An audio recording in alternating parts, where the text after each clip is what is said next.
In the morning when I'm driving, I really come alive when I listen to my Ronnie, I listen to my RonyiQ.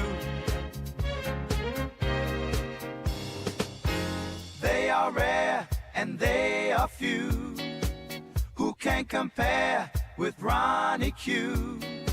So grab a chair, she's coming through. She's on the air, it's time for RonyiQ.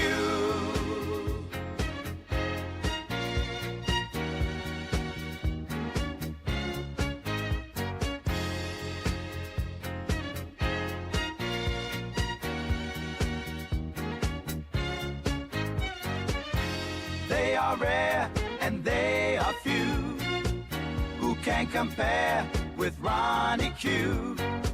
So grab a chair, she's coming through. She's on the air, it's time for RonyiQ. RonyiQ. It's time for RonyiQ. RonyiQ.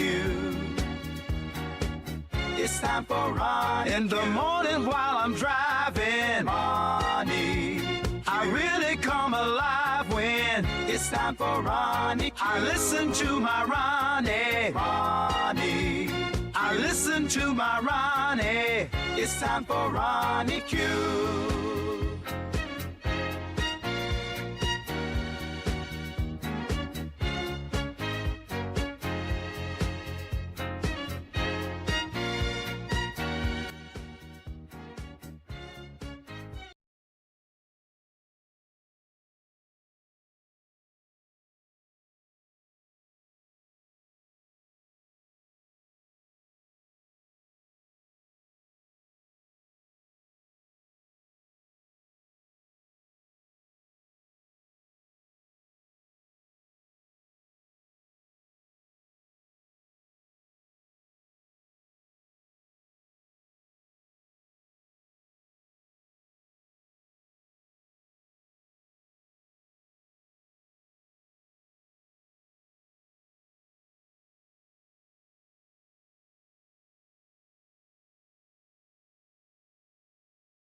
Oh my God. You mean my sound has been off this whole time?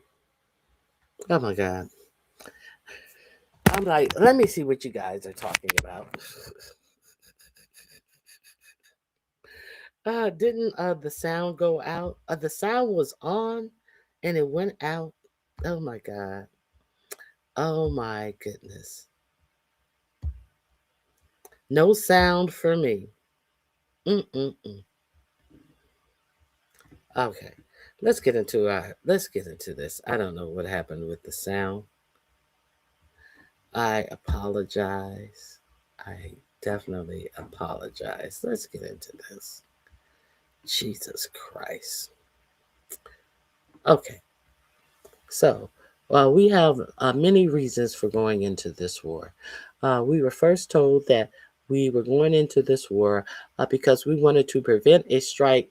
We wanted to prevent uh, Iran from enriching their uranium to build a bomb. That was the first reason we were told we were going into this war. And it seems to be a contention whether it's a war or not. They don't. They didn't go to Congress, which they by law are supposed to do to get approval to go to war. They did none of that. They didn't go to the UN to put forth their plans and say why they were going to war. Even Colin Powell and George W. Bush, uh, with their bullshit war on Iran, did these things. With this bullshit fake uh, information and reasoning for going to war with Iran that cost us all of that blood treasure from the United States. Even they did what they were supposed to do. But to this administration, who is not following any constitutional norms and rules, have decided that, well, what we'll do to get around us not doing what we are legally supposed to do, we're not going to call it a war. We're going to call it kinetic strikes, and we're going to call it decapitating actions of another regime. We're going to call it anything but a war. But of course, 4547 cannot remember that we're not supposed to call it a war. Thus, the screenshot, the thumbnail on my picture, open source intel. President Donald Trump was asked by News Nation on if he was worried about other potential attacks on U.S. sites. His response was, "It's part of war. It's part of war. Whether people like it or not, that's the way it is." He gave you a, what was that? Run DMC answer. It's like that, and that's the way it is. Huh. That's what your president, that was his answer. Your president continues to call it a war. Hey, Alfreda Gross, it has been a long time, and it's good to see you. So your president continues to call a thing a thing. He continues to call this war an actual war because that's what it is. It's a war.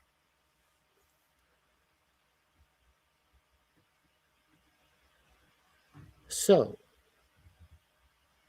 what else was I talking about? Oh my God.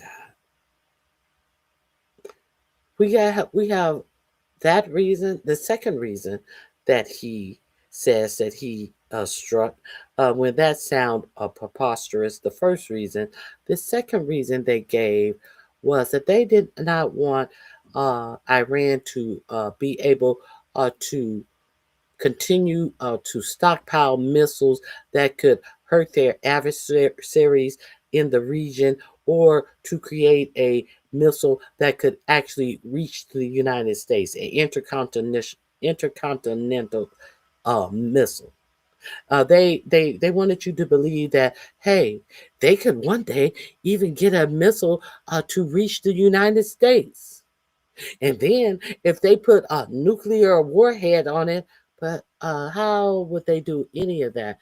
Didn't you say you obliterated their nuclear capabilities when you struck them in June, alongside of who? Israel? The same thing that you're doing now? Now, the third reason they said was Marco Rubio. He came out. What did he say the third reason was? The third reason, he said, was because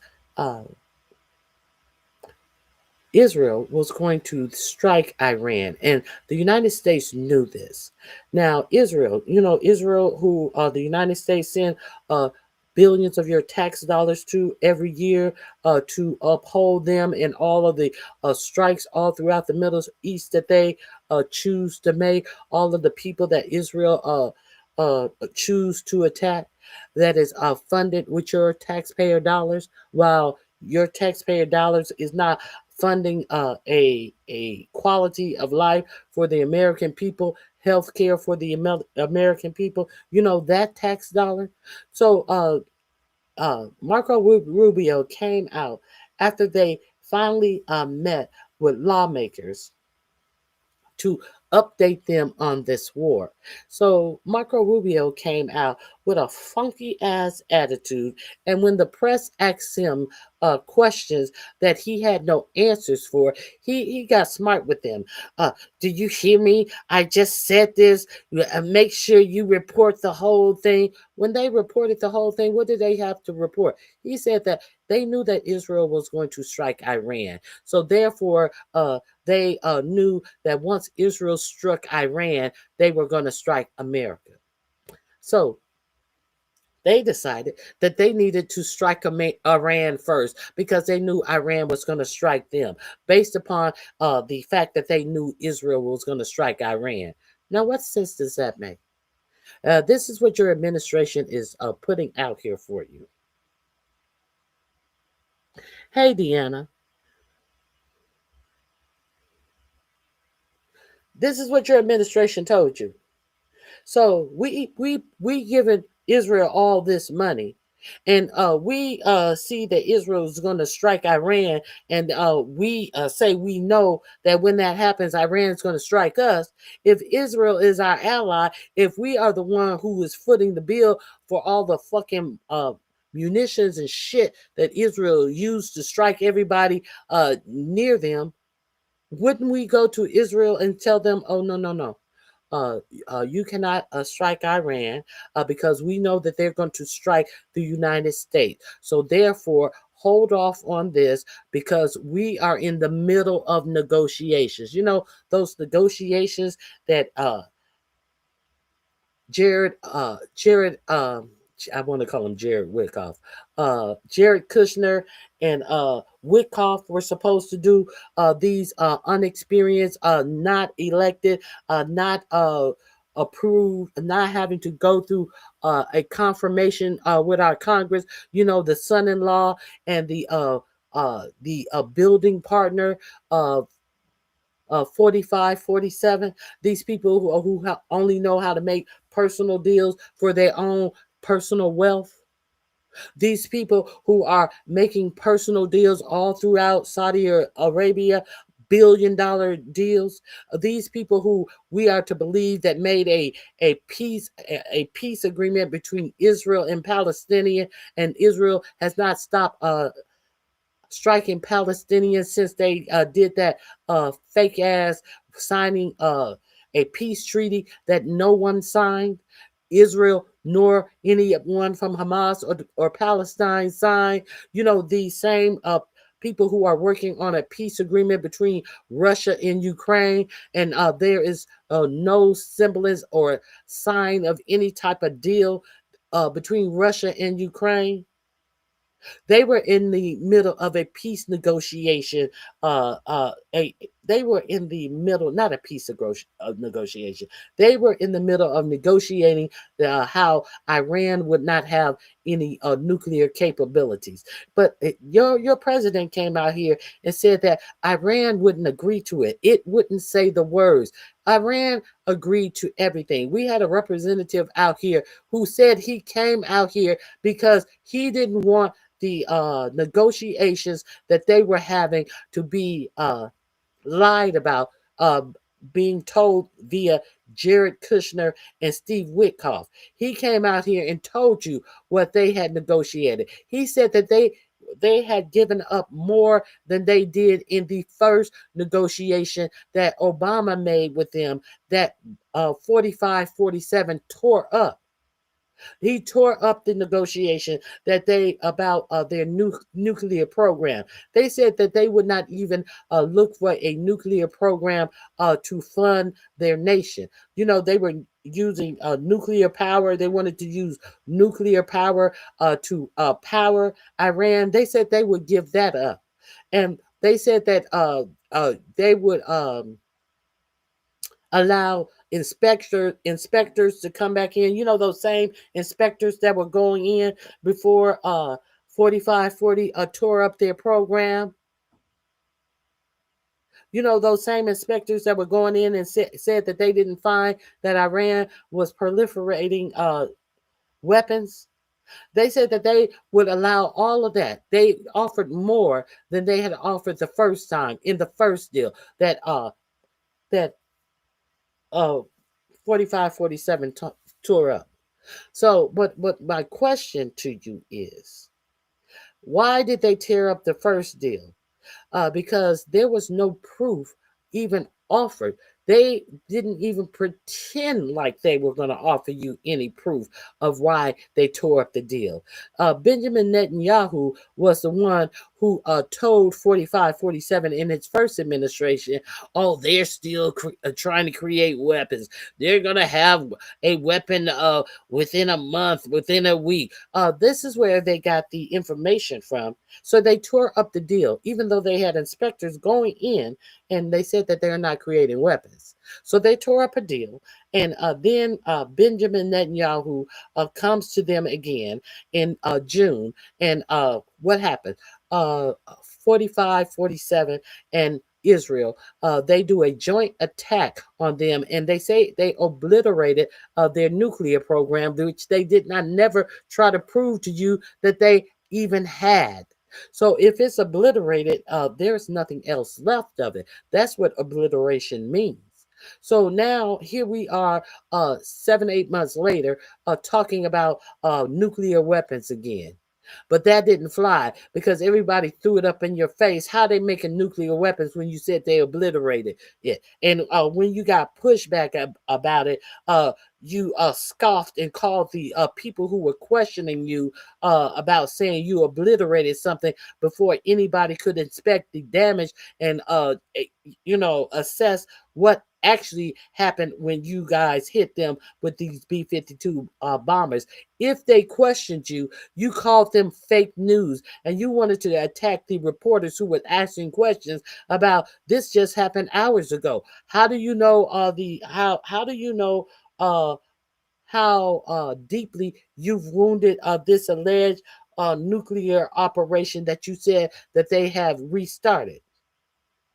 That you wanted to attack people for asking you sound questions. You are so adjusted to these sycophants who believe anything that you say and run with anything you say.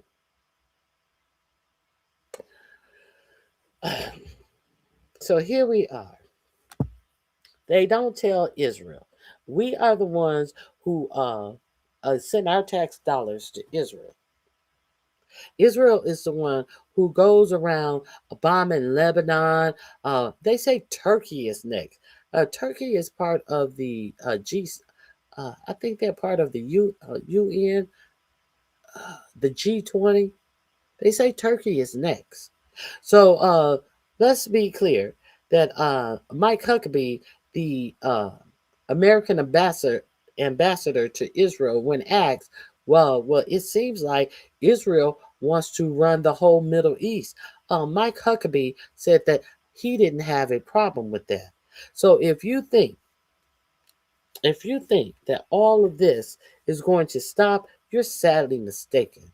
For some reason, Israel can tell the United States who they're going to war with and when they're going to war with them.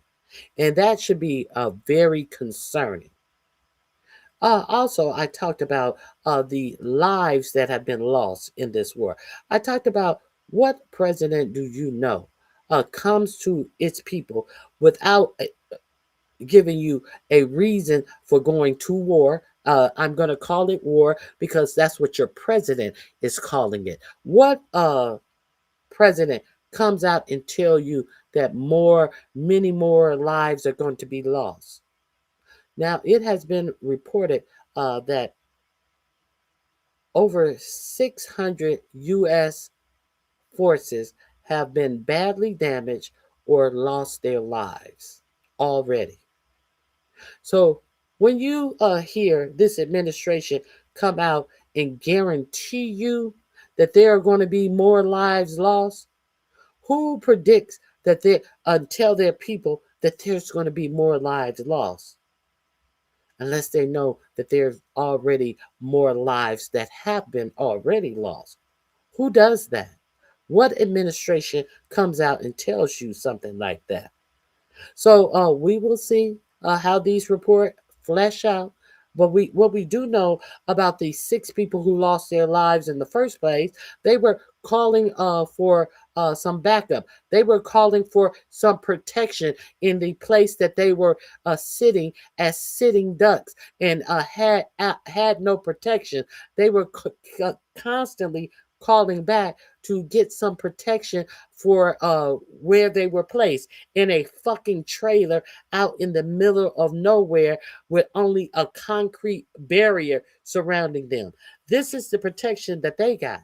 Now they told you 3 people had lost their lives, and then suddenly they went back and they found 2 more. How do you not?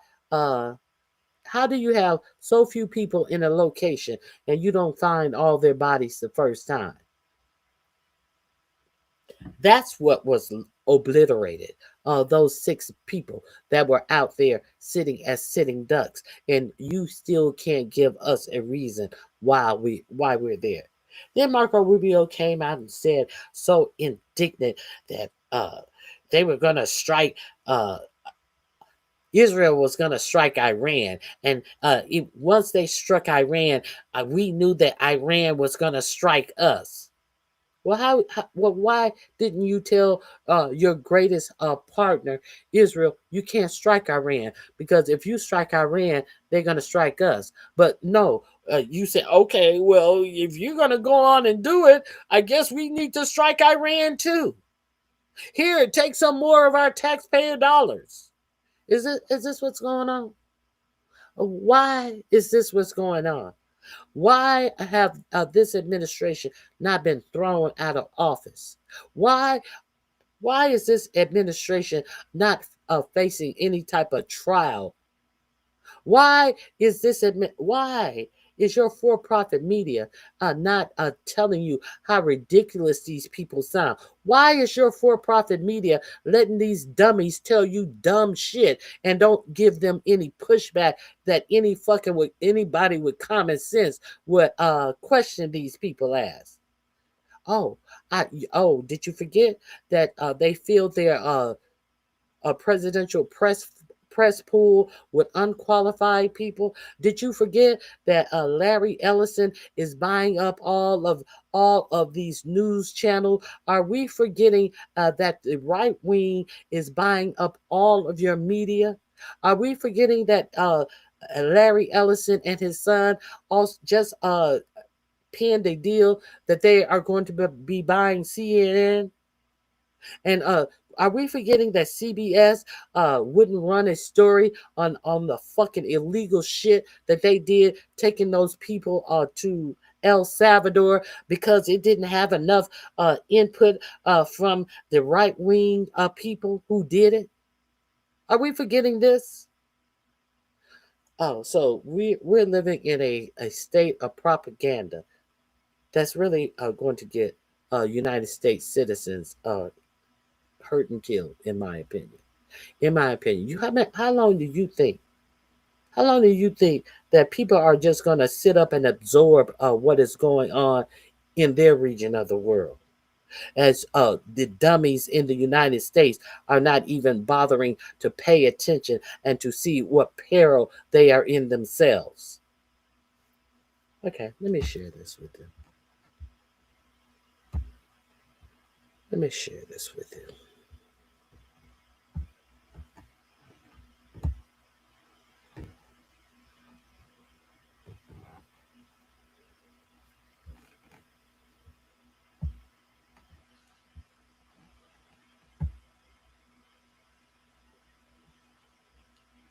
There are 15 cities right now that's being targeted right now with nuclear threats from Iran due to this war that's happening right now. Okay, so I'm going to name them all for you, and I'm going to also name the population. Let's keep going. Okay, y'all. So Great Falls, Montana, that has 60,422 residents, and that's the property of Maelstrom AFB missile sites. So yeah, Cheyenne, Wyoming, that's 65,168 residents. That's Francis E. Warren AFB. Number 3, Ogden, Clearfield, Utah. That's 121,737 residents, and they have the Hill AFB. Okay, you guys, Shreveport, Louisiana, that has 177,959 residents. She means Shreveport, Louisiana. Hold on. Not Shreveport, Shreveport. And they have the B-52 bomber base. Okay, y'all. Honolulu, Hawaii has 341,778 residents, and that is the Pacific Naval Air Operations location. Okay, y'all. You also have Omaha, Nebraska, which is a population of 483,335 residents. That is the AFIT AFB former Cold War Command Hub. All right, y'all. And you also have Colorado. This is number 7, Colorado Springs, Colorado. Okay, you guys, with 488,664 residents, and that is the Nomad headquarters. If you guys don't know anything about that, go tap into it. Number 8, Albuquerque, New Mexico. Now you have 560,274 residents with Curling AFB nuclear arsenals there, and then you have 9, which is the Washington D.C., which is 678,972 residents, and that's where the federal government is, as we all know. Seattle, Washington has 737,015 residents. That's the naval base Kitsap. Now what I'm naming right now, y'all, that is actually the places that they're trying to target, these major cities. Let's keep going. San Francisco, California, which is 873,965 residents, and that is the financial center. So you know it's important. Then you have 12, Houston, Texas, with 2.3 million residents, you guys, and that is an energy hub population, okay, you guys, which is very, very serious. And then you have Chicago, Illinois, where I am. 2.6 million residents, y'all. That's the population, and that's one of the reasons why they want to get it, because Chicago is a very big city. That's an energy hub, and so on and so forth. Los Angeles, California, 3.8 million people, okay, you guys, and that is a very, very big population. Also, it's a financial center, and this is one of the cities they want to attack. Now, 15, we have New York City with 8.8 million residents, and that is actually a financial capital, okay, you guys.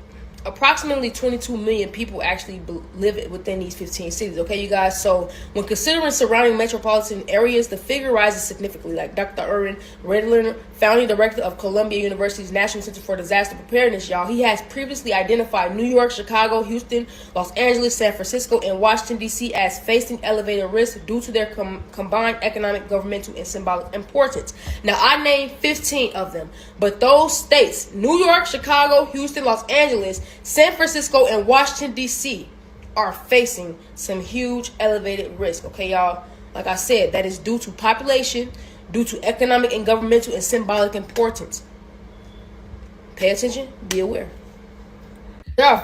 Hey, Juicy, Miss Juicy. Hey, Detached Myself. Now, what is the 4th reason? When that 3rd reason didn't fly over, and when people was like, well, and Marco Rubio was so indignant. Somebody asked him for clarification. Let me show it to you. He did you not hear what I just said? And when you say it, make sure you say it all. Oh, they said it all. They repeated every dumb shit word that you said. Talking about you knew that they were going to strike America if Israel struck them. So therefore, you guys struck them first.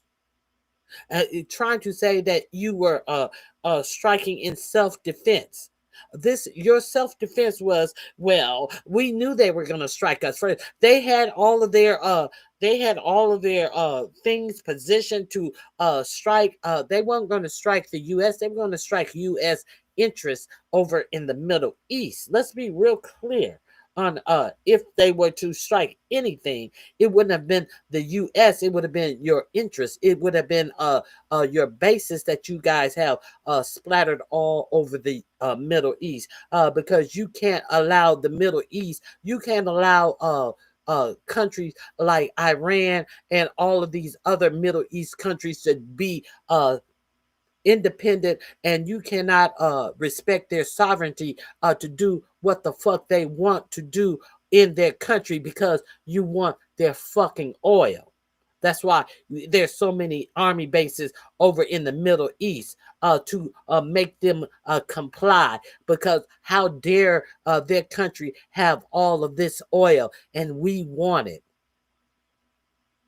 Because you want to be colonizer to every motherfucking nation for your own personal greed. As your people live like motherfucking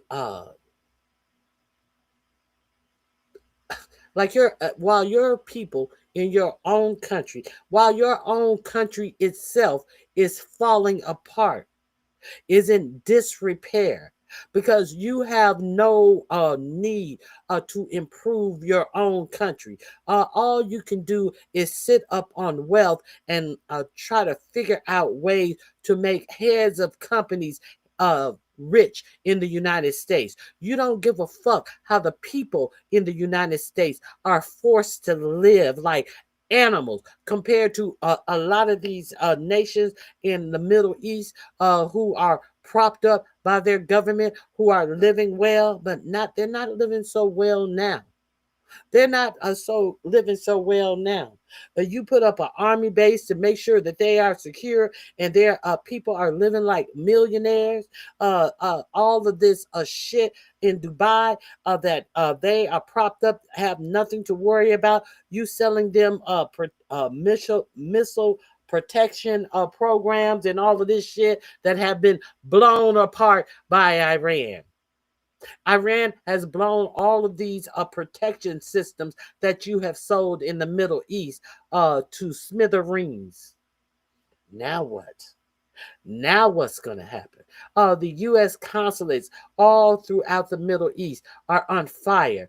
And what did your president tell the United States people in the Middle East? He gave them a hotline number. He said, call the hotline. Call the hotline for your life, for your life. He told them to call a hotline. And what did the hotline tell them? Do not expect any help from America. Get out. However you can using public transportation. Ding, boom, boom, and hung up on the American people who are stranded over in the Middle East. Let's get to this. We can't help you. Get out however you can, is what the American people, when they knew that they were going to strike, they devised no way whatsoever to get the American people out of harm's way. Let's check this out. Let me see. I may have to go here. Here we are. ABC News chief Washington correspondent Jonathan Karl called out the Trump administration's hotline for America in the Middle East over a recorded message that told them, please do not rely on the U.S. government for assisted departure or evacuation. Trump posted an announcement on Saturday that the United States was, I don't know why this fucking ad keeps coming up, was in the process of attacking Iran. And since then, at least 6 American servicemen have been killed in the fighting. The strikes took out a senior Iranian leaders, including Ayatollah Ali Khanami. I forget how to say his name. Ayatollah Khamenei. Okay. But there have been Iranian counterstrikes throughout the region, including assets and security. And Secretary of State Marco Rubio told reporters on Tuesday that he needed their help in getting the message to Americans in the region. So he's telling reporters on Tuesday, I need your help getting messages to America. It all starts by knowing where you are and how we can get a hold of you. So I'm asking networks and all of the media outlet, please publicize 2 phone numbers that we put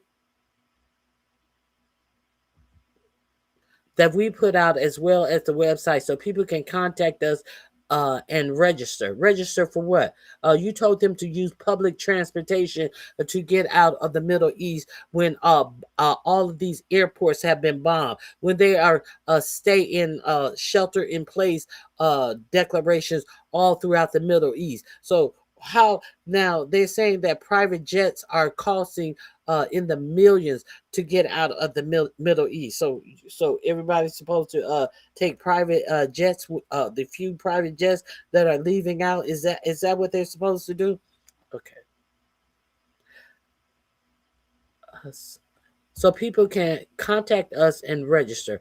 We've had thousands of people call already, and I said we've identified 1,500, almost 1,600 that are requesting assistance with departure. But we need you to please be able to identify that. He reiterated that plea later in the presser, saying we have about a little over 1,500, maybe closer to 1,600 Americans requesting assistance, and we know that it's going to be and wait a minute.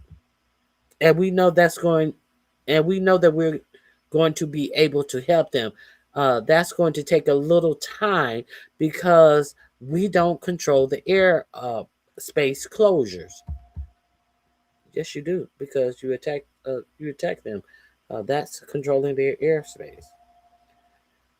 That said, may be more people out there that need help. We need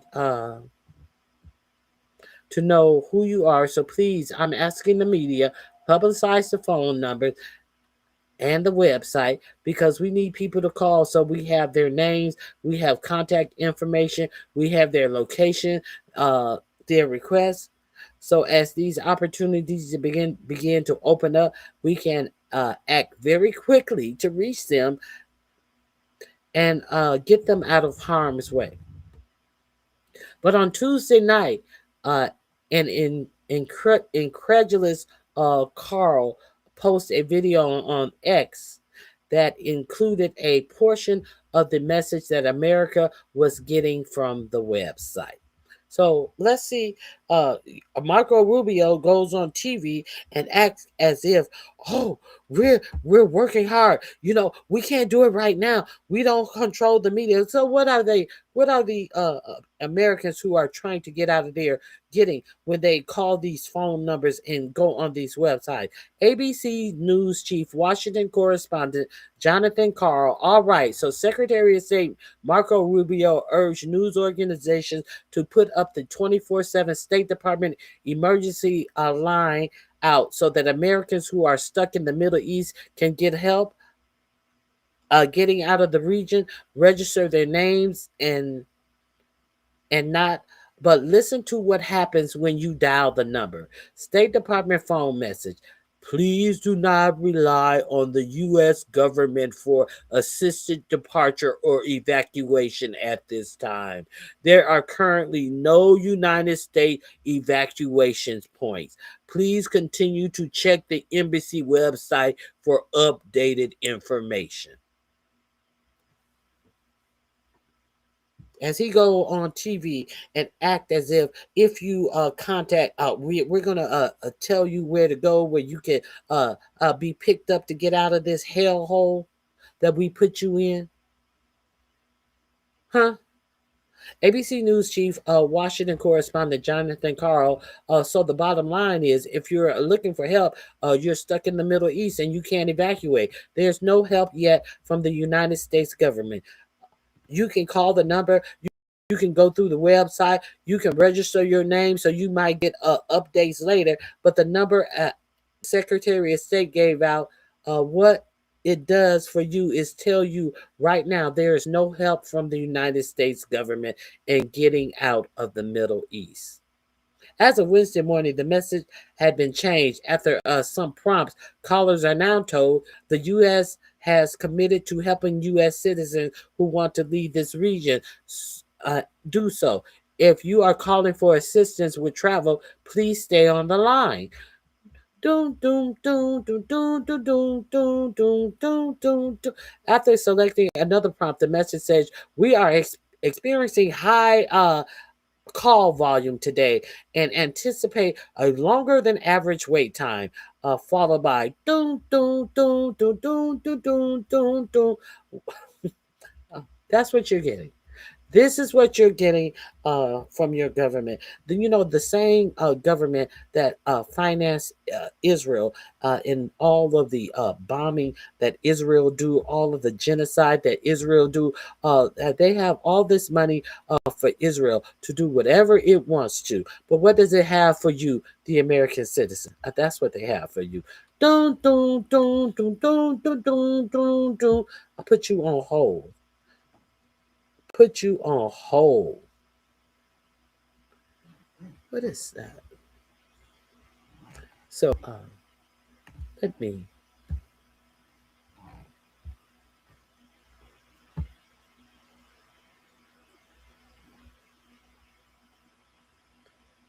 Okay. Let me get out of that.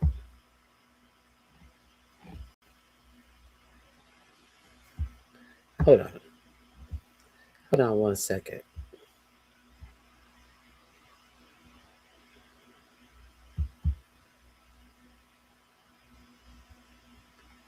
Okay, so let me share some more information that I wanted to share with you today. Let's get into it. I have a couple of things that I will share with you today. Hey, Leonard, how you doing? Hey, Baron, it is good to see you. And also the destruction of the pipelines cross paths so different countries can't get the oil their country depends on. Yes, the closing down of that small little passage where the tanker ships also go. They said that they will bomb any ship that is going through. What is the name of that strait? Oh God, I forget the name of it. They that was the same area that they were doing those strikes on Yemen because they were having ships go through there to give supplies to Israel, and since they were against the genocide that was going on in Palestine, that's why they were making strikes on ships going through there to Israel. That's why Keg Breath and company took their asses over there to help out Israel because they were striking those ships. And that's why Keg Breath and his inexperienced generals that they put in place of experienced black generals, because the experienced generals were black. They lost their jobs, and they had fucking warships over there making sharp turns to the point where $1 million aircraft were flown off the deck of the aircraft carriers. And Keg Breath is over there on an unsecured line telling you when that they were going to strike in Yemen. Yemen, who actually had anti-aircraft machines that could shoot our airplanes out of the air. That's why we had that big folly where he's giving classified information over Insecure app with JD Vance, the chief of staff, Susie Wiles, Tulsi Gabbard, all of the top administrators in this administration was on this unsecured line telling you when they were going to make airstrikes, which could have been intercepted, and which airplanes could have been shot down. So there is that. Let me get to some of the videos that I want to share with you on today. I have quite a few. Also, we're going to talk about what happened in Texas. Do you know that they had the Texas primary, and basically what I predicted happened. Jasmine Crockett did not win. James Tallarico will be going up against the Republican in Texas for who is going to be the representative from Texas. Uh, uh, Now, what happened is in Texas, there was a motion because of all the late moving shit that they were doing in Texas surrounding the election. There was a law put in place that that was rescinded that people didn't have to go to any particular polling place to vote. That was rescinded, and then uh, because Ken Paxton, who is running on the Republican ticket for Senate, he went to the Supreme Court to have that rescinded. Is that what it is? Yes. He went to the Supreme Court to have that rescinded. And they were also given, and since that had been rescinded, they vote from voting starts at in the morning and it ends at 7. So Ken Paxton went to the Supreme Court and told them that the voting should not be extended. The reason why the voting was extended is because people were initially allowed to vote what in whatever district and whatever precinct that they were closest to. But then, since they rescinded it, people were having a hard time figuring out where they could go, where they would be allowed to vote. So they extended the hours. Instead of closing the polls at 7 p.m., they would be closing the polls at 9 p.m. That's what Ken Paxton went to the Supreme Court. He went to the Supreme Court and told them that there should be no extension on the voting time. So the Supreme Court decided that all of the voters who had voted by 7 p.m. They will count their votes, and they are to set aside the votes that came in after 7 o'clock. Now they made no decision on if those votes would be counted. Do you think that they're going to count those votes? No, they're not going to count those votes. They're not going to count those votes. Ken Paxton, a whole motherfucking clown in the state of Texas, who is a whole motherfucking embarrassment to the great Christians in Texas. So he was running against Cornyn, who is already the Republican senator in Texas.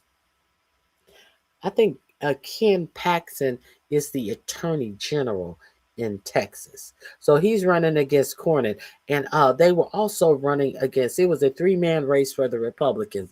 What is that bootlicker, the black guy who went to the barber shop with them boots on in a suit and was talking about how good, with Byron Donalds talking about how good the nation was under Jim Crow and all of that shit. I forget that.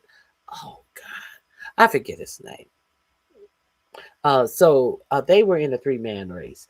Wesley something. Wesley, I forget his name.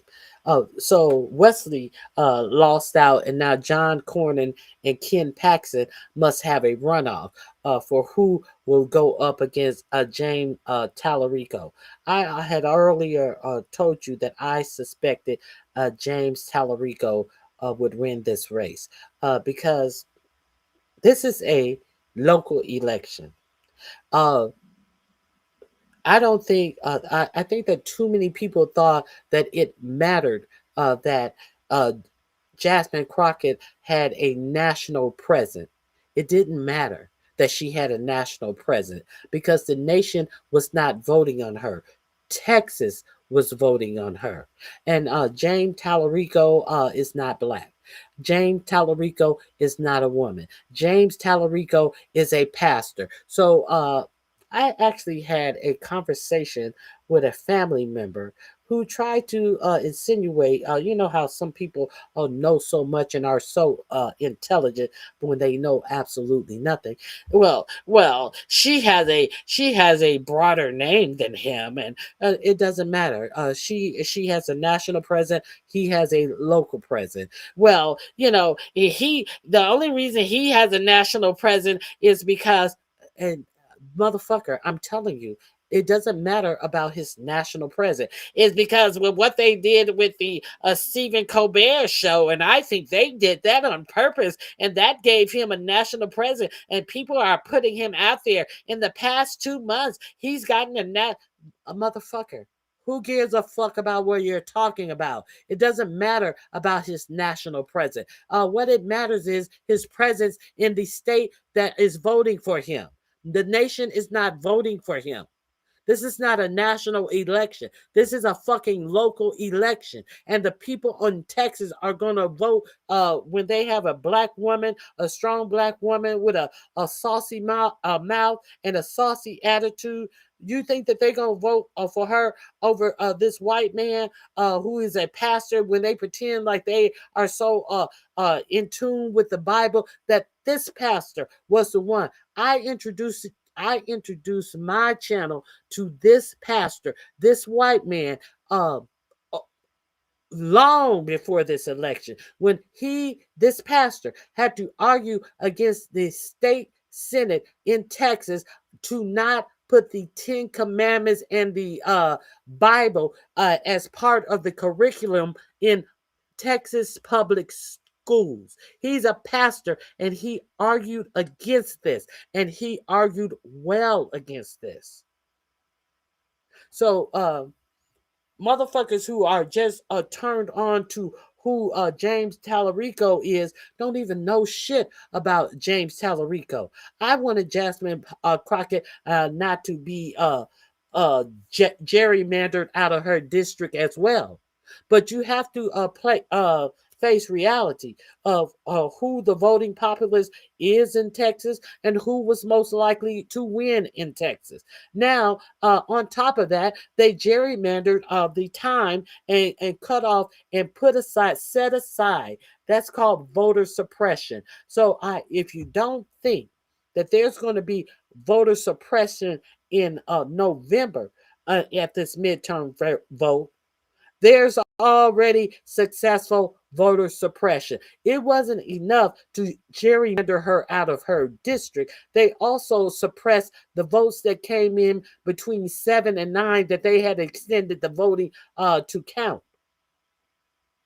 So all of this talk and what you feel, you need to see the facts on the ground and what is actually going on.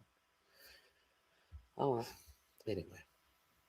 It's not your fault. I apologize. I'm just telling you. I'm just telling you. Here's what I want to. Let me share with you something. Good morning, AK. It is good to see you. I hate that. I really hate that she lost, and that's all I can tell you. Let me share some things with you this morning that I wanted to talk about. If you are unaware, they have released Bill Clinton's and Hillary Clinton's depositions. These are the things. Christine Nome had to testify before the Senate. It was very interesting, very embarrassing for her. Now, they are saying that they have captured some Mossad agents. Mossad is equivalent to the CIA in Iran. They say it is being reported. It is being reported by Tucker Carlson, none less, that some Mossad agents have been captured and arrested for. Where were they arrested? Let me give you that story.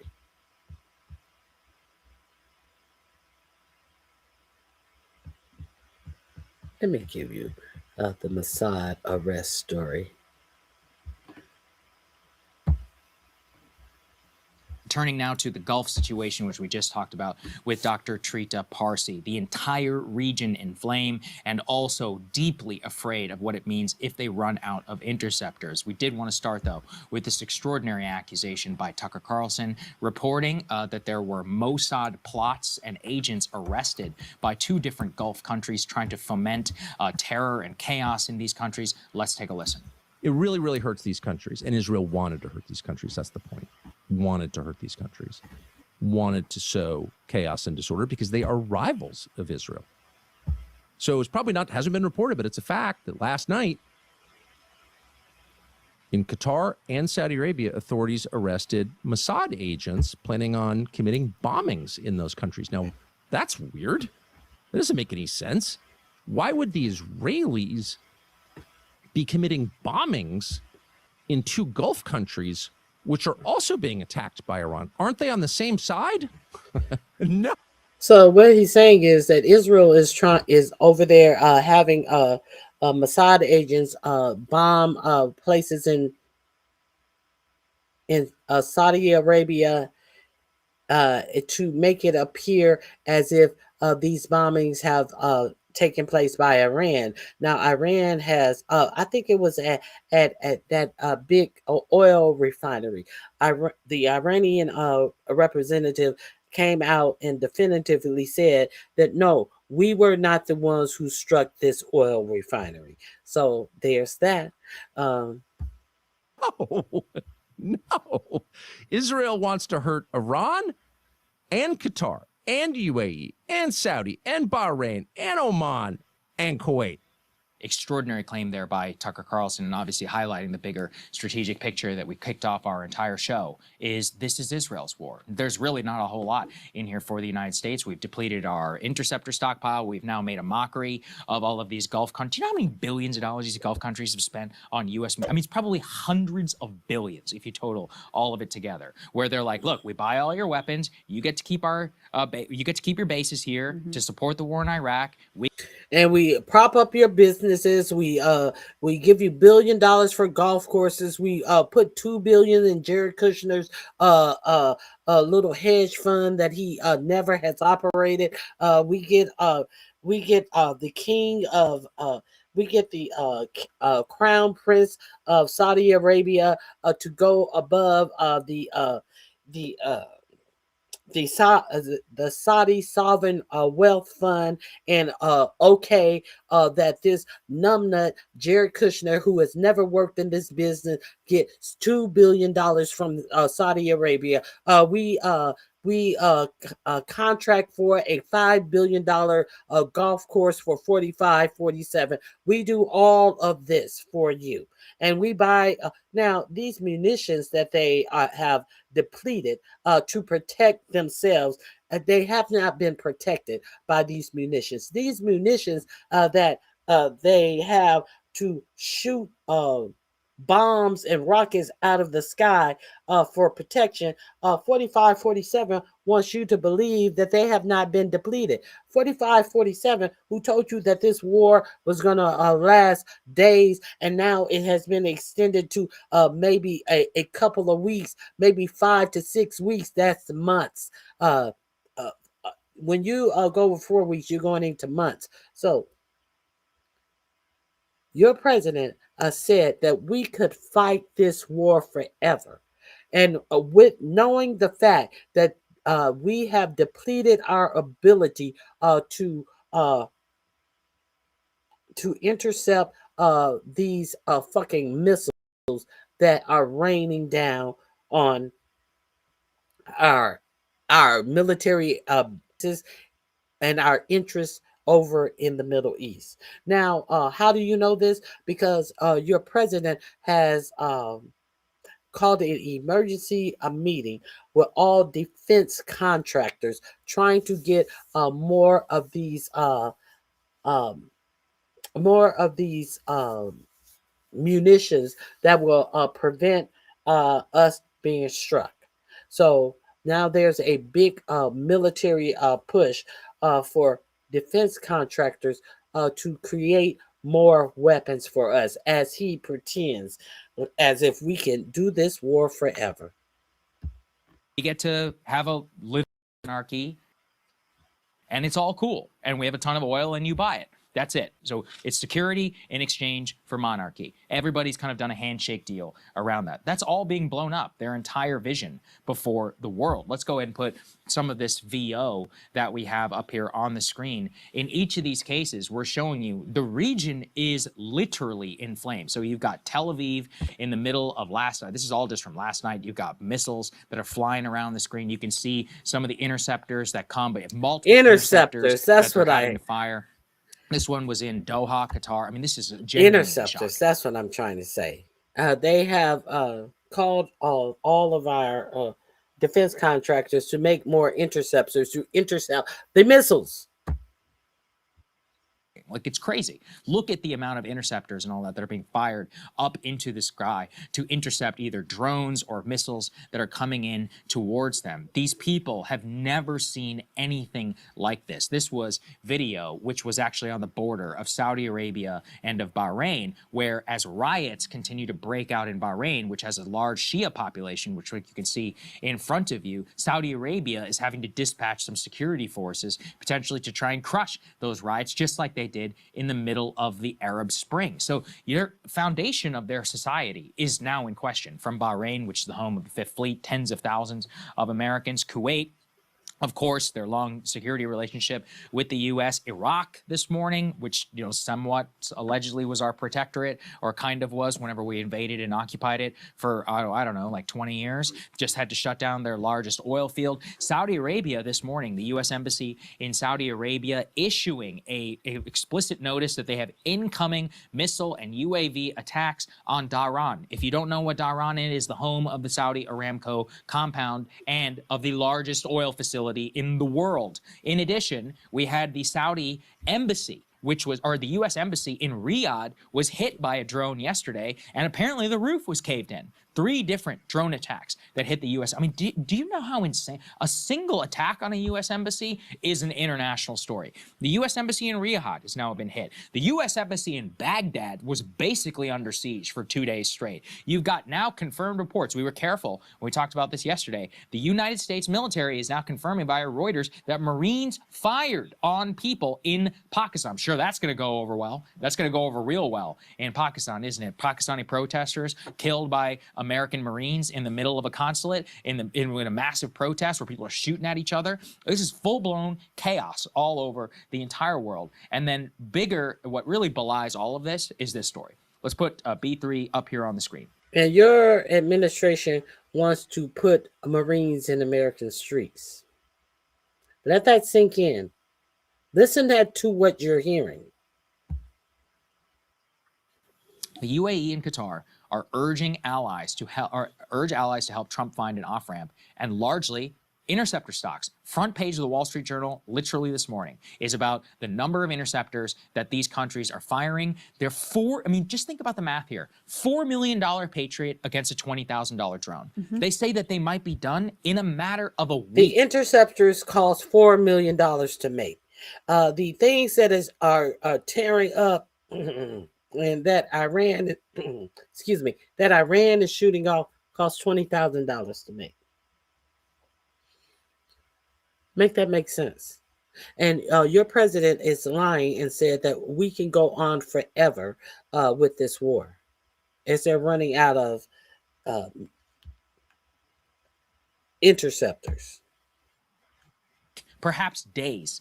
And then what the hell is going to happen to the Burj Khalifa or the Queen Elizabeth Hotel or in Doha? I mean, the Ritz-Carlton, all of these famous hotels. What did Professor Zhang say yesterday? Water desalination plants, the dams, which are all over the country for water desalination plants. That's where they get most of their fresh water from. They get seawater, then they take it through the water desalination plants, and it takes all of the salt out of the seawater. That's how they get their water. And these things are being bombed. What about Qatar LNG is already done? Qatar LNG announced this morning they're shutting down all downstream production, not just LNG production of everything that's happening. The Iraq oil field is down. The Saudi Aramco is basically notifying its suppliers that they're going to have to pick up from somewhere else to avoid the Straits of Hormuz. The disruption across the Gulf, it will take them years to recover. Yeah. The Straits of Hormuz is the tight little area that the oil tankers are piled up in. They said it's like a parking lot. I think they better get their cars out of that parking lot because actually what they are sitting ducks. They have closed the Strait of Hormuz. No ships can pass. Structurally, militarily, absolutely. What are they going to do? And then brand-wise, oh my God, you've got probably 1 million plus, maybe 2 million Americans who are now stranded all across the entire Gulf. I mean, these are like very rich people, like oil. I used to live there. I'm telling you, like I went to the American School of Doha. Every other kid is like, oh, my dad works at Exxon or whatever. Imagine you've been living there for a decade. You're drinking margaritas at the Intercontinental Hotel, and the next day you are literally trying to get the hell out of the country, but you can't. You literally can't. All the You're people stuck. who go and vacation there, you know, again, very high end luxury. It's going to be far. It's going to be far. Few people going. These fucking hood chicks. These Instagram models are they really shitting their pants? Are they shitting their pants now instead of on the face of sheiks and all of this shit over there? Are they stuck in a hard place? That they're going to be rushing back for their Dubai vacation after seeing luxury hotels going up in flame. And this is what their whole economy and image is built around. So that's why it's so long-term devastating to them. To your point, Sagar, about that Wall Street Journal front page article on the Interceptors math, which again, Marco Rubio himself came out and was talking about quite openly yesterday. Now, Donald Trump put on a Truth Social post saying that we could do war forever and it wouldn't be a problem. I'll ask you to, you know, which version you'd believe.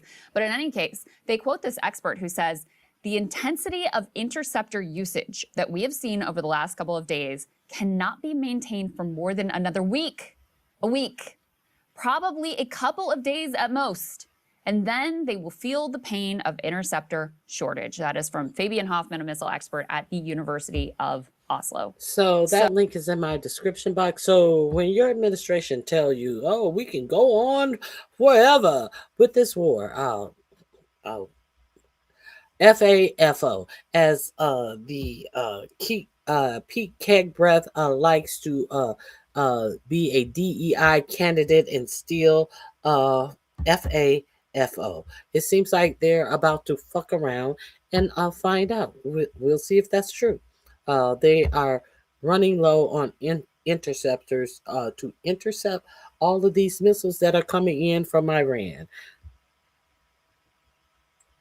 Now, what I didn't tell you, is your for-profit media telling you that commanders in the military are telling the military people in their pep talk to go out and fight this war, that you're doing God's plans and quoting scriptures from Revelations about God's coming back and how they are helping to bring back Jesus Christ to earth. These are the this Christian nationalist infused military. This is what they're telling our service people. Some who are of other religions, some of who are no religions. They are giving them the pep talk that you are doing a great thing because you're helping to hasten the return of Christ. Did you know that? Is your for-profit media talking about that part of it? Let's get into this. We have some major developments this afternoon as Donald Trump continues to beat the drum of war in Iran. A United States consulate in Dubai has been hit by an Iranian drone. Tens of thousands, hundreds of thousands of Americans are stuck overseas right now with really no end in sight. Speak with the senior Democrat on the Intelligence Committee, Senator Mark Warner. who talks about the lack of justification for the United States military to actually go to war. And we're learning right now that several service members are being told by commanding leaders that going to war with Iran was a biblical divine manifestation of sorts, and that Donald Trump, only Trump, can lead America to greatness, infusing the Bible, infusing religion in a way that really we've never seen before. Major developments this afternoon right now. Make sure to like, comment, share, and subscribe. Subscribe to my Substack, click the link below to support my work. TikTok has actually suppressed a lot of my content regarding this war today, and I need your help to continue building this, to make sure that we have an independent platform to build off of. So subscribe to my Substack if you can. I want to begin by talking about this major news that we're learning today, that according to reporting from an independent journalist named John Larson, along with the Huffington Post and the New Republic, the United States military commanders are now reportedly telling some troops that the Iran war is all part of God's divine plan. One non-commissioned officer alleged that a commander said President Trump has been anointed by Jesus to light the signal fire in Iran to cause Armageddon and mark his return to Earth. Comments, the officer said, destroy morale and unit cohesion. These comments were given to the Military Religious Freedom Foundation, which has said that it has received over 110 complaints describing commanders' unrestricted euphoria over a biblically sanctioned war and their fixation on how bloody all of this must become to fulfill fundamental end times prophecy. This is one of those emails. Quote, Mr. Weinstein, thank you for taking my calls and the calls of some of my colleagues as to what happened earlier this morning with our combat unit. Please protect my identity and identity of those I'm speaking for as we discussed.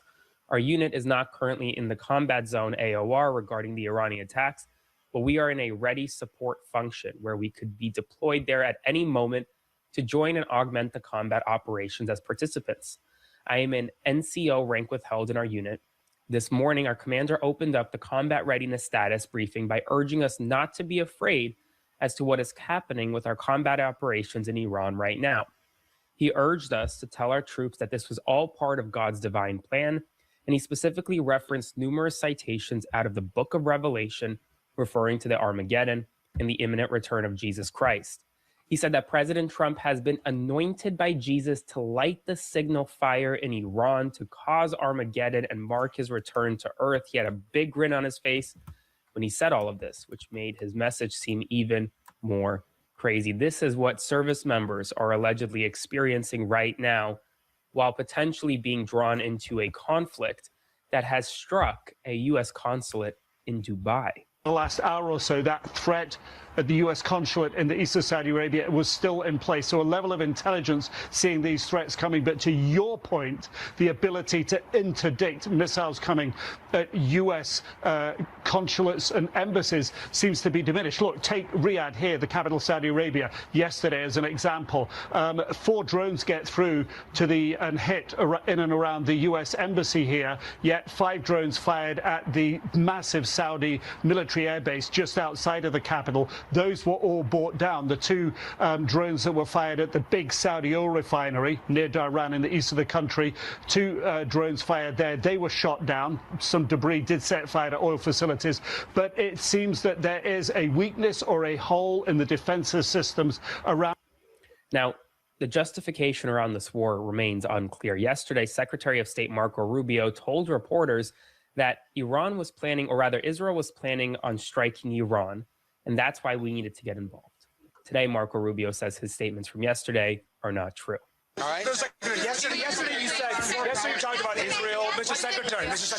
Please, guys, I can't hear them all. Yes. Yesterday, you told us that Israel was going to strike Iran, and that's why we needed to get involved. Today, the president said that Iran was going to get. Yeah, Yes, that's what he said yesterday. Let's go to Marco Rubio's statement.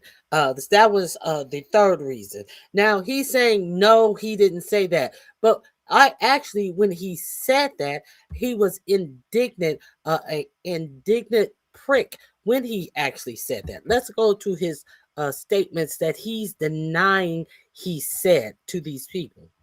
Let's get to his statements. Let me see. Let me find his statements from yesterday. You can't make this shit up. Where is the statements from yesterday? Hold on one second. I will find them.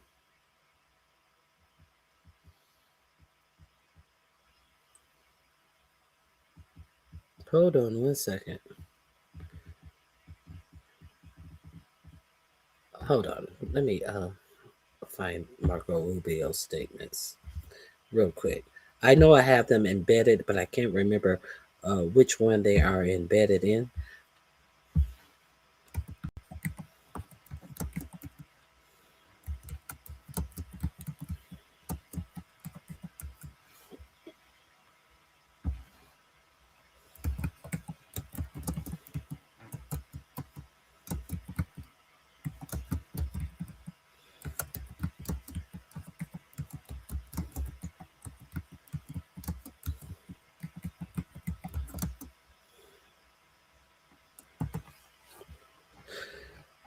Oh, here we are.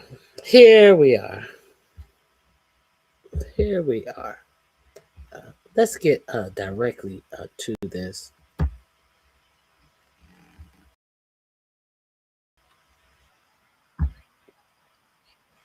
Okay, I'm going to tell you exactly what Mark is now denying that he said. We're going to let you hear him say it himself.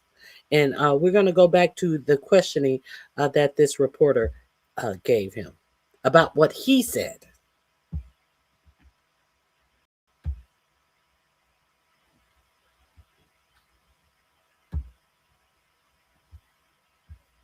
Okay, let's get into it.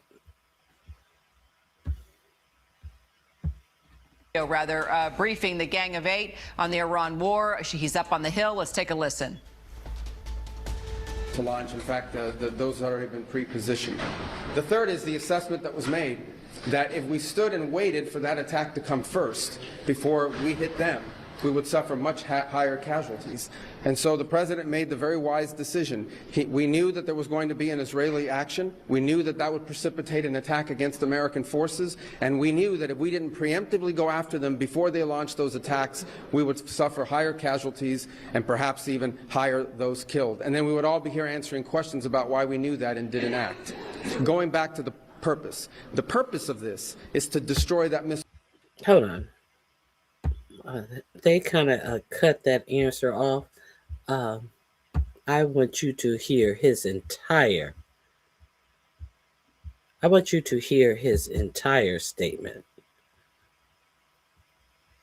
Not just partial statement. I want you to hear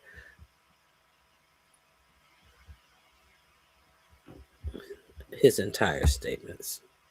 Drones, and it can inflict so much damage that no one can do anything about their nuclear program. That is what they were trying to do, is put themselves in a place of immunity where the damage they could inflict on the region would be so high that no one can do anything about their nuclear program or their nuclear ambitions. They are producing, by some estimates, over 100 of these missiles a month. Compare that to the 6 or 7 interceptors that can be built a month. They can build 100 of these a month, not to mention the thousands of one-way attack drones that they also have. They've been doing this for a very long time, and by the way, they've been doing it under sanction. You see the attacks they're conducting right now? They're attacking airports, they're attacking hotels, they're hitting not just military bases, they're attacking our embassies directly, they're attacking facilities that have nothing to do with war or with military, and that's a weak. And we're going to omit the attacks that they're doing. Their attack to schools. Are we going to? Children don't count to Israeli and America. Weekend Iran. That's in Iran despite years of sanction. Imagine a year from now or a year and a half from now the capabilities they would have to inflict damage on us. It's an unacceptable risk, especially in the hands of a regime that's run by radical clerics. The Ayatollah was a radical cleric. That entire regime is led by radical clerics who don't make geopolitical decisions. They make decisions on the basis of theology, their view of theology, which is an apocalyptic one. That has to be taken very seriously as well. So that was the purpose for what this operation is all about. That's what it's focused on. As the president said earlier today, it is on or ahead of schedule. I will defer to the Department of War to discuss the progress being made at a tactical level, but it was the right decision and an important decision for the safety and security of the world.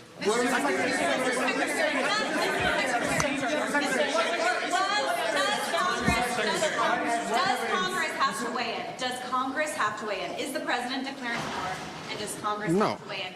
And was there an imminent threat? Did you tell lawmakers that there was an imminent There threat? absolutely was an imminent threat, and the imminent threat was that we knew that if Iran was attacked, and we believed they would be attacked, that they would immediately come after us. And we were not going to sit there and absorb a blow before we responded, because the Department of War assessed that if we did that, if we waited for them to hit us first after they were attacked, and by someone else, Israel attacked them, they hit us first, and we waited for them to hit us, we would suffer more casualties and more deaths. We went proactively in a defensive way to prevent them from inflicting higher damage. Had we not done so, there would have been hearings on Capitol Hill about how we knew that this was going to happen, and we didn't act preemptively to prevent more casualties and more loss of life. What? Was forced to strike because of an impending Israeli action? No, well, two things I would say. Number one is, no matter what, ultimately this operation needed to happen. That's the question of why now.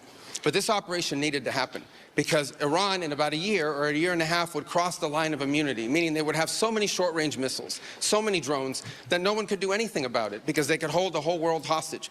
Look at the damage they're doing now. And this is a weakened Iran. Imagine a year from now. So that had to happen. Obviously, we were aware of Israeli intentions and understood what that would mean for us, and we had to be prepared to act as a result of it. But this had to happen no matter what.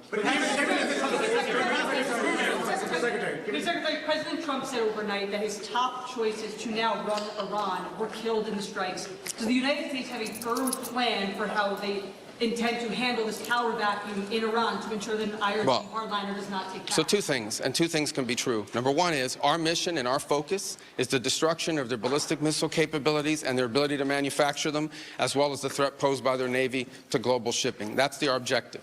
That said, we would not mind, we would not be heartbroken, and we hope that the Iranian people can overthrow this government and establish a new future for that country. We would love for that to be possible. But the objective of this mission is the destruction of their ballistic missile capabilities and of their naval capabilities. Yeah. So are you saying, based on that, are you saying that there is no responsibility, no plan for the U.S. to at least play a role in whatever government comes next? We might. We'll see how circumstances play out. But I'm telling you what the objectives of this operation are. The objectives of this operation are to destroy their ballistic missile capability and make sure they can't rebuild it, and make sure that they can't hide behind that to have a nuclear program. That's the objective of the mission. That said, abundantly clear, we would love for there to be an Iran that's not governed by radical Shia clerics. As I've said myself repeatedly for years, the leadership of that country does not reflect the people of Iran, and I think that's been pretty apparent in the protests that you've seen. If there's something we can do to help them down the road, we'd obviously be open to it, but that's not the objective. The objective of this mission is the destruction of their ballistic missile capability. Regime change has not gone well for the United States. The what now? Regime change has not gone well for the United States for many, many decades. How do you assure the American public that things will not get worse for the next regime that comes in there and replaces the we would love to see this regime be replaced. And ultimately, as the president has said, he calls... No, but let me finish my answer. As the president has said, he would love for the people of Iran to use this as an opportunity to rise up and remove these leaders. They've been wanting to remove them from a long time. We've seen successive waves of protests, and we've seen them slaughter people. Okay? But the objective of this mission is to make sure they don't have these weapons that can threaten us and our allies in the region. That's why we're doing what we're doing now. And while we would love to see a new regime, the bottom line is no matter who governs that country a year from now, they're not going to have these ballistic missiles and they're not going to have these drones to threaten us. That's the objective of this mission, is to deny them the ability to use ballistic missiles to threaten their neighbors, to threaten our bases, to threaten our presence in the region, and ultimately as a shield behind which they can do whatever they want with their nuclear weapons ambition. We were not going to let them hide behind that, and that's why this was such a critical mission to undertake now while they were at their weakest point, and not a year from now where they could inflict even more damage and perhaps already be behind that point of immunity. Go right here behind. Go ahead, you and then you. Yes. Your critics in Congress have said that they should have a role, they should be able to weigh in here, and there are going to be war powers resolutions votes in Congress later this week. Why not notify Congress ahead of this, and does Congress... Well, we did. We notified Congress. I mean, we notified the Gang of Eight. We notified congressional leadership. There's no law that requires us to do that. The law says we have to notify them 48 hours after beginning hostilities. We've done that. I think the notification went today. But we did notify members of Congress in advance. But we can't notify 535 members of Congress. Vote to authorize the war.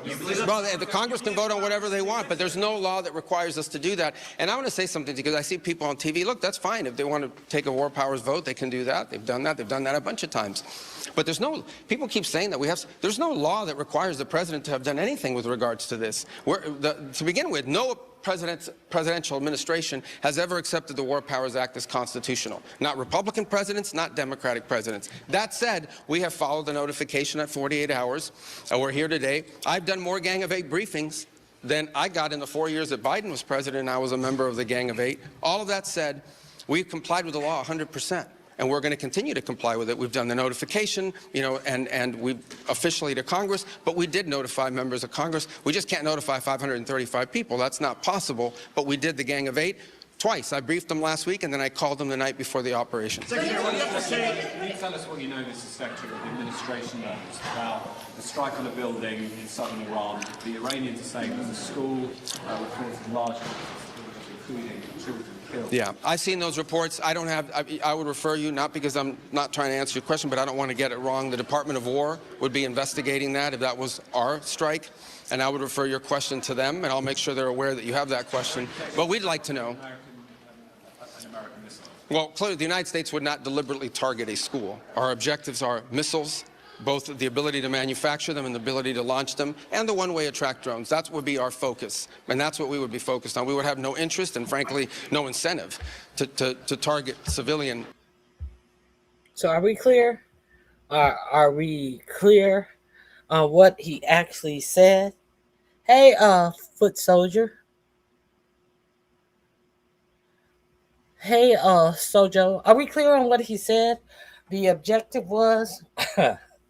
and if our objective was to make sure they didn't have any ballistic missiles and long-range missiles, why was Steve Witkoff and Jared Kushner in talks with the Iranian leaders up until last Thursday about nuclear capabilities of Iran, if our objective was about ballistic missiles?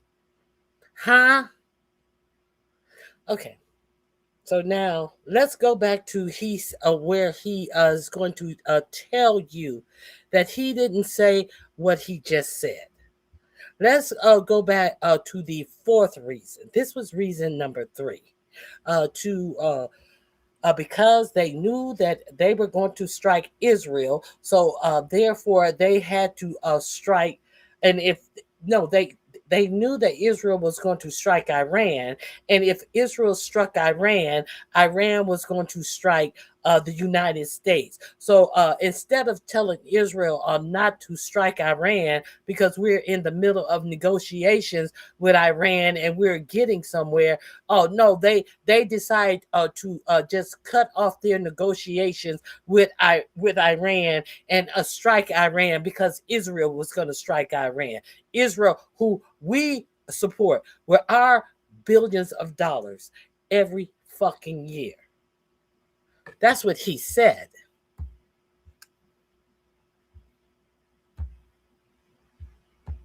The objectives of this operation are to destroy their ballistic missile capability and make sure they can't rebuild it, and make sure that they can't hide behind that to have a nuclear program.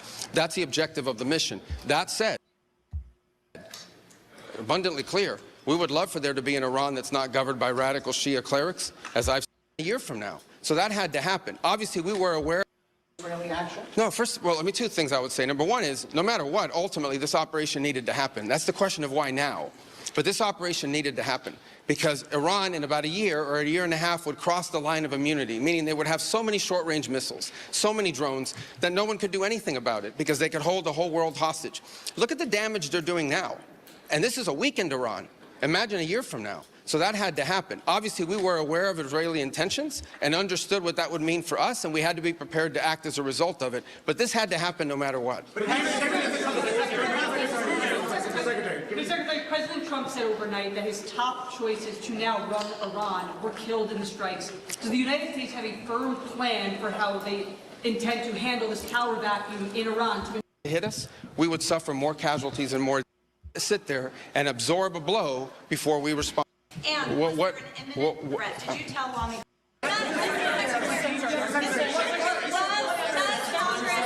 Congress have to weigh in? Does Congress have to weigh in? Is the president declaring war? And does Congress have to weigh in? And was there an imminent threat? Did you tell lawmakers that there was an imminent There absolutely was an imminent.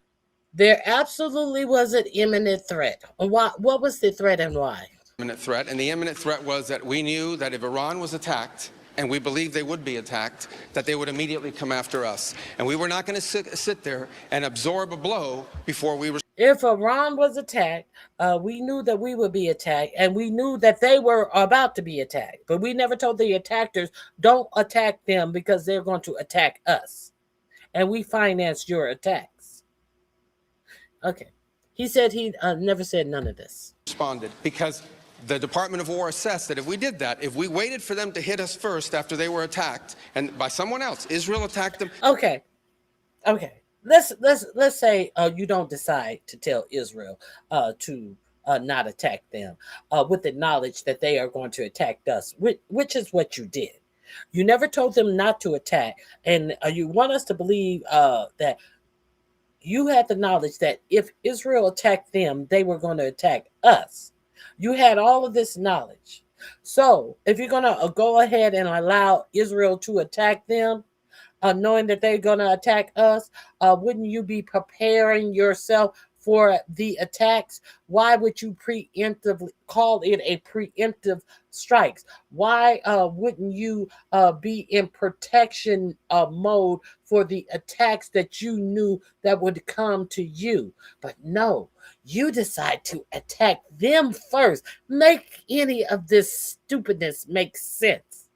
If you're not going to tell the attacker who's going to get you attacked to not attack when you finance them, what you do is you get in a defense mode. You prepare for the repercussions that you know are coming your way based upon you not telling Israel not to attack in the first place.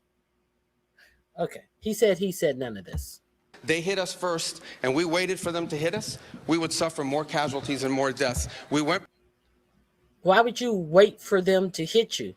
What wouldn't you be in a defensive position? Wouldn't you move your when they did that strike in June, Israel, Iran struck back at a military base. What did the United States do? They removed all of their personnel and equipment from that base that Iran struck. So you knew that they were going to strike that, and you protected your assets. Since you want to act like you can't tell Israel not to attack somebody that's going to in turn attack United States interests. Since we're going to play dumb. Proactively in a defensive way to prevent them from inflicting higher damage. Had we not done so, there would have been hearings on Capitol Hill about how we knew that this was going to happen and we didn't act preemptively to prevent more casualties and more loss of life. You didn't act preemptively to prevent more casualties and loss of life. If you had acted preemptively, you would have told Israel to not strike them in the first fucking place. All right. He said none of this. He said none of this. Let's get back to what I was playing for you earlier, where he pretends as if he said none of this. Let's play pretend with Marco Rubio once again. Like he said none of those things. Let me share my screen with you again. Somebody's going to ask him about those statements in particular. He's going to say, I didn't say that. That's not what I said. These people should be in front of a motherfucking court of law for this egregiousness. True. All right. Yesterday you talked about Israel. Mr. Secretary. Please, guys, I can't hear them all. Yes. Yesterday, you told us that Israel was going to strike Iran, and that's why we needed to get involved. Today, the president said that Iran was going to get. Yeah, your statement is false. So that's not what I was asked very specific. No, your statement's false. Were you there yesterday? Yes, I asked Okay. a question. No, were you the one that, because somebody asked me a question. Were you there yesterday? No, I was asked because somebody asked. Were you there? Because somebody asked. What, bitch? What? You said that. That's exactly what you said. That's why we needed to get involved. Today, the president said that Iran was going to get. Yeah, your statement is false. So that's not what I was asked very specifically. Were you there yesterday? Yes, I asked a question. No, were you the one that? Because somebody asked me a question yesterday. Did we go in because of Israel? And I said, you were asking me that. You from that follow up? And I said no. I told you this had to happen anyway. The president made a decision, and the decision he made was that Iran was not going to be allowed to hide behind its ballistic missile program. That Iran was not going to be allowed to hide behind its ability to conduct these attacks. That decision had been made. The president systematically made a decision to systematically destroy this terroristic capability that they had, and we carried that out. I was very clear in that answer. This was a question of timing, of why this had to happen as a joint operation, not the question of the intent. Once the president made a decision that negotiations were not going to work, that they were playing us on the negotiations, and that this was a threat that was untenable. They were playing you on the negotiations. Once we figured out the negotiations weren't going to work, and we figured out they were playing us on the negotiations, what were you negotiating on? Who was playing who on the negotiation? If you're saying that the reason why you struck them is because of their ballistic missile capabilities. Now today you are saying that you struck them based upon the ballistic missiles that they had. Look at all the damage that they're doing. If we allowed them to continue to work, well, imagine where they would be a year or two from now. You see the damage that they're doing with their ballistic missiles. So they were playing you in the negotiations. What were the negotiations about? The negotiations were about having a nuclear arsenal, enriching their uranium that they would be able to have a nuclear weapon. So who was playing who? Who you think you playing is the question, because y'all wasn't in negotiations about no ballistic missiles. Y'all was negotiating about a nuclear weapon that you said you had obliterated their ability to create when you struck them in June. You were negotiating them about a nuclear weapon that when 47 was in his first term, he threw up their agreement to not create a nuclear weapon, and the UN inspectors had gone in and had agreed that they were not creating a nuclear weapon. Who the fuck you think you talking to? All of these word salads, and no one pays attention to the fact that these motherfuckers are just sitting up lying to your face and shitting out your tax dollars, while they will refuse to properly tax billionaires at the same rate that they tax the working poor and the middle class, of the few people in the middle class that still exist in the United States. And as they create all of these billionaire deals for themselves and their buddies, but they sell you some dumb shit. They sit up and tell you the dumbest shit in the world. And no wonder they like the dumb voters, because dummies will buy this shit. The decision was made to strike them. That's what I said yesterday, and you guys need to play it. And if you're going to play these statements, you need to play the whole statement, not clip it. I just played the whole statement. If you guys are going to play it, you need to. I just did. You're lying. Now, I spoke with Senator Mark Warner, who's the chief Democrat on the Intelligence Committee today, and I want you to watch this interview because it's a very important one. We talk about Americans stuck abroad right now. There are hundreds of thousands of Americans stuck with no end in sight for when they can get back home. There's no airlift coming from the American government. We talk about the justification for the strikes on Iran. He talks about the intelligence that he's seen behind the scenes and tells us that there is no justification to strike Iran other than maybe that Israel was under some type of threat. But the United States is not Israel, even if Israel is a key ally to the United States. So major developments right now. Make sure to like, comment, share, and subscribe. Subscribe to my Substack. Click the link below. Support my work or send a Venmo to Aaron-Parnas to keep me caffeinated. Here's my interview with Senator Mark Warner. Excited today to be joined by Senator Mark Warner, the top Democrat on the Senate Intelligence Committee. Now, Senator Warner, I really want to jump right into it. A lot of Americans are concerned about the ongoing conflict in the Middle East and Iran. I want to start out by asking you, are we at war with Iran? We are at war. This is the president himself has used those terms, and this is a war of choice. This is not, if we think about military actions by the United States over the last decade, many times it's been the case of the United States reacts to some other action. This, on the other hand, is a proactive war of choice. There was no imminent threat to the United States. And so it was Donald Trump's choice to put American soldiers and sailors in harm's way. And I can just tell you, I was on Sunday down in Hampton Roads, Virginia, Norfolk, Virginia Beach, those communities where the sailors who are on the Ford, who are in combat now, half of every crowd I spoke to had people that they knew were deployed. And they are pretty upset and asking why their loved ones are in harm's way and what's the goal. And I can just say we've already heard 4 different goals come out of the administration so far of what their objectives are. Well, I ask you if we're at war because some of your Republican colleagues have used the terms military operation or combat operation as a way to kind of get around the fact that Congress has to declare war, not the president of the United States.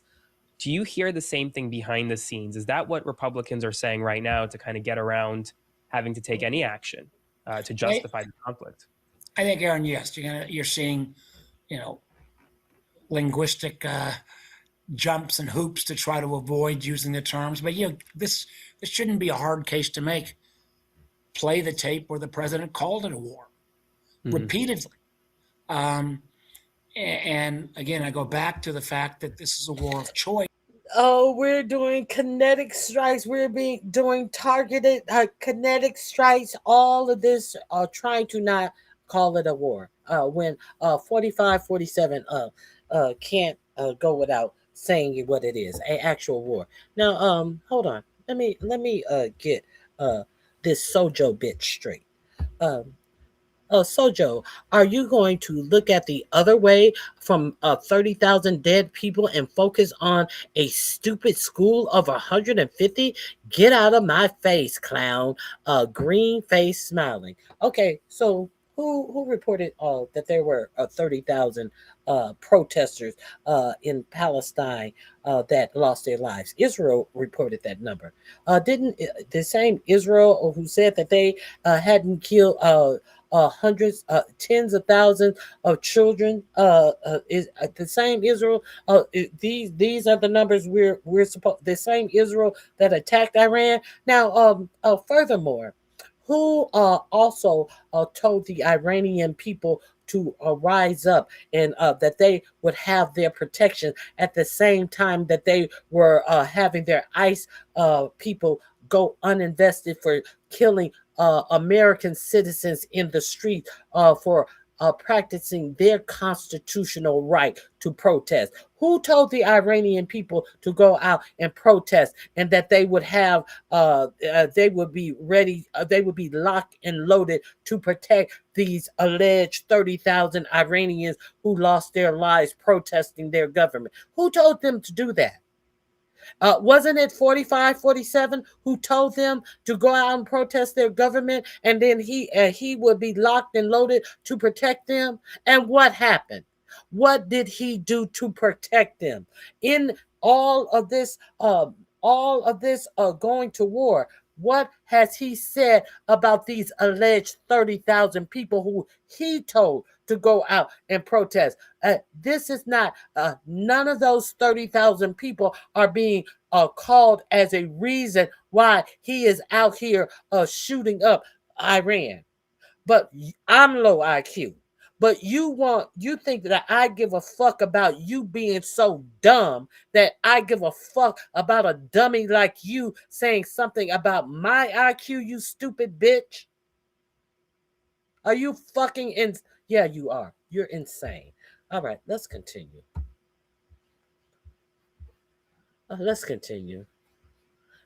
Now, what about the 30,000 people that Israel said? And what about them? What has your government said about them? What has your government did to do after they told them to protest while they killing their own protesters in the street? You stupid bitch. They did nothing. They are of no consequence in this fucking war. No consequence.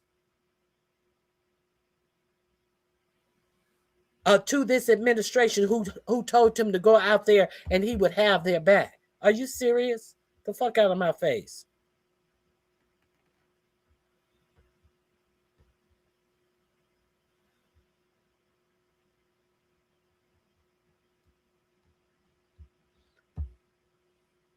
Hysterical. You are complaining about intel from Israel, yet ensure you had zero problem believing numbers in Gaza. How are you sure about that? How are you sure what I had believing about in Gaza, about the number in Gaza? If I had no problem believing the numbers in Gaza, Israel didn't deny. Israel also believed the numbers that came out of Gaza. So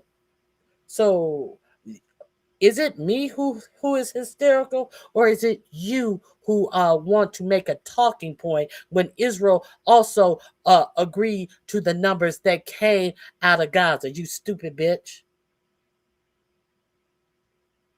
See all of this bullshit, all of this propaganda that you guys are trying to regurgitate. Understand that Israel also agreed to the numbers that came out in Gaza from the Gaza Health Ministry about the number of deaths. They agreed with it. They did not deny it. They agreed with it. So get the fuck out of my face, you stupid motherfuckers. Anyway, let's continue.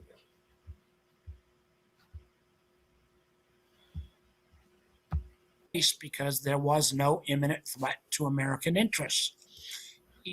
There were threats, I would even argue, not imminent to Israel, and Iran is an existential long-term threat to Israel. But even though Israel is a great ally, before we put our troops in harm's way, I think American interests have to be weighed. And we now have an administration that has first said the war is because they want to get rid of Iran's nuclear capabilities, which, by the way, the president claimed were totally obliterated in our bombing 9 months ago. Then they're saying they're going against the short-term, short-range and mid-range missiles. Then yesterday there was even talk about getting rid of the Iranian Navy. And then there was talk of regime change. And on the regime change, let me be clear, I have no love lost for the Iranian leadership. They were brutal. I'm not going to shed a tear for the demise of the supreme leader and others. But regime change in a nation of 92 million people is not as simple as extracting a Maduro from Venezuela. And one of the things I worry about, Aaron, is the president has called on the Iranian people to kind of come and take their government back. Well, if 100,000 protesters show up tomorrow or the next day in Tehran, trying to extract that regime change, and the Iranian military, the IRGC, kills 5,000, 10,000, 20,000 of them, what obligation does America have to stand behind those protesters who took the president at his word? Has the administration...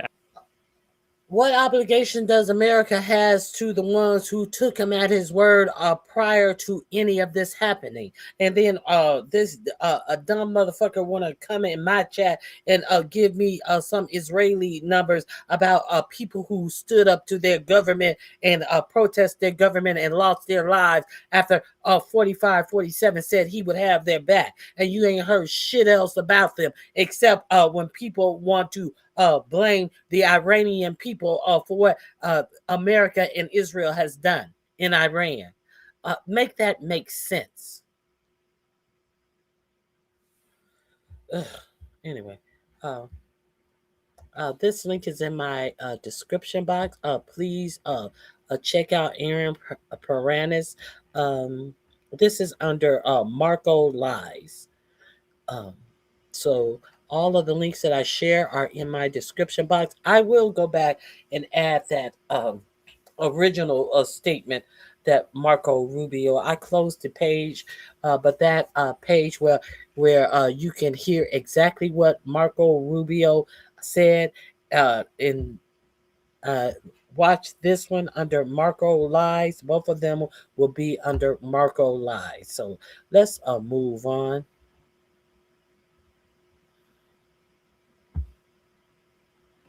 When I addressed the deranged occupant of the White House, Donald Trump, as a mad dog in one of my videos, some of you were surprised by the use of my adjective for this man. But his current state of mind, after getting a battering from Iran, proves exactly why I was right all along. Whilst it will be for the regional experts and analysts to assess who won this war after the dust settles, the public pronouncement and overall conduct of the stakeholders of this war give you a clear idea about the winners. And Iran is clearly winning despite being pushed against the wall by the so-called military might of American and Israeli terrorists. It's been just 4 days since the Israelis and Americans launched their illegal aggression against Iran. But Trump has already started losing his sanity. This would be the focus of my video tonight. Also in tonight's video, CNN journalists, not one, 2 journalists, are arrested by Israeli terrorists in Tel Aviv. Why? Because they were capturing the video of the destruction caused by Iranian missiles. And a former UK diplomat gives a dressing down to LBC presenter Nick Ferrari for his desperate warmongering rants. So please stay tuned. What Marco Rubio said yesterday is turning out to be so bloody right. This thug, Rubio, had said that the Americans were being forced to fight Israel's war. This has evoked strong reactions from the American public and some lawmakers too. Trump and his terrorist Israeli masters, Benjamin Netanyahu, had thought that they would be able to replicate the Venezuela model in Iran, and the Iranians would be on their knees within hours of their military transgressions. But Iran had other ideas. Despite the assassination of the supreme leader and top military commanders in a cowardly attack by Israelis and the Americans, Iranians pounded American and Israeli interest with a barrage of ballistic missiles and drones. I will take you through the kind of damage the Iranians have caused across the region. But let's see. Now, prior to this, prior to Marco Rubio coming out and telling you that they were doing the bidding and the commands that they had to do because Benjamin Netanyahu is running the whole United States military, before they got embarrassed for coming out trying to make rationale and trying to make it seem like it was reasonable that they did everything but tell Israel, you cannot strike Iran because if you do, they will strike America. And now look at Marco Rubio lying. Now look at the talk about ballistic missiles when they were telling you prior to this, it was all about them trying to enrich uranium to create a nuclear weapon. But now nuclear weapons aren't even talked about. Now they don't even want them to have missiles to protect themselves. Why? Because they are beating the fuck out of the United States with their ballistic missiles, as your president lied and says that we have enough interceptors to go on with this war forever, when it is actually reported that we don't have enough to continue this barrage of being beaten down with their ballistic missiles but for a week, because we are running low on interceptors to intercept these ballistic missiles. Now you hear nothing about nuclear warfare. You're hearing a whole lot about ballistic missiles. Okay, from your government. What these batterings have done to people like Trump. You only have to look at his public statement today to conclude that this deranged and sick man is clueless about his future move. Today he blasted Spain for not allowing the Americans to use its soil for military strikes against Iran. So what does he do? He said he would happily violate Spain's sovereignty and use. Spain said you cannot make any strikes from our land. And this motherfucker said that he would go over there and land his planes on Spain's soil and do whatever he wanted to do from Spain. Make that make sense. So, make that make sense. How is he going to do that? Further isolating us from having any adversaries. Just craziness, insanity. Their military base, and no one would be able to stop him from. He blasted Spain for not allowing the Americans to use its soil for military strikes against Iran. So what does he do? He said he would happily violate Spain's sovereignty and use their military base, and no one would be able to stop him from doing so. This is what happens when you make a street thug, a petty criminal, the president of your country. I mean, he doesn't even care about international law. He's openly saying that. But some of the European, like Spain, has been terrible. In fact, I told Scott to cut off all dealings with Spain. Spain, first of all, it started whenever Scott Besson, the Treasury lapdog. So what are we going to do? Put more sanctions on Spain? No, you can't just unilaterally create your tariff. The most tariff you can do is 15%, and you've already put 15% on all of the rest of the world right now. So you cannot. I told him to cut off all business with Spain. They're terrible. every European nation. But that's not all he said about Spain. Let's hear it come out of his own spitty mouth. And at my request, paid 5%, which they should be doing. And everybody was enthusiastic about it, Germany, everybody. And Spain didn't do it. And now Spain actually said that we can't use their bases, and that's all right. We don't want to. We could use their base if we want. We could just fly in and use it. Nobody's going to tell us not to use it, but we don't have to. But they were unfriendly, and so I told him that we don't want to. Spain has absolutely nothing that we need other than great people. They have great people, but they don't have great leadership. And as you know, they were the only country that in NATO would not agree to go up to 5%.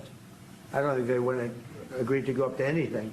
They wanted to keep it at 2%, and they don't pay the 2%. So we're going to cut off all trade with Spain. We don't want anything to do with Spain. This is how you would see Israeli terrorists talk to Palestinians when they snatch their land. This only shows the desperation of this man following a brutal response from the Iranians. Even people who once supported him and still do are now calling out the cowardice of him and his war criminal Israeli masters. Enjoy this clip from the Steve Bannon show. There's footage out there. People have to be, particularly now, people are being inundated with artificial intelligence, et cetera. So it takes a while to go through it. It looks like Tel Aviv was pounded overnight. And again, today, is some of that artificial intelligence? Or are you confident talking to your sources? Because I've talked to people too who said they are getting pounded. But I just want to make sure that. Yeah, I think we're talking to some of the same people in some cases too, but I'm not even talking about the videos that I'm seeing on Twitter. I'm talking about people that I know in the region or who are part of the year in the region and have a lot of ties. That is not being reported officially, obviously, because the Israelis won't let that out. But there are people who are living in Tel Aviv who are sharing things that they probably shouldn't be about what's going on in the streets and whatnot. Could this be AI? Is Israel really being attacked this badly? Well, people are sharing things that they probably shouldn't be. People are getting the truth out, and you're saying that they probably shouldn't be sharing this information? Is that what you're saying? People are getting the facts out that they don't want out? People are sharing things that they probably shouldn't be. Well, you know, I can confirm it. But hey, people are sharing it, and they shouldn't be sharing the truth. The news media has been banned, kind of like they were banned from going into Palestine to tell what the truth of what was going on in Palestine, as over 200 news media people were lost their lives trying to tell the truth about what was going on in Palestine.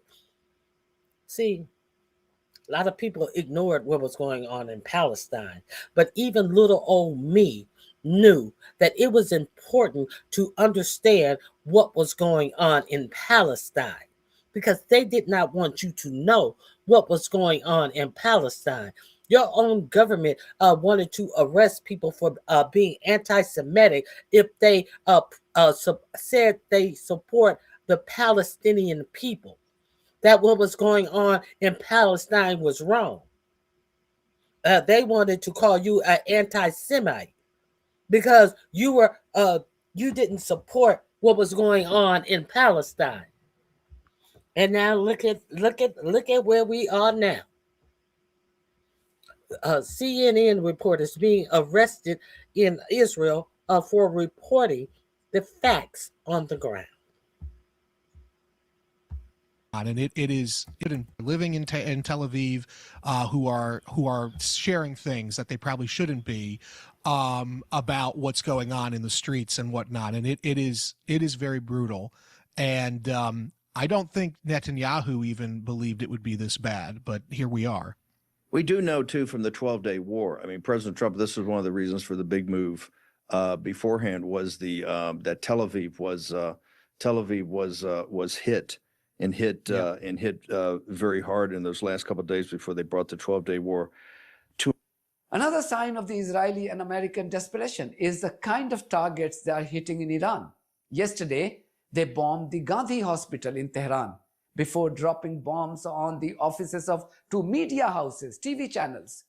Today, these human devils dropped bombs on passenger planes. This is how brave these cowards are. Just because they're unable to defeat Iran militarily, they are venting out their frustration on hospitals, media outlets, passenger planes, elementary schools, killing 168 to 170 girls. And what is Iran doing on the other hand? Iran is busy destroying the air defense of Israel and America. And the fact that Iran is destroying this air defense, supposedly built using billions of dollars, by using a few $1,000s worth drones, says it all. Iran has just claimed to have destroyed AN/FPS 132, which is the largest US radar in the Persian Gulf that was capable of monitoring the entire West Asia. What you're seeing on your screen, shared by Iranian state TV, was being used for early warning with a range of 5,000 kilometers, and it cost $1.1 billion to build. Of course, the Americans haven't confirmed this loss since this would be so embarrassing.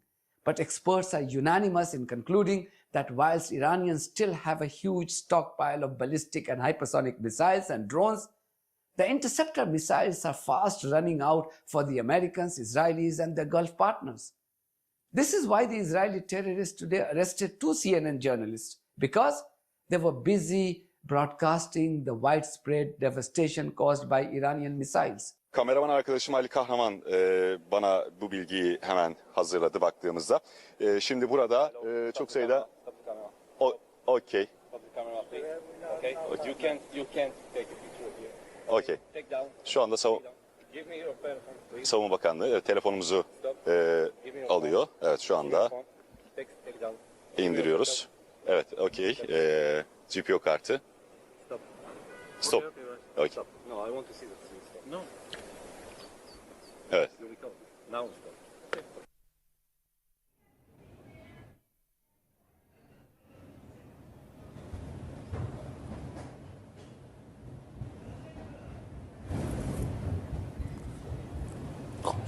Evet, İsrail'de CNN Türk yayınının şu dakikalarda engellendiğini Güvenlik söyleyelim. güçleri müdahale etti. Now you understand why these demonic creatures want to control the media. And those who do not fall in line are either arrested or killed, as we saw in Gaza.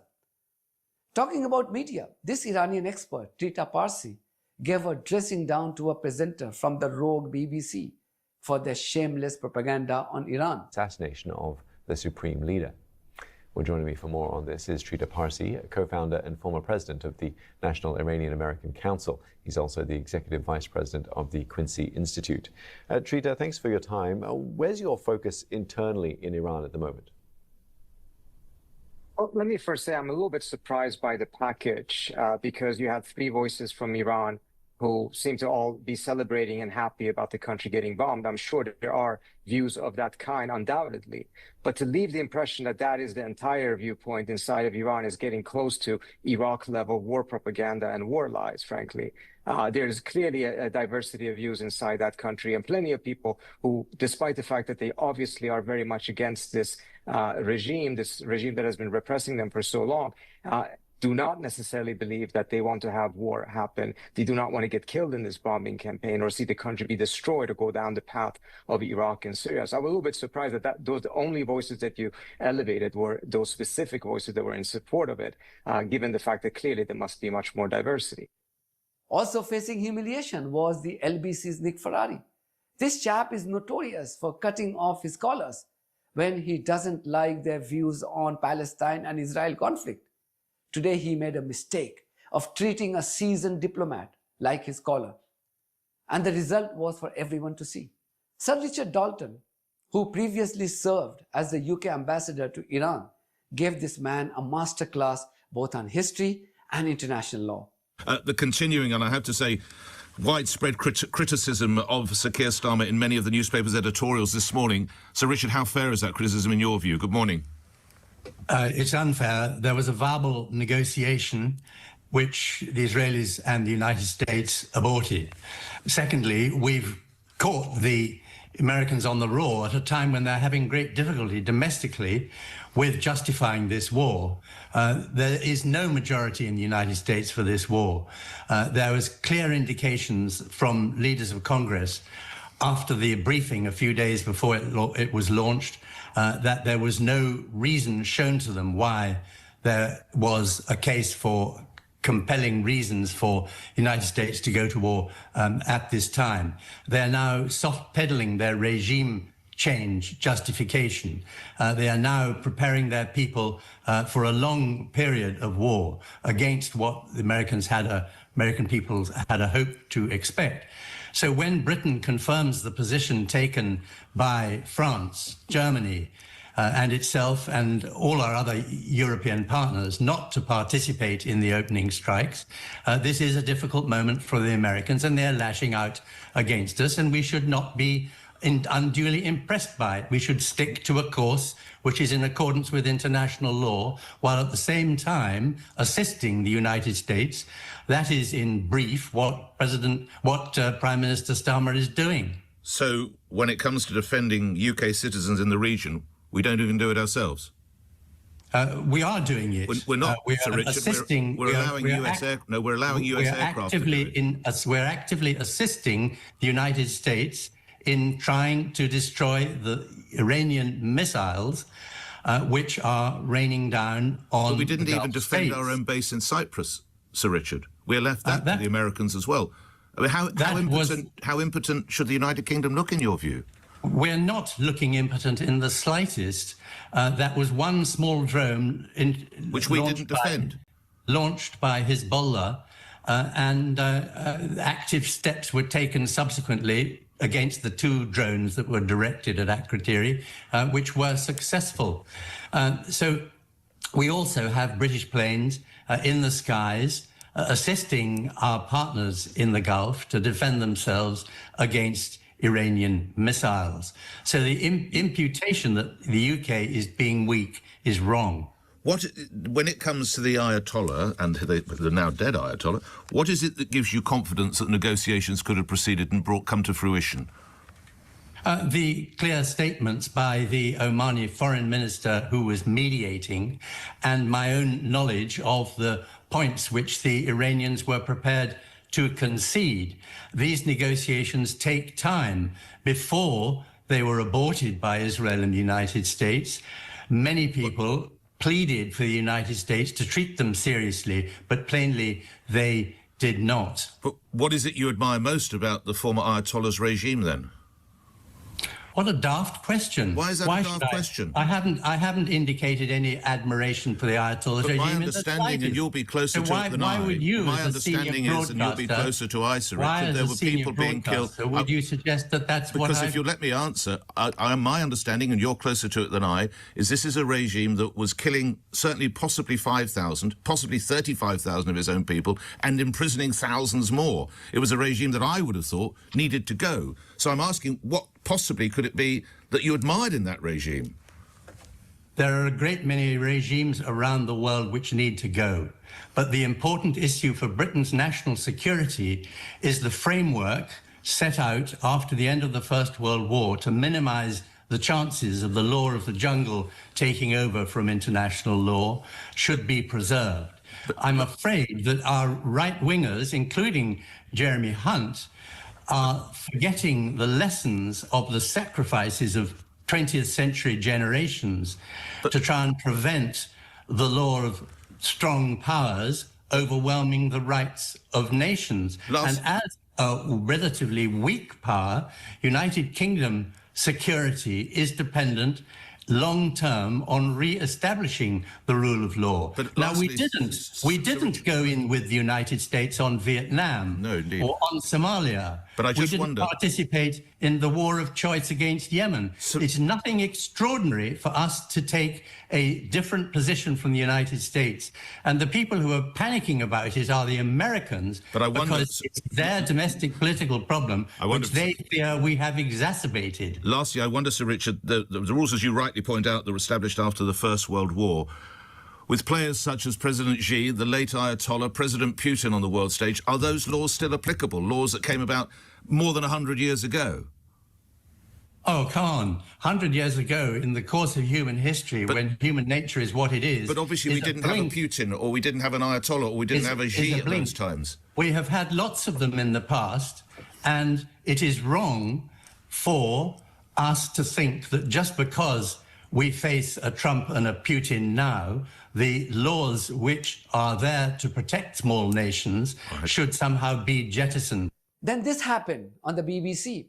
This BBC presenter, I think his name is Christian Fraser, said the quiet part out loud when he said that Israelis control the White House. Finally, someone had the courage to say this on a legacy media platform. This is how we carried out our journalism in the BBC during my time with this organization. But last night, Benjamin Netanyahu laughed off suggestions that he had dragged Washington into war. I mean, that's ridiculous. Donald Trump is the strongest leader in the world. He does what he thinks is right for America. He does also what he thinks is right for future generations. And frankly, we're partners in that effort because I've devoted my life to securing the life of the one and only Jewish state. And believe me, it's been a struggle. Is it ridiculous? Israel certainly has influence over White House policy. On Sunday, the Israeli Prime Minister admitted this operation had allowed him to do what he had yearned to do for 40 years. That's it for me.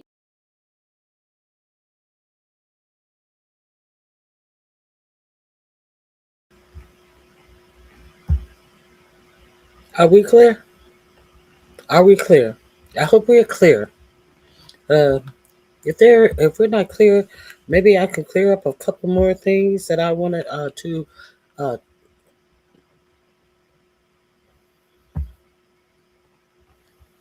So it's clear, Donald Trump and his terrorist masters, Benjamin Netanyahu, had deluded themselves by thinking to occupy Iran and its vast natural resources by bombing the country and killing their supreme leader. One of their calculations was also to cause massive unrest in the country so that the administration would implode from within. Guess what? Whilst Iran has held its ground and is fighting back valiantly, the mass murder of over 180 girls from an elementary school have sent a chilling reminder to even those opposed to the government. They are now worried about potential consequences to their own well-being, not from the Iranian government, but from the Israeli and American genocidal maniacs. If they can kill 180 children, what's a guarantee that they won't be killed by the same people? They're fast realizing that these bloodthirsty thugs don't care about their interests. Also, guess which country has imploded from within as the direct result of this conflict? It's not Iran, it's Bahrain, arguably the biggest ally of America and Israeli terrorists in the Gulf region along with the UAE. This is where the US has or had the headquarters of its Navy's Fifth Fleet. I use the word had because the Iranians have bombed the hell out of these headquarters in the last couple of days. So American and Israeli terrorists illegally attacked Iran, hoping to cause unrest here. So is your for-profit media telling you about this? Or they pretending like, oh, we don't know. We don't know. We see smoke in the distance. Let's continue.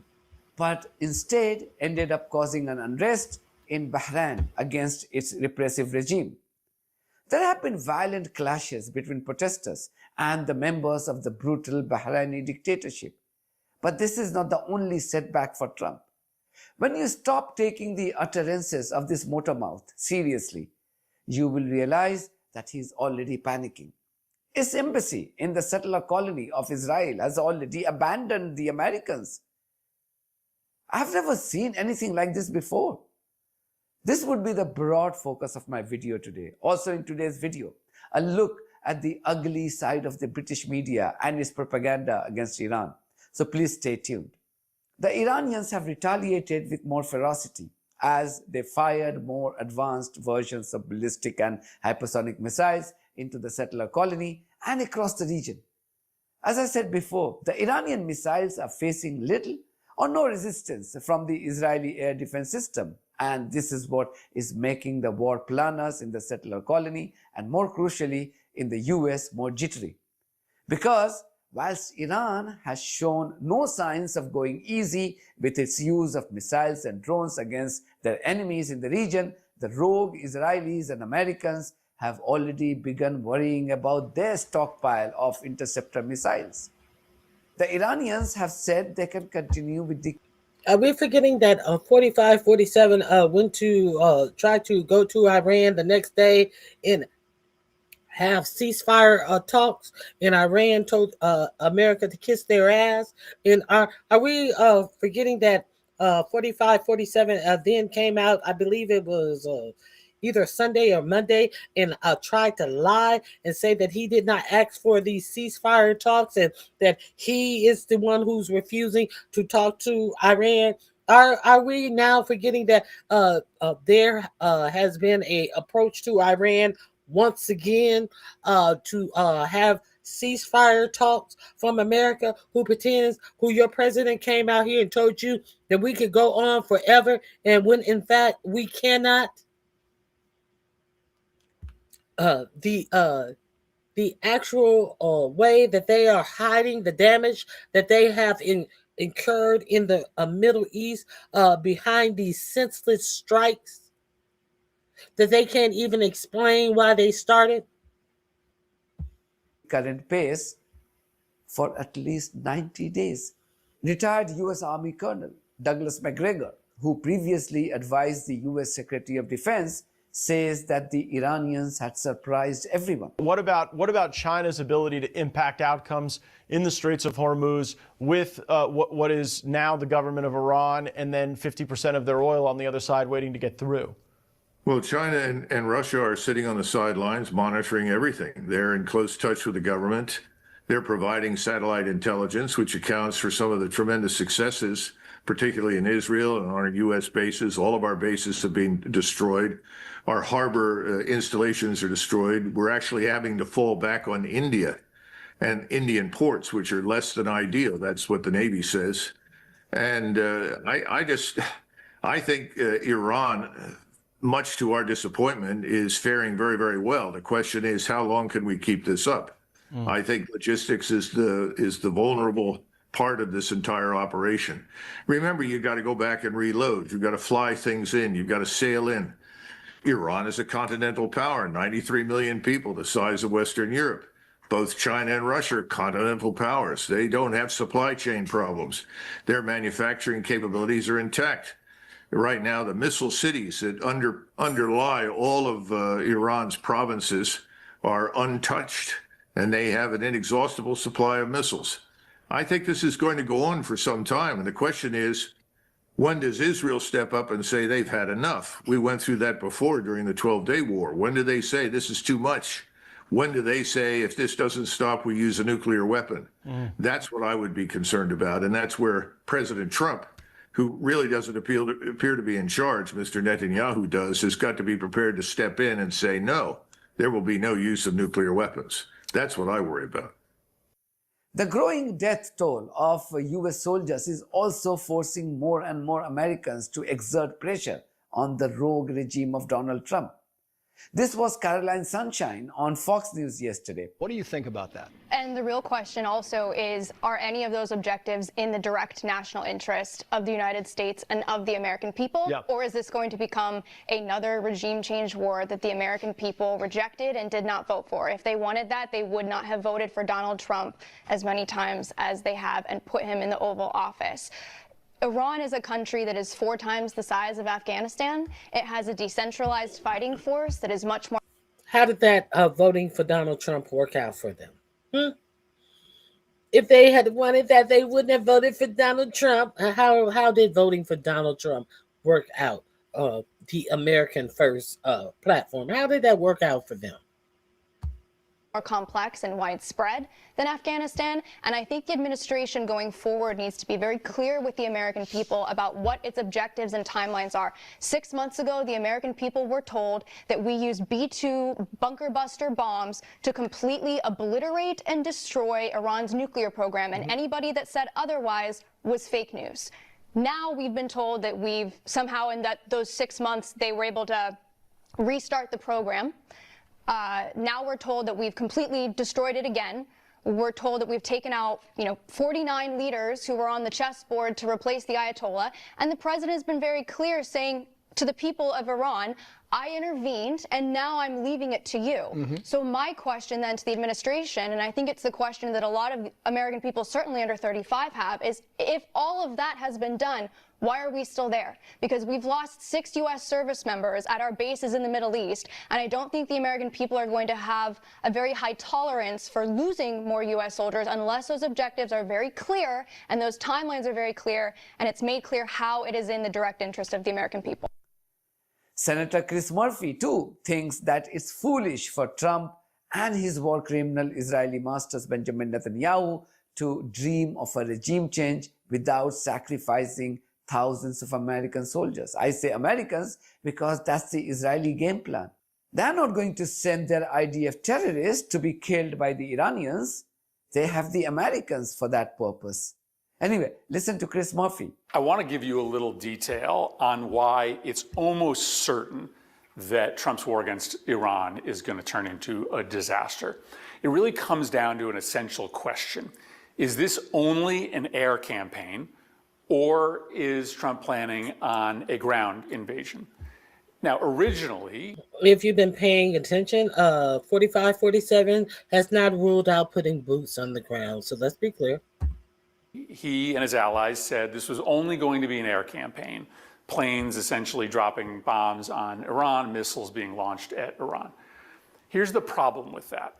There is absolutely no evidence that an air campaign alone ever leads to a despotic regime falling, being replaced with a democracy. There's actually no history of that happening, and we've launched plenty of air campaigns against countries all over the world, including in the Middle East. What happens is it just hardens the resolve of the existing government to continue its domestic repressive policies and its provocations overseas, and no democracy emerges. Trump has killed the supreme leader and a handful of the people that surround him, but already what we're hearing is that hardliners are taking control of the government. Okay, but what if he actually does launch a ground invasion? And Trump said today that he's still leaving that option on the table.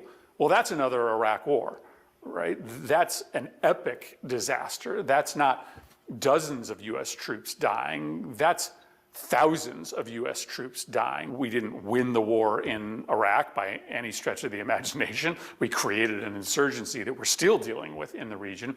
We didn't win the war in Afghanistan, 20 years of fighting, and we had to withdraw. The very people that we dislodged were back in charge. So if it's an air campaign, no evidence that that will work. The bad people will still be in charge. If it's a ground invasion, well, maybe you can get rid of the bad people, but that's probably thousands, if not tens of thousands of American deaths, and nobody in this country wants that. That's the choice here. That's the reason why many of us, right from the jump, have been fairly certain that this is going to result in a disaster. The US and Israeli military adventurism is turning out to be a massive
miscalculation for Trump.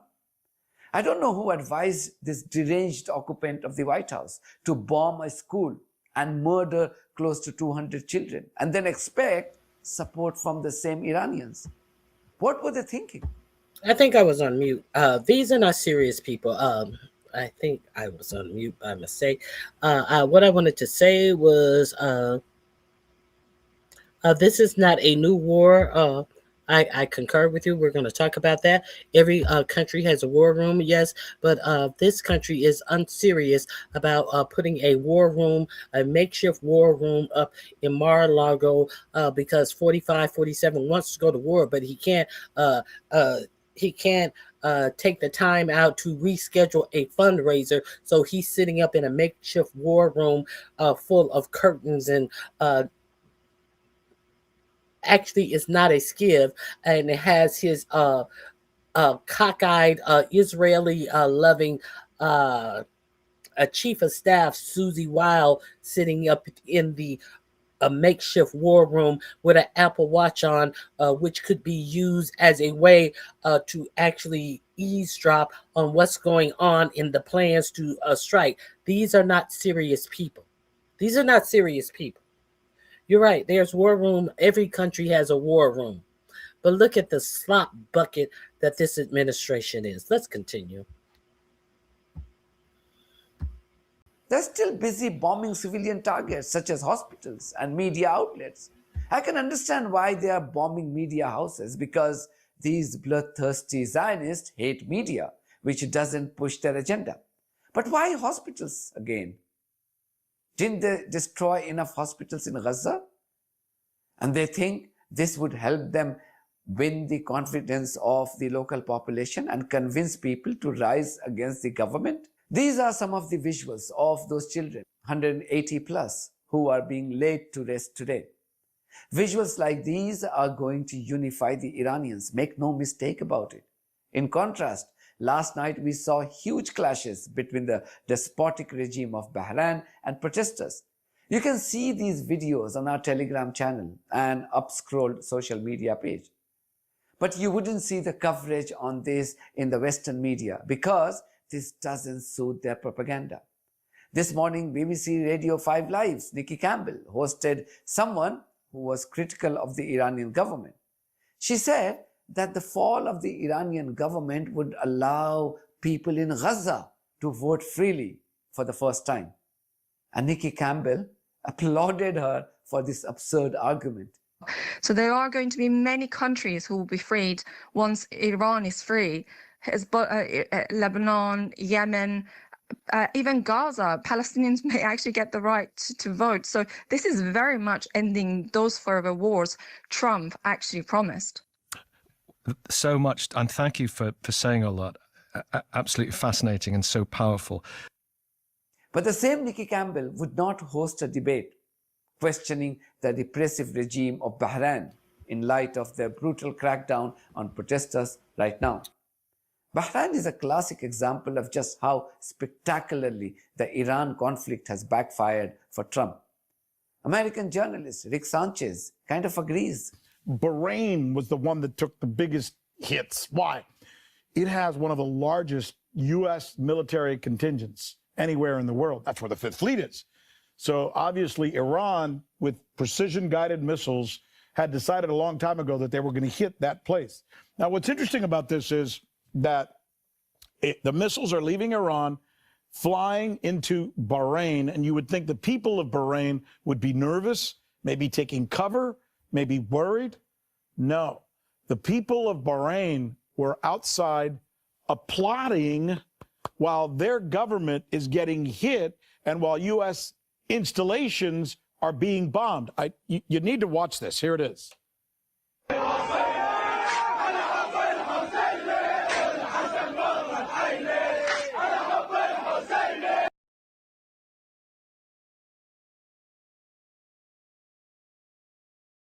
So what I need to ask you, is this being shown on your for-profit media, or are you getting propaganda? Are you just getting propaganda on your media? I'm just curious. Everything is bought and paid for to keep you uninformed in the same position that you have been, and keep these few billionaires that are running this country and every other country in power, as they spend your tax dollars to further enrich themselves. They love ignorance in this country.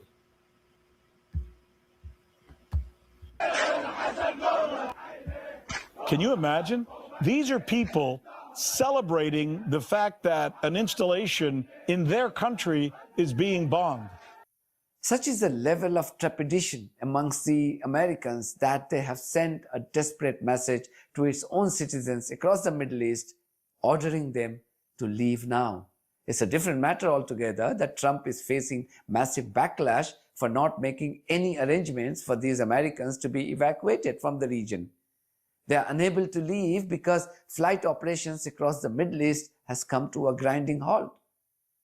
In the settler colony, Israeli slave Mike Huckabee appears to have gone into hiding by abandoning the US citizens. Read this message posted by the US Embassy in the settler colony only moments ago. It reads, and I quote, "The US Embassy is not in a position at this time to evacuate or directly assist Americans in departing Israel. The following is provided for your information as you make your own security plans. The Israeli Ministry of Tourism has begun operating shuttles to the Taba border crossing as of March the 2nd. To be added to the passenger list for a shuttle, you must register via the ministry's evacuation form. The US Embassy cannot make any recommendation for or against the Ministry of Tourism's shuttle. If you choose to avail yourself of this option to depart, the US government cannot guarantee your safety. The information is provided as a courtesy to those wishing to leave Israel. Passengers who wish to cross to Jordan may take the shuttle to Eilat and continue independently by taxi to the Yitzhak Rabin border crossing. End quote. Simply put, the Trump administration has abandoned the US citizens by telling them to fend for themselves. So much for the most powerful country in the world. And going by the mood in Iran. Simply put, they are doing their best impersonation of Flavor Flav. I can't do nothing for you, man. I can't do nothing for you, man. I don't have a plan. I just can't do nothing for you, man. Your government can't do anything for you. As Mike, I don't care if Israel, it would be a good idea if Israel took over the entire Middle East, has packed his bag and his fat ass in Iran and have no information how to save your life. Let's continue. The Americans and the Israeli masters are in for a bigger shock. That's it for me. Thank you very much for your support of this platform and our journalism. If you haven't subscribed to my channel, please do so, because that's what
Sources tell CBS News the U.S. military used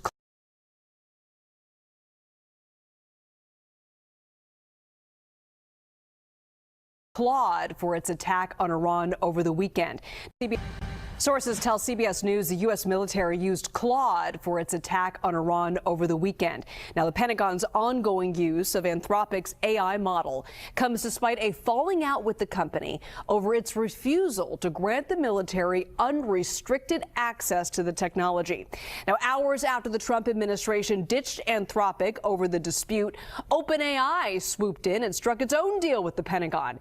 Now, the details of that agreement appear to be changing. After facing backlash, CEO Sam Altman says he's working with the government to, quote, make some additions. So I want to bring in Katrina Manson, Bloomberg News reporter and author of the forthcoming book, Project Maven, a Marine Colonel, his team, and the Dawn of AI Warfare. Very topical for this time. Katrina, we spoke on Friday about the timing of the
standoff between Anthropic and the Pentagon, while a huge military presence was building off the coast of Iran.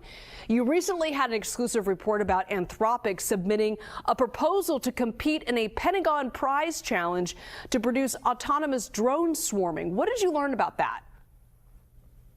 The lines really are so murky. Anthropic submitted a bid for this extraordinary... My mic was on mute when I was telling you all of that.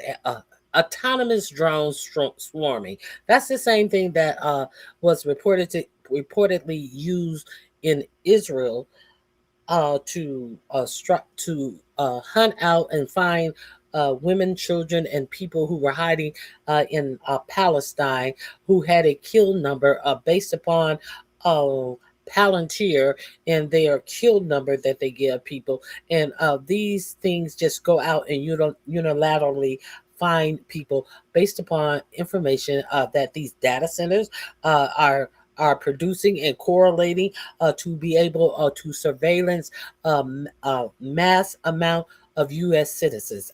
To find out that Anthropic was a part of this contest was shocking, when the reason while they were thrown out of the U.S. Government contract that they had was for the actual same reason.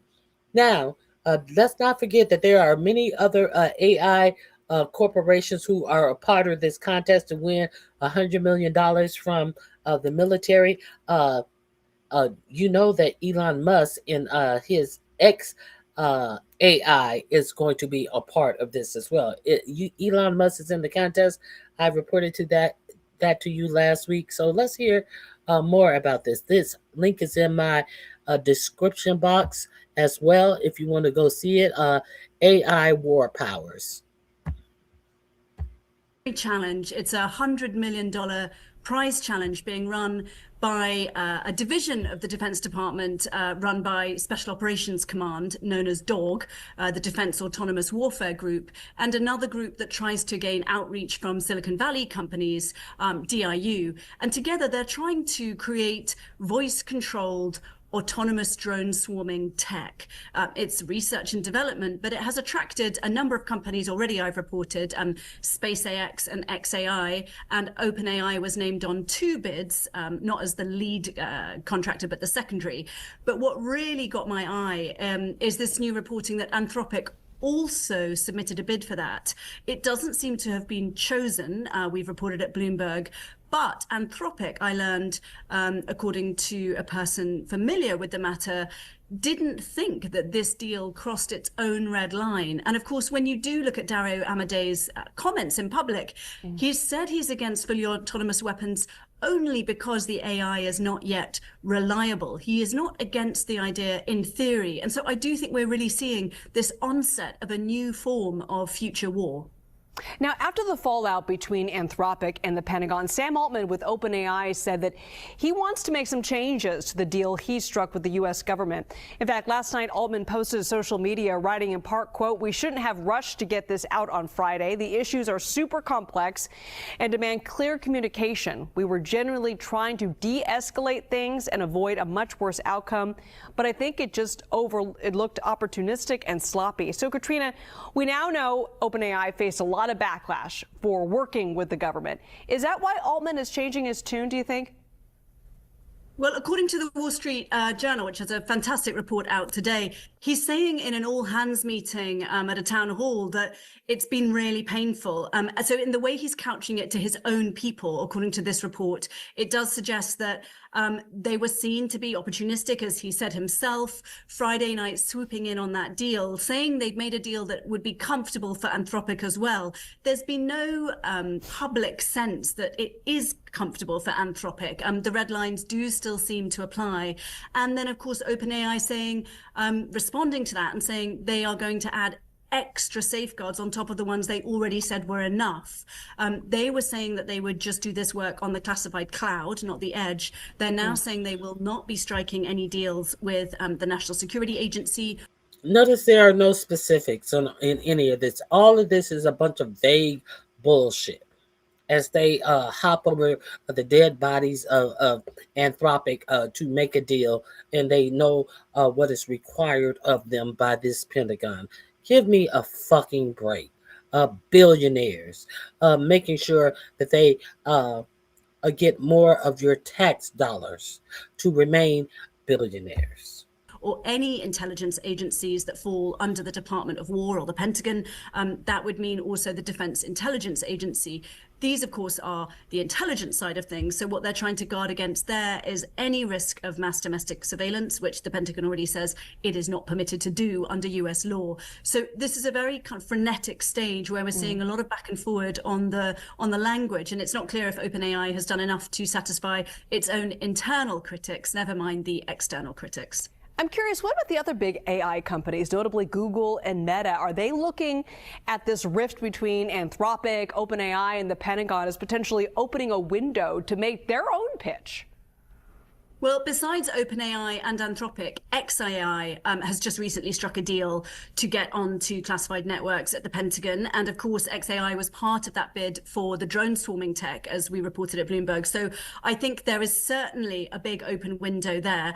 Google, of course, is already a long-term partner of the Defense Department. Since the days of Project Maven, when it said it would not renew an AI contract, it has dropped some of its caveats about working with the Defense Department. It has cloud, it has several other elements, and Meta has an open source model. It doesn't, as far as I'm aware, have direct contracts with the Department of War, but it does work with several subcontractors. It has a partnership with Anduril, and that is on some of its most forward-leaning tech in terms of visors for military operators to really bring data to the battlefield. So both are already involved in military operations in terms of the tech supporting that already. Of course, there is always more that they could negotiate. Yes, those were certainly lucrative contracts. I can imagine that other people would want them as well. Katrina Manson, thank you so much. So one of the things we've been keeping our eyes on, y'all, is the way in which this Trump regime is being incredibly corrupt. And boy, oh boy, if there's one thing that they put a lot of effort into, it is their schemes. It is their scams, their schemes, the way they steal money. It is kind of astonishing, the multitude of ways, the myriad ways that they basically commit crimes, okay? Well, we have another example here, which nobody's talking about, but man, is this a big deal. This is such a huge deal. So look at this. Just in, 6 suspected insiders made $1.2 million betting on a U.S. strike on Iran. Most of these wallets were funded in the last 24 hours, specifically bet for February 28th, and bought, yes, hours before the strike. So yet again, 1.2 million betting on a U.S. strike, clearly insider information. People have spent. And the bad thing about it is they don't know the actual real identity of these people. Who could it be who had this information? They don't know. Speculated. Is it Jared Kushner? Is it Steve Witkoff, who are profiting currently off of foreign policy 1,000 ways to Sunday? Is it fucking Barron Trump, right? Is it Donald Trump himself? Is it Trump Jr.? Is it Eric Trump? It could literally be any of these people, any of them. Clearly, they think the law's not real anymore. Crime is legal. We get to do what we want. Who's going to come after me? Fucking Pam Bondi? Is that what's Pam Bondi's going to come after me? Is Kash Patel at the FBI going to investigate me? They have made a mockery of rule of law. And I never want to hear another motherfucking word about Hunter Biden and Burisma or any sort of Democratic corruption because they make fucking Nancy Pelosi look like a schoolgirl with her insider trading compared to the shit that they're doing, y'all. That's a fact at this point. Okay, so speaking of Kash Patel, I want to give you information about Kash Patel and the importance of people that Kash Patel has fired in this administration. Let me get to this. Very, very important information. Kash Patel has, I believe it is 12 people he has fired who jobs were specifically to hold on. Was specifically to review the intelligence that was coming out of Iran. Kash Patel has fired all of these people. Let me find it. This is very important at a time that we are actually at war with Iran. I apologize. I meant to definitely meant to share that with you.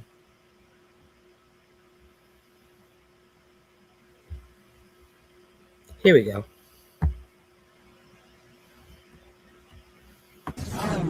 About 12 hours after President Donald Trump started this new war with Iran, his FBI director, Kash Patel, took to social media to reassure the American public about safety here at home. He said, quote, "Last night I instructed our counterterrorism and intelligence teams to be on high alert and mobilize all assisting security assets needed.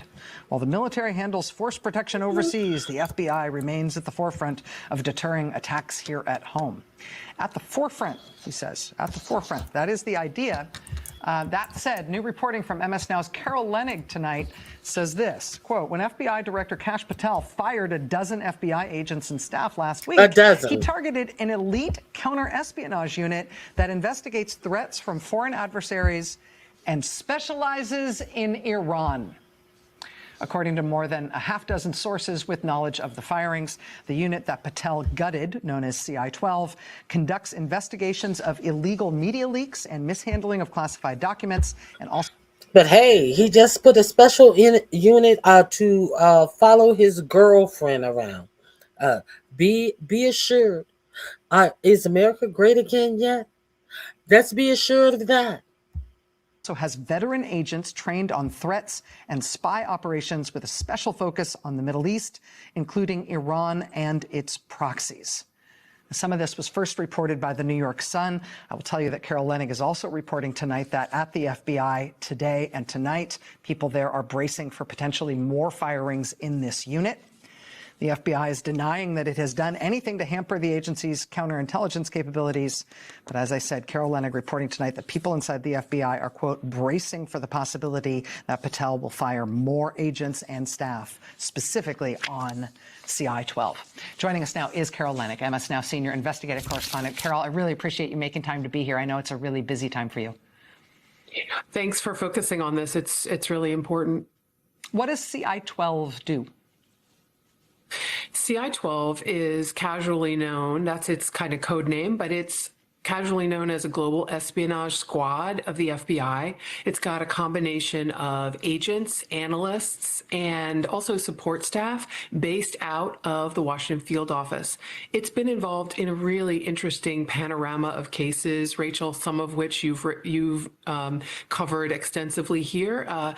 It worked on the case involving classified documents involving Donald Trump, hoarding and concealing hundreds and hundreds of top secret records at his home in Mar-a-Lago. It also investigated leak investigations. It investigated John Bolton even, and classified records that were found at his home, or classified information, forgive me, that was found at his home. And it also, with the exception of Russia and China, looks at espionage and other threat information from foreign adversaries in other countries. This is important when it comes to their specialty in the Middle East, because they've been involved in essentially catching people on U.S. soil who are operatives of foreign governments, and that includes Iran. Iran has a long and terrible history of assassinating people in other countries, not just in the Middle East, but throughout Europe, even making attempts here in the United States.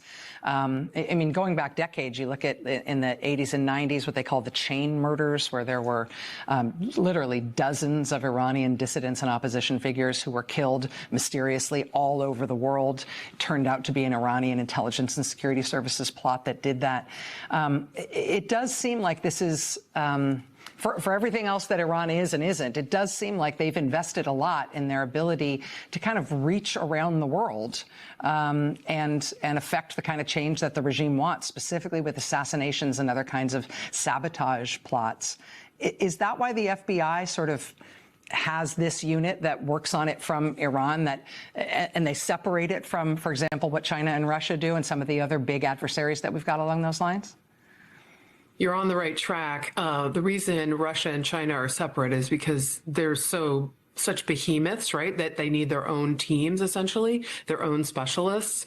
But the Middle East is a great concern, and Iran is chief among them. I mean, we all have, I hope, are all aware that when Donald Trump, in his first presidency, ordered the drone strike that killed a Revolutionary Guard general, a very beloved one there, Qasem Soleimani, when that happened, it spurred literally multiple murder-for-hire operations. One that I wrote a lot about involved a fellow named Asif Merchant, who the FBI found here in Houston and also in New York, offering to meet former convicts, former releasees from prison, and saying that he had up to $1 million to offer people if they would help him kill Donald Trump.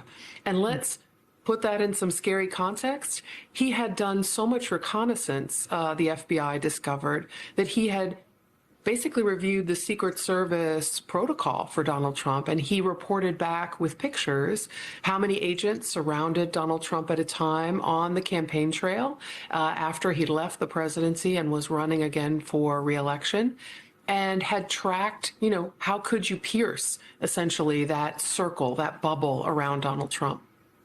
Wow. And that, again, the trial in that case, the trial, you know, that's ongoing. I mean, the federal prosecution around this is something that we owe to the counterintelligence work and the Justice Department work to bring those things to bring those things into federal court and air them out. And firing the FBI agents who work on this kind of stuff at this time, it's hard to get our head around. MS Now senior investigator.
Christine Nome and the House Judiciary Committee is having a live hearing right now.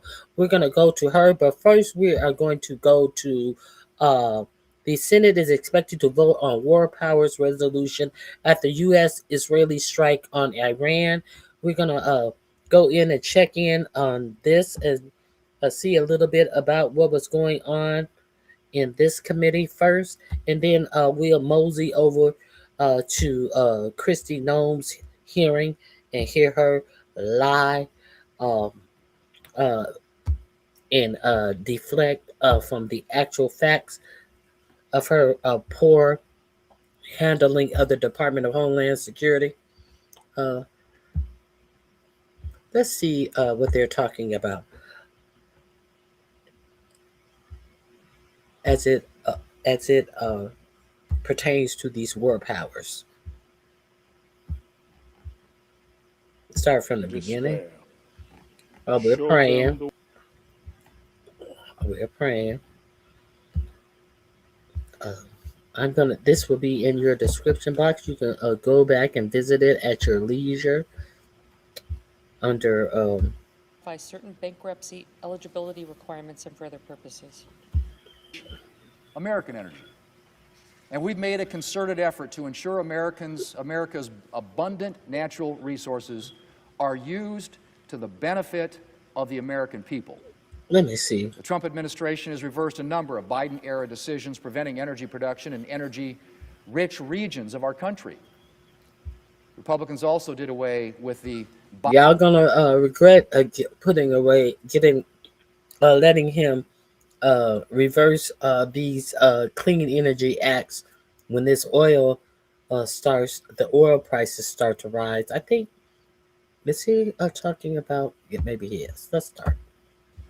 Mr. President, in order to place the bill on the calendar under the provisions of Rule 14, I would object to further proceeding. Objections haven't been heard. The bill will be placed on the calendar under previous Rule 14. Mr. President, last week, Leader Schumer came to the floor to announce, and I quote, lowering costs will be Senate Democrats' North Star in 2026, end quote. He continued, and I quote again, let me repeat that so that America and our Republican colleagues hear it. Lowering costs will be Senate Democrats' North Star in 2026, end quote. Well, Mr. President, you have to give the Democrats a lot of credit for their nerve, or maybe their case of amnesia. Because to hear Democrats speak lately, you'd think that they have zero memory of the massive affordability crisis that they created. Let's just review for a minute, Mr. President. 5 years ago this week, Democrats were getting ready to pass a massive $1.9 trillion spending bill. No offsets. Their so-called American Rescue Plan. I paused my video like that because I am talking, and sometimes I am on mute and I'm still talking and you don't hear the video or me talking. It's called a mistake, Sabar. warnings that their bill's excessive spending could cause a serious...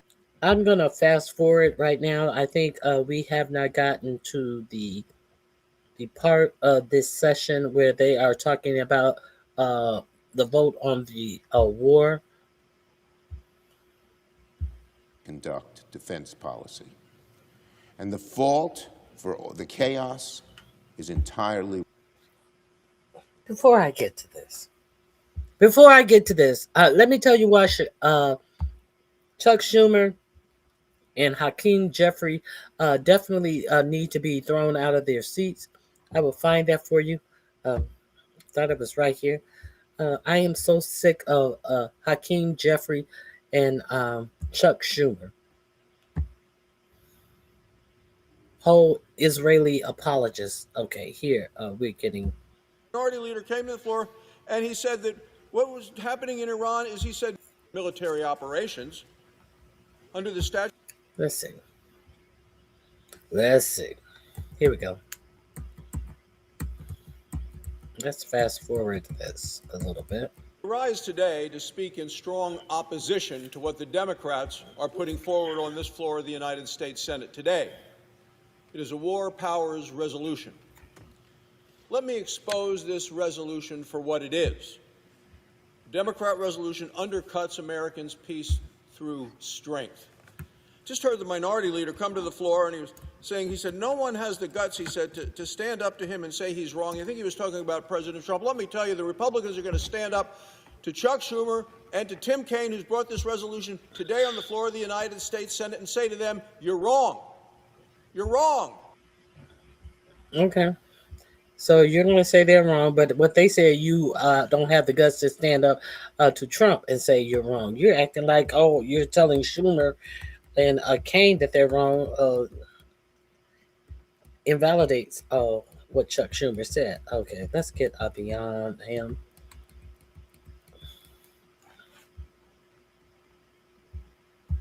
Sir, Ms. Blunt Rochester, aye.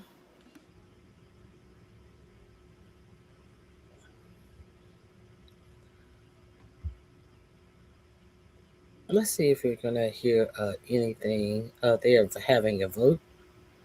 I guess they are voting on it right now. There's only one or two speakers. Let's see what the vote is. Shall we?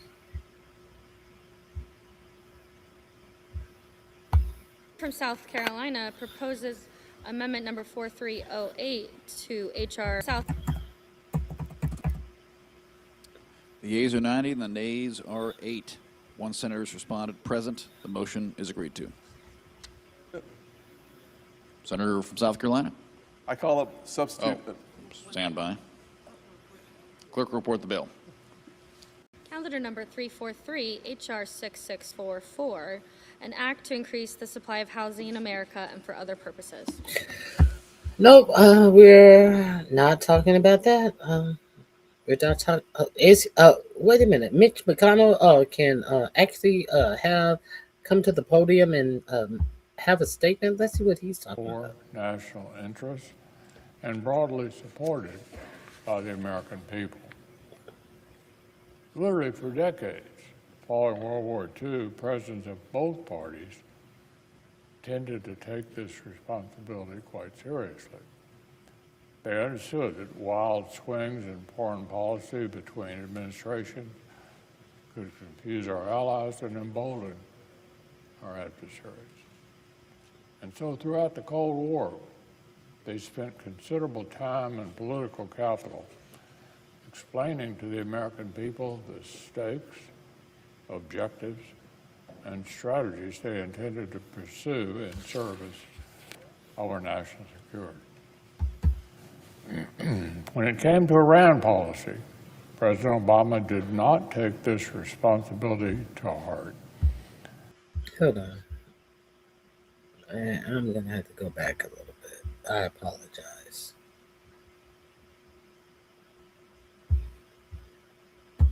$33.08. Clerk report.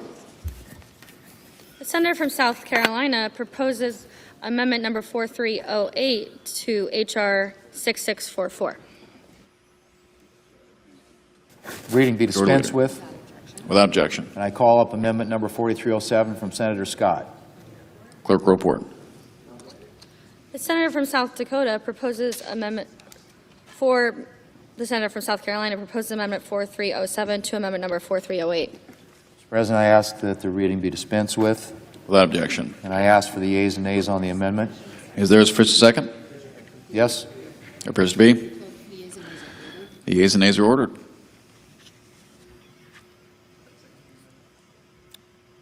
President, I have a second-degree amendment at the desk. Clerk report. The senator from South Dakota proposes amendment 4310 to amendment number 4307. Mr. President, I ask that the reading be dispensed with. Without objection. And I have an amendment to the text of the underlying bill. Clerk report. The senator from South Dakota proposes amendment number 4311 to the text proposed to be stricken by amendment number 4308. Mr. President, I ask the reading be dispensed with. Without objection. And I ask for the yeas and nays on my amendment. Is there a first second? Second. Appears to be. Yeas and nays will be ordered. Mr. President, I have a second-degree amendment at the desk. Clerk report. The senator from South Dakota proposes amendment number 4311 to the Committee on Banking, Housing, and Urban Affairs with instruction. And I ask for the yeas and nays on the motion. Second. Clerk report. For the yeas and nays on the order. The senator from South Dakota, Mr. Thune, proposes amendment number 4315 to amendment number 4314. Mr. President, I ask consent the reading be waived. Without objection. Thank you, Mr. President. President. Senator Nebraska. Thank you, Mr. President. Mr. President, I rise today to honor and remember a great Nebraska. Okay. I apologize, Lord.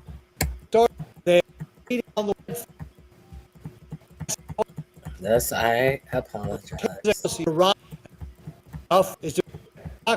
We got a war going on, and he's doing a personal acknowledgement from somebody from Nebraska.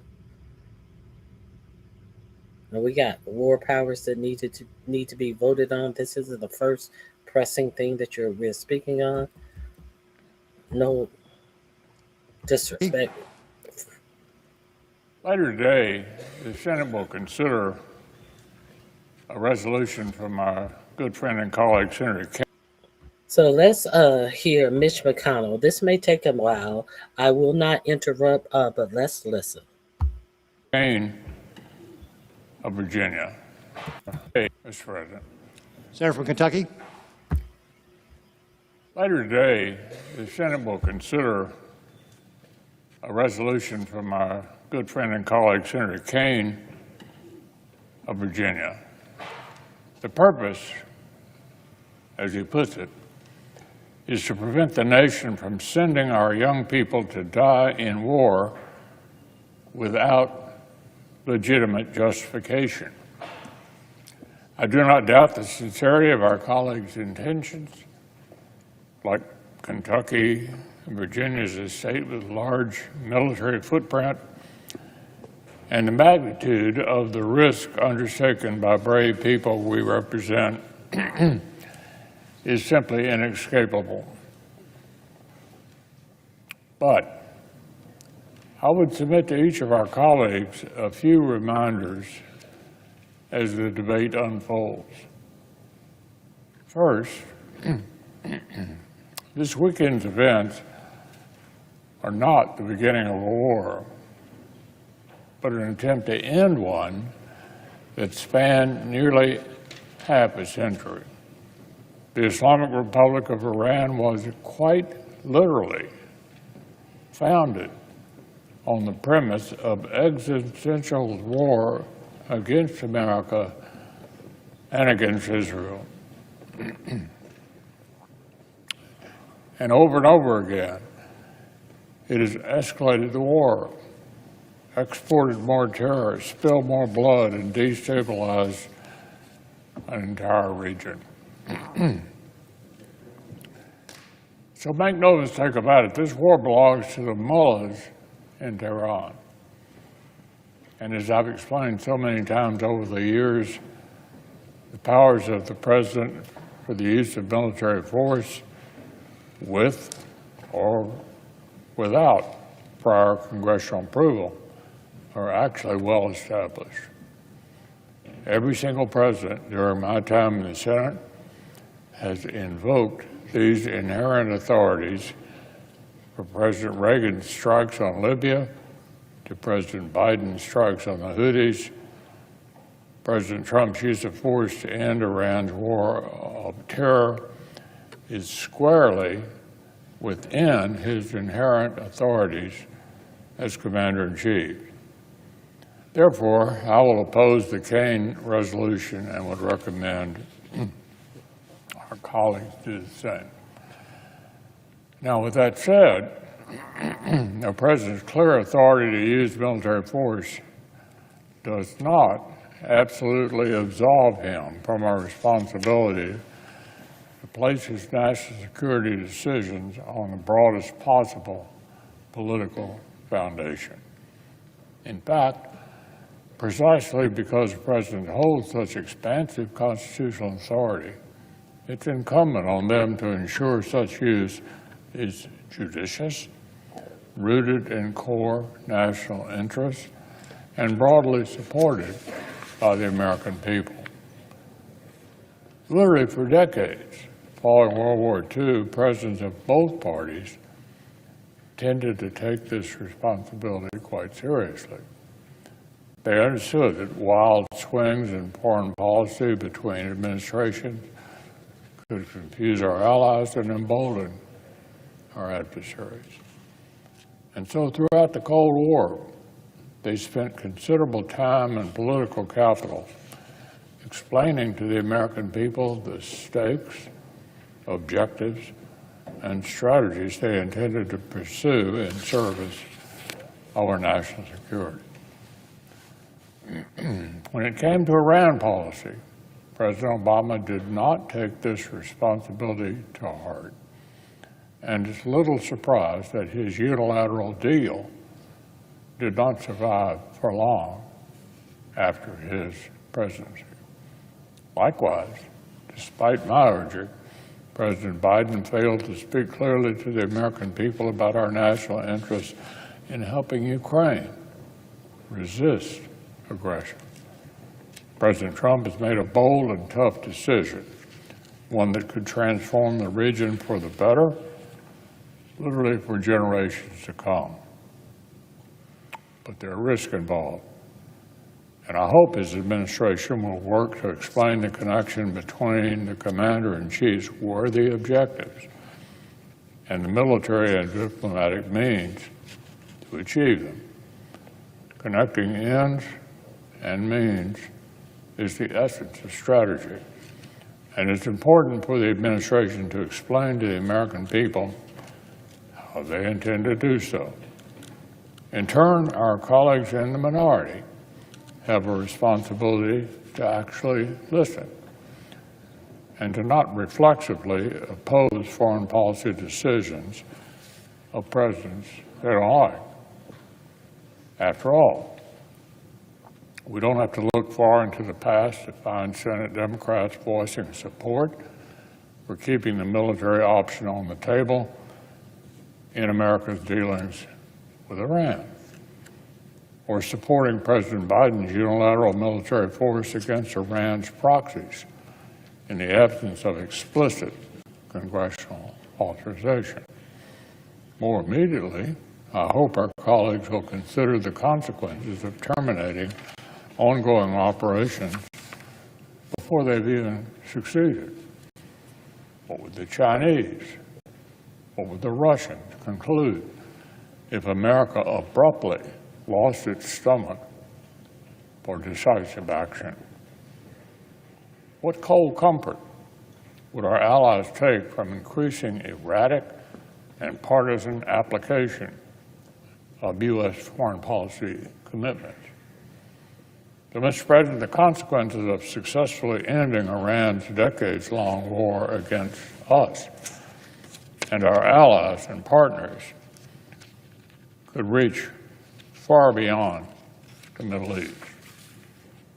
This is evident in the way Russia and Chinese officials quickly, very quickly, condemned U.S. and Israeli operations, and in their unwillingness or inability to come to Tehran's aid in a meaningful way. Two observations at this point.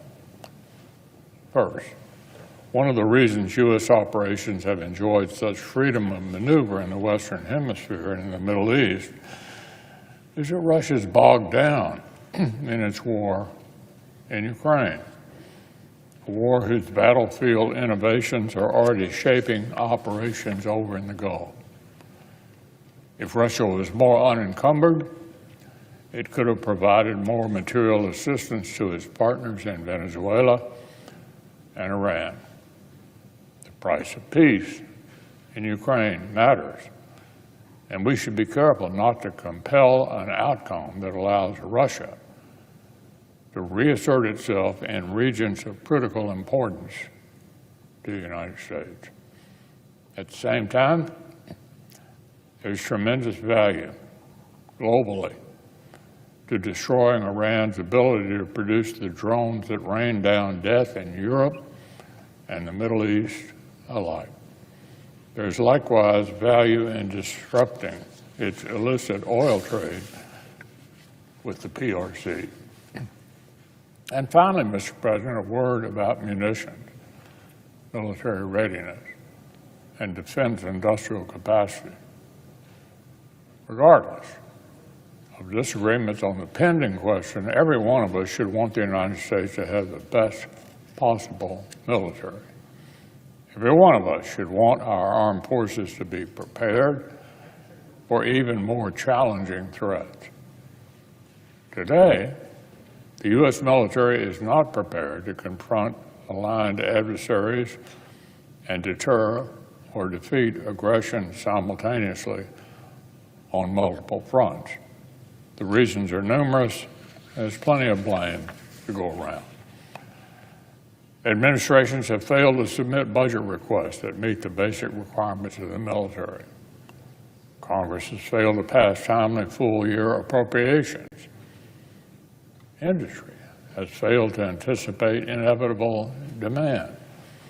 And now America faces Russia's war against Ukraine and China's determined military modernization with shallower magazines of critical munitions.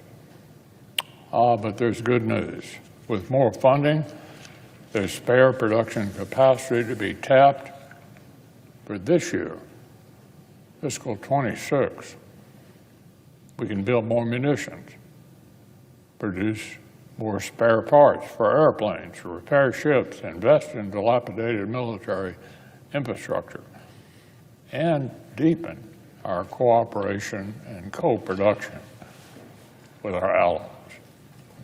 We shouldn't wait another year to seize these opportunities.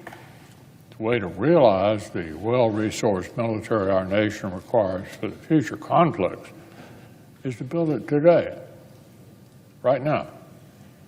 My colleagues have heard me invoke the wartime words of the late Admiral Harold Stark, but his warning bears repeating. Dollars cannot buy yesterday.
I yield.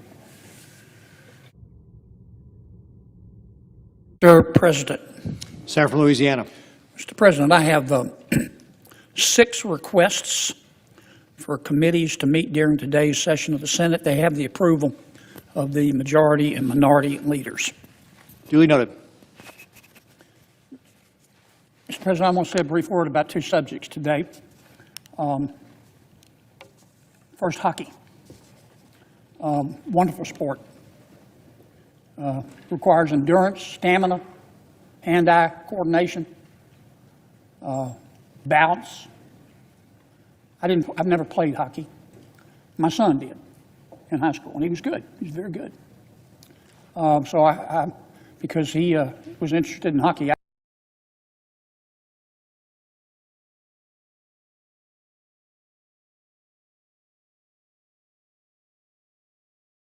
We have Foghorn Leghorn, who's going to take an hour and a half to get to the point.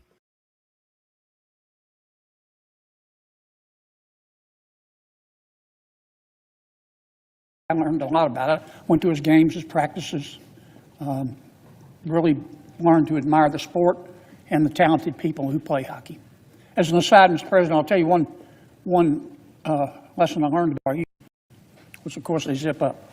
And my son did that. And one that you can't wash, be very, very careful when you unzip that bag, because the smell will knock you cold. Why do I mention hockey? Well, we just had a great hockey game, United States versus Canada. And of course, we celebrated that victory and congratulated. I know that Canada's got a great team too. Thanksgiving, they're industrious and they're our neighbors, and we just appreciate them so much. And I just wanted to say to the man who played for Canada as well, and Netflix and lawfare.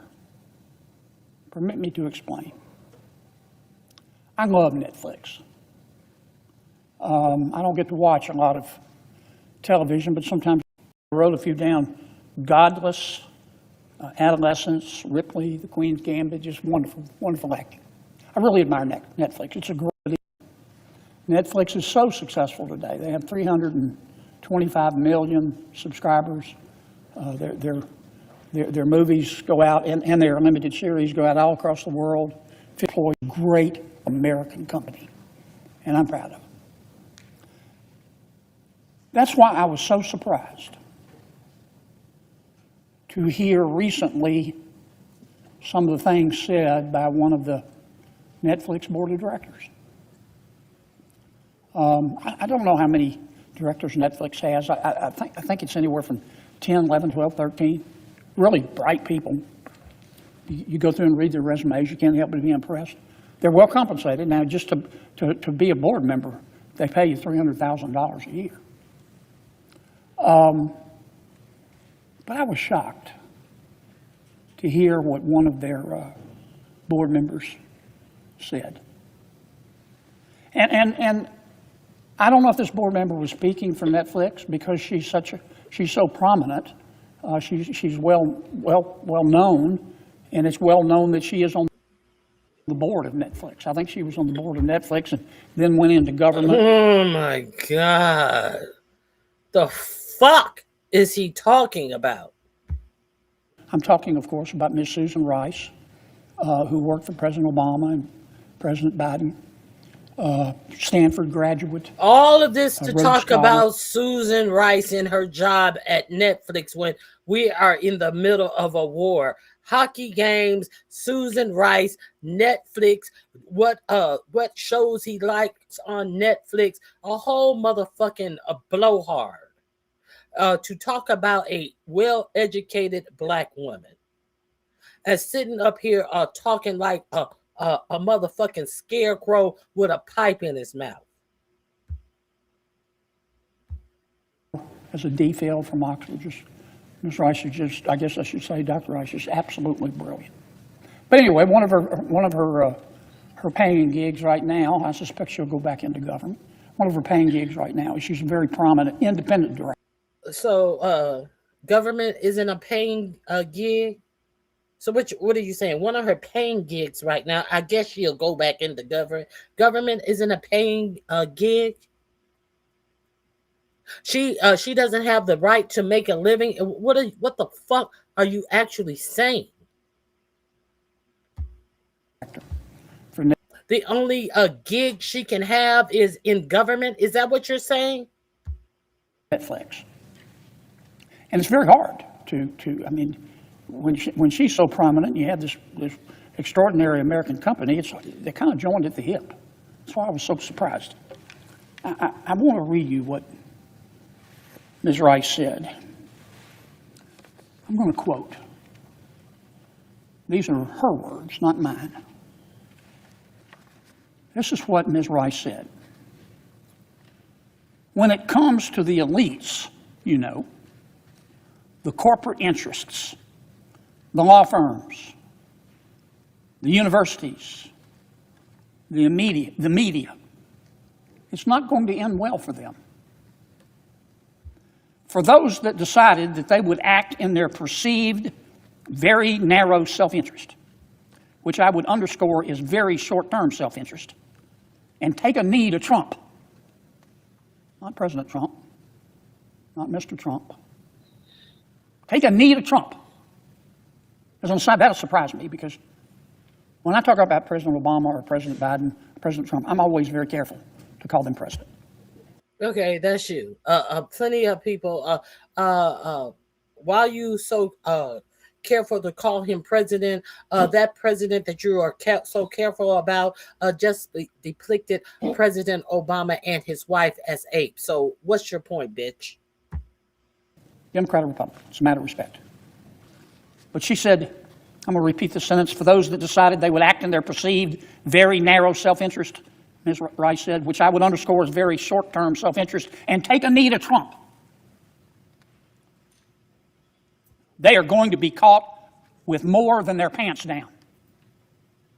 They're going to be held accountable by those who come in opposition to Trump and win at the ballot box. If these corporations, I don't know if she's talking about Netflix or not. I know she's on the board of Netflix. If these corporations think that the Democrats, Ms. Rice, as you probably know, is a prominent Democrat. If these corporations think that the Democrats, when they come back in power, are going to play by the old rules and say, never mind, we'll forgive you for all the people you fired, all the policies and principles you violated, all the laws you've skirted, I think they've got another think coming. Because just like when Trump thought, once again, Trump, not President Trump, because just like when Trump thought, okay, I'll redistrict, and the Democrats won't have the guts to play hardball, they're going to be surprised. Democrats have had a... Is that not what happened? Was he not surprised? Where's the lie? What is he so upset that she said? Trump as opposed to President Trump? What are you upset about in this quote that you're giving from Susan Rice? Bellyful. And we're not going to play by the old set of rules when these guys are playing by a different set of rules. End quote. Why would we? Why would they? Why would they not play by the rules that you're playing by? Why are you upset? What is so wrong with any of this than what you just quoted?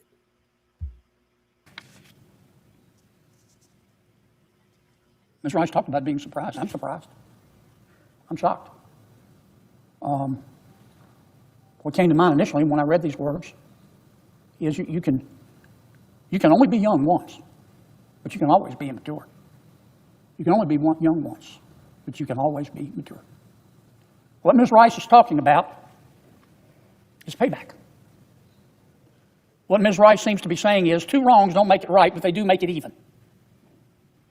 What Ms. Rice seems to be saying, and I don't know whether she's speaking on behalf of Netflix or not, but what Ms. Rice seems to be saying is that it's okay in America today to use the law to prosecute and harass your political enemies. I find that astounding. Is that what you found that she said with that she's playing by the same rules? So if you read what she just said, that they are going to play by the same rules that you're playing by, and you found that shocking. So and you you understand that to mean that she is going, they are going to be harassing their opponents. Well, isn't that an admission that that is what the Republicans are doing to the Democrats? Is if that's going to be your position, that's what you're saying that you're doing now. So who you mad at? Coming from a person of her stature. That's the sort of thing that doesn't happen in America. That's the sort of thing that's only supposed to happen in countries whose Powerball jackpot is 287 chickens in a... Is that not what's happening in this DOJ, the weaponization of this DOJ, this weaponization of the FBI, who the FBI, the number one man, Kakai Patel, who had a whole enemy list in a book that he wrote of Democrats? What are you surprised about? What are you talking about? Goat. Not America. We believe in the rule of law. We believe in equal protection. We believe nobody is above the law. But okay, so we understand that Susan Rice works in for a private company. We understand that Susan Rice is not in government. Why is he bringing this to the Senate floor? We believe in the rule of law. Oh my God, this body's beneath it. I can't think of a more irresponsible statement for somebody to make. You know, I remember when former President Biden started this lawfare business. Former President Biden, directly and indirectly, instructed Judge Merrick Garland, who was then Attorney General, to prosecute a former President of the United States, a former President of the United States who had run. I know. You have got to be kidding me. When did that happen? When did that happen, Foghorn Leghorn? When did that ever happen? Against President Biden, Attorney General Garland's boss, and a former President of the United States who, at the time he was prosecuted by the Justice Department, was a current opponent. Oh, but you don't recall 4547 saying that President Obama should be arrested, and I'll follow that up with no accusations of anything illegal President Obama did. You don't remember when 4547 actually put out a AI video of Obama being taken to the floor in the White House and put in handcuffs. You don't remember any of that? And offered no reason why that should be happening. Oh, but your sensibilities are so hurt that Susan Rice said when the Democrats get back in power that they are not going to be the same Democrats. They're going to play by your games, and you're insulted. Your sensibilities are so hurt. Susan Rice, who works in the private sector, and you're putting this on the fucking Senate floor in the middle of a war that President Trump started with no rational reason other than Israel told him to. Against President Biden. And I remember thinking at the time, they have unleashed spirits they cannot control. That is not what America is all about. And I know some are going to say, well, President Trump is doing the same thing. If that's true, I don't like that either. In fact, when many of President Trump's nominees for the Justice Department came and appeared before us for confirmation in judiciary, which I talked to them about this. I said, 2 wrongs don't make a right. If they do make it even, is wrong. It was wrong then when President Biden did it. It's wrong now if people are doing it, and it's going to be wrong if Ms. Rice gets back in government. And it is wrong for her to advocate this, especially if she's doing it on behalf of Netflix, a great American company.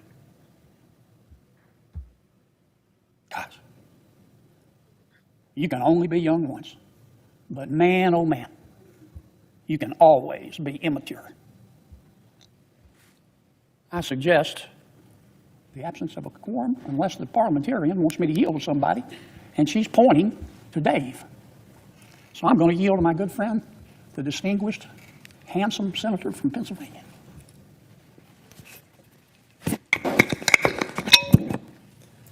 Thank you, Mr. President. Thank you, Senator from Pennsylvania. Thank you to the distinguished senator from Louisiana. Mr. President, I rise today in support of the Road to Housing Act. I grew up in Northeast Pennsylvania in a town called Bloomsburg, believing in a simple deal. You work hard, you play by the rules, and you can build a life in your own home. But that promise, the American dream, has become increasingly out of reach to families across our great Commonwealth. There are too few homes to buy, and too many aging homes that families can't afford to maintain. The numbers tell a clear and disturbing story. Pennsylvania is short about 100,000 homes today. That's the same number of seats as we see here in Penn State's Beaver Stadium. Median home prices have hit an all-time high of $325,000. Rent has surged, and more than half our housing stock in Pennsylvania is over 50 years old, which means greater repair costs for homeowners already struggling with tight budgets. The absence of good new affordable housing has locked out young families. When I was a teenager, the median age of a first-time homeowner was 29 years old. Today, it's 40 years old. That is an entire decade of home ownership and wealth building that's been lost by a generation. Now, American families didn't create this problem. Washington did. Major federal housing programs have been funded for decades without serious reform. Some haven't been updated since the 1960s. The Biden administration had 4 years to address this crisis, and instead we got more bureaucracy, more mandates, and reckless spending that drove this problem off a cliff. From the row houses of Philadelphia to the small towns of the Monongahela Valley, home prices across Pennsylvania have risen more than 75% since 2020. Nationally, the average monthly mortgage payment is over $1,000 higher than when President Biden took office. Just last year, I visited Bedford Dwellings in Pittsburgh's historic Hill District with HUD Secretary Turner, and we spoke with great Pennsylvanians who feel that the American dream is increasingly out of reach. I hear this feedback everywhere I travel across the Commonwealth of Pennsylvania. This is a big problem. It's an unacceptable problem, and it's time for a new direction. President Trump's leadership is lowering housing costs for American families. He cut red tape in permitting and construction, and he directed key agencies to keep Wall Street out of the starter home market. And he delivered the most significant federal investment in affordable housing in decades via the Working Families Tax Cut. What are we listening to here? I thought we were voting on the war powers. From President Trump a year ago, spoken about the Biden administration, which President Trump spoke in his inaugural address just over a year ago. Fast forward 1 year, and now it's this administration dragging the United States into an illegal war with Iran, one that has already taken American lives, spread chaos and destruction to an entire region. Iran's authoritarian regime is brutal, corrupt, oppressive, but the president's approach leaves us facing profound unanswered questions about new dangers that may be unleashed. I don't think there can be a clearer question raised about this administration than the president's own words. As he said a year ago, we have a government that can't manage a simple crisis at home, and at the same time we have one that is actively seeking catastrophic conflicts abroad. Every strike, every military escalation, every headline is a distraction. It pulls our attention overseas from the urgent economic struggles that Americans face at home. It distracts from the hard, less glamorous work it takes to make life more affordable for the American people. Iran is only the latest in a long line of distractions. Right now, the US and Israel are hitting targets all across Iran. The Trump administration entered this war with no plan of what comes next, and now the killing of Iran's supreme leader has left that country facing a dangerous, uncertain future. The conflict is spreading. Iran is retaliating by launching missiles at US bases and partner countries across the Middle East. The entire region has now been dragged into this war, and 6 American soldiers are already dead. As we speak, more troops, our courageous men and women, are being deployed into this volatile region, all to fight a war of choice that is illegal. It's a war that the American people don't want. The administration can't agree on a joint goal, strategy, even an endgame. They don't seem to have one. They didn't anticipate how to evacuate hundreds of thousands of Americans living in or visiting in the Middle East, who are now being told to flee a war zone, but can't because the airspace is closed. The United Kingdom has been evacuating its citizens throughout the region, but our government, which has been planning this attack for months, doesn't seem to have plans for Americans. These are worse than mistakes. They're They're failures that are already costing American lives and throwing the region into chaos. All the chaos serves a purpose. It distracts from the president's failures at home, the rising prices, the violence of ICE against American citizens, the unreleased Epstein files. And while this House, this White House, wages war abroad, working Americans are barely treading water at home. Over the last year, the president's disastrous and illegal tariffs have crushed small businesses in Colorado and across the country. They've raised costs for all Americans. Tariffs clearly are a tax on Americans. Just this week, gas prices reached an 8-month high in response to the war in Iran.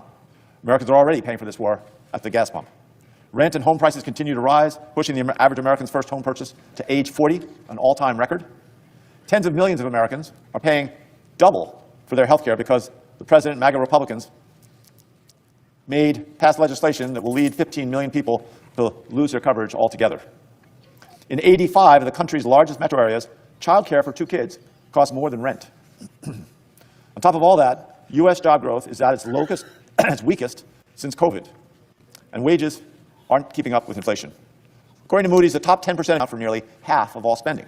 That means on paper the economy may look relatively good, but only for half of Americans, half of America, the Americans at the top. And while working families struggle to get by, the president has given an extra boost to the powerful and well-connected. The Trump family themselves have made $4 billion off the presidency, and his administration helped pass $4 trillion in tax cuts for the wealthiest Americans and the largest corporations. They forced taxpayers to give up health care in order to pay for this tax cut.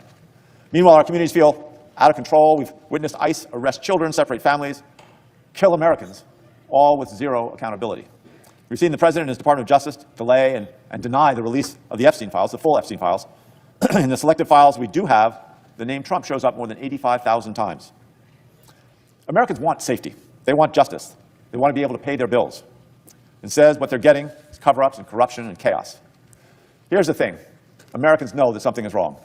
Every paycheck feels a little small. Every trip to the grocery store or the doctor, every bill for rent, energy, or childcare, it's never quite enough. It's a terrible feeling. Americans work hard every day and still feel like they're getting nowhere. The last thing that they need, the last thing that we need, is another war. Americans know how the story ends because we've been here before. We remember Iraq. The more the president fuels this war machine, the more American families are getting closer to running on empty.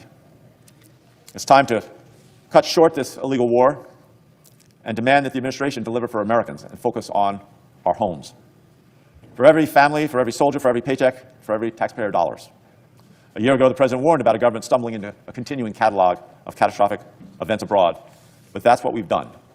We don't need this war. We need to focus on doing better at home. Mr. President, thank you. I yield back the floor.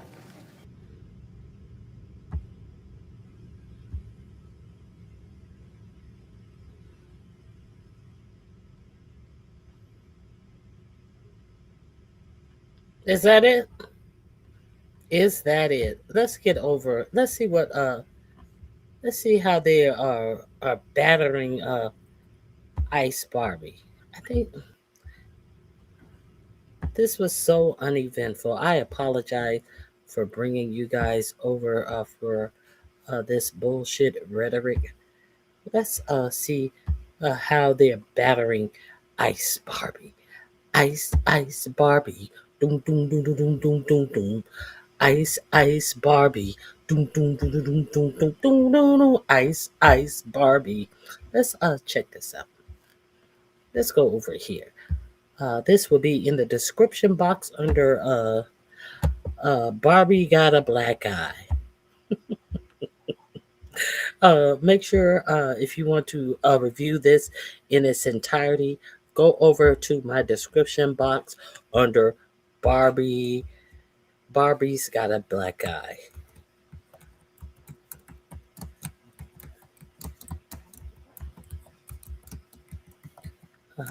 It's right here. I just dropped it in the description box. Here we go. Let's get into some of this. Let's see what's happening. Let's see what's happening. Captain. What's happening, Captain? Let's see. Oh, here goes. CNN reporters. this numbnuts right here. Jim Jordan, subpoena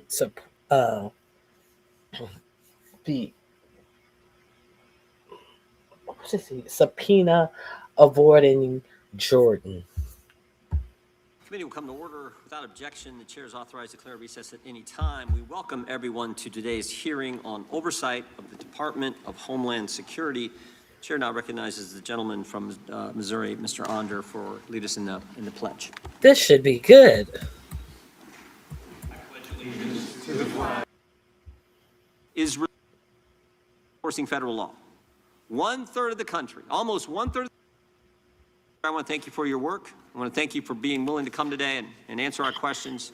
And with that, I will yield to the gentleman from Maryland, the ranking member, for his opening comments. Well, thank you kindly, Mr. Chairman, and welcome, Secretary Noem. We're glad to meet you, even though it's been 13 months since you took office and more than 5 weeks since 2 American citizens were shot dead in Minneapolis. Renee Good was a 37-year-old poet, about 20 years younger than you are now, and like you, both a devout Christian and the mother of 3.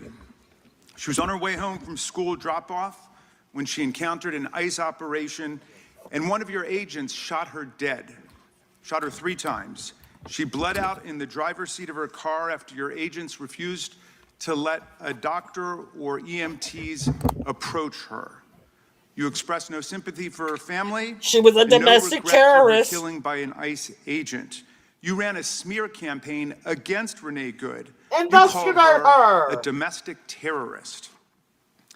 Alex Preddy was also 37 and, like you, a federal worker. He was an ICU nurse at a VA hospital, outstanding in his job, providing comfort to many of our vets in their final hours. He was standing on a street corner filming your agents as they roughed up peaceful protesters. Americans have a First Amendment right to record government agents in public places. He was doxing. As 8 different federal circuit courts have unanimously found. But your agents pepper sprayed Alex Preddy for helping a woman that they had pushed to the ground. Then they threw him to the ground. They beat him up. They stripped him of a lawful firearm he had never touched. And then, after confiscating it, they shot him dead. He was a domestic 10 bullets. terrorist as well. Before his body was even cold, you launched a smear campaign against him, using the same language, asserting without evidence that Alex Preddy had committed a, quote, act of domestic terrorism intended to kill law enforcement. This disturbing video tells the true facts. You tried to cover up with propaganda, and we can play it only because other brave Americans used their phones to capture the actual reality of this horror. Deadly ICE-involved shooting out of Minneapolis. The Minneapolis police chief says a woman was killed after being shot in the head by an ICE agent.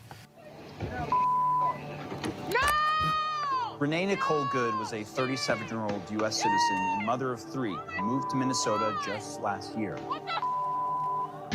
It was an act of domestic terrorism. Breaking news in Minneapolis and another deadly shooting involving a federal officer in that city. This video shows the incident from this morning with officers surrounding a man before taking him down and shooting him during a struggle. Officials later said the man had died. Minneapolis city officials said the man is a 37-year-old white male, a resident of Minneapolis. They also say he is believed to be an American citizen and that he was a lawful gun owner with a permit to carry. This individual who came with weapons and ammunition to stop a law enforcement operation of federal law enforcement officers committed an act of domestic terrorism. That's the facts. Madam Secretary, you've provided no evidence to back up your defamatory lie. And I will not. He has no right to the Second Amendment if he disagrees with this administration. Against either of these American citizens. There have been 3 homicides in Minneapolis in 2026. Your agents committed 2 of them. Rather than work with state and local authorities to solve these homicides, you barred Minnesota's investigators from the crime scenes. You're denying them access to all the evidence that you have about the deaths of their citizens. It smells like a cover-up, and it makes me wonder who the real domestic terrorists are. But you didn't just lie about Renee Good and Alex Preddy. In dozens of cases, federal judges have found that your officials lied to them in court. A Reagan-appointed judge rejected the testimony of your acting ICE director as, quote, disingenuous, squalid, and dishonorable. Another judge called the affidavit of a top ICE official, quote, the sorriest statement I've ever seen, adding she was shocked when she saw it, and that if you were asking to get a warrant issued on this, I'd throw you out of my chambers. Here are a few more examples of the many scores we found. Well, you forget to bring up the fact that one of my ICE agents said, "Hey, 7 holes and 5 shots," and I was thrown out of court. See, you're inadequate. You can't remember all of the lies and all of the gun shots that were put on citizens in the United States due to my out of control ICE agents. See, you're so silly. You don't remember the one that I shot that in the leg 2 times, and I lied and said that people came out of the apartment building and was hitting the ICE agents with shovels and brooms. What a good senator are you if you don't remember those lies of American citizens who were shot? You're a loser. I'm pretty sure that's what ICE Barbie is going to say. Case books. Yesterday, you insisted under oath to the Senate that you follow court orders, but that's not true either. Just last month, your lawyers were forced to admit that you had violated immigration court orders more than 50 times in 10 weeks. And that was just in New Jersey, one of 94 judicial districts in America. In Minnesota, Judge Patrick Schultz, a George W. Bush appointee, concluded, quote, that ICE has likely violated more court orders in January of 2026 than some federal agencies have violated in their entire existence. And while you make a daily mockery of our courts and our the Trump administration does not have to abide by court orders. Didn't you know? No one told you. ICE has likely violated more court orders in January of 2026 than some federal agencies have violated in their entire existence. ICE is not a law unto itself. Constitution, you're treating the billions of dollars our colleagues showered on your department like a personal slush fund. You budgeted an astonishing $200. Well, hey, me and Corey need a bedroom to do our naughty bump outs. We're both married to other people, so if we don't bump it out on the taxpayer dimes and private jets, do you mean that we would have to pay for our own room? Hey, you know, it's not enough that I'm living in military housing for military commanders, that I'm taking the housing. I can't screw him in the free housing, military housing that I'm getting. I'm pretty sure he's staying in free military housing. Of course, everything I do is on the taxpayer dime. Yes, I'm going to get a private jet with a bedroom, and I'm going to come before this committee and say that, hey, the government said that I must supply an airplane to shuttle around these undocumented immigrants to take them back home. So, of course, I'm going to purchase one that has a bedroom, a luxury private jet. And then I'm going to tell you that, you know, I bought the jet, but I bought it because I needed to fly the immigrants around, and we were going to have it reconfigured. And we were trying to save money by buying a luxury jet as opposed to going out and buying just a plane with actual seats in it that could carry around the immigrants. We're going to pay extra money to get it reconfigured into a plane with seats instead of just simply buying a plane with seats. See how that works? You don't even know how to save money. I'm a woman. I must redecorate things. I just can't buy things as they're supposed to be bought. I have to redecorate the plane and bring it down from its posh status to a simple passenger plane for immigrants, for the worst of the worst immigrants. Are you crazy? I'm Barbie, bitch. $20 million for media consultant contracts so you can star in self-promoting photo shoots and lavish ad campaigns like this. No, I only did that so I could play. I could pay my former mouthpiece, Trisha McGoffin, the money that she deserved for going out and telling you all the lies. I needed to pay that silly bitch for going out and telling you your eyes didn't see what your eyes saw. So that's why her husband invented a shadow company, and that just happened to get the contracts after being in business with this shadow company for 11 days. I just happened to give her husband all the contract because she was a better liar than me. I tried to keep her around, but she quit when it was discovered that all of that money was going to her husband and the company that he created 11 days prior to getting a no bid contract. I know that I was supposed to take the lowest bid, but hey, who could be lower than my former spokesperson the way that bitch lied to you? This one of you riding horseback at Mount Rushmore, which was shot during last year's government shutdown. You're living rent-free in the official waterfront residence reserved for the commandant of the U.S. Coast Guard. You spent $172 million to buy not one, but 2 luxury jets for your travel, and now you're using taxpayer funds to lease a 3rd jet, a $70 million luxury 737 MAX with a queen-size bedroom in the back, a deluxe serving bar, and 4 flat-screen TVs. A big, beautiful jet paid for by the big, beautiful bill. Yesterday, under questioning the Senate, you said you plan to refurbish this jet to make it into this kind of airplane, which is what's actually being used for deportations in order to save the taxpayers' money. In other words, you're saying that's actually a deportation plane, but wouldn't it have been cheaper just to buy a deportation plane in the first place? Yes, it's so like buying silly. a Rolls Royce to turn into a Metro bus. I was almost prepared to buy that story of how the jet was both for executive travel and mass deportation. And then I heard about an airborne episode of entitlement, arrogance, and contempt that I could...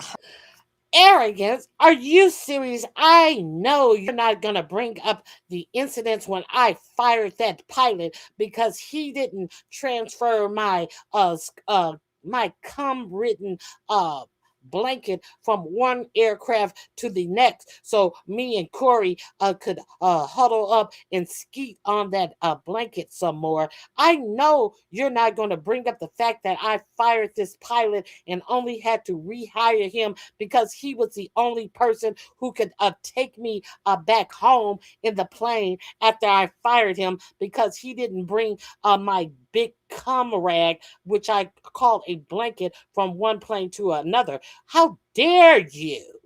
Are you crazy? Hardly believe. Apparently, when your special blanket, your blankie, was left on one of the government jets and not transported over to the new one, your special government employee, Corey Lewandowski, chivalrously stepped forward to fire the pilot mid-air, a 2003 Coast Guard Academy graduate and distinguished U.S. Coast Guard commander in Air Station, Washington, D.C. But then he had to be rehired. Well, he should know his place. He should know to bring all my cum-stained blanket from one plane to the next. Isn't that his job? Pilot be damned. Isn't that his job to clean out all the cum rags from my old plane and make sure my blankie is in the new plane? Immediately because there was no one else who could fly the two of you on the air. A 2003 Coast Guard Academy graduate and distinguished U.S. Coast Guard commander in Air Station, Washington, D.C.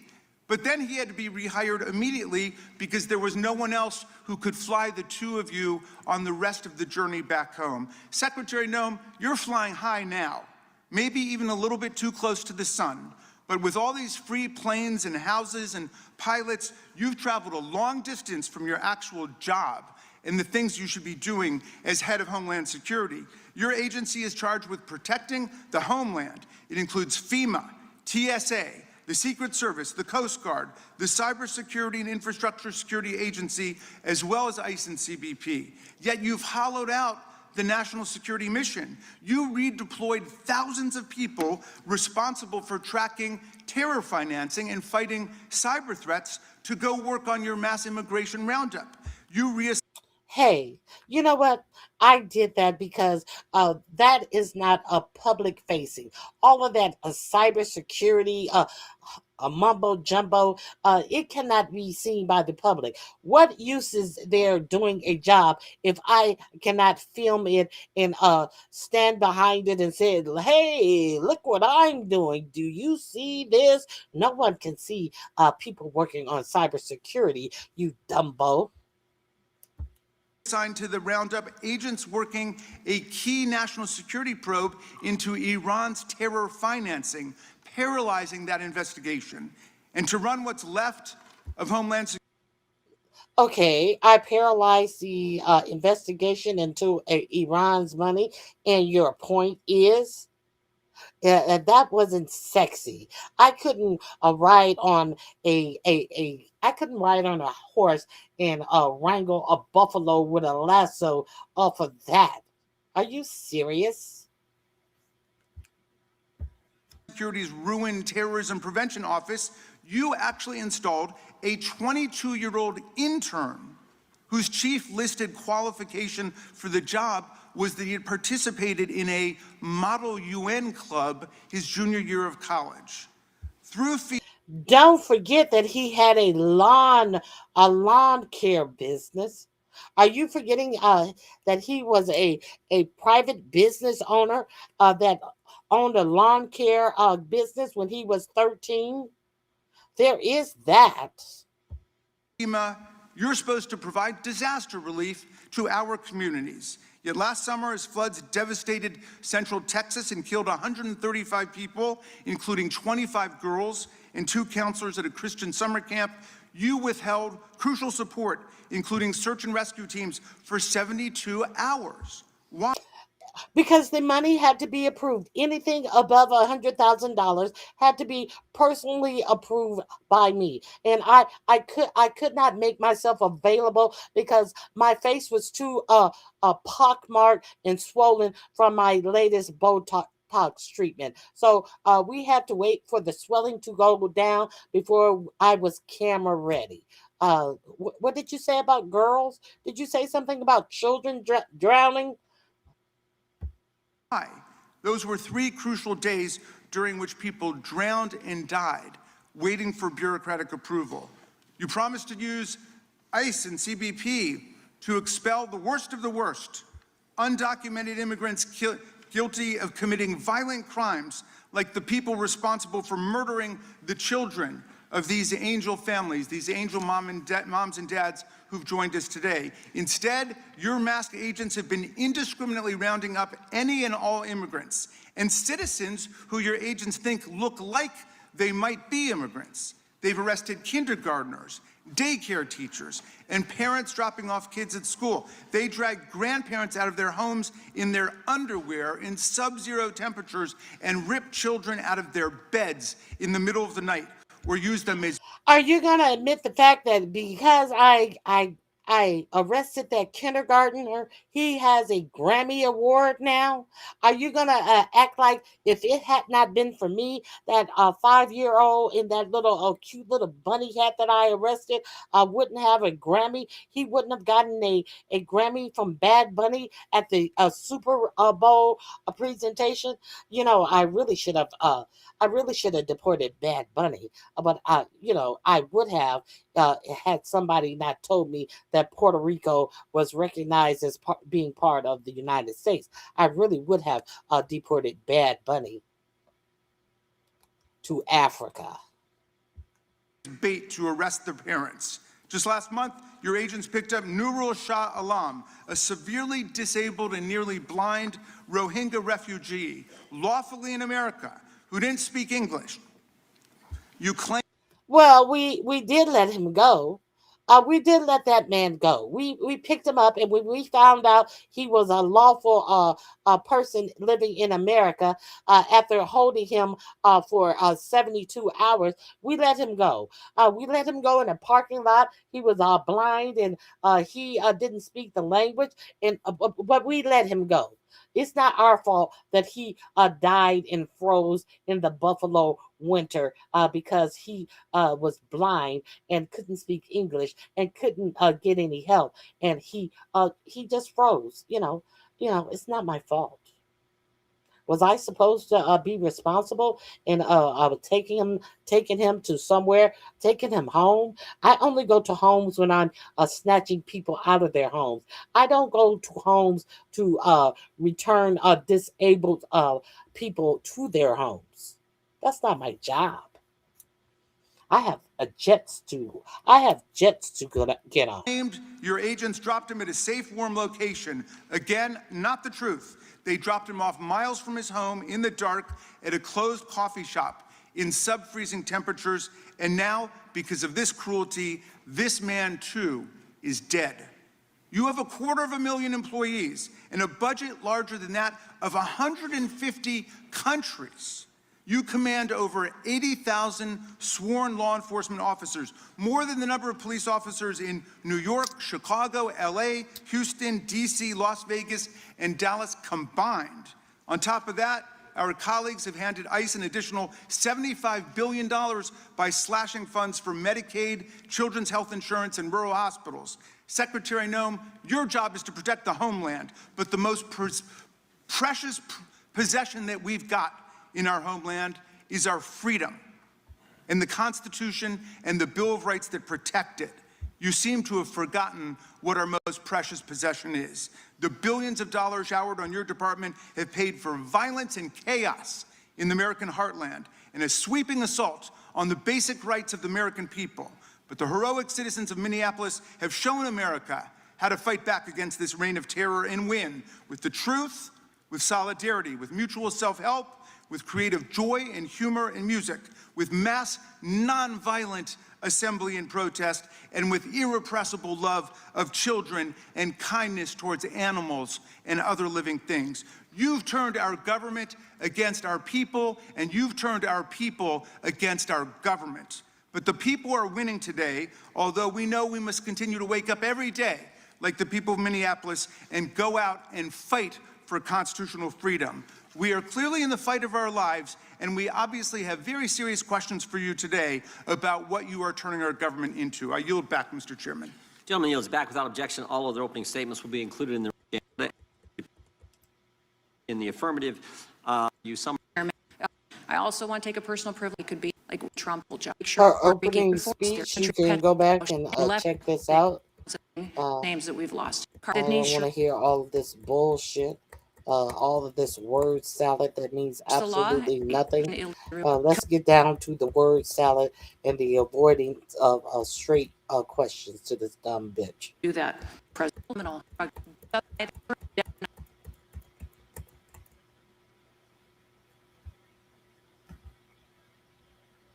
This body, and you're proving it every day, you and President Trump. Dear you know, the ranking member is entitled to his opinion. Outside of Tim Hortons coffee shop, an hour, police officers searching for a missing child. But this See them as being here in support of those 4 years of Joe Biden and the ranking member's administration. No, and it's interesting because when President Trump was here in his last term, he opened up an office at ICE to help these families, to give them information on support, mental health account that they might need, or also knowledge on court cases of the individuals who They should have given you the number on mental health. When Joe Biden came into office, he closed that Voices office, completely shuttered it, because that office also tracked how many victims there really were in the country that had been affected by illegal alien crime. So when I came in, I didn't have any data set to use because Joe Biden and his administration had completely quit keeping track of the amount of victims here. We're grateful that they're here today. We're grateful that the Voices office is back open again, and that these families now can know where their children's killers are. They can follow that, and they can make sure that they hold people accountable to not enforcing the law. Thank you, Madam Secretary. I yield back. Gentleman yields back. The chair now recognizes the gentleman from New York. Thank you, Mr. Chairman. Secretary Noem, we have seen a consistent pattern of lies and deceit from the Department of Homeland Security under your leadership. I'm not just talking about the false claims that you and others at DHS have spread in attempting to smear Alex Preddy, Renee Good, and other victims of ISIS deadly tactics, all of which are well known.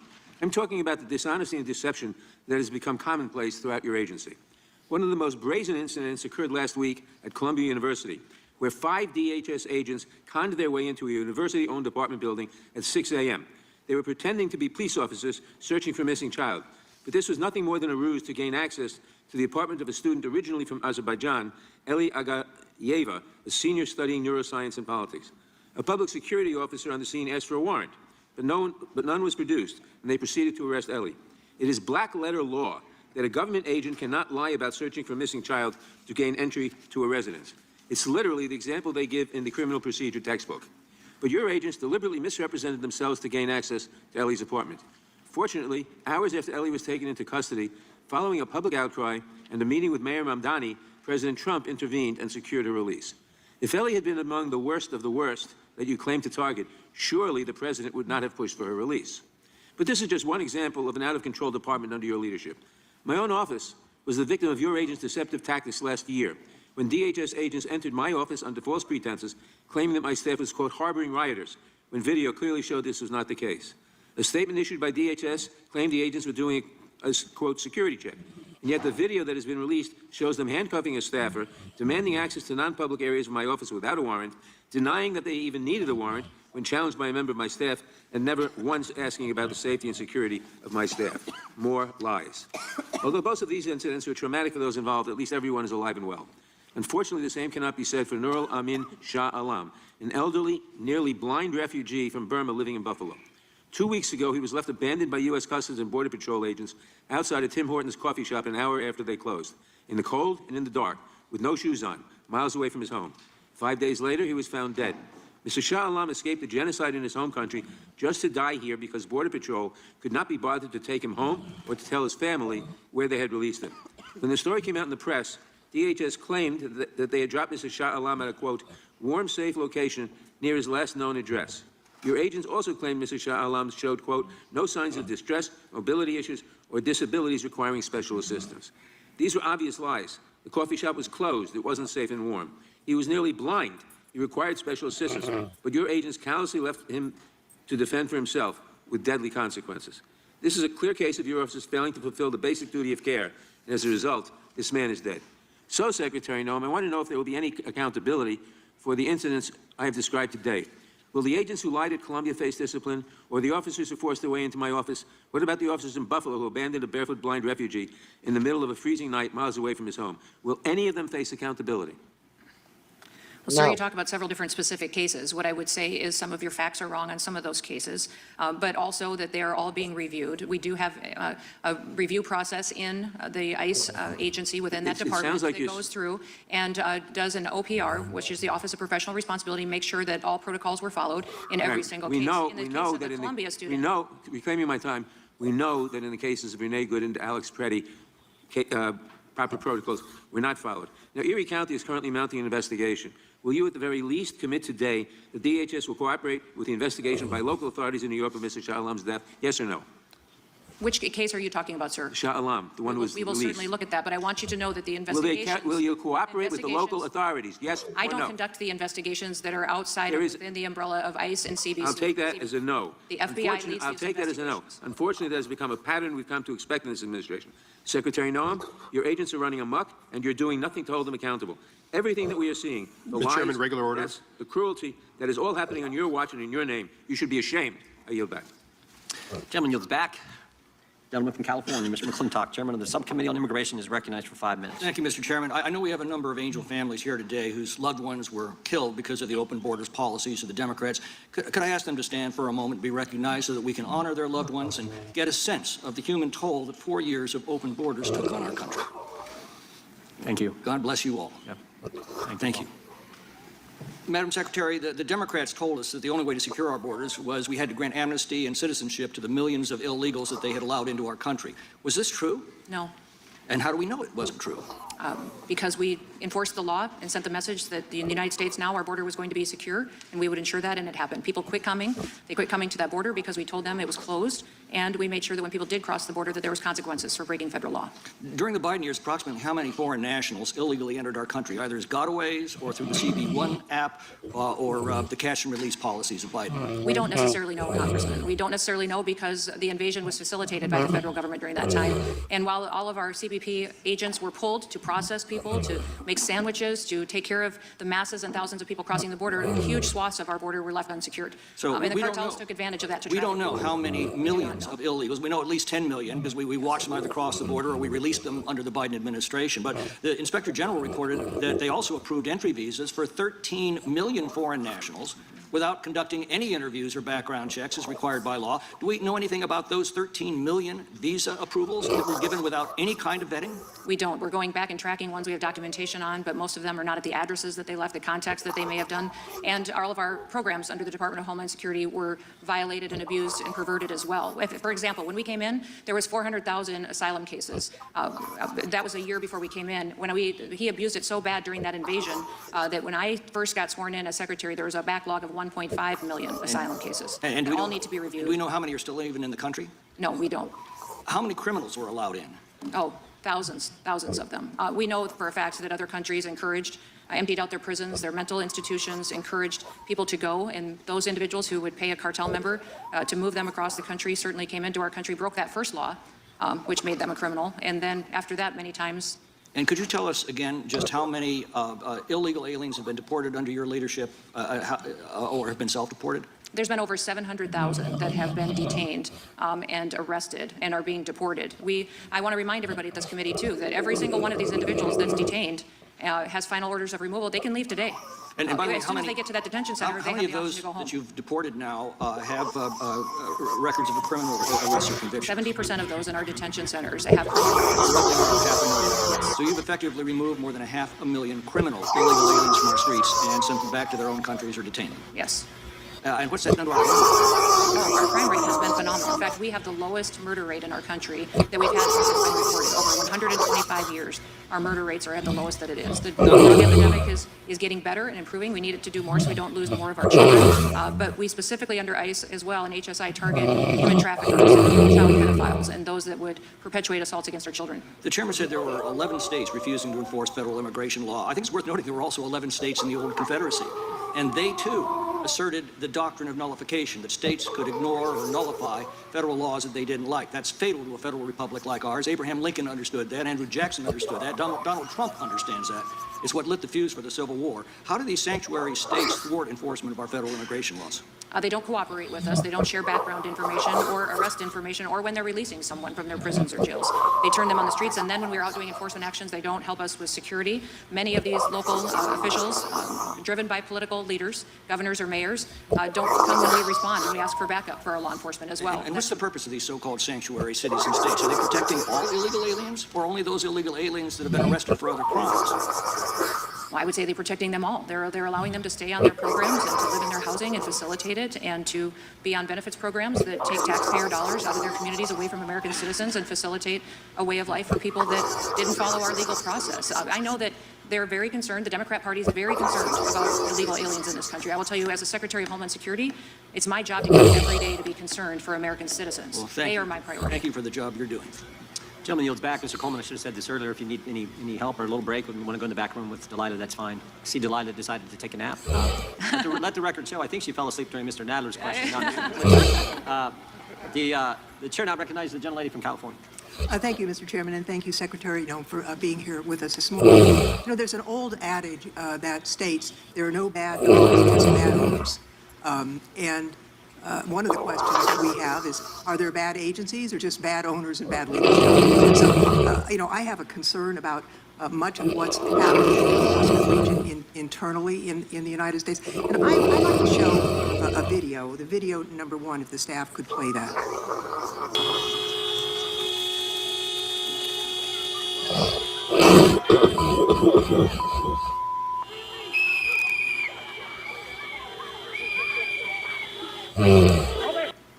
Now, this was in January. ICE agents forced their way into the home of a United States citizen, Mr. Scott Dow, without a warrant.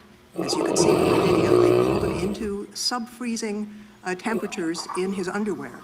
held him for a number of hours and finally released him. You know, the Fourth Amendment says the right of the people to be secure in their persons, houses, papers, and effects against unreasonable searches and seizures shall not be violated. It provides for a warrant requirement to enter a person's home.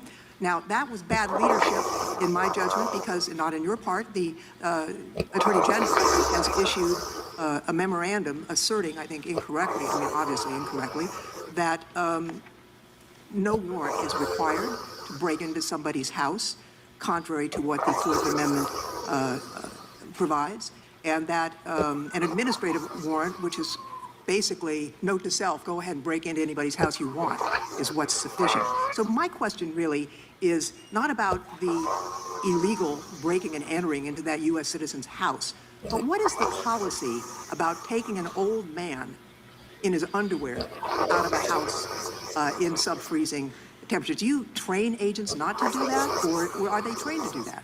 All of our law enforcement officers go through extensive training. Our ICE officers go through 58 days of training and 56 days of training. They have 28 of those on the job. Okay, but beyond that, they are trained in constitutional law, which you referenced, so they all know. The question was about manhandling an old man in sub-freezing weather. So they're trained to do that? They're trained in how to interdict someone, to detain them, and to take them. Well, this man had done nothing wrong. Let me show you another video. Show another video.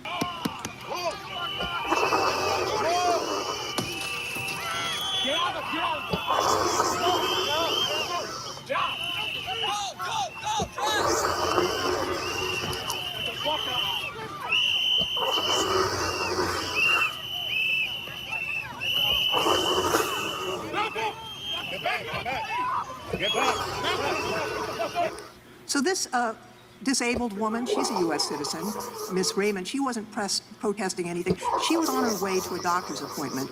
She has a traumatic brain injury, and as you can see from the video, your agents surrounded her car, they pointed their weapons at her, they broke her window, and they dragged her from the car. Let me show you another video.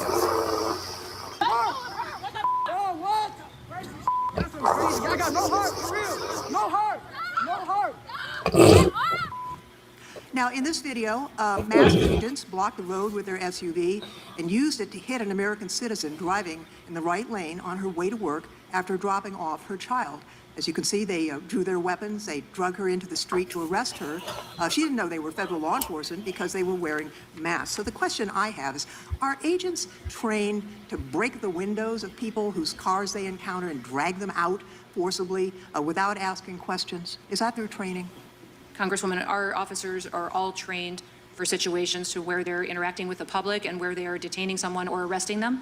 What I would say is they always goes with their presence is when the enforcement action begins, the officer's presence, and then verbal commands. If an individual doesn't respond to verbal commands, then they go to soft techniques, which you see utilized throughout the country, and our officers follow that protocol and are trained in that protocol. You talked earlier about administrative warrants. Administrative warrants are the tools that you gave us. Congress gave us that tool in immigration law to use to go and detain individuals who are in this country that have had final removal orders. I will just note also what that is garbage law. The Constitution Supreme trumps. Court backed it up. You're incorrect. There's a long line of cases, the only tool Mr. we have, Chairman. ma'am, The and we real only- lawyers Well, on this I don't know if it's- committee know that the Fourth Describe Amendment it how you want, provides for but a it is the warrant law. requirement. It is federal law.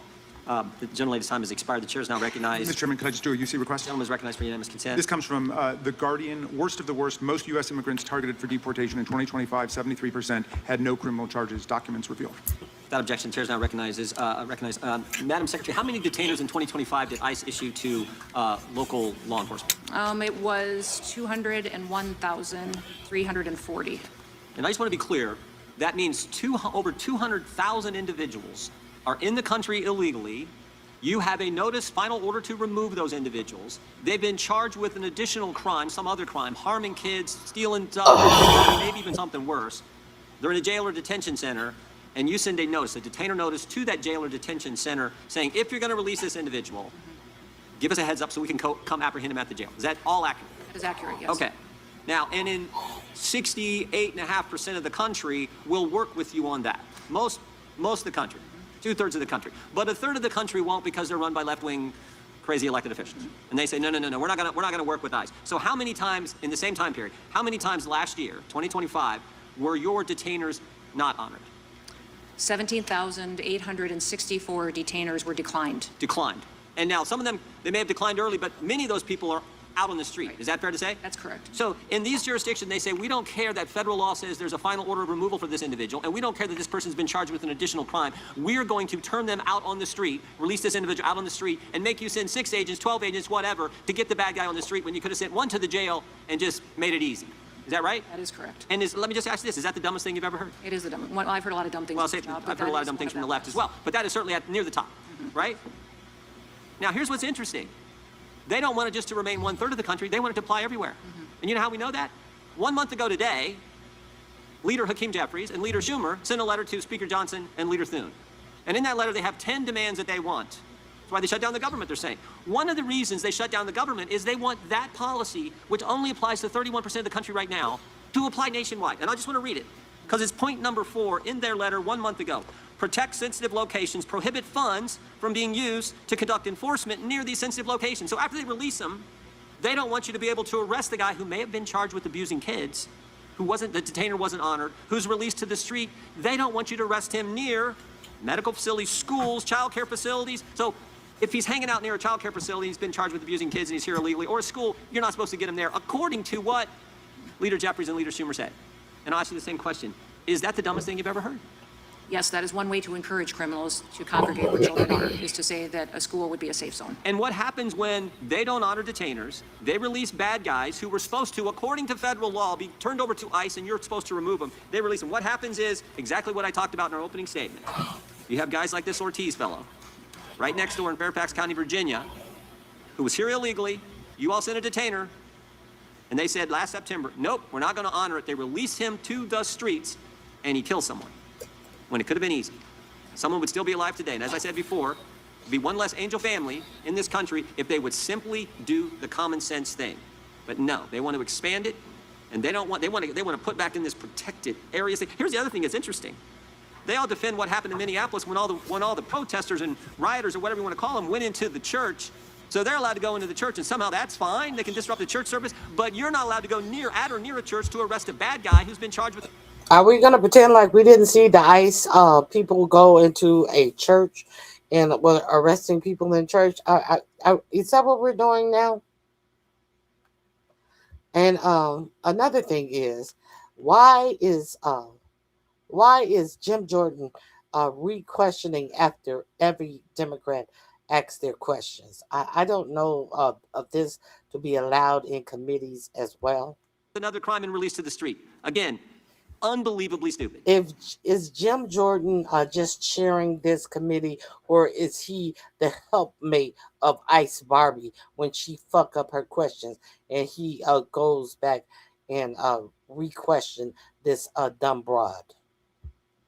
And that is why tomorrow, the House Judiciary Committee is going to mark up the Sanctuary Shutdown Act of 2026. And hopefully we can pass that, get it to the Senate, pass it, and get President Trump to sign it, because it is the right thing to do. And anyone with common sense understands that. I apologize, I went too long. I'll give you the last 20 seconds. No, I just appreciate. I apologize. You win it all.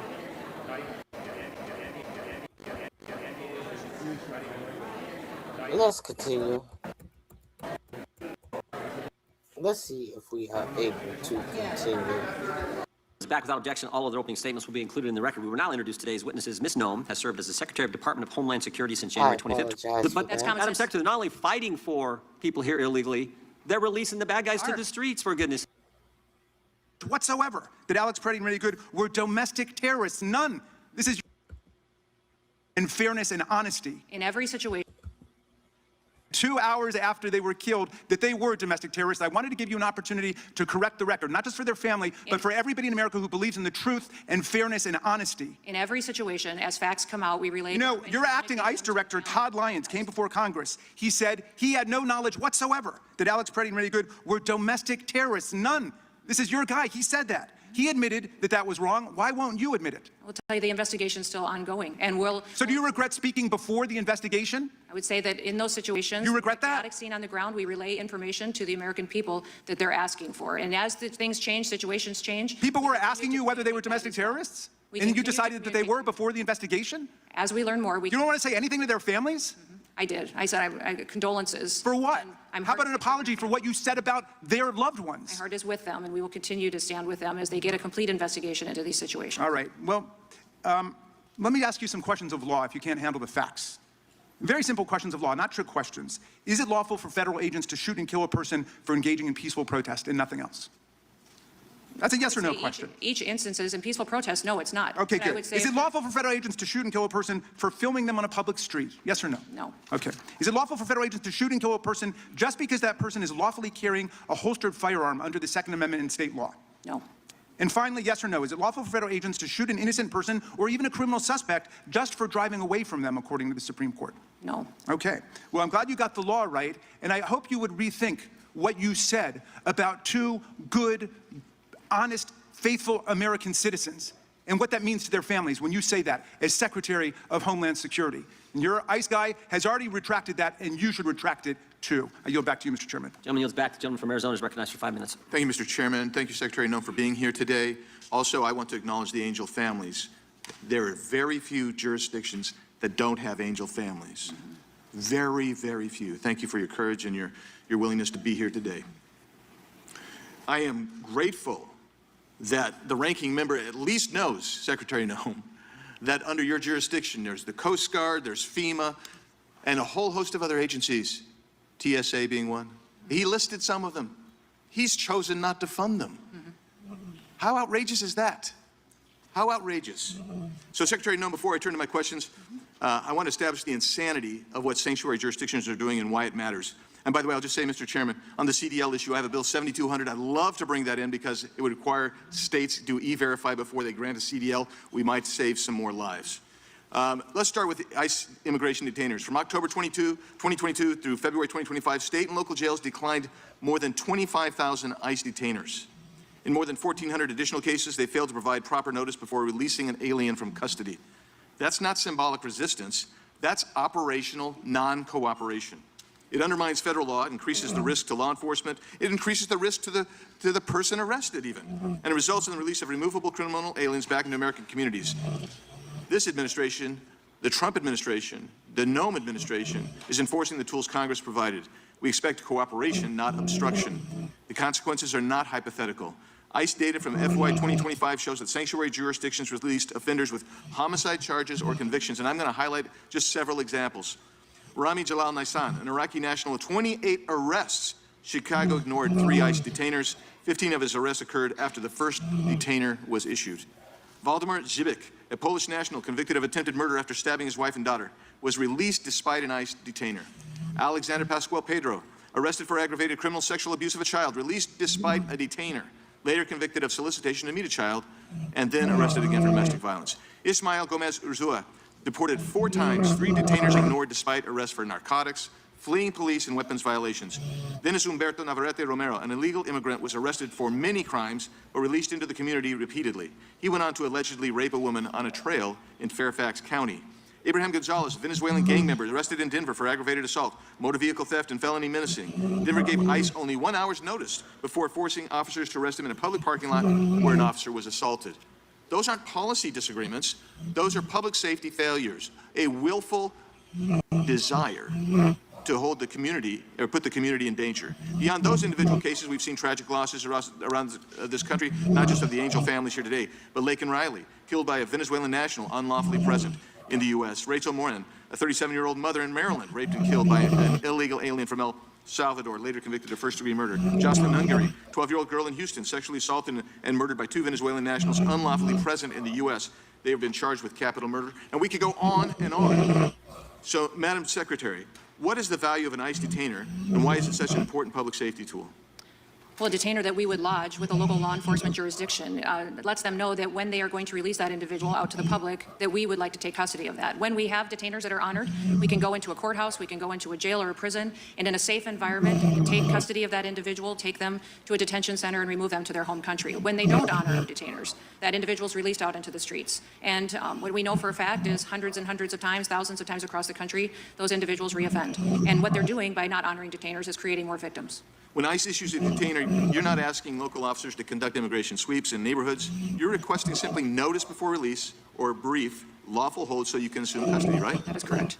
If ICE is requesting a short hold, that means that the individual's already in state or local custody. Correct. And individuals in jail are there because there was probable cause for arrest, and in many cases, because they've been convicted of crimes, right? Correct. And so, when these sanctuaries policies are enacted, they put the community at harm, they put your agents at risk, and even the perpetrator at risk. And Mr. Chairman, I'll yield back, but I have some UC requests. Gentleman's recognized for UC. Thank you. Radical rhetoric by sanctuary politicians leads to an unprecedented 1,300% increase in assaults against ICE officers and a 3,200% increase in vehicular attacks. Which sanctuary jurisdictions have released the most criminals? Objection. Virginia Governor Spanberger faces blowback after releasing illegal immigrant who stabbed a woman to death. Objection. Spanberger urged to cooperate with ICE after alleged killing by an illegal immigrant. Objection. Sanctuary cities pose an unacceptable risk to public safety. Objection. When did safety become a license to defy the law? The dangers of sanctuary cities. Objection. The DHS shutdown, a reckless gamble verging on madness. Objection. Can we finally agree that sanctuary cities are a failed experiment? Without objection. The not so fine line between sanctuary and threat. Objection. DHS funding remains in limbo as GOP lawmakers warn of retaliatory terror attacks. Objection. Democrat rep whines about DHS harassing illegal alien he brought to State of the Union. Objection. New Maryland bill means more victims of migrant criminals, DHS warns. Objection. If you're an illegal, stabbing someone isn't enough for this country to lock you up. Objection. Coast Guard addresses recent media reporting. Without objection. Current shutdowns impact on immigration agencies from DHS. Objection. U.S. ICE examples of egregious criminal aliens released into Illinois. Objection. The independent police arrested and charged Rafael Govea Romero. Without objection, I think the gentleman may set a record here. Yeah. Has set a record. February 18, 2026, response to Representative Gosar's letter from Secretary Noem. Without objection. Another response from Secretary Noem dated February 4th, 2026 to Gosar. Without objection. And also, finally, DHS OIG highlights covert testing of TSA's checkpoint security screening effectiveness. Without objection. Thank you. Yield back. Gentleman yields back. The chair now recognizes the gentleman from Tennessee. Thank you, Mr. Chairman. Madam Secretary, welcome to the committee. Thank you. Gives me an opportunity to show you the 8 letters that I've sent to you over the last year, only one of which have been replied to. So it gives me the opportunity to ask you the questions and try to get an answer. One of the things you're most famous for, probably your quotes, is we're going to go after the worst of the worst, the murderers, the pedophiles, the rapists, etc. In my letters, I said I agree with you on those things. People who are in this country illegally or not citizens who commit those crimes should be deported. Excuse me. But the facts show that most of the people that you have stopped and tried to deport have not committed any of those crimes. In fact, they've committed no crimes at all. I've got a study here from the Justice Department that shows that less than half as undocumented immigrants are less than half as likely as U.S.-born Americans to be arrested for homicide. And the pattern holds for assault, sexual assault, robbery, burglary, theft, and arson. And they're half as likely to be arrested for drug offenses. That's an NIJ study. In Tennessee, there was a study that was just in the Commercial Appeal, our local newspaper in Memphis, that shows the same, that they are very unlikely to commit offenses. For the folks that are here and your families, I'm sorry. It's terrible what happened to your children or your family members. But they are more likely, and citizens are more likely, to be attacked by United States citizens who are not undocumented, who came here and are born here. They are more likely to commit these crimes. So why do you continue to talk about the worst and the worst when all the statistics show we're not stopping the worst and the worst? We're doing what Stephen Miller wants to do and set a record of deportations.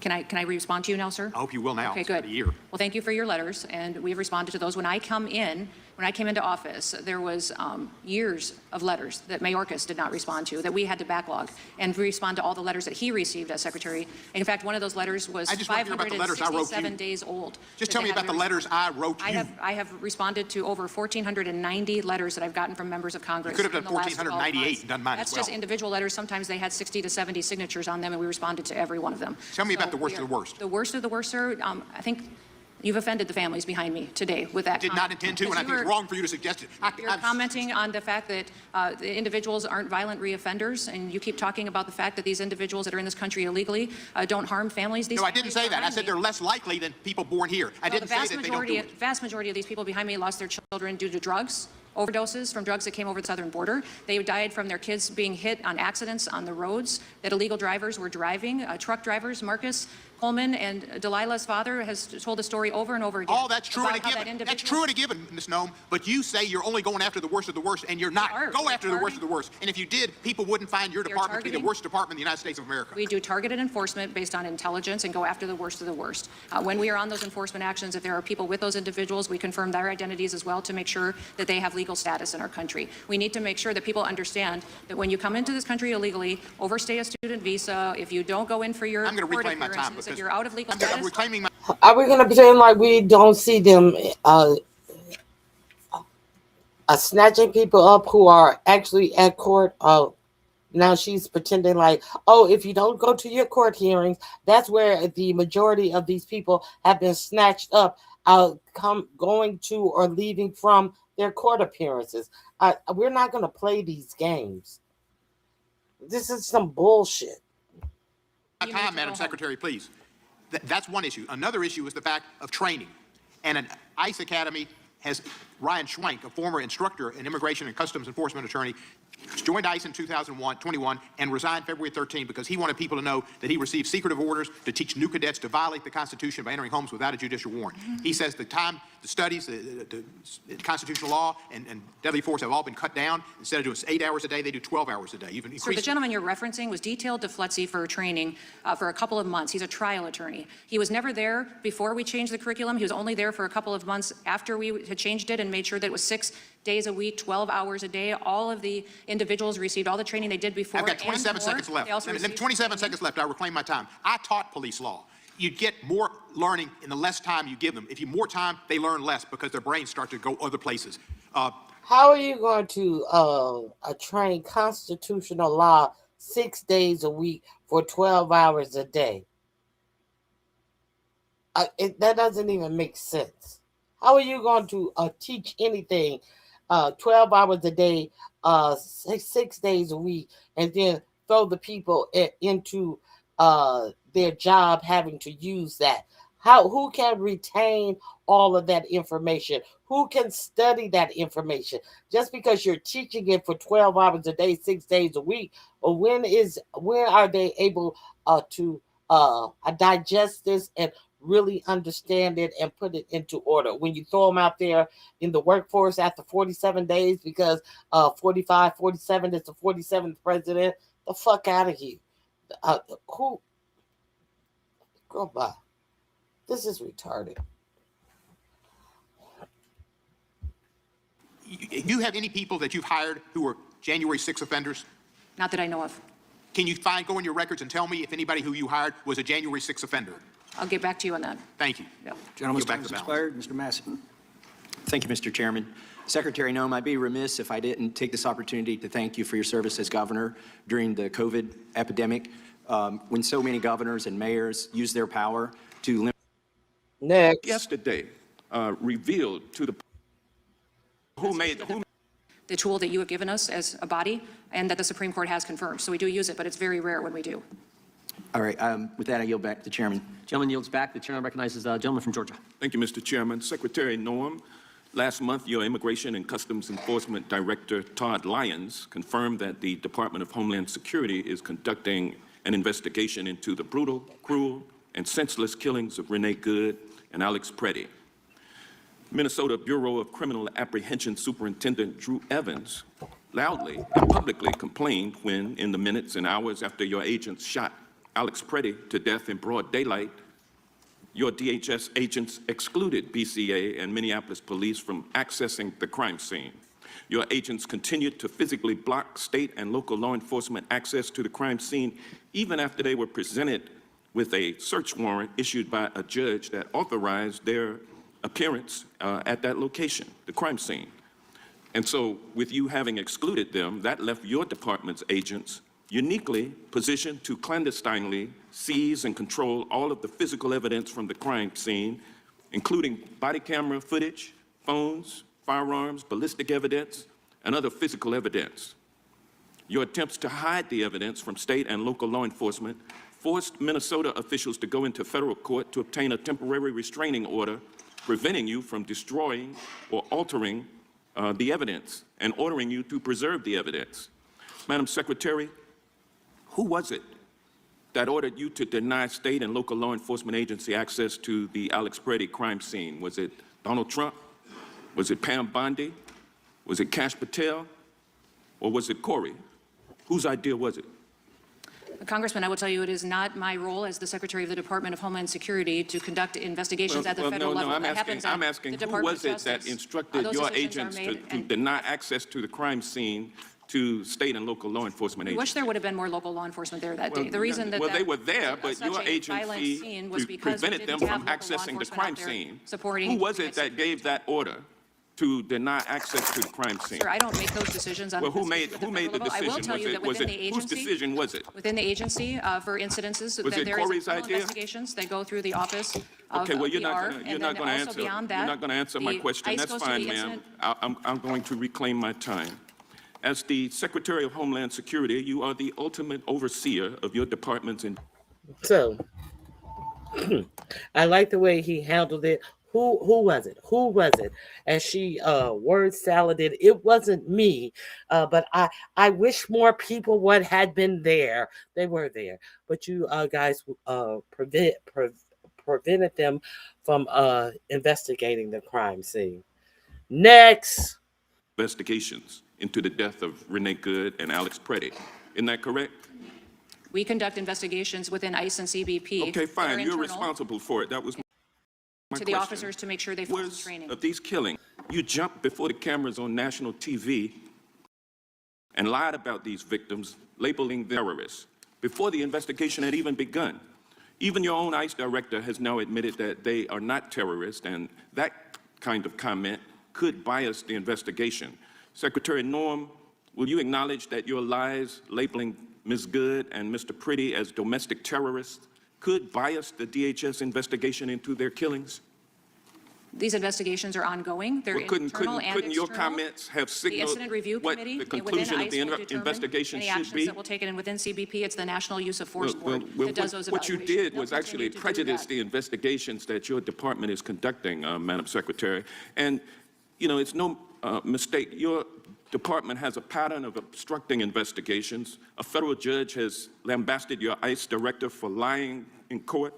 And you, the Inspector General, just yesterday revealed to the public, your own Inspector General, who was appointed by Trump, has revealed that your department has been obstructing his independent investigations, your department, and into your department's ability to investigate others. That is not true. In that letter that he sent to the Hill yesterday, I want to enter into the record for unanimous consent two articles that document the fact that the Inspector General says that DHS has systematically obstructed its work. It's a Wall Street Journal article dated March 3rd, yesterday. Objection. And also a Politico article, internal DHS watchdog, Noam, is obstructing our work. Objection. How can the public think that you will give... Gentleman's time has expired. You've asked for two unanimous consent requests. Without objection, those are into the record. The chair now recognizes the gentleman from Wisconsin, Mr. Fitzgerald. Secretary Dome, thanks for being here today. Despite the undeniable increase in terrorist threats at the border and in the interior of the United States, Alejandro Mayorkas repeatedly misled this committee and the American people by asserting that aliens entering our country were being properly vetted and screened. When I asked him many times about whether or not the border was secure, his response was, secure did not mean migration had stopped. It simply meant that resources had been deployed, enforcement processes were in place, and legal authorities were being used in a proper way. Completely ridiculous. My question is related to the vetting process, though. Can you just elaborate a little bit on how you had to reform and change that process compared to where we were under Secretary Mayorkas?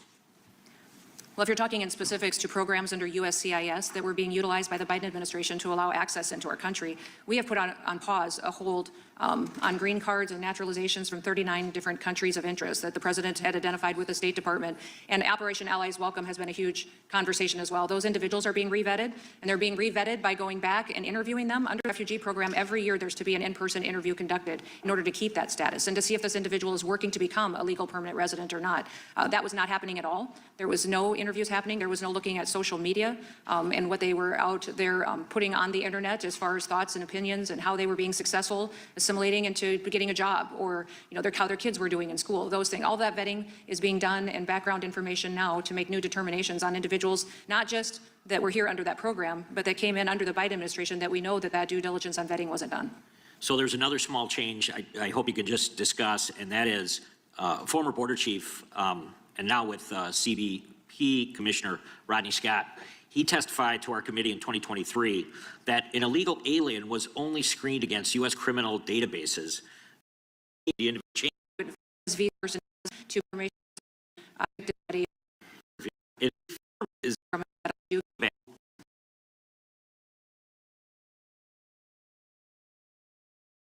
in Livermore. His youngest is a senior at a local high school, just finished his football season. Miguel worked at a winery where my wife and I were married almost 10 years ago. media and what they were out there putting on the internet as far as thoughts and opinions and how they were being successful assimilating into getting a job, or how their kids were doing in school. Those things, all that vetting is being done, and background information now to make new determinations on individuals, not just that were here under that program, but that came in under the Biden administration, that we know that due diligence on vetting wasn't done. So there's another small change I hope you can just discuss, and that is former border chief and now with CBP Commissioner Rodney Scott. He testified to our committee in 2023 that an illegal alien was only screened against U.S. criminal databases and not against databases from the alien countries of origin, which makes no sense. That's I mean, correct. obviously, somebody that didn't live in the States suddenly crossed Middle East, incredible partnership on getting access to that. CBP has one of the world's largest databases of information on travelers around the world, and how we cooperate and coordinate with these other countries helps us know when they're coming into our country. And I even negotiated the first extradition out of Honduras to help an angel family here in the United States to prosecute someone who was just convicted the other day of 21 years in prison for murdering Sarah Root. And that's the first time that country had ever extradited anybody for murder to the United States. And so by engaging on these cases, we not only get closure for families and justice for them, but we also do due diligence on who's in this country and what their intentions are when they get here. And just the final thing I would ask you to comment on. The face-to-face interviews are critical, right? They are. And they were not being done under the Biden administration at all. They were not. And it can be a brief interaction, but oftentimes it's when they determine whether or not this person is in the States and in a good status. Is that not true? That is true, and they placed a lot of weight on a letter of recommendation from another agency. So many times, some of the other protocols. Was that a play on words, Monique? She is filibustering. She's busting her face with fillers. Is that what you're saying? Is that a play on words? She's busting her face with fillers. Some of the shit she squirts into her face has seeped into her brains. I concur. Let's continue. I'm trying to get past this numbnuts. Trying to say that the National Guard person who helped the Americans in Afghanistan and then came over here and shot the National Guard person who was in the streets of D.C. after a judge told Trump not to put the troops in D.C. and they're trying to blame it on the vetting of Joe Biden, when it was this administration who completed the vetting on this person. Joe Biden did the initial administration did the initial starting of the vetting process, but it was this administration who gave him his rights to stay in this country. So if Joe Biden is known for not vetting people, why are they not vetting people before they give them the okay to stay in this country? If a judge tell you that you can not put the National Guards in the street, and you put the National Guards in the street, and then something happens to them, is it not your fault? Let's continue. Married almost 10 years ago. Miguel had done everything that was asked of him, went to every immigration proceeding that he was supposed to go to, and in April was put in handcuffs as he was following the orders of the court and going to the proceedings. He was arrested and sent to Mexico over a judge's objection that he not be sent to Mexico and he stay in the United States. Every Sunday night, his wife Rosa and the family have a dinner, and there's an empty chair at the dinner table. Miguel's not there. I went and saw Miguel in Mexico He doesn't have a job. He's not able to provide. And he said his Spanish isn't even that great because he hasn't been there for 30 years and it's hard for him to communicate. Do you see the pain of families like Miguel Lopez, someone who did not commit a violent crime but has been separated from his family and is not providing, is not working? Congressman, do you see that pain? Did he have a criminal record? Did Mr. Lopez have a criminal record? In 1995, he pled to a lesser nonviolent charge.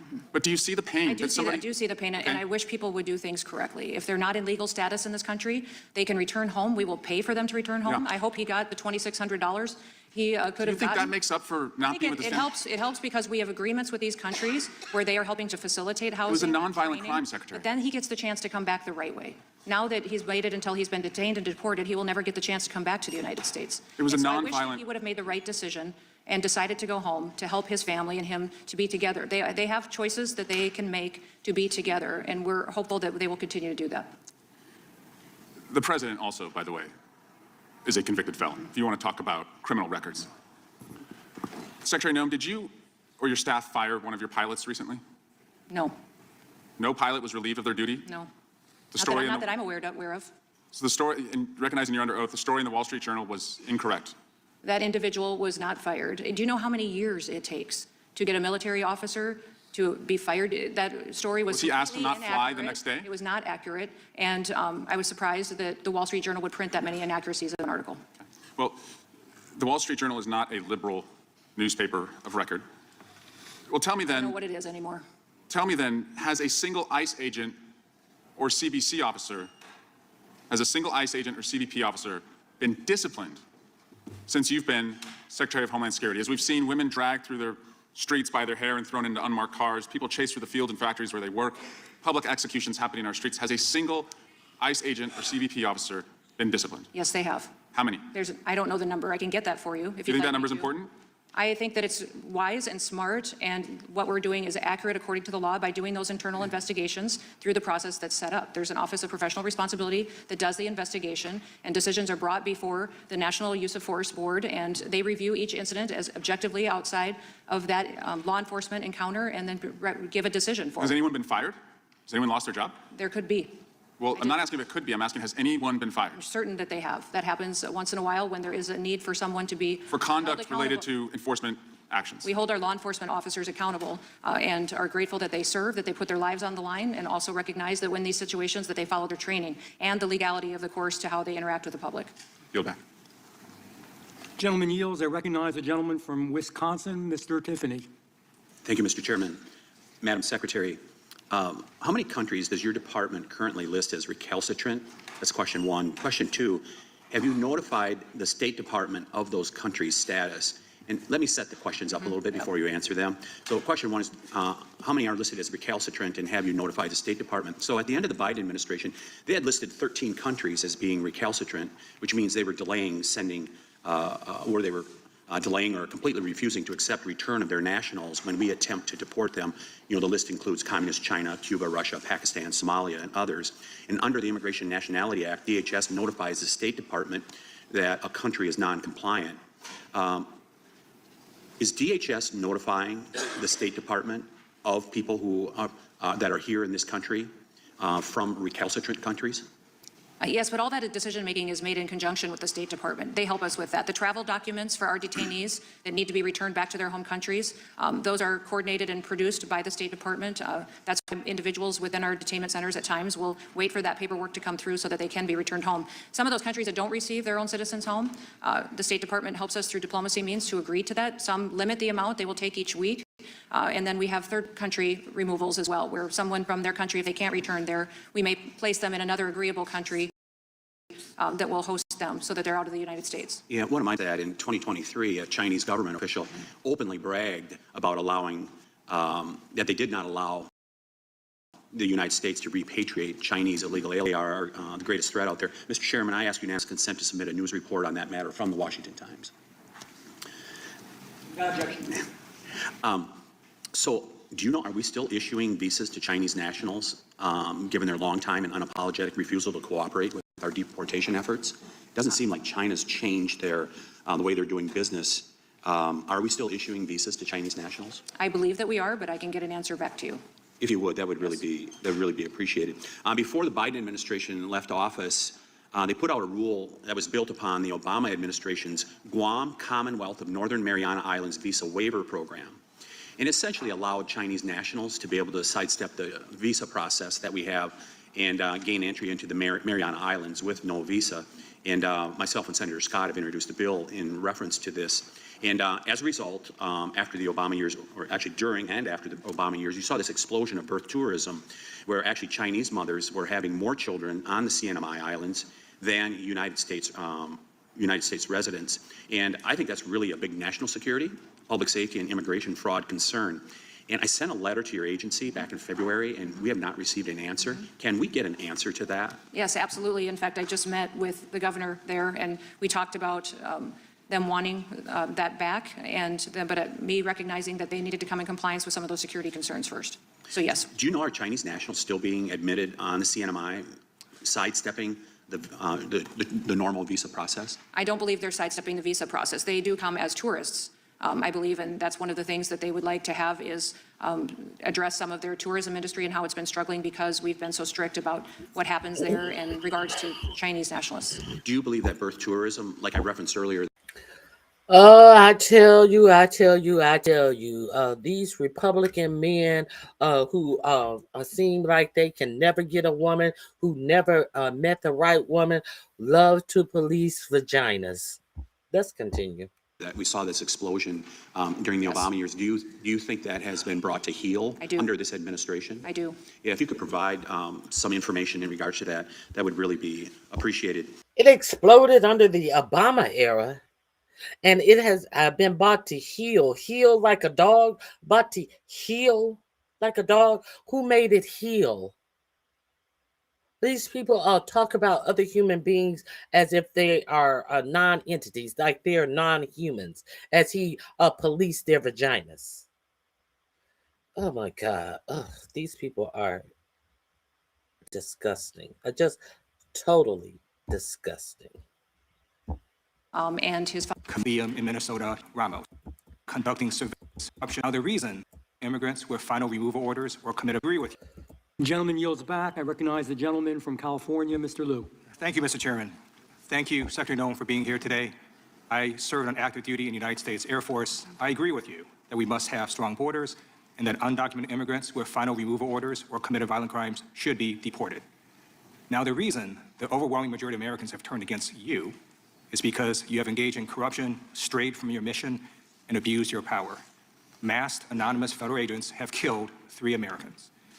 Federal agents are illegally conducting surveillance of Americans exercising their First and Second Amendment rights, and your agents are arresting people who should not be arrested.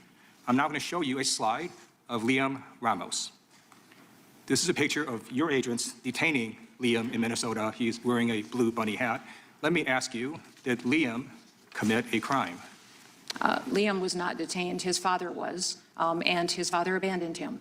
And when they went to try to return Liam to his mother, she wouldn't come out of the house and get him either. So therefore, Liam's father chose to take Liam with him. I believe you're not telling the truth. School officials at the scene say there are people in the house saying they could take care of Liam, and a federal judge rejected the arguments that your agency made. The federal judge stated, in fact, that this incident originated in, quote, the ill-conceived and incompetently implemented government pursuit of daily deportation quotas, apparently even if it requires traumatizing children, and then he forced your agency to release Liam, fly him back all the way from the detention center in Texas back to Minnesota, and release his father as well. Now I'm going to show you another picture. It's of Amalia, who is a toddler that ICE also detained. Let me ask you, did Amalia commit a crime? No, she did not. She is with her family. Right. And the reason she's with her family is because she almost died at ICE detention until folks brought a lawsuit forcing the release of Amalia. Now, you may wonder, well, why is ICE going after children? And it's because study after study shows that immigrants, both documented and undocumented, commit less crimes than native-born Americans. So I'm going to put up this slide from NPR. It actually describes also a study that in Texas, immigrants committed less than 37% of crimes compared to native-born Americans. And this has now resulted in your agents having to go after people, such as children, who should not be detained. So now I'm going to show you a video from New Jersey where 4th and 5th graders are running away from ICE agents. students running from the presence of ICE agents. That's what the Lindenwold School District says happened this morning as children waited for their school bus. I'm going to show you a second video, this time from Minnesota, where your agents are terrorizing children being dropped off at school.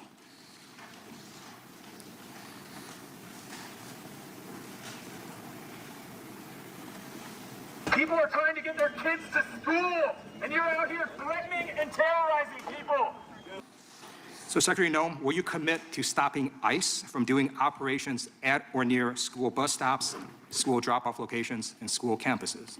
Our ICE officers do targeted enforcement operations, and they follow the same protocols that other law enforcement do, and having those interdictions happen not in public places, that they do it to where a situation in someone is more isolated and alone so that it can protect any people that would be around at that point in time. So those clips that you show are not the full encounters of how those folks were evading law enforcement interdiction and ended up near that school. Those law enforcement officers did not target that school or conduct their operation near there. The evolving situation on the ground would have been helpful to have local law enforcement backup on the scene to help secure locations, and these individuals and law enforcement officers follow the same enforcement techniques, use of force techniques, thank you. I'm going to reclaim my that time. others do. I just showed you a video with ICE officers at a school drop-off location. So your refusal to commit to stopping these operations at or near schools and drop-off locations is why you're failing. So I'm going to show you this video that encapsulates why you're failing. For my entire life, but sorry. I watched 4th and 5th grade kids run away from our own government. I never want to see that again. And I'm not going to stand by and watch my neighbors run away scared. It's not Camden County. It's not New Jersey.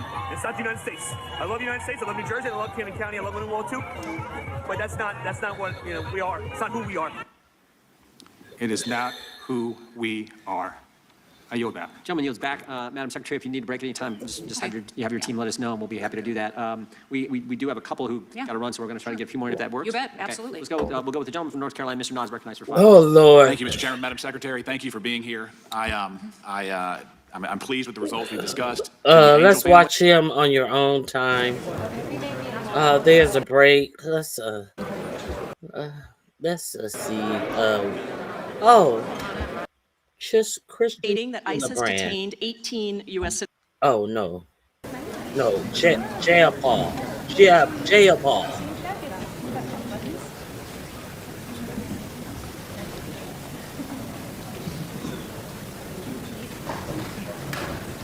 Now she's playing with a child to, oh no, what you said about me and children is so wrong. Thank you. Secretary Noem, do you know what the 4th Amendment to the Constitution says? No, I don't. Search and seizure processes. Yep. What about it? Huh? What about it? What about search and It seizure? guarantees the right to a lawful search and seizure. It protects individuals Protects against you unreasonable searches and from. seizures by the government. And And I ask you that that because I've sent you guarantees- 3 different letters going back to She February said of it 2020. guarantees you the right from search and seizures. No, it protects you from illegal search and seizures. You dumb bitch. 25, raising Of your person and your property. concerns that you are unlawfully detaining U.S. citizens in violation of your the Fourth Amendment. papers. It was not until yesterday afternoon, more than a year after I sent you my first letter, that I finally received a response from you stating that ICE has detained 18 U.S. citizens. I want to introduce you to just 4 of the U.S. citizens unlawfully detained by ICE who are not even included in the 18 individuals that you cite in your response to me. They're in this room with us, and I invite each of you to stand as I read your story. Patricia O'Keefe was monitoring ICE agents when they deployed pepper spray into her car vent without provocation. They smashed her car windows, pulled her and her friend out, arrested them for, quote, obstruction, and detained them. Patricia saw an entire area dedicated to detaining U.S. citizens.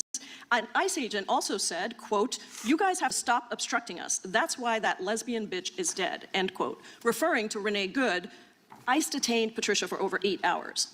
Ryan Eklund was monitoring ICE activity in his car when ICE agents blocked him and took his photo, then appeared to use that photo to go to his neighborhood and try to intimidate him. He was still in the car when they approached him, pulled him from his car, and put him in leg irons. Ryan was detained for 6 hours. ICE agents shot Wesley Powers with a pepper ball while he was peacefully protesting ICE activity. ICE detained him for 8 hours, gave him no medical assistance, leaving him in clothes that still had dangerous chemical residue. When doctors examined Wesley after his release, the medical professional opinion was that what ICE agents did to him was constituted. Edmund Higgins is a U.S. veteran. While legally ICE, he honked his horn a couple of times, and when he saw agents driving down Narrow Road, he actually drove away. But agents him until he sought refuge at a local police station. When agents drew their firearms and pointed them at Edmund, well-trained local police officers diffused the situation, but your agents still insisted on detaining Edmund for 6 hours. Secretary Noem, yesterday in the Senate Judiciary Committee hearing, you stated that ICE agents may arrest U.S. citizens in the situation where they were obstructing law enforcement or in situations where you have reasons to doubt that they're U.S. citizens. Is that still your position? I said, or probable cause. So let me ask each of the U.S. citizens in the audience who were detained. Raise your hand if you were not charged with any crime following your detention. Not a single one of you were charged with a crime. Now raise your hand if any of you were not even asked to prove that you were U.S. citizens during your detention. Not a single one of you were even asked about your citizenship status, making it clear that DHS agents simply don't care that they're arresting U.S. citizens. Now please raise your hand if you were detained by ICE simply for legally protesting or monitoring ICE activity under your First Amendment rights. All 4 U.S. citizens have raised their hands that they were detained simply for legally protesting or monitoring ICE activity. Secretary, these are not 4 isolated incidents. ProPublica's reporting puts the number at over 170 U.S. citizens detained in just the first 8 months of the administration, which doesn't even include Operation Metro Surge in Minnesota. None of these 4 U.S. citizens were charged with a crime. None had their citizenship questioned, and all were lawfully exercising their First Amendment rights. Do you have anything you want to say to them or the millions of American citizens across the country that are watching this and horrified at what your department is doing? Well, context is critical in each of these situations to know the full range of what happened in each of these situations before and after the incident and their arrest. Secretary, not a single one was charged with a crime. Not a single one, and they were detained. And let me just reclaim my time for my final seconds. DHS is supposed to be protecting our residents and upholding constitutional protections, but you've turned that on the head. You have actually turned the United States government against its own residents, and you've had multiple chances to take accountability, to apologize to these folks and others across the country, but you have failed to do it. Yours is a case of failed leadership, Secretary. You need to resign, be fired, or be impeached. The time of the because gentlelady, you don't have the right to lead this The time of agency. the gentlelady has expired, and she yields back. The gentleman from New Jersey is recognized. Thank you. Secretary, thank you for being here. Sorry you got to go through some of the stuff you're going through today, but I guess that's what they told me. It's part of the job, right? And we will not because, I mean, go I through guess we anything that you're saying. Since you're so sorry that she has to go through answering questions about the poor job that her agents have been doing, up and into taking the lives of American citizens that were only operating in their constitutional rights to protest their government. You feel bad for what she's going through? Next. Her identity was confirmed and released. You talked earlier about context. I'll give you a couple of examples. Willie Winder, U.S. citizen, North Carolina, Saturday morning, sitting in his picked up. Find out that these sanctuary cities and sanctuary states, my justice is suing, and I know that's not your responsibility. They're going to have a portal in New Jersey. Is that more of a head? But we're not. I will tell you that there's a lot. It doesn't have to be that way. We've got 1,400 different agreements with local and state law enforcement officers that partner with us under the 287G program, and it helps them financially. We're willing to reimburse them for overtime and situations in Minneapolis with the violence. You don't hear about that in Memphis, where you have a mayor or another that works state, with exactly, because they don't allow this to happen. They're allowing to hate us. The real danger isn't cooperating. We should cooperate. The real danger is open borders. The real danger is releasing these people that we what you do. Thank you. Gentleman yields back. The gentleman from California is recognized. Thank you, Mr. Chairman. Welcome, Secretary Noem. To the survivors, to the families, the angel families today, my condolences. I believe rapists, murderers, bad people, with or without documents, citizens or not, do not belong on our streets. Again, my condolences. And Secretary Noem, you talk about targeted enforcement. I have a report here from my Orange County Sheriff, Orange County, California, sanctuary law state. 323 referred to ICE in 2025. 52 of them not picked up. So you talk about targeted enforcement. You're not picking up some of the worst when the local sheriff is calling you to please pick them up. Need to work on that, Yeah, Madam I Secretary. will, sir. If that is the case, we will fix that. I did And not I'm know happy to that. give you this report That'd be before you great. leave. Thank you. I'm going to submit it also for the record. Objection. And Madam Secretary, is your department detaining U.S. citizens? No, we are not. We have, Have you taken any American citizens to your facilities to be processed?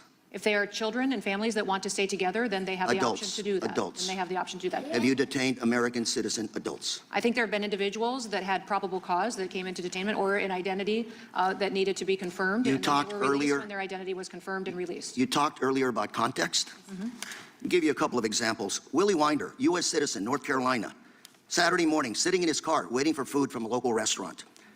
DHS agent approached him, asked him if he was a citizen, gave that agent his real ID, and then 15 minutes later, he was allowed to go finish ordering his food. When he came back out of the restaurant, another CBP agent approached him.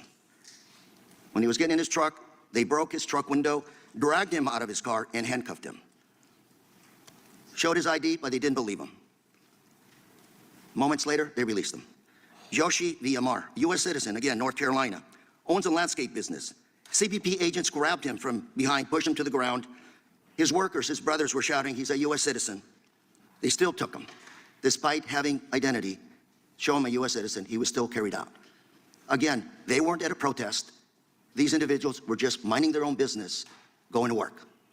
So, Secretary Noem, when I was growing up, ICE agents would stop me out in the street, and they would ask me, are you a U.S. citizen? And my answer would be yes, and that was enough. Today, that's not the case. So what would you say, what do you suggest I tell my citizens back home? Have a passport with you all the time? No, I would tell your citizens to be grateful they live in this country where President Trump is We upholding the are, law. but ma'am, Those that if are you're here stopped as a illegally U.S. citizen out in the street, those that are here and you illegally tell people U.S. citizen and you're still held, should return back to their that is not the country before we're they're supposed to detained. That we live will in. voluntarily help them self-deport if they would like to. These are American citizens, ma'am. Do I tell my children to carry a U.S. passport?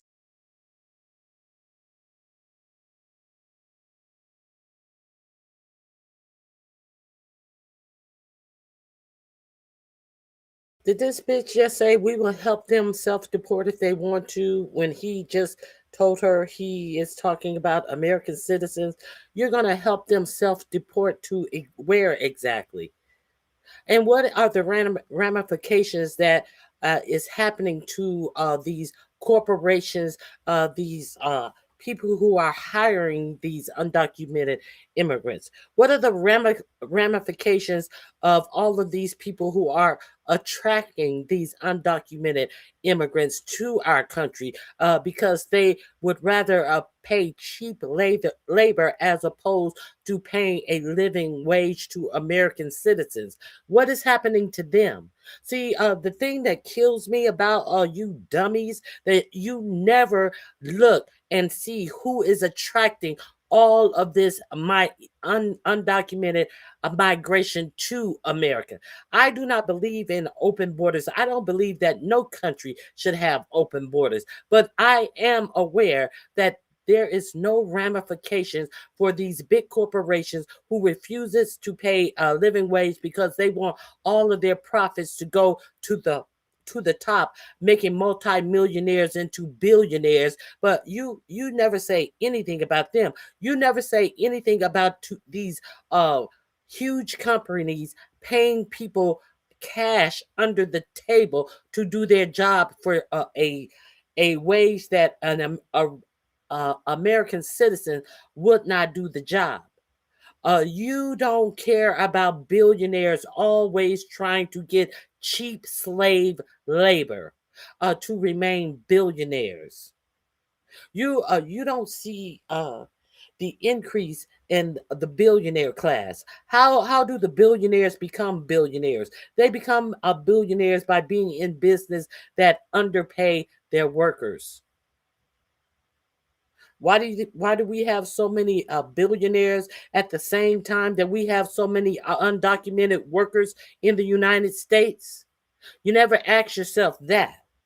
Because you always want to look at someone who is poorer than you and say that they caused the problems in the United States, but you never look at the billionaires who are not paying taxes in the United States at the same rate that the working class poor are paying taxes in the United States. That never occurred to you, that they are getting away scot-free and their pockets are getting fatter and fatter by employing these undocumented immigrants. Let's be real clear. Every country should have distinct borders. Every country should have a distinct immigration policy that they follow.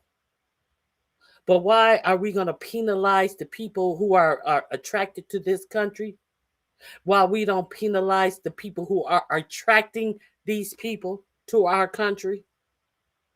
Talk about that. Why don't you talk about that?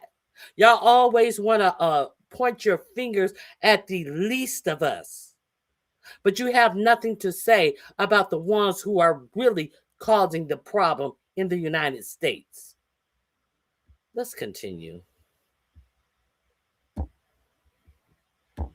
Support? No, I would not say they would have to. But they're stopped, and sometimes they take those passports, your agents throw them out, and they grab them anyway. You're terrorizing American citizens. Let's turn to another one. Okay, databases.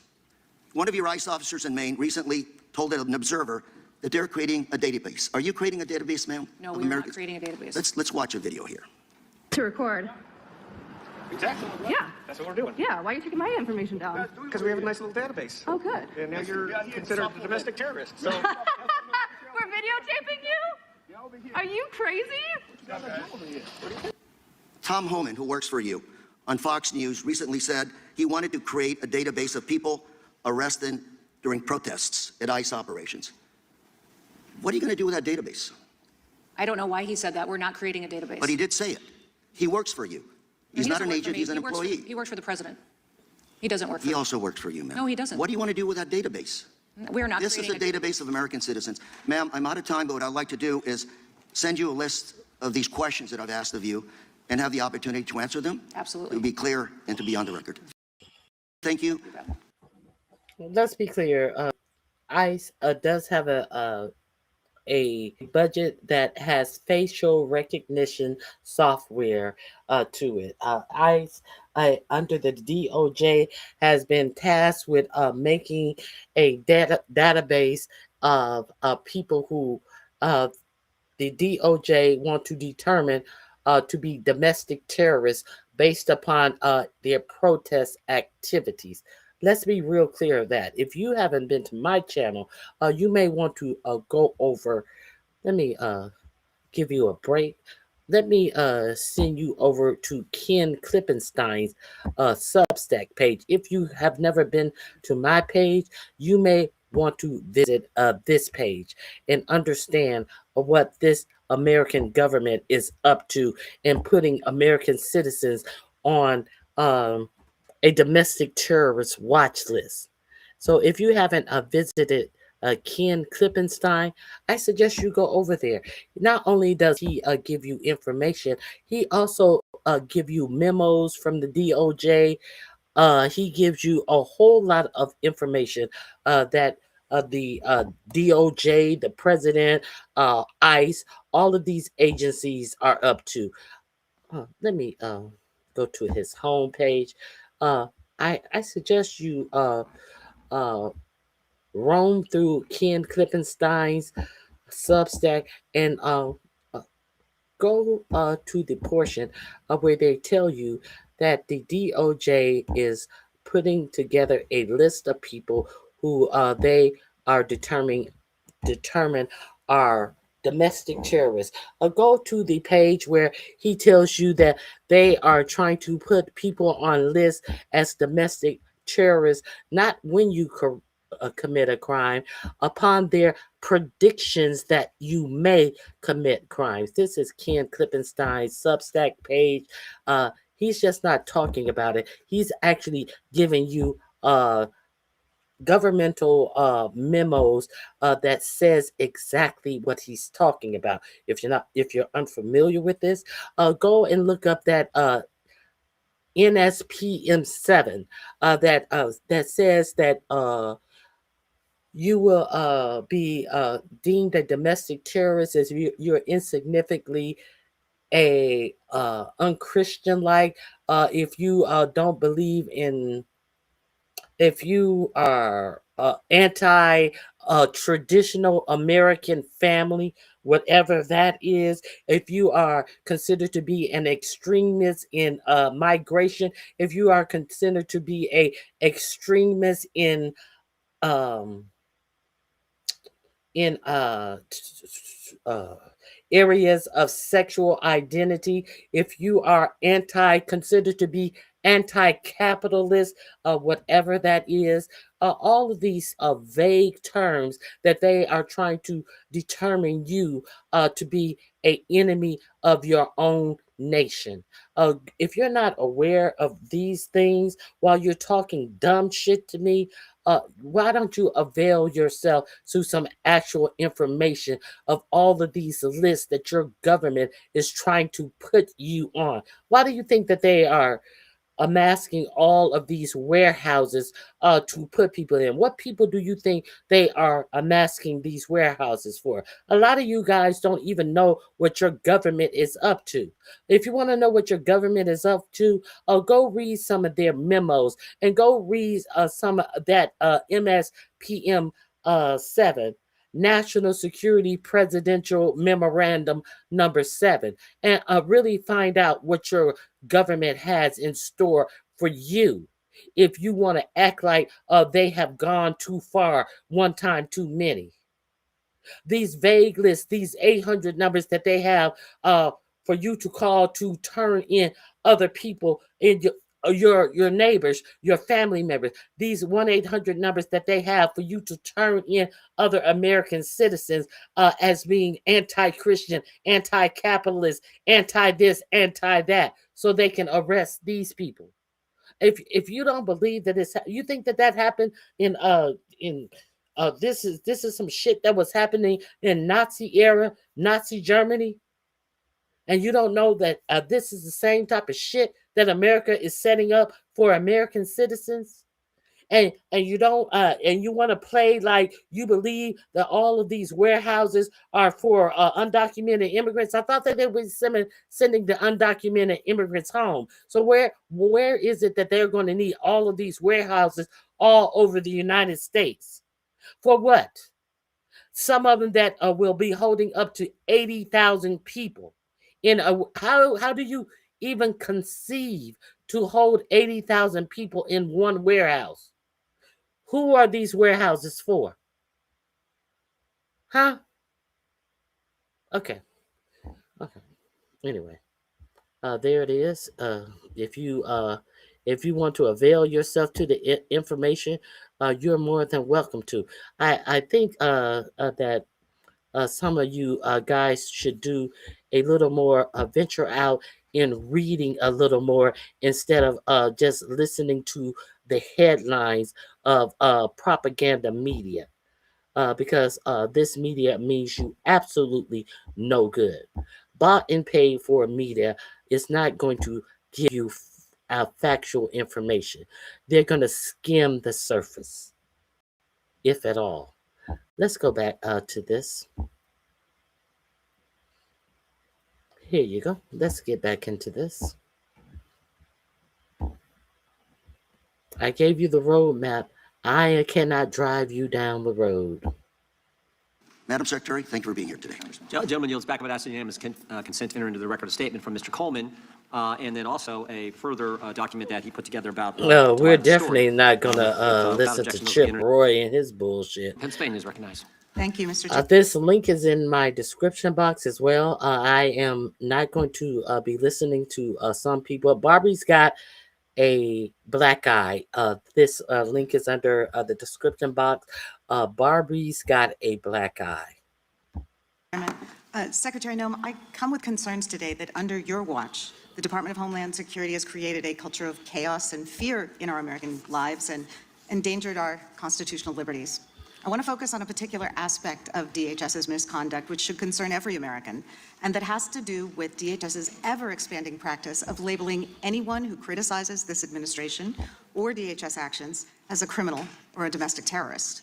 Time and again, we've seen this administration use the full power of the government to silence or intimidate people who disagree with it, and nowhere is that more true than with the Department of Homeland Security. When people have dared to speak out or push back, they've been assaulted, arrested, and now even killed. But what may have flown under the radar is that over the past year, DHS has been ramping up its use of a lesser-known tool known as administrative subpoenas or summons.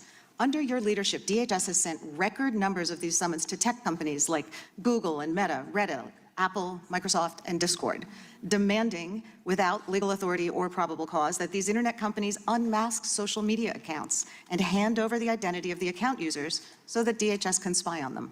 Many of these requests have targeted accounts speaking out against brutal immigration enforcement tactics and speaking up to help people understand their rights or support their neighbors. This is core, protected First Amendment speech. So I want to look at two recent examples of these DHS summons involving Americans in the Philadelphia suburbs, which I represent. In September, DHS targeted Facebook and Instagram accounts run by Montco Community Watch, a grassroots group that provides information about public ICE activities in Montgomery County, Pennsylvania, and shares civil rights and other resources to support its diverse community.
DHS demanded that Meta turn over the identity of the administrator.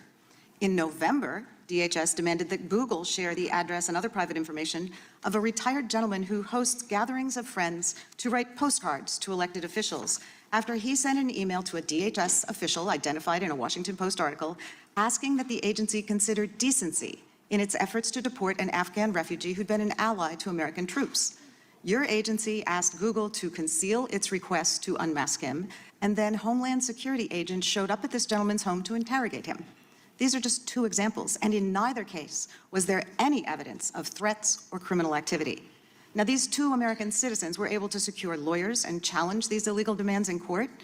We've seen that DHS's bad faith requests don't hold up and have been forced to withdraw these demands because they don't withstand legal scrutiny. But not every American who's targeted has the time or the wherewithal to challenge the federal government, and that is the point.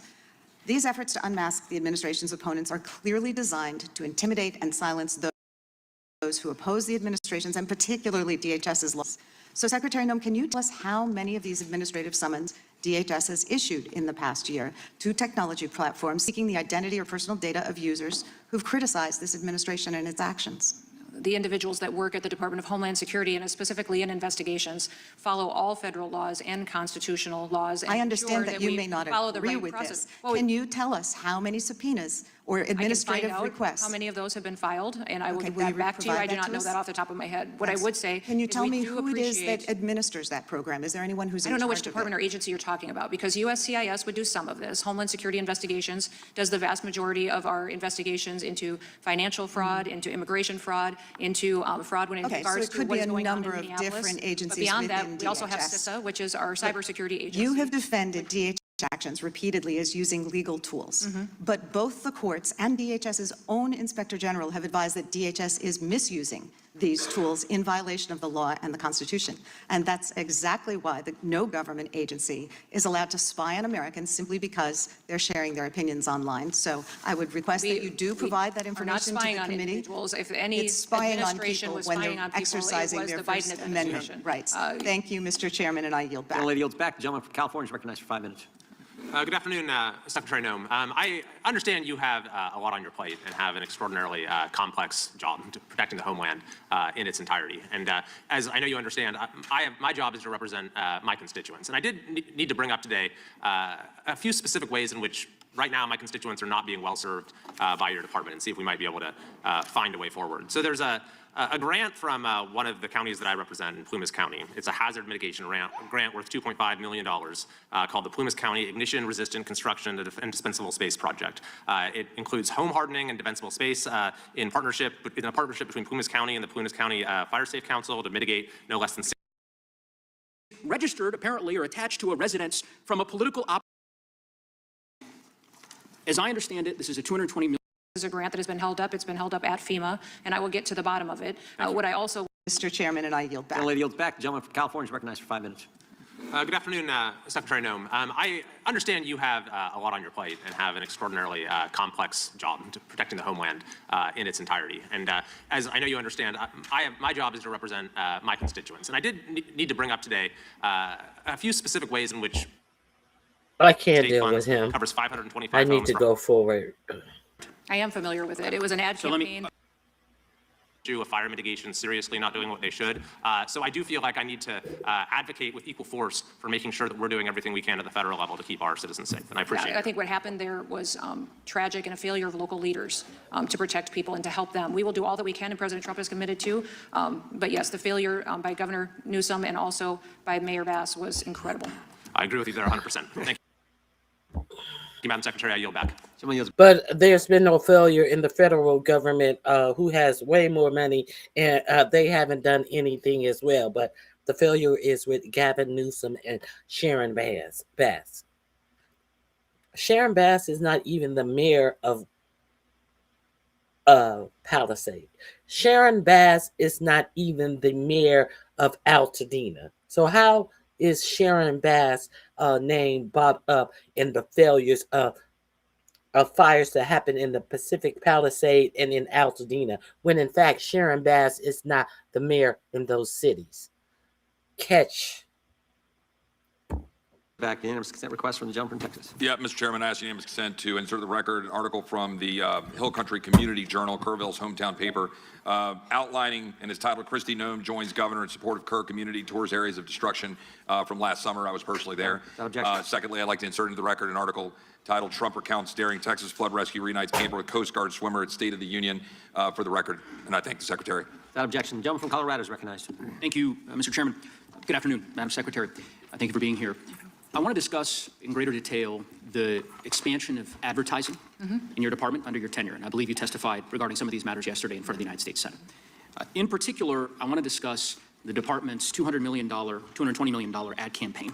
This is the ad campaign that featured you at Mount Rushmore. You're familiar with this ad campaign, correct? I am familiar with it. It was an ad campaign that was... I'm going to ask you some questions about it, Madam Secretary. So, as I understand it, this is a $220 million ad campaign. It's split between two contractors. One of those contractors got $143 million. That contractor is called Safe America Media, correct? Correct. Okay. That company is affiliated with a former political director of the National Republican Congressional Committee. Now, yesterday, you testified, I think I'm quoting you right, you said, quote, or in reference to this contract, that, quote, it went out to a competitive bid. Do you stand by that statement? It was a no-bid contract where two vendors were... It was a no-bid chosen. contract. If it would have been a no-bid contract, if I'm using that correctly, it goes out to two different vendors. Correct. So it was not a competitive... Let me try to explain what the discrepancy, because a competitive bid is very different than a no competitive bid. And I'll just explain why. We know that your testimony yesterday, when you said, again, I'll quote, it went out to a competitive bid, is untrue.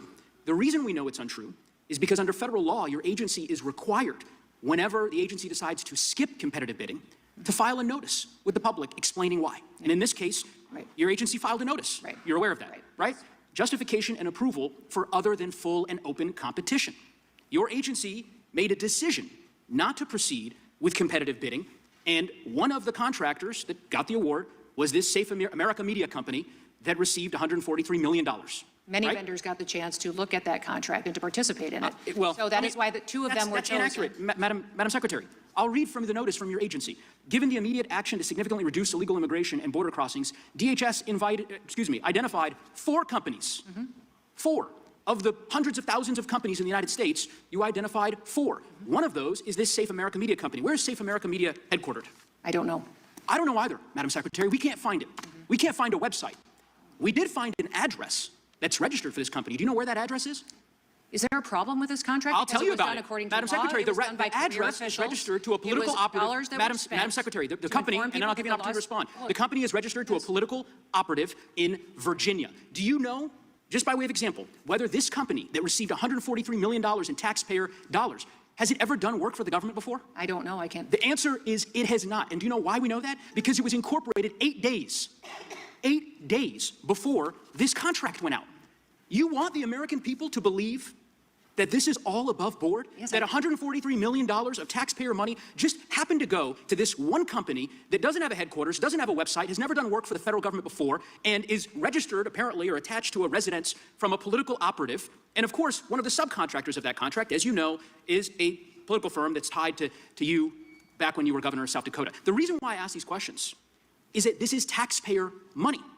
And I presume, I don't know this for a fact, but Senator Tillis noted yesterday the way in which your agency is blocking the Inspector General from 11 different investigations that it is trying to conduct. I don't know if this happens to be one of them. I certainly hope it is, because eventually the facts will become public in this regard. And there are serious laws implicated, conflict of interest laws, federal procurement laws, that I believe all followed, all done correctly, all done correctly. 14 billion impressions from that marketing campaign. Sure. It was money spent in this country and in 8 different countries that illegal migration was coming from. Madam Secretary, overwhelmingly effective. We all understand the argument that you've made. The argument that you've made that somehow this ad campaign on Fox News of you at Mount Rushmore has led to millions of people self-deporting. You're using why do you think millions of dollars of taxpayer money in this way. It is fraud. And ultimately, I think there's going to be accountability. And I yield back down. Can I speak to the IG? Yes, you can.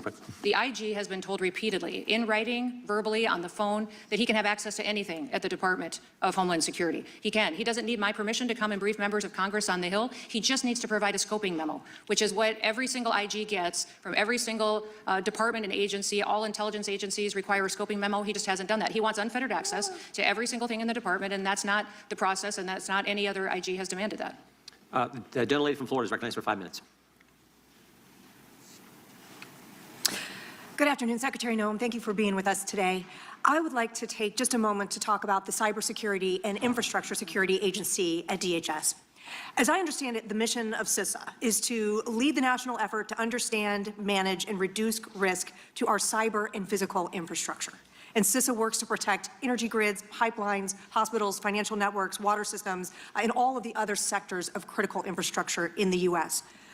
Is it a correct characterization that CISA itself plays a critical role in monitoring threats against the cyber and physical infrastructure of our country and working to prevent such attacks against our homeland?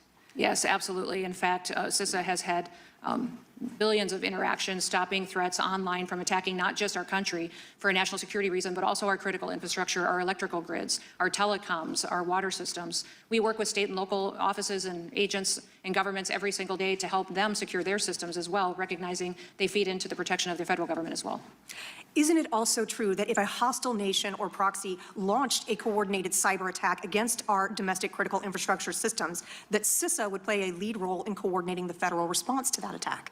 That is correct. CISA is charged with identifying vulnerabilities that we have in our systems, and then also recommending mitigation measures that people can take to harden their systems. So we hunt down the bad actors and then harden systems to prevent those cyber attacks.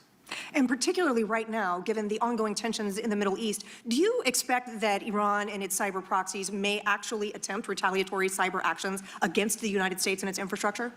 Yes, and they do. They do on a regular basis. With that backdrop in mind, is part of CISA's workforce furloughed right now? Yes, they are. About 2/3 of that agency is not in the office because the Democrat Party has chosen not to fund the Department of Homeland Security. So there are components of the Department of Homeland Security and CISA specifically, as we've been discussing, that are dedicated to protecting the critical infrastructure of our country. A substantial portion of those staff right now are furloughed because Democrats have refused to fund the Department of Homeland Security. Is that right? That is correct. Secretary Noem, does CISA also have a role in protecting our nation's elections infrastructure?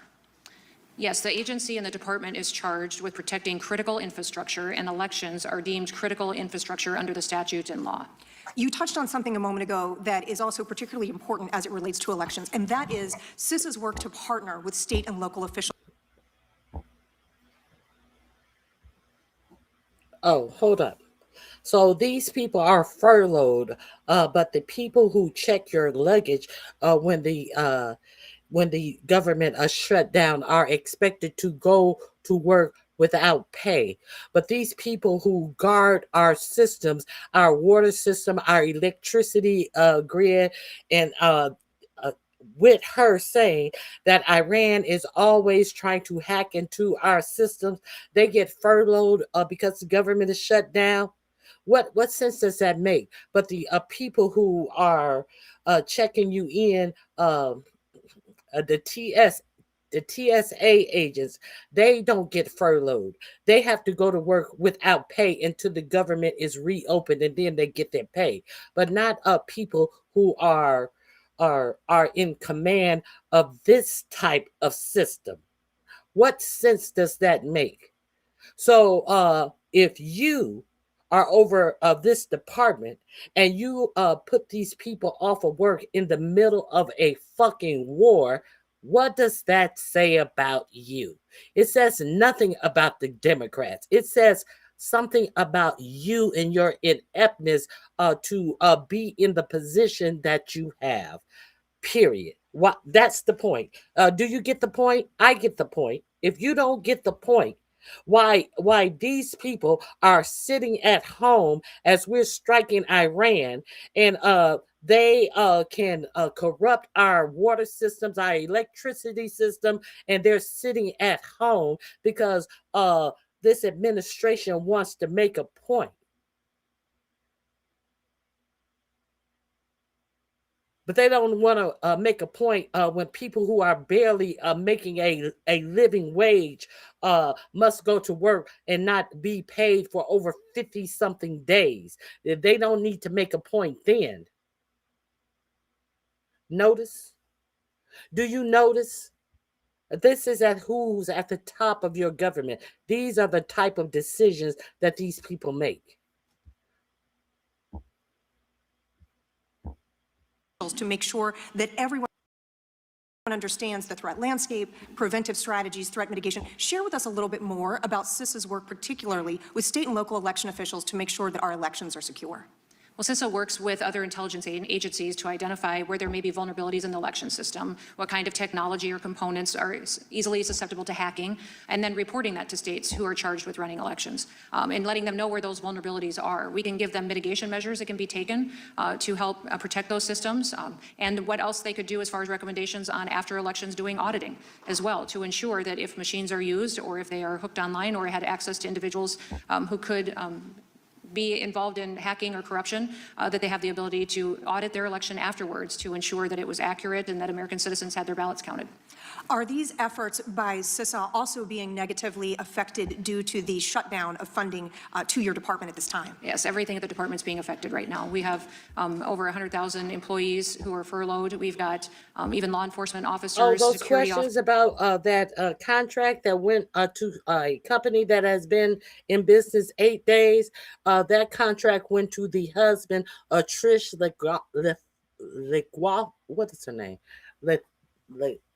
Trish Legwathan, who was her lying press secretary, the one who came out and told you that you didn't see what your eyes actually saw and came out and lied and said that the woman who was shot 5 times had gotten out of her car and brandished her weapons on these ICE officers, and that's why they were in fear of their life, and come to find out that she had a legally permitted gun that never left her purse. They shot her 5 times. You saw the video where they said where they lied and said that she had rammed into them, when in fact you saw them turn their steering wheel into her car as she was driving down the street, rammed into her, and then you saw the gunshot ring out. They offered her no fucking help. They did not try to save her life at all. She had to drive to a gas station where other people took her to the hospital. You mean to tell me that a person that brandished her weapon on ICE agents was not arrested, apprehended at all? They just shot her up and left her to bleed out. And then when her case went to court, the judge admonished their behavior, and he dismissed the case with prejudice, which means they can never bring a case against her again. They can never bring a case against her again. They lied. These are a bunch of liars that are shooting up people in your community. And this is who's over them. And you are to believe that this dumb bitch is sitting up having people furloughed during a war who are known to try to hack into our systems. And she has the employees and Kakai Patel, who has fired over a dozen of the people who are instrumental into finding out what Iran is up to in all of our operations and stuff. Instead of having them on the job, he has fired them because previous before this strike happened, they had something to do in their position at the FBI with the raid that happened on 4547's home, and they have lost their job. And now we're at a war with Iran, and this is the actual thing that they specialize in, and they have been fired from their job. This is your administration. Make it any of this make sense? While you guys believe the bullshit, don't talk about me sounding uneducated. Educate yourself, you dumb motherfuckers. Who said that? You dumb bitch who said that? Let's continue.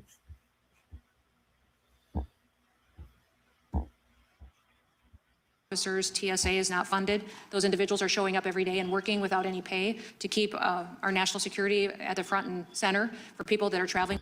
Over 100,000 employees who are furloughed. We've got even law enforcement officers, security officers. TSA is not funded. Those individuals are showing up every day and working without any pay to keep. TSA is showing up and not making any pay, but you got people who are furloughed, who are at home not working, who are supposed to be securing our security grid and our electric grid from Iran. She said that out of her mouth. You didn't only hear it out of my mouth. You heard her say it out of her own mouth. Our national security at the front and center for people that are traveling by planes across this country, and they continue to do that. And it is incredibly impactful on our administrative processes, on our contracting offices, on our ability to work across departments to share information. My hope is that today you are all successful in passing a funding bill for this department so that we have all of our players on the field to defend the country. And in your opinion, Secretary Noem, does the Democrats' failure thus far to agree to fund the Department of Homeland Security result in a risk to our national security? Well, we are doing everything that we can to defend the country and to protect the country. We'll continue to do that. They are making our job very difficult to do that. Thank you, Mr. Chairman. I yield back. Gentleman yields back. So her ineptness is the Democrats' fault. Are we clear on this? They want to pretend like her ineptness at her job is the fault of the Democrats. Unanimous consent from the gentleman from Pennsylvania. Thank you. I'd seek unanimous consent to introduce an article from the Washington Post dated February 3rd, 2026. Homeland Security is targeting Americans with this secretive legal weapon. Without objection. Also, an article from the New York Times, February 13th, 2026. Homeland Security wants social media sites to expose anti-ICE accounts. Without objection. And finally, a report from November 16, 2017, the Inspector General of Department of Homeland Security, management alerts CBP's use of examination and summons authority under 19 U.S.C. Section 1509. Without objection. Thank you. Ranking members recognized for Mr. Chairman, thank you. I seek unanimous consent to enter the record of ProPublica article, November 14, 2025, titled "Firm Tied to Kristi Noem Secretly Got Money from $220 Million DHS Ad Contracts." Without objection. Chair now recognizes the gentlelady from Georgia. Thank you, Mr. Chair. Secretary Noem, you claim that you are going after the worst of the worst. If you were doing that, I would really be cheering you on, but this simply isn't the case. That's false. Rodney Taylor, who is incarcerated at Stewart Detention Center in Georgia, he's a prime example. He's 47 years old and works as a barber. When he was 2, he was brought to this country legally on a medical visa to address his extensive disabilities. He needed a medical care for a deformed left foot, a missing right foot, and 3 fingers missing on his right hand. Rodney has had 16 different operations and has been a double amputee since the age of 10 years old. Rodney received a criminal conviction when he was 17, nearly 30 years ago. However, Rodney was pardoned by the state of Georgia by Republican Governor Sonny Perdue. And since then, Rodney has lived a law-abiding life and has a green card application that's now pending.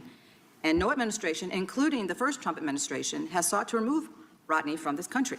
In January 2025, he entered ICE detention, and his health has deteriorated quickly since then. Rodney has experienced several health challenges, including bone spurs in his back causing severe pain. Rodney sought medical care multiple times while detained, but was rejected. He is unable to use a wheelchair because his right hand only has 1 full finger, making it impossible for him to push it. He is unable to walk on his prosthetic legs because he's lost 20 pounds and they simply don't fit him anymore. On top of this, he's at the mercy of other detainees just to get food, since he can't get himself to and from the cafeteria.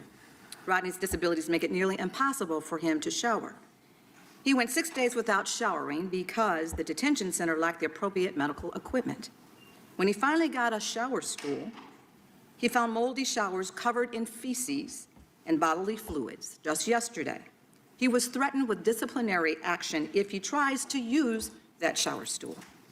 Rodney must crawl through that muck and squalor of feces and bodily fluids to enter and exit the shower. This is despicable. It's inhumane torture that no person should have to endure. And today, we have Rodney's wife, Mildred Donis Taylor, and her daughters, please stand, who are United States citizens. Secretary Noem, can you honestly tell Rodney's wife and family and the American people that are watching that these cruel and unusual conditions are acceptable under your watch? I'm not familiar with this case, and I will certainly look into it and ensure that this center where Rodney is at is held to the same standards as all of our federal detention standards, which are the highest in the nation, overwhelmingly in comparison to other detaining facilities at the local or state level. The other thing that I would say, I'm reclaiming my time. is that at any point, Rodney Did you just hear me, what I has an described? opportunity Did to you leave just that hear what I detention center. described? He has to crawl through mold and feces and bodily fluids just to take a shower. He can't even get medical care. Every This one is of our absolute detainees, lunacy, and you know it. every one of our Member detainees Jayapal, gets medical care reclaiming within my 12 time, hours of being reclaiming there. my time. Ranking Member Jayapal, myself, and 20 of my colleagues, we wrote to you about Rodney's treatment more than 2 weeks ago. Yes or no, have you actually read the letter? No, I have not heard of this case, so Okay, I let will me see tell what you, that I have the is letter about. right here. And would you like to read it? Because I'm more than happy to bring a staff That'd be member great. down to it. That'd be fantastic. Absolutely. Thank you, I appreciate I that. will look into the So case. then, if you're going to look into the case, can you tell us how long it'll be before we actually get a response from you? Maybe 2 weeks? No, I'll get you a response. Because get the information. we deserve an answer, and Rodney's family definitely deserves an answer, because this is inhumane treatment. And this leads me to believe that there are so many other detainees that are being treated exactly the same way, and this is despicable. Secretary, will you promise his wife and this committee and the American people that you will review, you've said that, but I want you to make a formal promise that you will review Rodney's case and provide a thorough response on whether it's in the public interest to keep him in these conditions, and we'd like to know within the next 2 weeks. Are you telling me within the next Absolutely. 2 weeks? I will review this case and Good. give a response back Good. to you I will be and to following up Rodney's with family. you as much as it possibly takes. I do want you to know, Rodney Mr. is Chairman, not the if I may worst say- of the worst. I reclaim my time. Rodney's not the worst of the worst. This is truly a miscarriage of justice. And I yield back. Gentlelady yields back. The gentlelady from Wyoming is recognized. Secretary Noem, I want to go a little bit different route here on some issues that are very important to Wyoming. This crazy bitch. We are not going to listen to her. It should not take 2 weeks for her to get back with anyone about those conditions. Let's continue. Barbara, despite state pardon, covering Rodney's story. An article from September 2025 titled "Detained by ICE, Gwinnett Barber with amputated legs petitions for release." And lastly, I'd like to also submit the letter that Ranking Member John Paul, myself, and all of our colleagues sent to Secretary Noem in February. Without objection, the gentlelady from North Carolina is recognized. Thank you, Mr. Chairman. Secretary Noem, Hurricane Helene tore through western North Carolina almost a year and a half ago, killing more than 100 people and causing more than $60 billion of damage. 2 months later, Congress passed a bipartisan disaster package, which included $29 billion for FEMA Disaster Relief Fund covering several states. And yet, despite this, countless North Carolinians have spent 2 winters paying mortgages and taxes on homes that are unlivable and may not even exist anymore. They have been waiting in limbo for your department to sign off on recovery funding. And I know Representative Kiley raised similar issues in his state. 2 years. 2 years. This bitch who's is in control of FEMA funds. They don't like the North Carolina Democrat governor. So therefore, the people living in North Carolina who routinely vote outside of their interests. Isn't Lindsey Graham from North Carolina, or is he from South Carolina? I get them confused. But that isn't the point. The residents have been waiting 2 years from that flood that happened in North Carolina, and absolutely nothing. But 4547 was able to visit when he was campaigning for the job and have traffic all stopped up so the owner of a McDonald's franchise could give him a French fry making pin award. That was able to happen as people were trying to get to food banks and trying to get to the store to buy things that they needed to buy after their homes were destroyed. Your current president and his whole entourage blocked traffic for these people who had just gone through these storms so he could get a French fry making pin from a billionaire who owns McDonald's companies. Make that make sense. North Carolina's counties have had to step up to fill in the gap, spending their limited taxpayer funds on recovery and repair, with the expectation that they would swiftly be reimbursed by the federal government. And yet, many of these counties have not been reimbursed until this week, but we'll get to that. Meaning that they have had to use all their money and not have money for their essential services, public schools, EMS, other public services, healthcare, and everything else. And I have met with some of the county executives who have struggled with their budgets while recovering from Helene. These delays in paying out this desperately needed recovery funds are simply unacceptable. And you heard that from my Republican senator, Senator Tillis, yesterday. Your new policy, and it is a new policy, requiring your personal sign-off on expenditures over $100,000 has contributed to many of these delays, creating a bottleneck, blocking reimbursement for hundreds of millions of dollars of disaster funding that stand directly between North Carolinians and that relief. In fact, Senator Tillis, as I'm sure you remember, lambasted you and the failure of your department in dispersing these funds. And then magically about $80 million got released today, for which we're thankful. But we shouldn't have to have a U.S. senator or a representative or another representative come to you directly to get you to do your job. Hold on. Who is this? Aaron Howard. Do you think it may be the Democrat governor that is the one holding up everything, since it is a state operation that needs to be done to get those homes working again?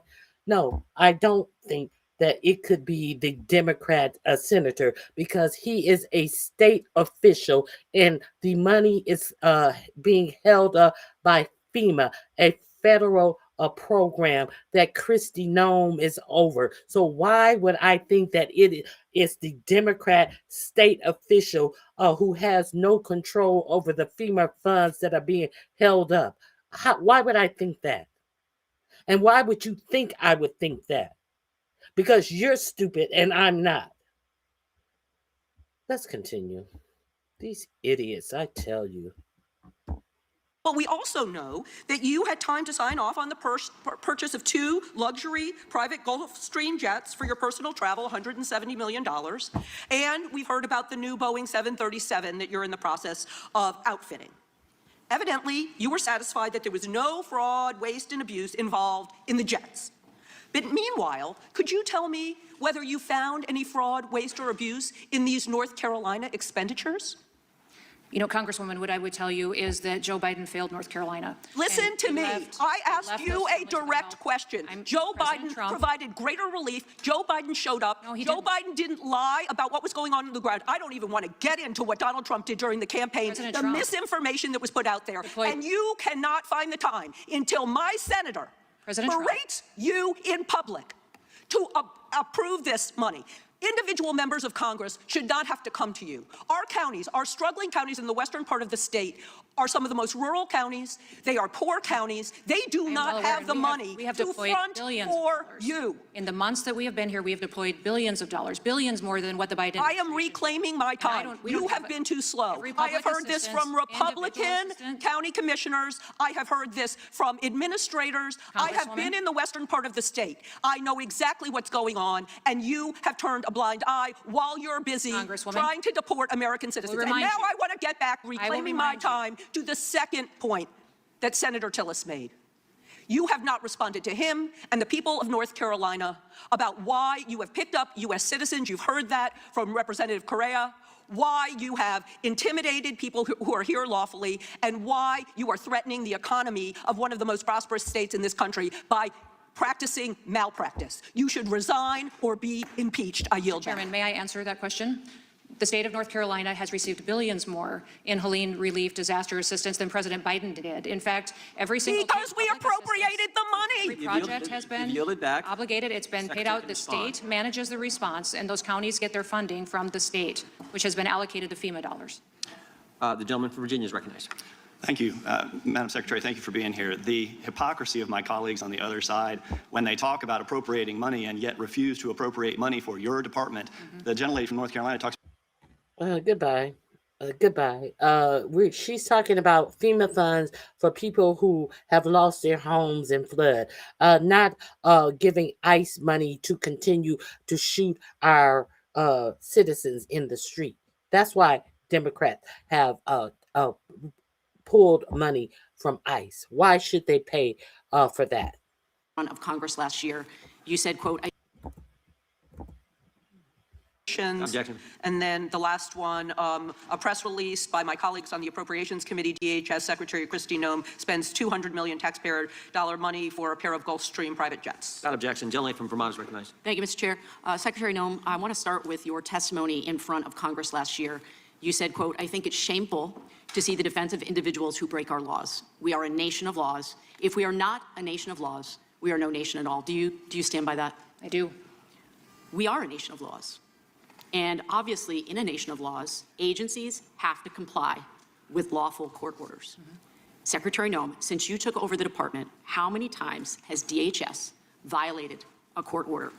We always comply with federal court orders. I believe the instances that you're talking about are times when a judge has issued an order and notification came to us in a period of time that was a large enough gap to not meet the deadline. So we may have missed Secretary a deadline. Noem, if I could, never violated if I could, a court Secretary order. Noem, We've always I have followed the numbers handy right here because last week a federal judge appointed by George W. Bush identified 210 times when your agency violated court orders. And one judge has said about ICE has likely violated more court orders in January of 2026 than some federal agencies have violated in their entire existence. Now, Secretary Noem, you have said repeatedly that your department is, quote, following all court orders. But just because you keep saying it does not make it true.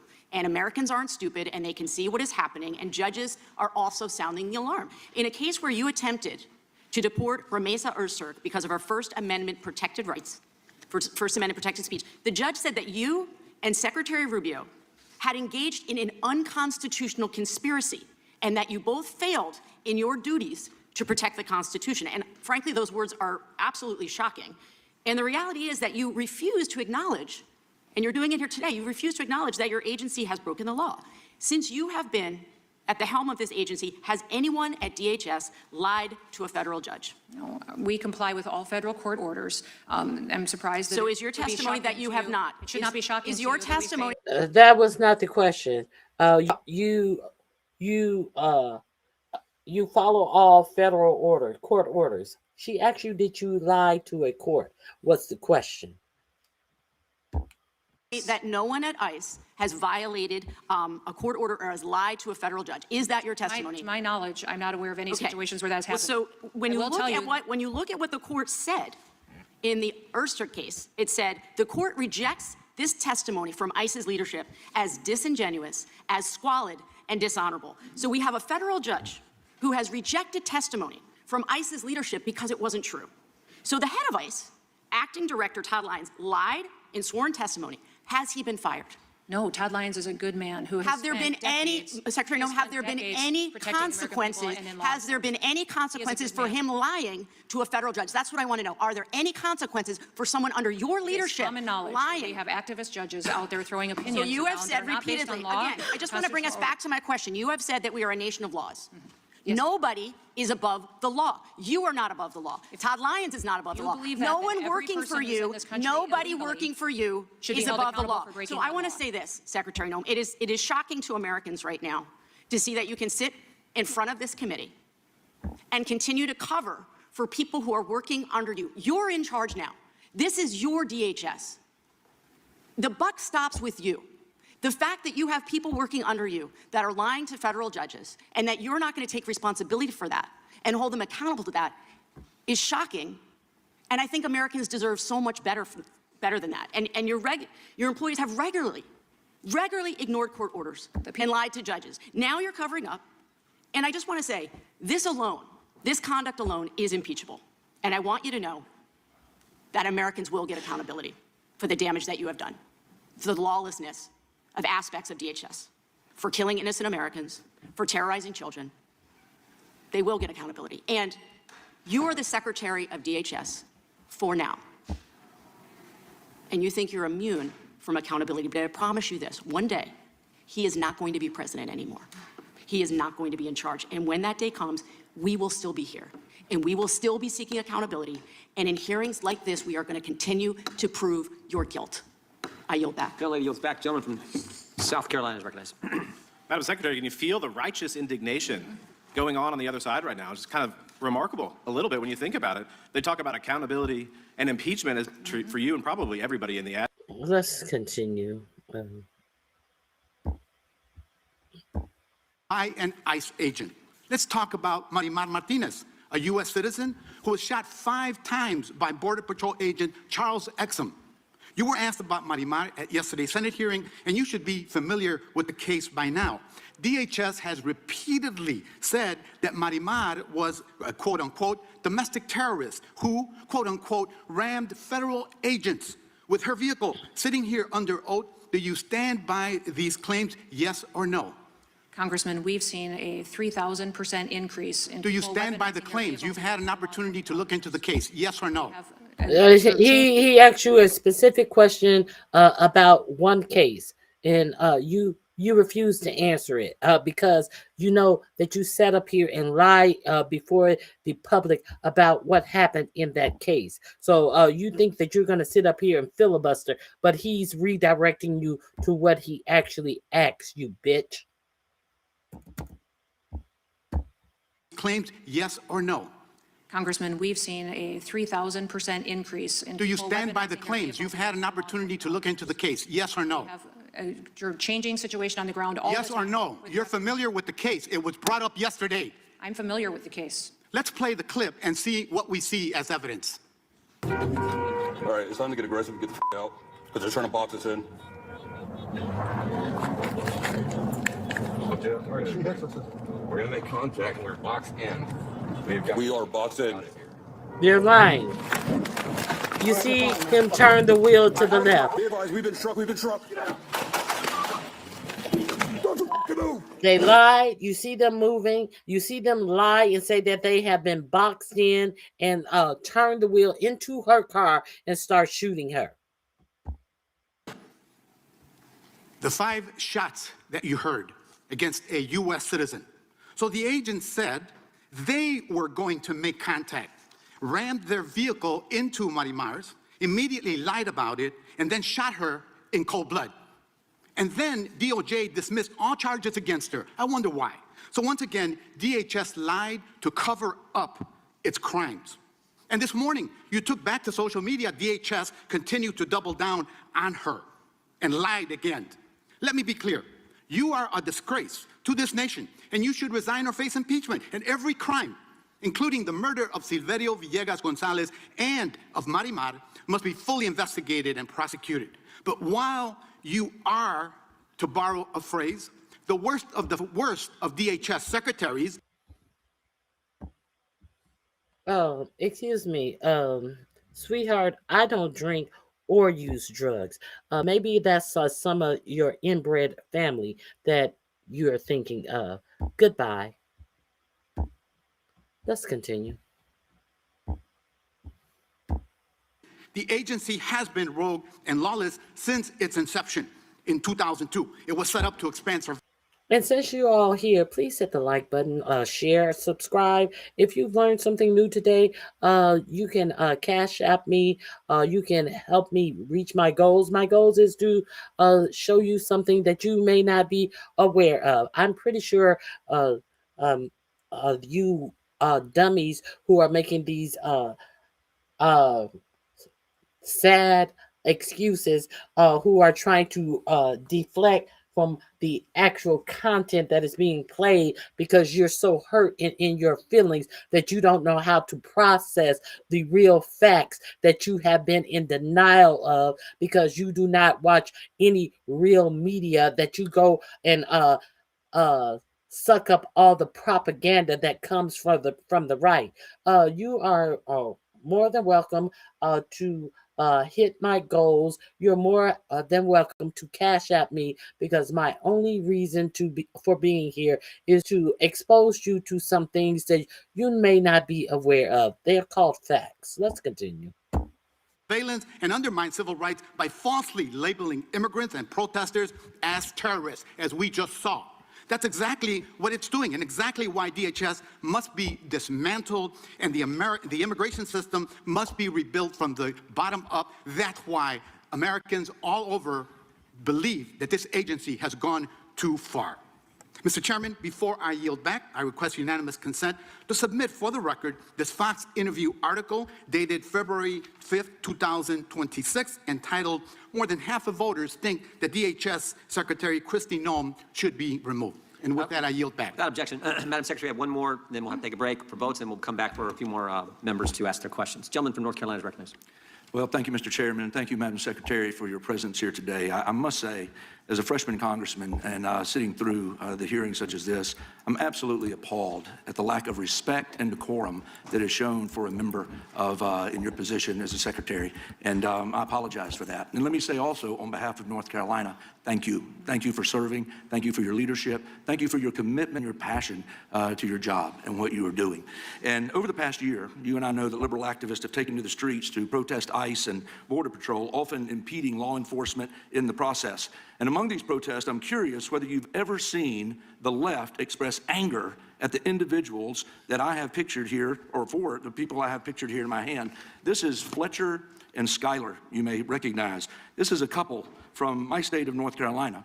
They were killed in a head-on crash, and the suspect is an illegal alien with a prior DUI. How many how many white people have killed people with prior DUIs?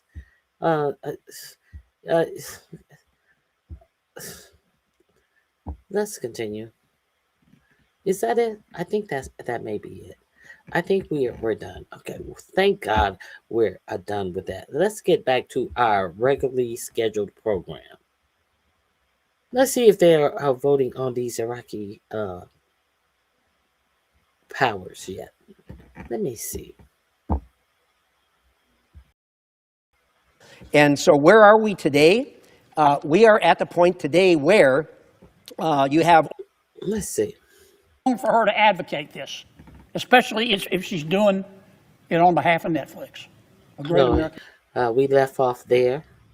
We're not back with anything about these war power any better resolution. We join our families and friends in mourning. Oh, here we go. Let's see where we are. 47 years. Or is he lying now? He was lying at some point. Of the Ayatollah this week.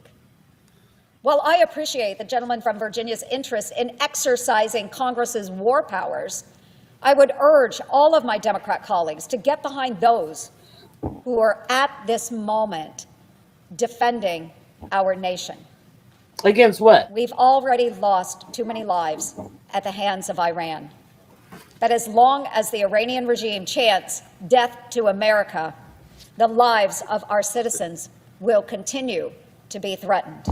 And as long as you do strikes based on nothing happening to America, and then do strikes and kill their supreme leader, they will continue to chant death to America.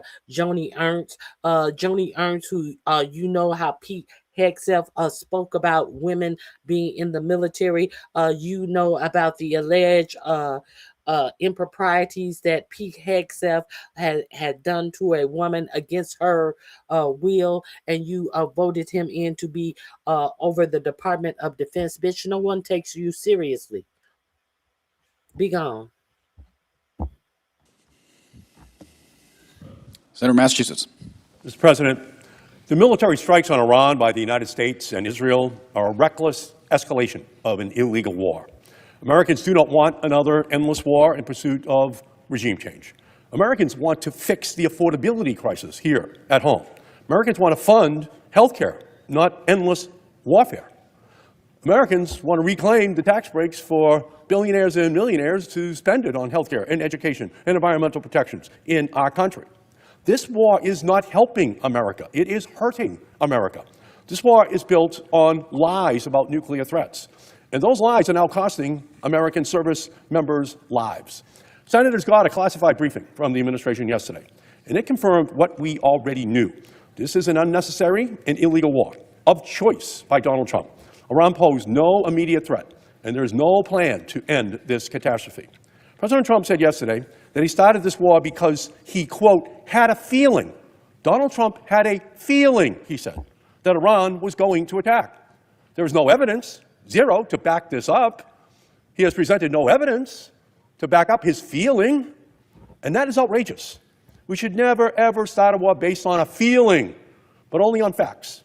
Donald Trump is risking the world on his whims and on his feelings.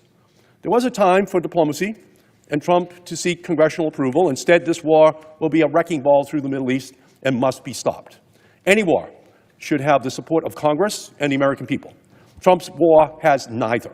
This attack has not been approved by Congress and holds dangers for all Americans. If Trump does not stop this war, Congress must. And I look forward to voting later today to support the bipartisan War Powers Resolution to stop this illegal war. Let me be clear. This is a crisis of Trump's own creation. Iran's nuclear program was under control, thanks to the 2015 nuclear deal, which severely limited Iran's enrichment program and was working to prevent Iran from producing a nuclear bomb. But Trump tore up that deal in 2018 and then bombed Iran last June. Trump claimed then that the attack obliterated Iran's nuclear program. If it did, why is he attacking now? Was he lying then, or is he lying now? He was lying at some point in this process. Either it was obliterated or it wasn't. A diplomatic solution remains the best way to permanently and verifiably prevent Iran from acquiring a nuclear weapon. But the more Trump bombs Iran, the further we get away from diplomatic deals. We are going backwards. And now, with the death of the Ayatollah, a terrible repressive leader who no one will miss, there is a power vacuum in the country and more chaos. There is no guarantee that there will be a change of regime at all, or that whoever replaces the Ayatollah will be any better. In fact, the replacement could be much worse than the Ayatollah. Trump clearly sought regime change in Iran, but it is unlikely we will see it without sending ground troops, which we should not do. History teaches us that air wars alone do not force regime change. In Venezuela, we removed the leader, but did not change the regime. The future of Iran should belong to the Iranian people. I stand with them. Before the attacks, they showed extraordinary courage by peacefully taking to the streets to demand change. And as much as we all want to help and support the Iranian people, this is not a moment to impose solutions or shape outcomes from the outside. But that is what Trump is trying to do. I left yesterday's classified briefing understanding that Trump had absolutely no plan for this war or its endgame. It is not clear at all as to whether or not their goal is to engage in regime change or not. It is not clear at all when they plan to end this war and what their goals are that will end the war. And it is very clear that they have no idea what the successor government will look like in Iran. They're making this up as they go along in Trump's Oval Office. I know that because they clearly had no evacuation plan for the scared Americans who are now struggling to leave the region, many without answers still to how they get out of the region. My office is doing everything we can to help Massachusetts residents who are abroad in the Middle East trying to get home. We're hearing that the State Department has no plan to help them. This is a dangerous and reckless approach to war, and these families do not deserve to be in the crosshairs.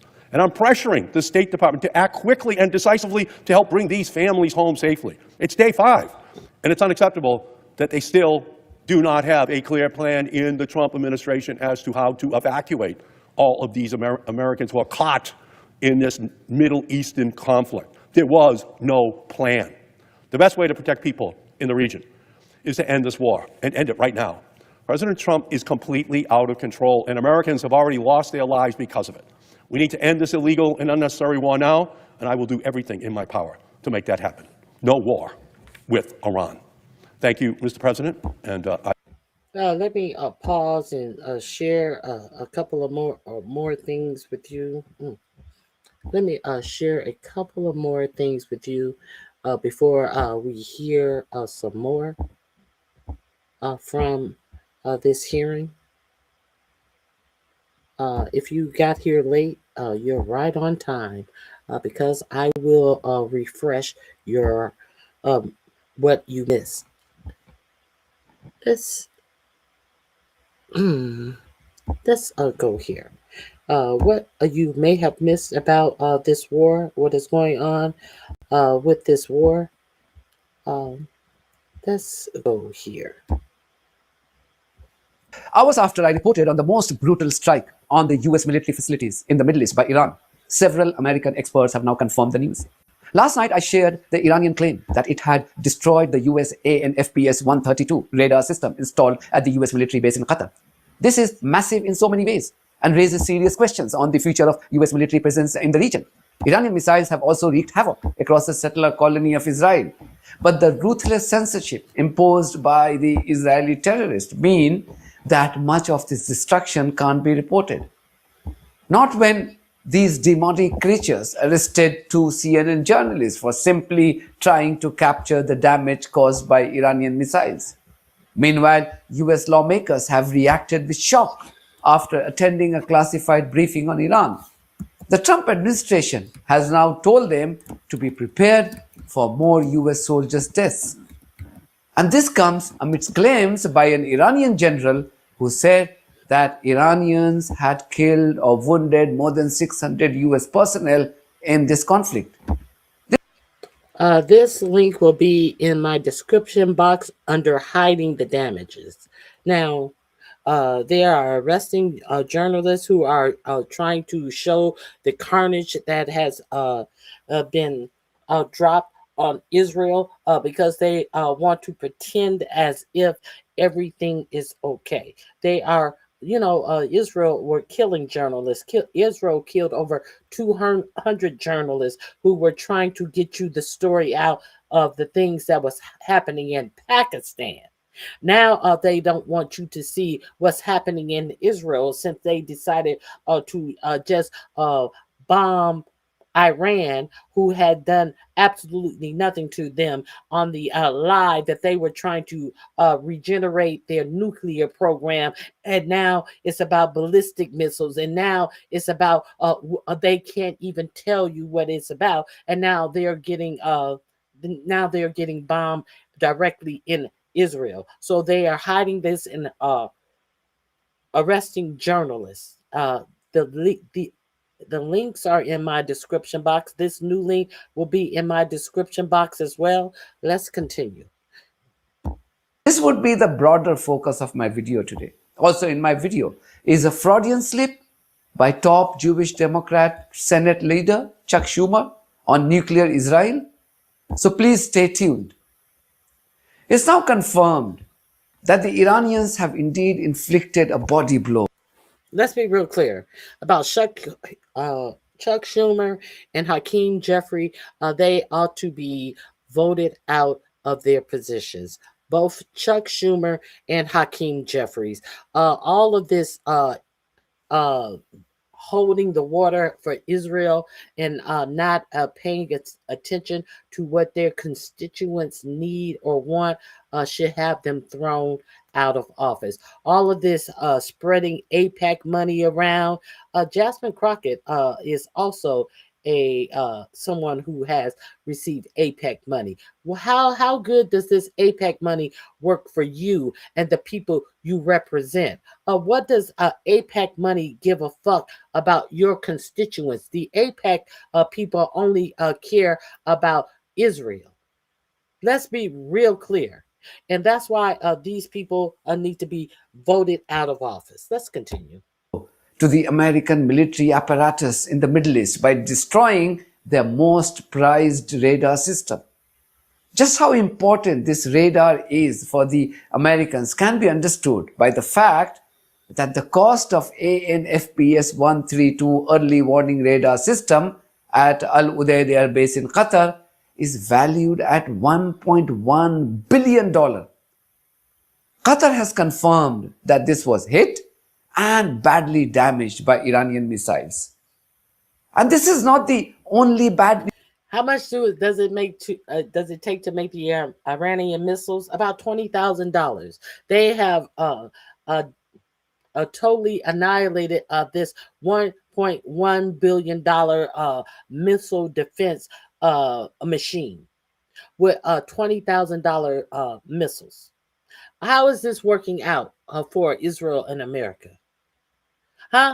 When America is about to lose all of their supply of interceptive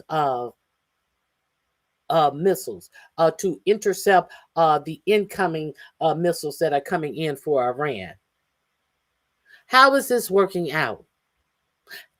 Not like they promised, huh? Kind of not like they promised. Let's continue. For the US military assets in the Middle East. This is what David Pine, a former US Army headquarters staffer, wrote on Twitter, and I quote, "While Fox News and other regime media outlets continue to spin the war as a major victory for the US and Israel, Iran is currently in the process of destroying America's premier military base in the entire Middle East, the US 5th Fleet headquarters in Bahrain. This is the only US military base in the Middle East that I have stated is worth keeping. And there is a good chance the US may never rebuild it because it is much too vulnerable to Iranian short-range ballistic missile strikes." End quote. Can you understand what Pine is saying here?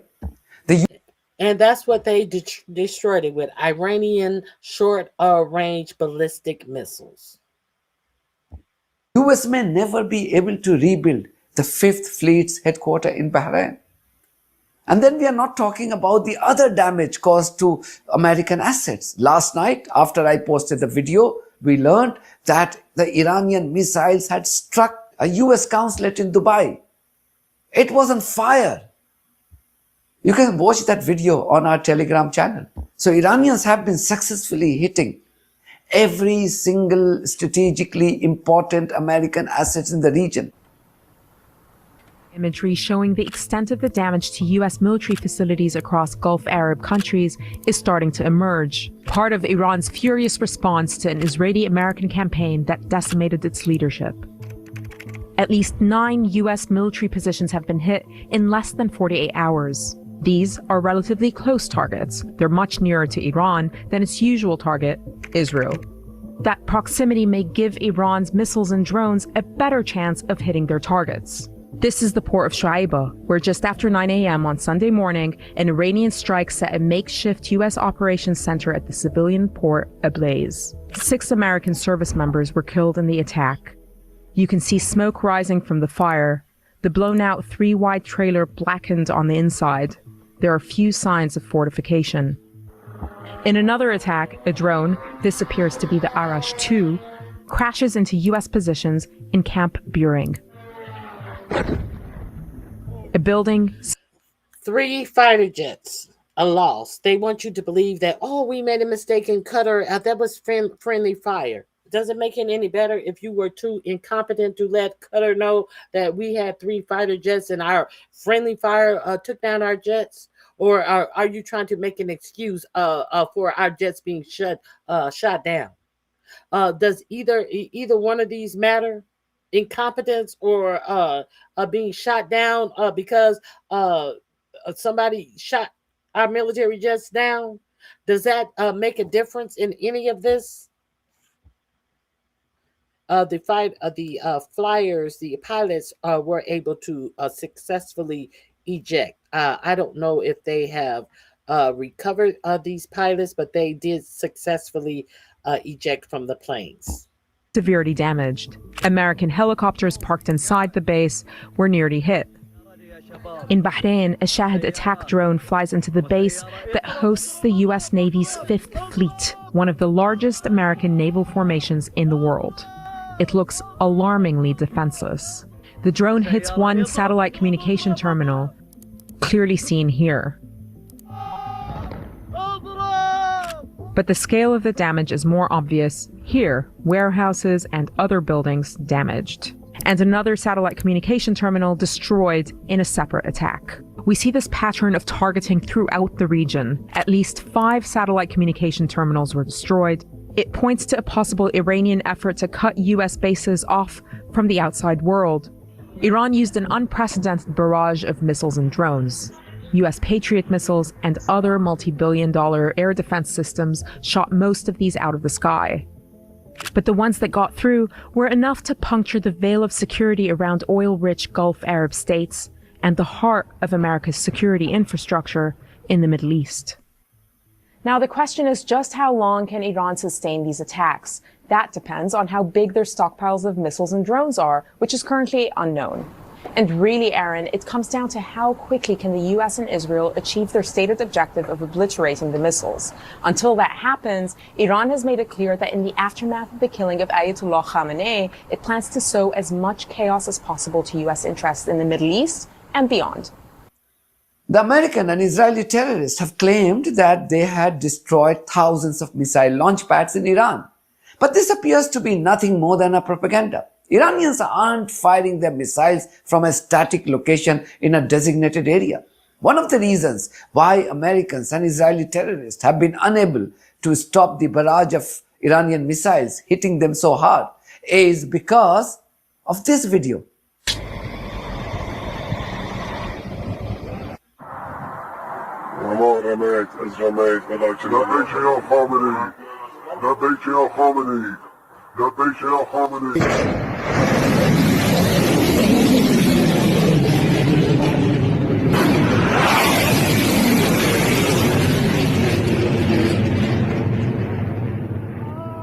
Clearly, Iranians are using a regular truck to carry missiles before using the same as missile launchers. The Iranians are also changing the rule of the war. Last night, an American journalist noticed something bizarre. He noticed that an Iranian missile had hit its target in the settler colony, but the Israeli radar system had failed to detect it. Well, Bianca, that's a first for us. The Over-the-air siren sounds in Tel Aviv, and just seconds later, an explosion, exoatmospheric detonation that's outside the Earth's atmosphere took place, what I believe is due north over Haifa, but we were getting the sirens. We have on every attack been given 10 minutes heads up. The launches are detected either with satellites or other facets of the Israeli or U.S. apparatus intelligence gathering tools that give us a 10-minute warning and that heads up that you should seek shelter, and you have about 10 minutes to get to shelter. Here was over-the-air siren, and then we saw seconds later an explosion overhead. More concerning about an environment like that is why? Why is this the first instance when we're not getting 10 minutes leeway, especially with the regime's ability to launch these missiles being degraded every minute by this joint U.S.-Israeli targeting campaign to take out their missiles? So are their ability really being degraded? You're sitting up here speaking propaganda at the same time that you are saying that there were sirens and seconds later there was an explosion when there used to be 10 minutes. But you're saying at the same time their weapon systems are being degraded. It seems like their weapon systems are outperforming the Israeli Golden Dome. Missile launchers take out their missile stockpile. I can't share the video of that missile hitting the Israeli target here, but you can watch that video on our Telegram channel or upscrolled social media page. Meanwhile, several US lawmakers have reacted in shock after learning about Trump's plans to sacrifice. This link is in my description box. If you want to go over to his page, this is hiding the damage. Go and hit the link to this video, and then you can connect to see what he has on his other page that he cannot put on this page. More and more US troops for the Israelis. Watch how they reacted after attending a special briefing on the ongoing Iran war. This was Senator Ed Markey. I just left a classified briefing on Iran, and it only confirmed what we already knew. Donald Trump is waging an illegal war, and he has no plan to end it. Today, he said we attacked Iran because he had a feeling, but we know the truth. Trump is lying about Iran's nuclear capacity. He's lying about Iran's missile capabilities, and he's dragging the United States into another endless war in the Middle East. Trump is completely out of control, and Americans have already lost their lives because of his lies. This was Senator Elizabeth Warren. I just left a classified briefing on Iran, and here's what I can say. It is so much worse than you thought. You are right to be worried. Trump administration has no plan in Iran. This illegal war is based on lies, and it was launched without any imminent threat to our nation. Donald Trump still hasn't given a single clear reason for this war, and he seems to have no plan for how to end it either. Like a lot of you, I am really angry. I am angry at what Donald Trump is doing, and I feel grief for those already killed in this unnecessary conflict. And I will keep doing everything I can to fight to end this war. Just so you know, this woman was applauding Trump when he threatened to attack Iran in his State of the Union address only a few days ago. She had given the deranged occupant of the White House a standing ovation, and she's not even Republican. So don't change your tune now that you know his action and your support for that action will have catastrophic impact on the lives of American soldiers. This is Senator Chris Van Hollen. Just a little earlier, I got out of the administration's briefing to the Senate about the situation in Iran. And what you hear behind closed doors is essentially what we're hearing in the public domain, which is complete incoherence. No explanation for why Donald Trump broke his promise to the country when he said he wasn't going to drag us into additional wars, and constantly shifting narratives about what this is all about, right? Even today in the Oval Office, the president was spinning all sorts of rationales. On the one hand, they say it's to go after Iran's nuclear program. We know Iran has no nuclear weapons capability. After all, the president told the country that it had been decimated last year. So then they say, well, we're going to go after Iran's ballistic missiles. Well, Iran has no ballistic missiles that can get anywhere close to the United States. Zero. And of course, then Donald Trump said he was going to liberate the people of Iran. But if you look at public reporting about the CIA's assessment, it says that they concluded that if you get rid of the Iranian leadership, you're very likely to get a much more, even more radical group in their place. But we do know from Secretary Rubio that Netanyahu decided to strike Iran. And so here we are doing what Prime Minister... And we do know that the nuclear treaty that we had signed with Iran, that they would not proliferate any nuclear weapons, was torn up by 45-47 in his first administration. Let me... why?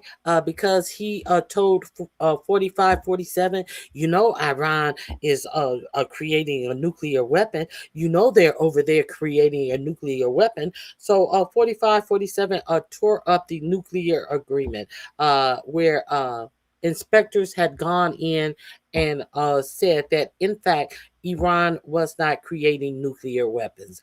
You understand why we allegedly have been striking Iran. The first thing, we struck them in June, allegedly because of them trying to create a nuclear weapon. The first story that we heard when we started this war, it was because they had reconstituted the nuclear weapon program that they told you they had just obliterated in June. So I've played this for you. A lot of people, maybe some of you don't know that Netanyahu has a long history of saber rattling the lie that anytime now that Iran will have a nuclear weapon. While the Israeli nuclear weapons are supposed to be an open secret.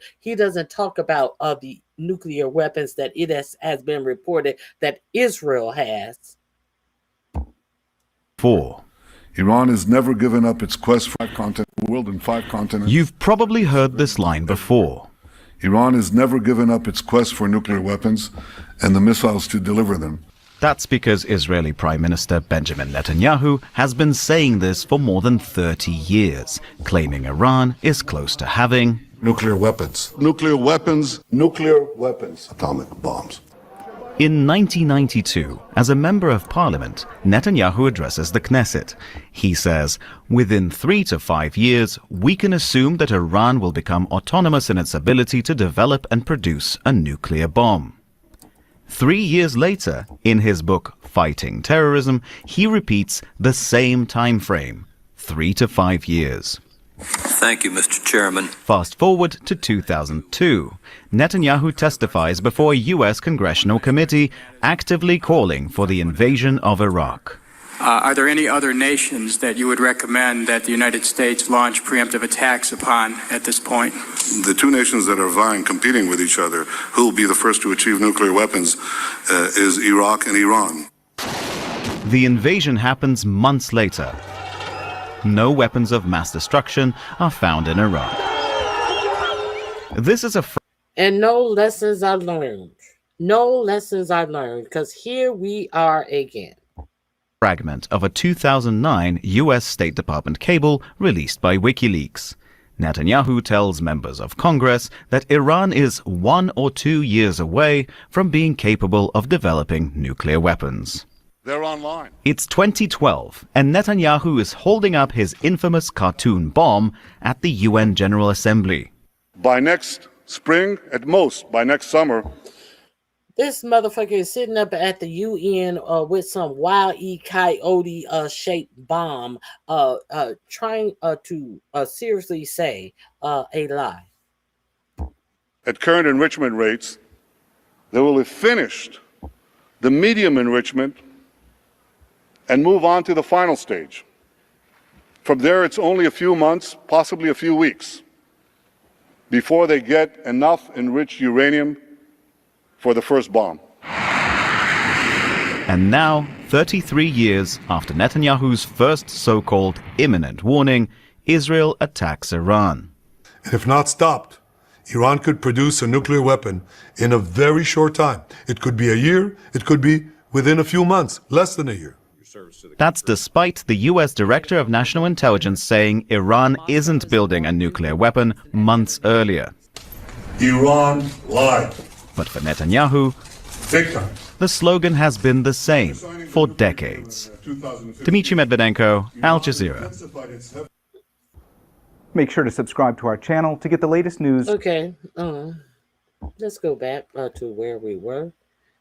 Just in case you were unaware of how long this story, this has been out here, now you know. Now you know how long we have been hearing this same old song by Netanyahu. There are some other things I definitely want to share with you as well. I'm going to finish this video.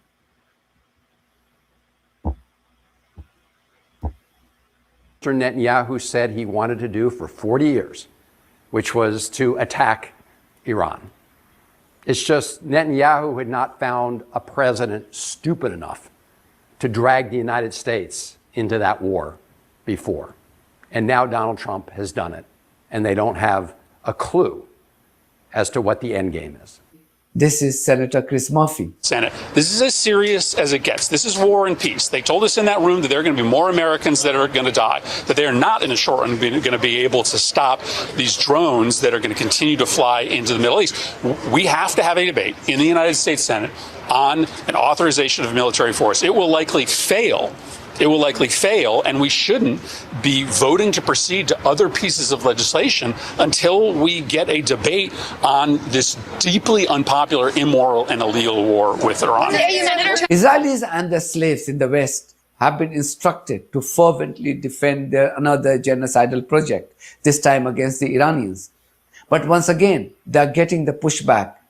American podcast host Dave Smith shut up one Israeli apologist on the Piers Morgan show this week. Okay, so I've heard the talking point a million times that Iran is the #1 sponsor of terrorism. It is something that war hawks love to say. I have actually never once heard a coherent definition of terrorism and then a demonstration that they're the worst of it. The IDF is the worst terrorist organization in the region. Let's get real. The United States of America is arguably the worst terrorist organization in the world. If you want to look over the last 25 years, how many innocent civilians we've slaughtered. You're getting us into the neocon. Yeah, that's right. You're getting us into the neocon 7th war, which they've been dying for the last 25 years. You might want to take down, by the way. No, actually, if you love this country, if you're a real patriot, you'd have to hate this government. You said America killed like the worst terrorist in the world, more than Iran. Dude. Yeah. DC killed a lot more people than Iran did. And that's George W. Bush and Barack Obama and Joe Biden and Donald Trump. It has nothing to do with, dude, just all you can do is just interrupt because you know you have no point on your side. Anyway, Piers, what actually are there matters not mass here, graves in Iran? what actually matters here is that the calculation is... I didn't want to show that. I apologize. I went too far. I am going to have to delete this from my. I am going to have to delete this from my program because Piers Morgan is going to make me. Deposition before the House program. Oversight. I apologize. Deposition before. Let's show what else. I was like, wait a minute, where's all of this stuff coming from?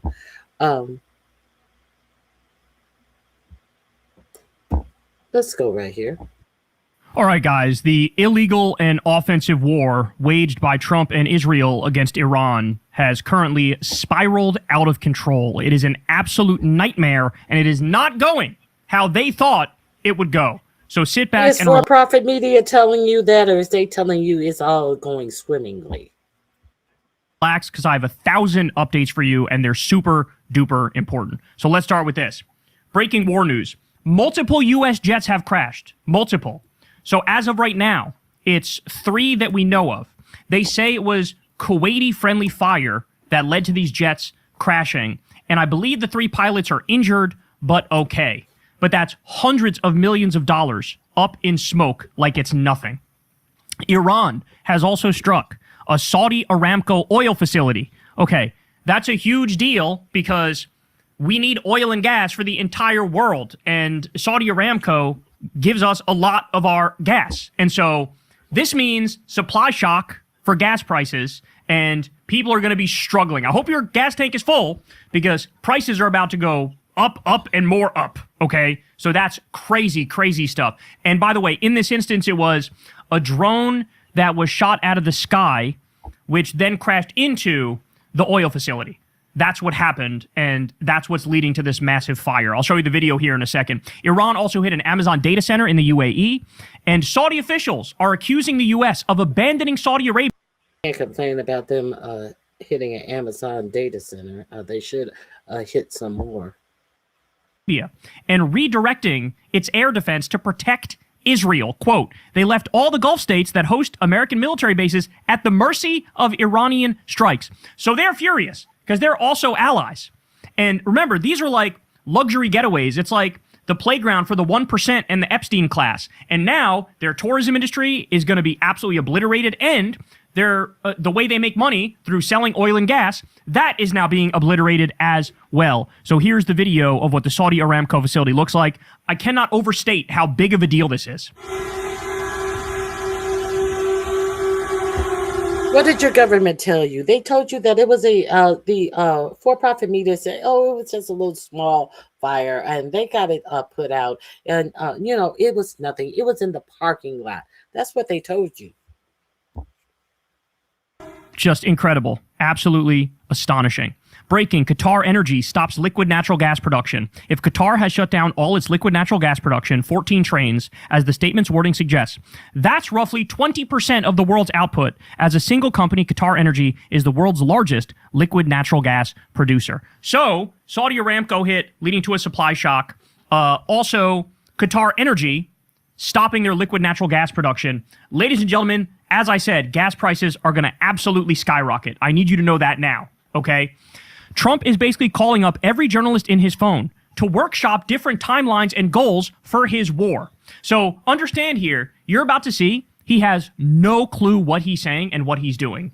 Yes, he's evil. Yes, he's an imperialist warmonger, but also he's completely and utterly incompetent. So look at this. To the Washington Post, Trump said, the aim is freedom for the people of Iran. To Axios, he said, maybe we can end it in 2 or 3 days with a deal.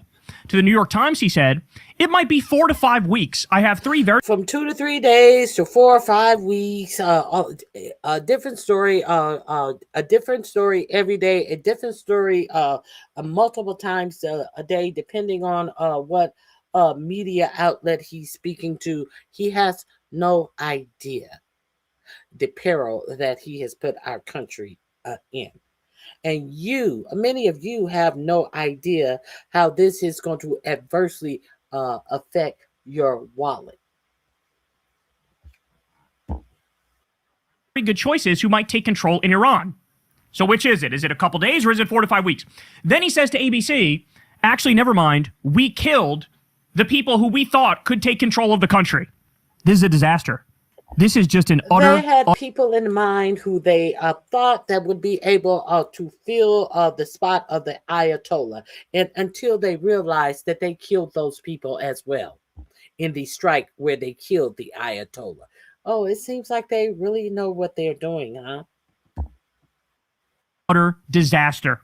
Jeremy Scahill says that the Iranian Red Crescent is reporting that 555 people have been killed by U.S.-Israeli bombs of Iran to date. So as of right now, it's at least 555 people in Iran who've been killed. Mostly civilians, by the way. Mostly civilians. The Israelis are currently carpet bombing Tehran, the capital city of Iran. And there's body bags all over the place. You have families weeping and crying over the bodies of loved ones. This is happening right now as we speak. Okay. Somewhere close to 200 of them are children. Secretary of War Crimes, Pete Kegsbreth, he came out and gave a speech this morning. He said, quote, This is not a so-called regime change war, but the regime sure did change, and the world is better off for it. Okay, dude, that makes no sense. That makes absolutely no sense. You're saying it's not a regime change war, but it's a regime change war. Somebody said, I bet he was up late drinking, trying to workshop this on ChatGPT, and he thought he nailed it when he said that one. All right, another thing he said, quote, we didn't start this war, but under President Trump, we are finishing it. Okay, another ChatGPT-ass line. You quite literally... We didn't start this war. Well, who did? Well, who did? Let's continue. Really did start the war. Everybody knows you started the war. You and Israel started the war. You did an illegal and offensive attack against a country that wasn't going to attack us and wasn't going to attack Israel. And we have some reporting that we'll get to later. Iran had agreed to the strictest U.S. and Israeli terms.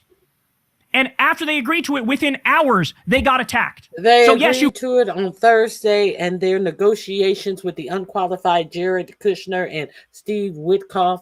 And then on Saturday, they were supposed to meet back on Monday, and then they struck them on Saturday. Why did they strike them on Saturday? Because it's my opinion that Netanyahu refused to allow any type of deal between Iran to be signed.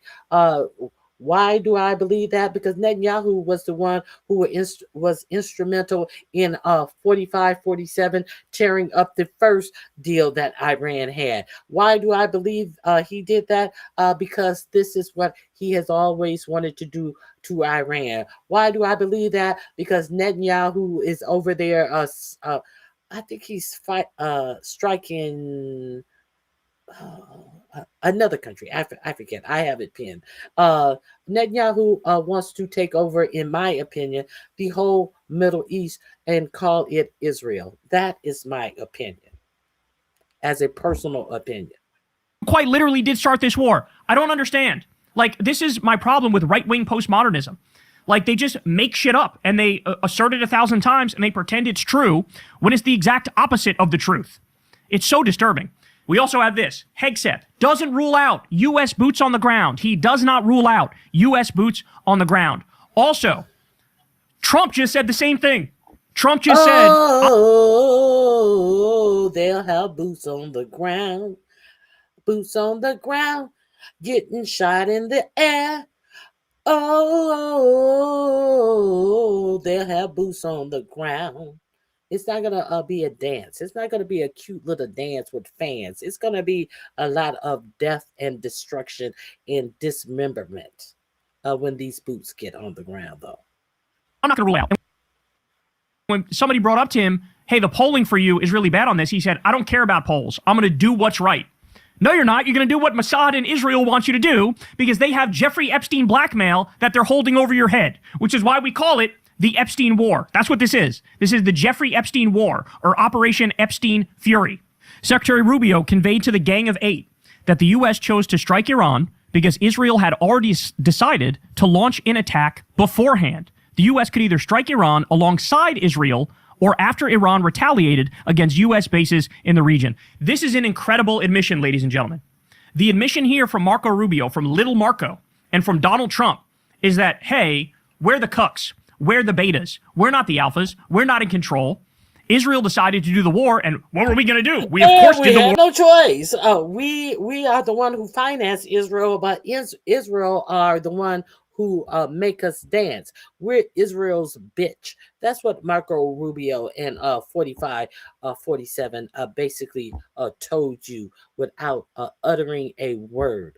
That's what your administration told you, that as much money as we send Israel, we are in fact Israel's bitch. You don't believe it? You don't believe it? You don't believe it? Yes, we're Israel's bitch.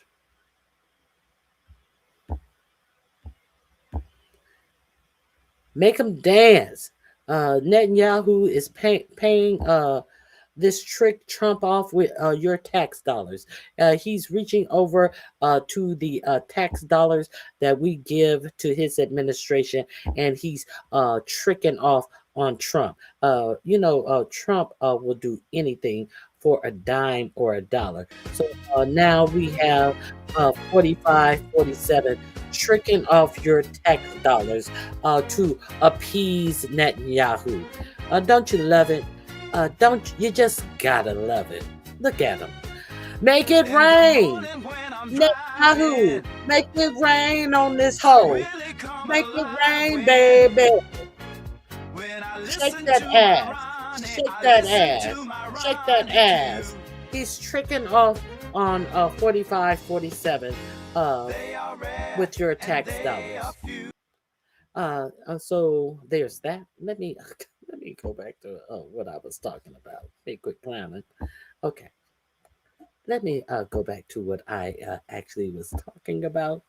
Let me continue to share this with you. I apologize. I have to be silly sometimes. Let's get back to it.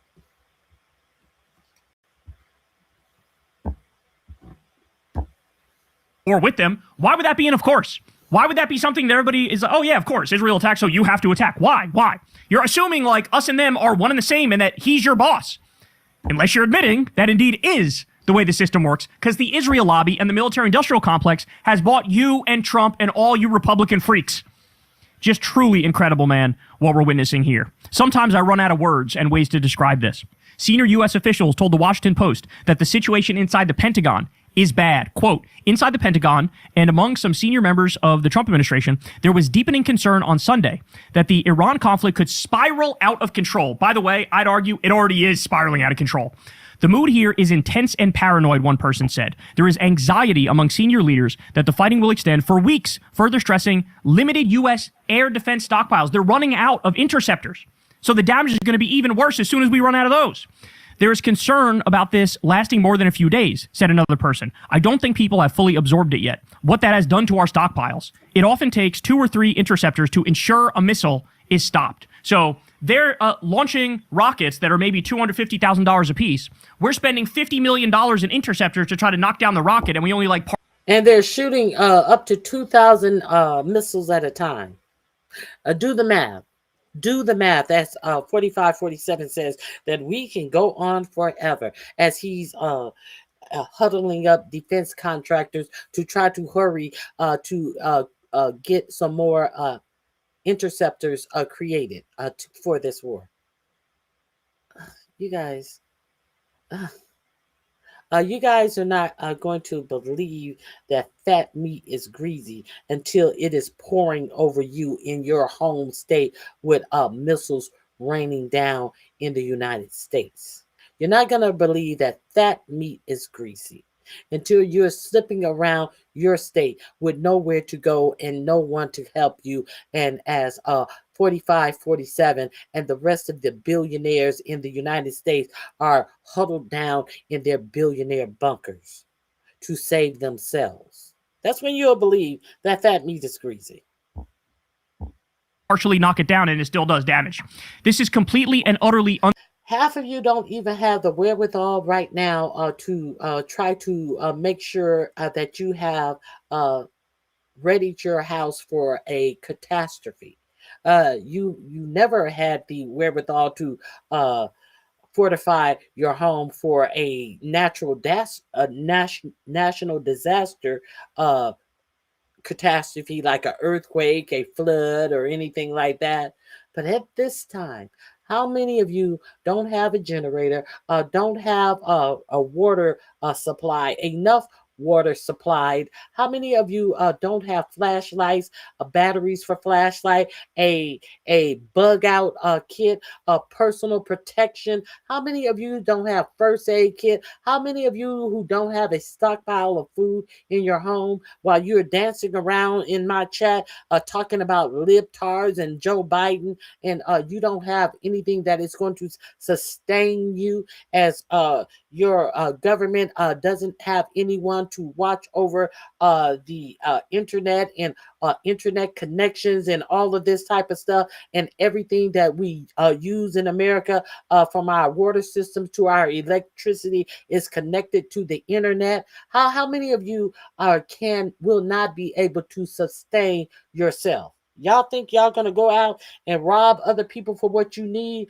You may go out and get desperate and try to take what you need from other people who have enough common sense to prepare themselves. But the people who have enough common sense to prepare themselves, they're preparing themselves for motherfuckers like you who think that you're gonna hit a lick on someone because you are unprepared for what is sitting right in your face. Understand, people who are prepared are also prepared for people like you to try them.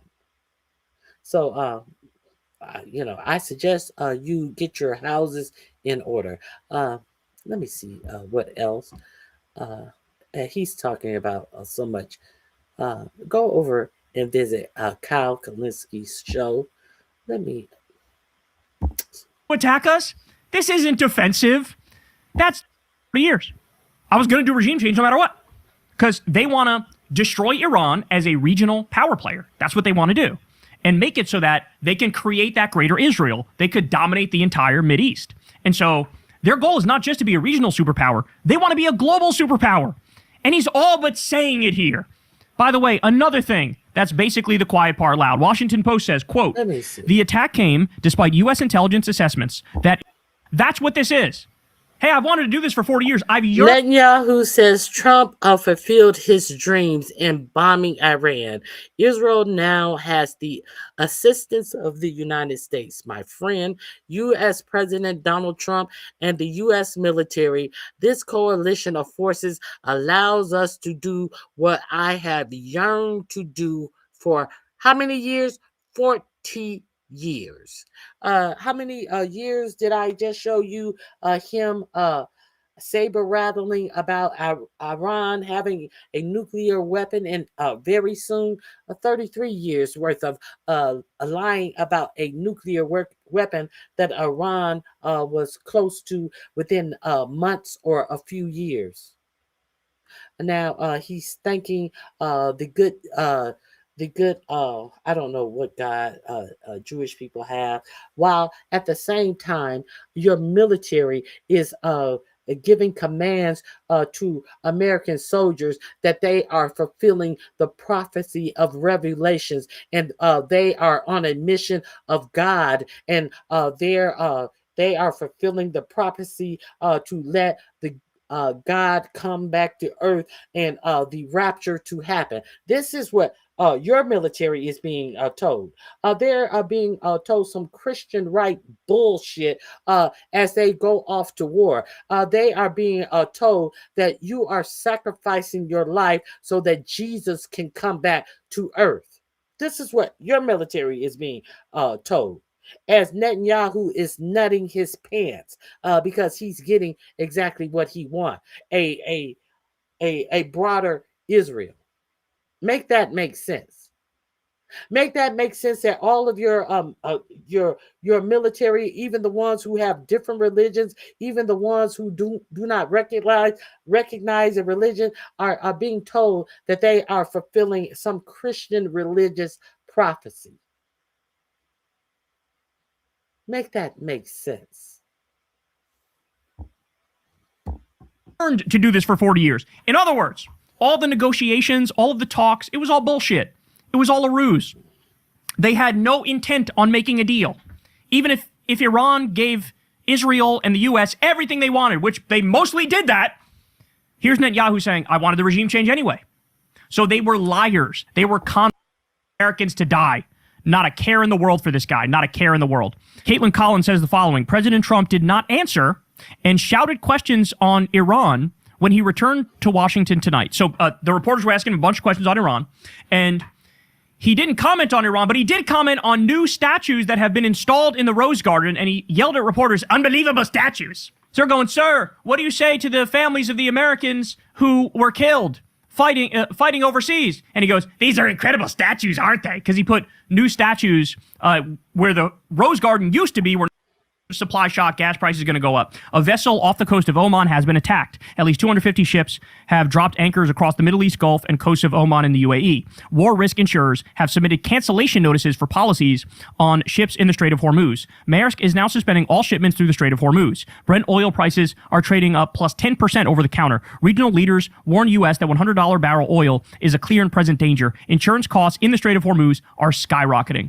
Financial Times says brokers have told the Financial Times that war risk insurers have submitted cancellation notices for policies covering ships moving through the Strait of Hormuz, a key oil checkpoint, with prices set to rise as much as 50% in the coming days. So Trump, when Khomeini was killed... Actually, they don't have to worry about that anymore because it is being reported that the Strait of Hormuz has been actually closed.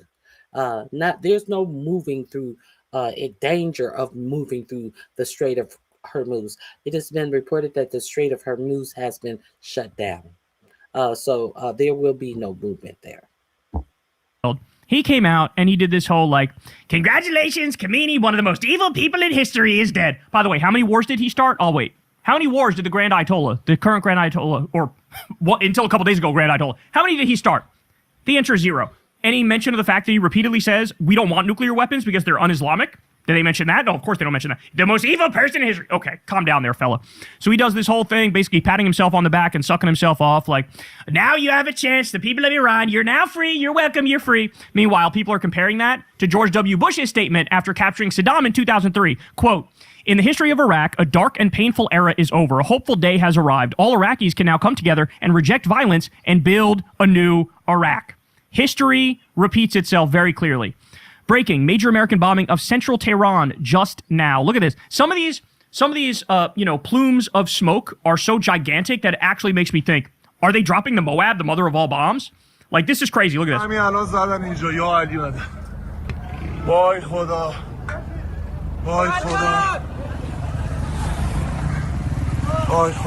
Central Tehran. Also, carpet bombing in central Tehran. Listen to this. It sounds like it's a fucking thunderstorm. That's how aggressive this is. That's how much they're dropping bombs. Watch.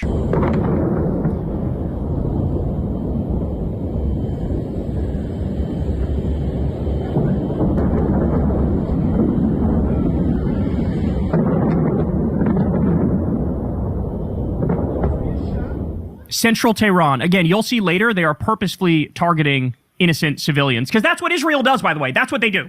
They just did that in Gaza in front of the world, live streamed in 4K. They fucking got away with it. So now they're like, let's also do it in Iran. Let's do a genocide in Iran. Why not? All right, ready? At least 20 Iranian civilian martyrs in Israeli missile attacks in Nilofar Square in Tehran. Look at some of these pictures, bro. These are incredible. These are incredible. Look at this. Look at this devastation that we're looking at here. Here's a grandma with her face totally covered in dust. Looks like a kid being held by her father. If I continue here, another kid with dust on her face. They're running away, probably scared for their lives. Here's what looks like an older woman with her face totally covered in dust being picked up from rubble. Here's another one, looks like a dead body, laying in rubble. I mean, this is disgusting. This is absolutely disgusting. CNN, quoting 2 sources, said Saudi Arabia and the UAE were secretly paying the United States to carry out strikes against Iran. So their public posture was, oh, we don't want this war and the U.S. can't use our air bases. And then in private, they were like, please topple Iran, get them out of the way. That's what was happening. And by the way, as you all know, Iran is targeting Israel. They're targeting our military bases, and they're targeting oil infrastructure and hotels and they're targeting Saudi Arabia. Stuff in these countries. They are no longer stable. They are no longer safe. The top 1% won't be visiting these places anytime soon. So they are going directly for the heart of the economy in the Gulf Arab states. So basically, Iran is getting them back for this. That's effectively what's happening. Police say at least 6 people have been killed in clashes as hundreds of protesters stormed the U.S. consulate in Pakistan following the killing of Iran's supreme leader. And you can see Pakistan. Yes, that is who Netanyahu is now striking today. Pakistan. Here in the title of the AP piece, at least 22 people killed in Pakistan as protesters try to storm the U.S. consulate. If you're in a U.S. consulate, U.S. embassy, fucking anywhere, man, you are not safe right now, dog. You are not safe because the world absolutely despises us. They see Israel and the U.S. waged an illegal and offensive war. They see it. And people do not take kindly to that in any way, shape, or form. Here.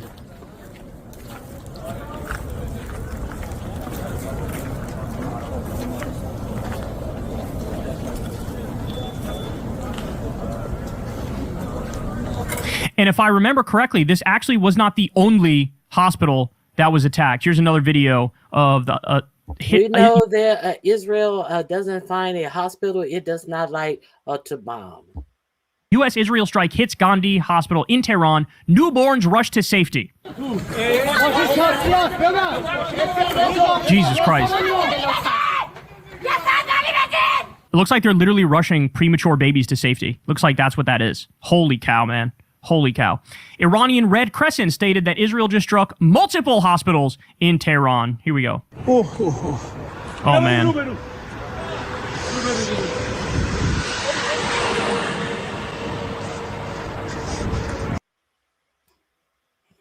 Do you understand why I covered all of that, the atrocities that went on in Gaza?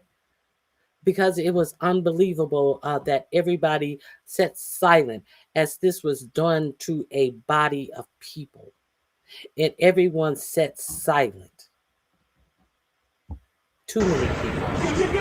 Not everyone, but too many people in this world sat silent as this was done to the people of Palestine.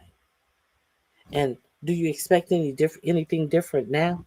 In America was the one, even under Biden, who gave them the capabilities to and kept feeding them the money to buy the bombs and the equipment to do the things that they did to Palestine. Let's be real clear about it. Kamala Harris, when asked what she would do different in Gaza, got mealy mouth and couldn't say that she would do anything different that was being done in Gaza. And I personally think that is the thing that made her lose the election. She said that dumb shit at the time when Americans were waking up to the atrocities in Palestine. And she said some dumb shit that under her own administration, she didn't think that she would do anything differently. Okay. How'd that work out for you?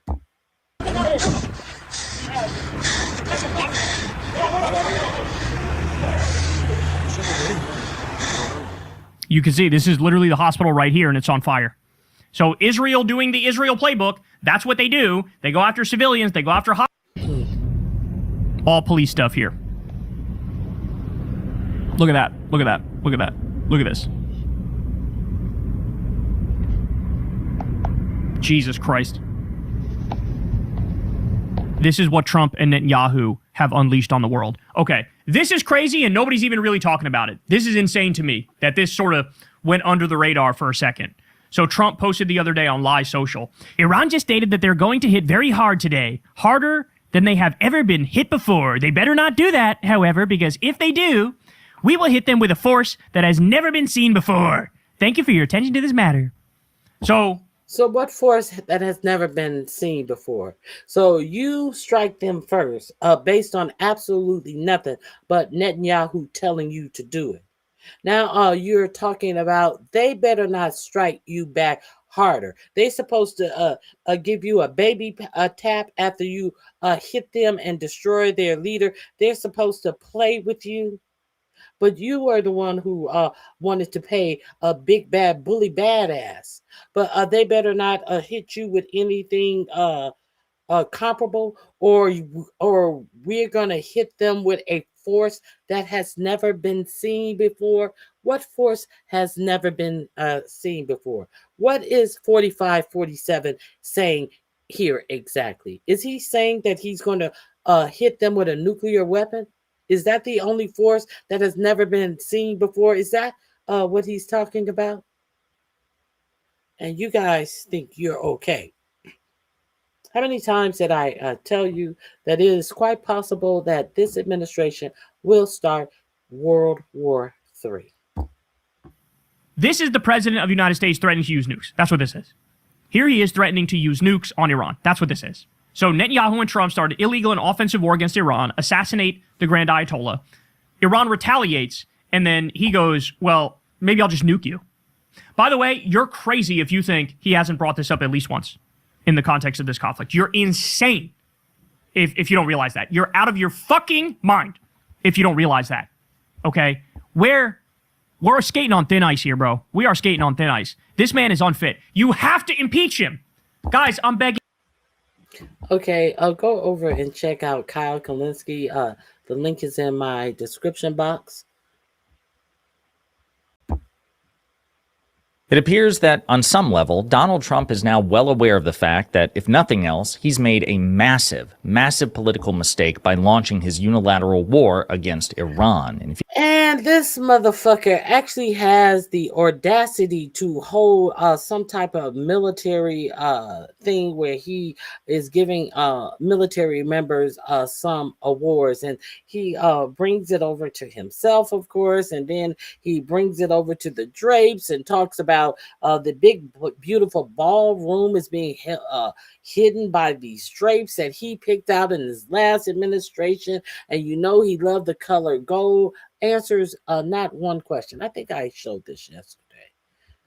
If you have any doubts about it, consider this. He just wrapped up a Medal of Honor ceremony at the White House, and during that disastrous event, he changed the topic to talk about the drapes and the ballroom and how he actually wants to give himself a Medal of Honor because, of course, nobody deserves it more than Donald Trump. And then after the event, here we go. Others, including aged, wounded veterans that he is supposedly there to honor. So with that in mind, he eventually shows up, and he has a lot to say. None of it good, and we're going to start with this.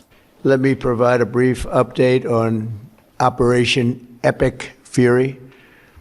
Today, the United States military continues to carry out large-scale combat operations in Iran to eliminate the grave threats posed to America by this terrible terrorist regime.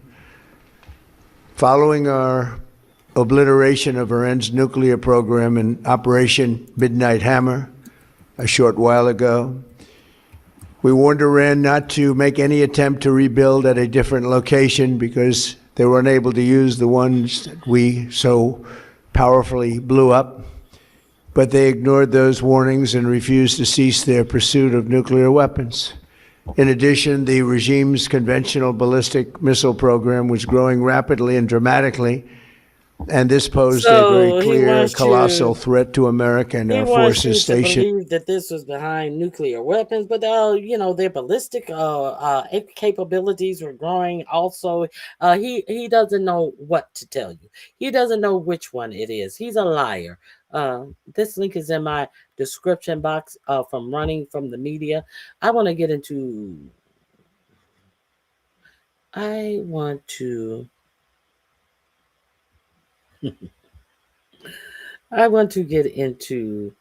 the pro-media slopaganda. So I got to be honest with you guys. I am absolutely disgusted at the U.S. media and their pro-war slopaganda that they've been pumping out since Netanyahu and Trump decided to illegally and offensively strike Iran, and Iran has fought back. It is just so disturbing. At this point, if you're in mainstream media and you don't sound like me covering these segments, you fucked up. At this point, hair on fire is the proper reaction. Anger is the proper reaction. There's no room anymore for even some both side shit. Like, I'm going to give the MAGA perspective and the non-MAGA perspective. No, don't give the war criminal perspective and the non-war criminal perspective. Bro, you got to tell the truth. Tell the truth. We are going through the same bullshit that we went through during the war in Iraq, where the media lied to us relentlessly, repeatedly, over and over, brainwashed people, said the dumbest shit imaginable. You can find this in my description box under The Media is Failing Us. Ask the dumbest questions imaginable. It's like they only pick people who are professionally stupid for these positions, okay? So let's start with this one here. Dropsite News got this. This is an NBC interview with the Iranian foreign minister, okay? Now, this guy's serious. He's involved in the negotiations. He knows all the ins and outs of what's going on. And the NBC host, I mean, you're about to see this here. They should be fired. They should be fired for this. This is absolutely humiliating. They have no idea what they're doing, but functionally, they're serving the role of being pro-Trump and pro-war with their sheer idiocy. Watch this. So for clarity, you said that you're missiles cannot reach the United States by design, that you do not want to reach the United States, but you also said it would be necessary as a defensive vehicle that you could if necessary. So to be clear, are you committing that Iran is not and will not build missiles that would have the capability to reach the United States? I can confirm, yes. Sir, if that's a red line for you, why is attacking U.S. military bases abroad justified? Because they're attacking because they are attacking us. They are U.S. military, installations, facilities, bases who are attacking us. We are under attack. These people look like they don't even have functioning brains. What am they I look like supposed they're to do? AI generated. They look straight out of central casting. Why, sir, are you attacking U.S. military bases in the region? Are you because they're attacking us from military bases in the region. Duh. Hello? Okay. Now, this is the same man who is going to talk about the agreements that they had made under the negotiations, the bullshit negotiation about nuclear weapons. And we understand that it's not about anything, because now they're telling you it's about ballistic missiles and all of this stuff. They had, and you saw 45, 47 come out and say that they refused to say the words, "We will not build a nuclear weapon," when they in fact had said exactly that in the negotiations that ended on Thursday night, that was supposed to pick back up on Monday, but unfortunately they were struck on Saturday morning. This is the man who was in the negotiation. Let's see what he has to say about the negotiations. Can you believe they won't say, this is psycho shit. This is psycho shit. We're living in like bizarro land. Why don't you recognize this fact? We are under the attack by U.S. forces in the region. So we have every right to defend ourselves. And how to defend ourselves? We attacked, the U.S. bases. This is obvious. This is a very simple fact, and I hope that, and I'm sure that people would understand that. Literally talking to like babies. It sounds like he's explaining this to like toddlers. He's flabbergasted. How, like, really? How do I have to fucking explain this? You guys attacked us. We're defending ourselves. Simple fact, and I hope that, and I'm sure that people would understand that. We are not the one who attacked Americans. We are only defending ourselves. Incredible, but I'm not done. Because then, you might say, well, at least we have, like, CNN who tries to do a better job. The same America that Israel has the right to defend themselves, when 1,000 and some people were lost their lives in Israel behind a terrorist attack in Palestinian, and Israel went on to call themselves defending themselves by killing hundreds and thousands of Palestinian people under the guise of they were just defending themselves. If they were playing games with headshots one day on the children, penis shots the other day on the children, they were just defending themselves. If they, it's not their fault that Hamas was hiding among the civilians. Of course, the United States should be able to understand that they are just defending themselves with all of the shit that we was fed about all the atrocities that went on in Palestine under the guise that Israel has the right to defend themselves. Can we make any of this make sense? The indefensible that we did in striking Iran, and we can't understand that they are defending themselves. Oh my God, please spare me. Wall to wall, pro-war, pro-Trump, slopaganda. It's just a slopaganda fest. We are right back in motherfucking 2002, 2003 with the build-up to the Iraq War, where everybody just stops thinking independently. And listen to what they're saying on CNN. Dana Bash is a disgrace. She's a disgrace, and she should be fired. I think that it is imperative the Democratic Party wake up and get past their dislike of Donald Trump, the President Trump, and the feelings of... The Democratic Party should wake up and get past their dislike of Donald Trump. Get past the, the pedophilia and the rape and the war crimes and the destruction of the U.S. Constitution and the doing a coup and the plotting to steal the next election and the tax cuts for the billionaires for the Epstein class. Get over it, because he did a war that I want him to do. Who do they invite on to represent the Iranian perspective? They have on psychos from the Iranian diaspora who've been begging. They've had a boner for the U.S. to bomb their country for fucking decades. Okay? That's who they think. This represents the Iranian perspective. Are you fucking... It doesn't even represent the American perspective. 28% is the high for people that support us going to war with Iran. I've seen numbers as low as 5% support it. And you bring on somebody to make the pro-war case and browbeat Democrats who've been proven right about motherfucking everything? Jesus Christ. And their feelings of international conflicts going on. This is about national security. This is about what is possible in the Middle East. How is it about national security if Iran wasn't a threat to us? They weren't going to attack us. They weren't going to attack Israel. It's a total fucking lie to say it's about national security. She's just allowing lies to be broadcast. Okay, so go over there and check out Secular Talk. He is definitely talking about the media. Hakeem Jeffries has to go. I want you to hear that. Democrats, it's time to find a new leader for the Democratic Party. This is me saying this. Your caucus is weak, and the head of that caucus has zero capacity, in my opinion, to lead in this moment. And this is why I'm saying it. Representative Hakeem Jeffries exposed for funneling AIPAC money. Here it is.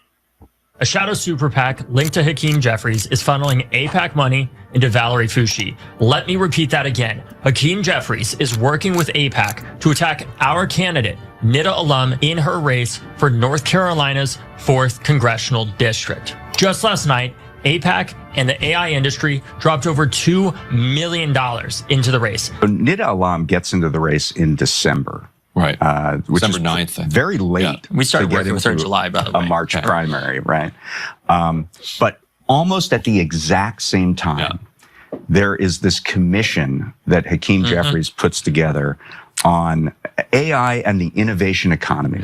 And Jeffries appoints Foushee as one of the co-chairs. This is odd. So the second time it has ever spent any money is this $600,000 on behalf of Foushee. Now, I've been told by sources, some with direct knowledge of this, that this is a Hakeem Jeffries PAC, that Hakeem is guiding this. Now, I've also been told by a source with knowledge of this that it is funneling AIPAC money. So instead of using these Elect Chicago Women PACs, Hakeem Jeffries is setting up a vehicle that is allowing AIPAC money to come through. And we know how they're doing it thanks to Matthew Eady's reporting. Matthew Eady recently discovered how AIPAC is hiding its donations using 3 campaigns for, you guessed it, Hakeem Jeffries, aka AIPAC Shakur. I created a graphic to help you understand how the secret campaigns are structured and why you won't be able to see AIPAC and FEC filings, but AIPAC will still be able to track donations through unique IDs and show candidates how much their network has donated to buy pro-Israel votes. And here is the graph. You can see it here, AIPAC. And then we have the democracy engine. 3 of these that are funneled through Hakeem Jeffries. So here's how it works, you guys. AIPAC directs its donors to the pro-Israel network website via email campaigns. And then the pro-Israel network uses Democracy Engine as its payment processor. That's AIPAC Shakur, that's Hakeem Jeffries. And then donations are recorded as individual donations from Democracy Engine. In the back end, each pro-Israel network campaign is recorded with a unique ID. AIPAC also sent directly to Hakeem Jeffries through this same process and using this Democracy Engine. AIPAC sends directly through this process to the Jeffries Victory Fund. Right. So then it raises... And then Jeffries gives to Article 1 PAC, and then Article 1 PAC gives. It's a damn shame. From Hakeem Jeffries not being able to answer a simple and relevant question from Joy Reid hey, Mr. Leader, do you think it's time to abolish ICE? He stutters. He's non-committal. He wants reform when over 60% of Americans are saying, get rid of them. You finally have the wind against your back, dear brother. It's time to lead if you haven't led before. You have the wind against your back. The vast majority of people are with you. And if you're the people's champ and the sacred thing are the voters that put you there, rather than the special interest groups that you cozy up to, this is an easy decision. It's easy. From Congressman Hank Johnson to others, they have called for the abolishment of ICE. No reform. And then we find the AIPAC angle. We already knew the brother was compromised on various levels with AIPAC, but AIPAC understands their compromise so much. They are self-aware enough to know that in order to still get their agenda done, they must funnel money in secretive tunnels of finances. They have to hide it from you. Keep the influence. It's called soft influence. Keep the influence steady, but the money, who it came from, is hidden. The agenda is still in play. And the irony that anyone, especially on the left, who would take a damn penny from a lobbying group who supports a man who's a wanted war criminal for crimes against humanity is totally insane to me. Even if you just cite that on the record and say, for that reason alone, I won't accept any money that lobbies on behalf of a government where the leader of that government is, in fact, a current wanted war crime lord. Just that. And keep it moving. At least you'll have some integrity. AIPAC's expressed intent is to lobby on behalf of the Israeli government. For 17 years, Representative Hakeem Jeffries, Democrat of New York, and the minority leader of the Democratic caucus, has been taking pilot meetings with J Street, the center-left lobbying group that promotes a two-state solution in the Middle East. But in all those years of relationship building, Mr. Jeffries never sought the group's endorsement. He was more closely associated with AIPAC, the hardline pro-Israel government lobbying group that has long supported him financially and has in the past discouraged lawmakers it backs from aligning themselves formally with a group that holds a different stance on Israel. That changed in September 2025, when Mr. Jeffries, for the first time, was open to and accepted J Street's official support. It was a coup for J Street, which is highly critical of the current Israeli government and seeking to establish itself as the mainstream voice about Israel on Capitol Hill. Jeffries is so closely associated with the American Israel Public Affairs Committee that the radio host Charlemagne the God recently mocked him as AIPAC Shakur. So the fact that he could take such a step is a symbol of a broader sea change occurring in Congress when it comes to Israel and the clout of what has the most powerful pro-Israel group in American politics. With American support for the Israeli government's management of the conflict in Gaza undergoing a seismic reversal, and Democratic voters' support for the Jewish state dropping off steeply, AIPAC is becoming an increasingly toxic brand for some Democrats on Capitol Hill. However, with Israel's reputation reaching record lows among Democrats, the American Israel Public Affairs Committee is resorting to ever more sophisticated methods to support its preferred candidates while cloaking its own involvement.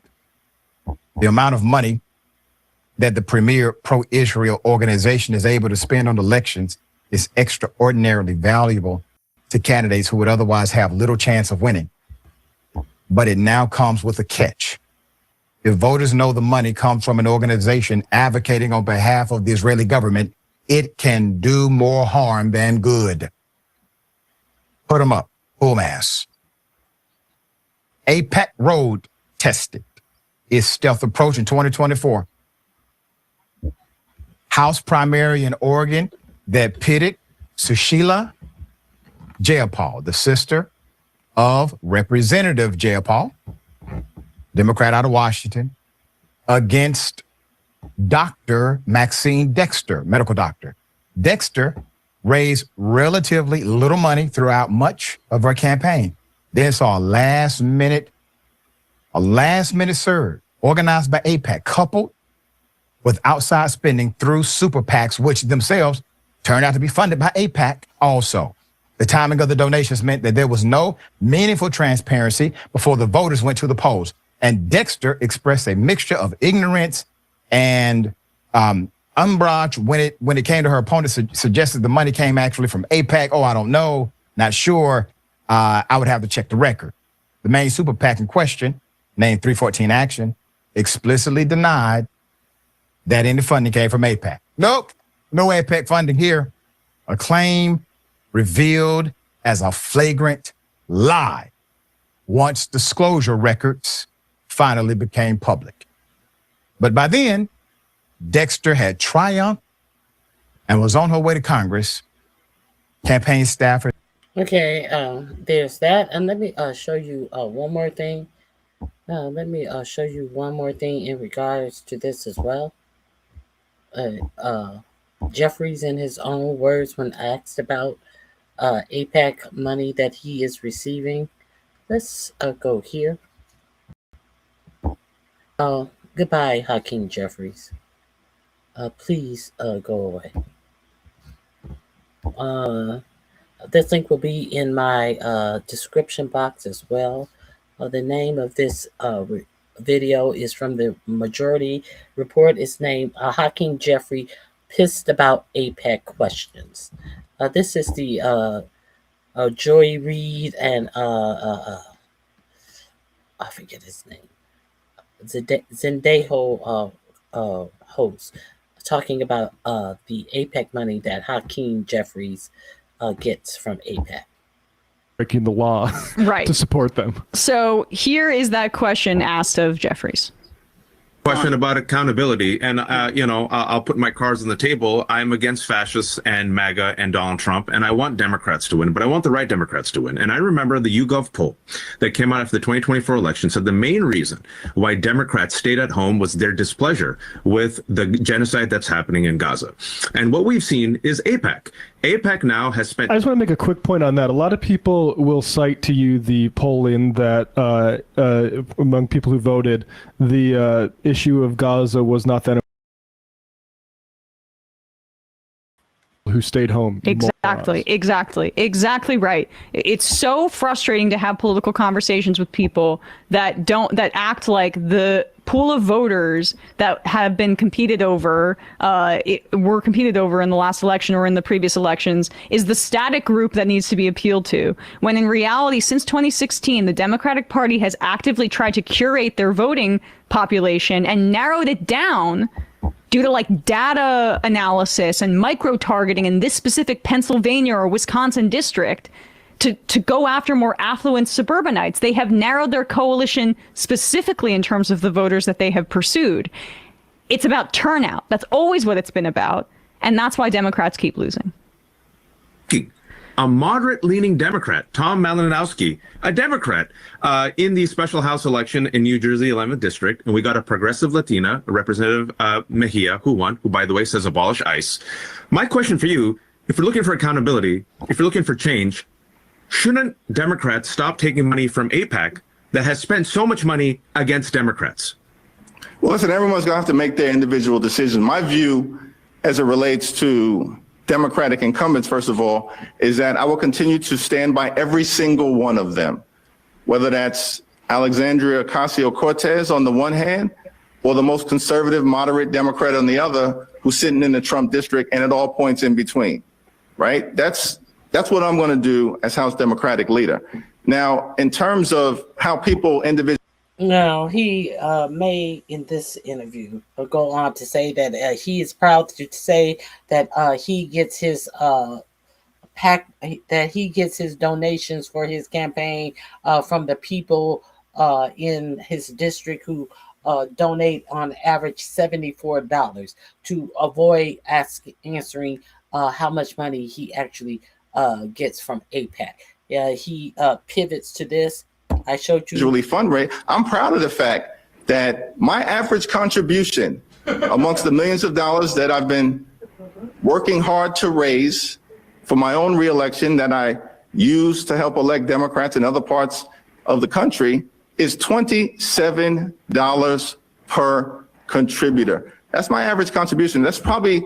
I'm wrong. $27 per contributor. I thought I could have sworn yesterday when he was on. I'm trying to think who he did a interview with, and they asked him, and I believe in that interview he said that he raised $74 from his constituents, and that is where he gets the bulk of his money. And you hear him say that he raises millions of dollars. So fuck Hakeem Jeffrey and his bullshit and his chanting of "We stand with Israel, we stand with Israel." How is your actual district doing, Hakeem Jeffries? Now I want to get to the Jasmine Crockett issue of it all. Jasmine Crockett has lost her bid to become a senator. If you are aware, they gerrymandered her out of her congressional seat when Texas did that gerrymandering of the seat. There was a whole lot of other election issues going on.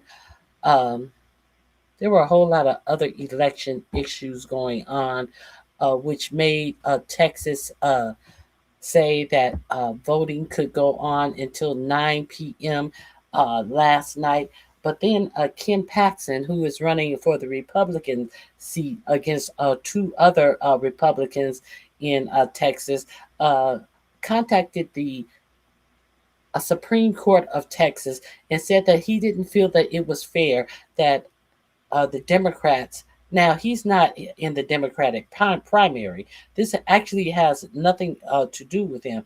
He said he didn't feel like it would be fair if the Democrats were able to vote until 9 o'clock. So the Supreme Court did him a solid, and they withheld every vote that came in after 7 p.m. They have not said what they would do with those votes, if these votes would be counted.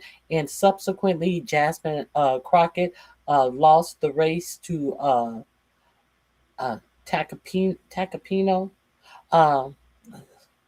I always thought that that would be a possibility because he is a white Christian in Texas. So let's be real clear on that.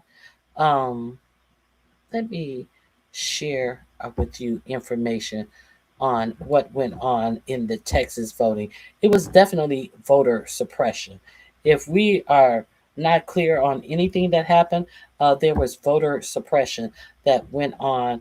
James Tacopino, I definitely admired him when he did the argument of why the state of Texas should not be allowed to be able to teach from the Bible in public schools and must put up the 10 Commandments and the Constitution in every public school. So if you have not been here with me, understand that I have been aware of Tacopino for quite a good time.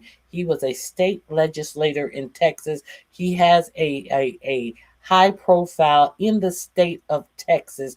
The people who were actually going to be voting on this position. I've had conversations with people who talked about how it was a setup, that he got a national, he got national publicity, and the whole thing with Stephen Colbert them not showing his interview and Colbert then putting the interview on YouTube, and they got 100,000 views, and therefore it was a concerted effort to give him national publicity.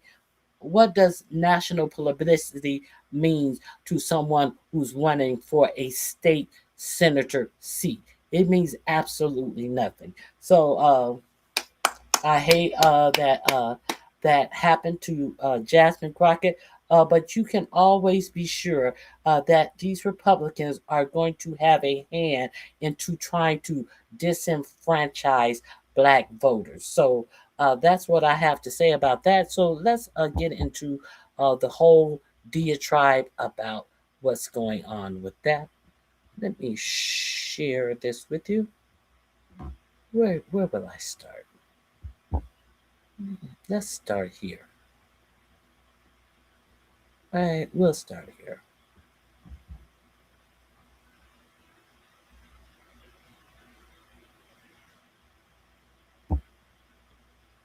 We have breaking news right now. Based on what I'm hearing, tonight could have not gone worse for Republicans in Texas. James Tallarico has defeated Jasmine Crockett and will be the Democratic nominee for Senate in Texas. Why was this night bad for Republicans? Well, because many of them did not want Tallarico to win this race. Many of them now behind the scenes believe that with a Tallarico victory, that puts Texas in play. I've said it from the beginning. I've interviewed both Jasmine Crockett and James Tallarico, and I'll likely be interviewing James again very soon now that he's won the nomination. They're both amazing candidates. They're both amazing people. But tonight, one of them had to come out on top, and that is James Tallarico. And I'm going to take a few minutes to explain to you what I'm hearing behind the scenes right now, because this puts Texas in play. Make sure to like, comment, share, and subscribe. The more you like, the more people see this. Subscribe to my Substack. Click the link below to support my work. James Tallarico defeated Jasmine Crockett in a very highly contentious Texas Democratic primary. Behind the scenes, over the past many weeks, Texas Republicans have been working to try to actually boost Jasmine Crockett's campaign, because this isn't from me, this is from them. In their eyes, they saw Tallarico as a more formidable general election opponent, especially when on the Republican. So they were afraid that if Tallarico had won the nomination, that John Cornyn or the Attorney General, who went to the Supreme Court, would not be able to beat Tallarico. So they would have preferred Ken Paxton or John Cornyn would not be able to beat Jasmine Crockett. Now, so they were hoping Jasmine Crockett would win, but being the bigot that Ken Paxton is, he could not resist putting his thumb on the scale to ruin a black woman's chances. The same one who can't keep his peen in his pants and not cheat on his wives. But I digress. I digress. The same one who has been impeached in his job. Now, understand, Wesley, whatever his name, Ken Paxton and John Cornyn, who has the Senate seat now, were in a three-way race. Now, it has come off to a runoff because no one got 50% of the vote. So John Cornyn and Ken Paxton will be doing a runoff for the nominee in the Republican Party for Texas. So let's just put it this way. That Wesley guy, I am so glad that he has been sidelined. He got something like, I believe, 6% of the vote. That was the same one who was in the barbershops when 4547 was running and going to black barbershops and talking all of that dumb shit about how good the Republican Party used to be during Jim Crow, along with Byron Donalds and all of that buffoonery that he was up into. I am so glad that he didn't get the nomination. But let's get back to Jasmine Crockett's nomination.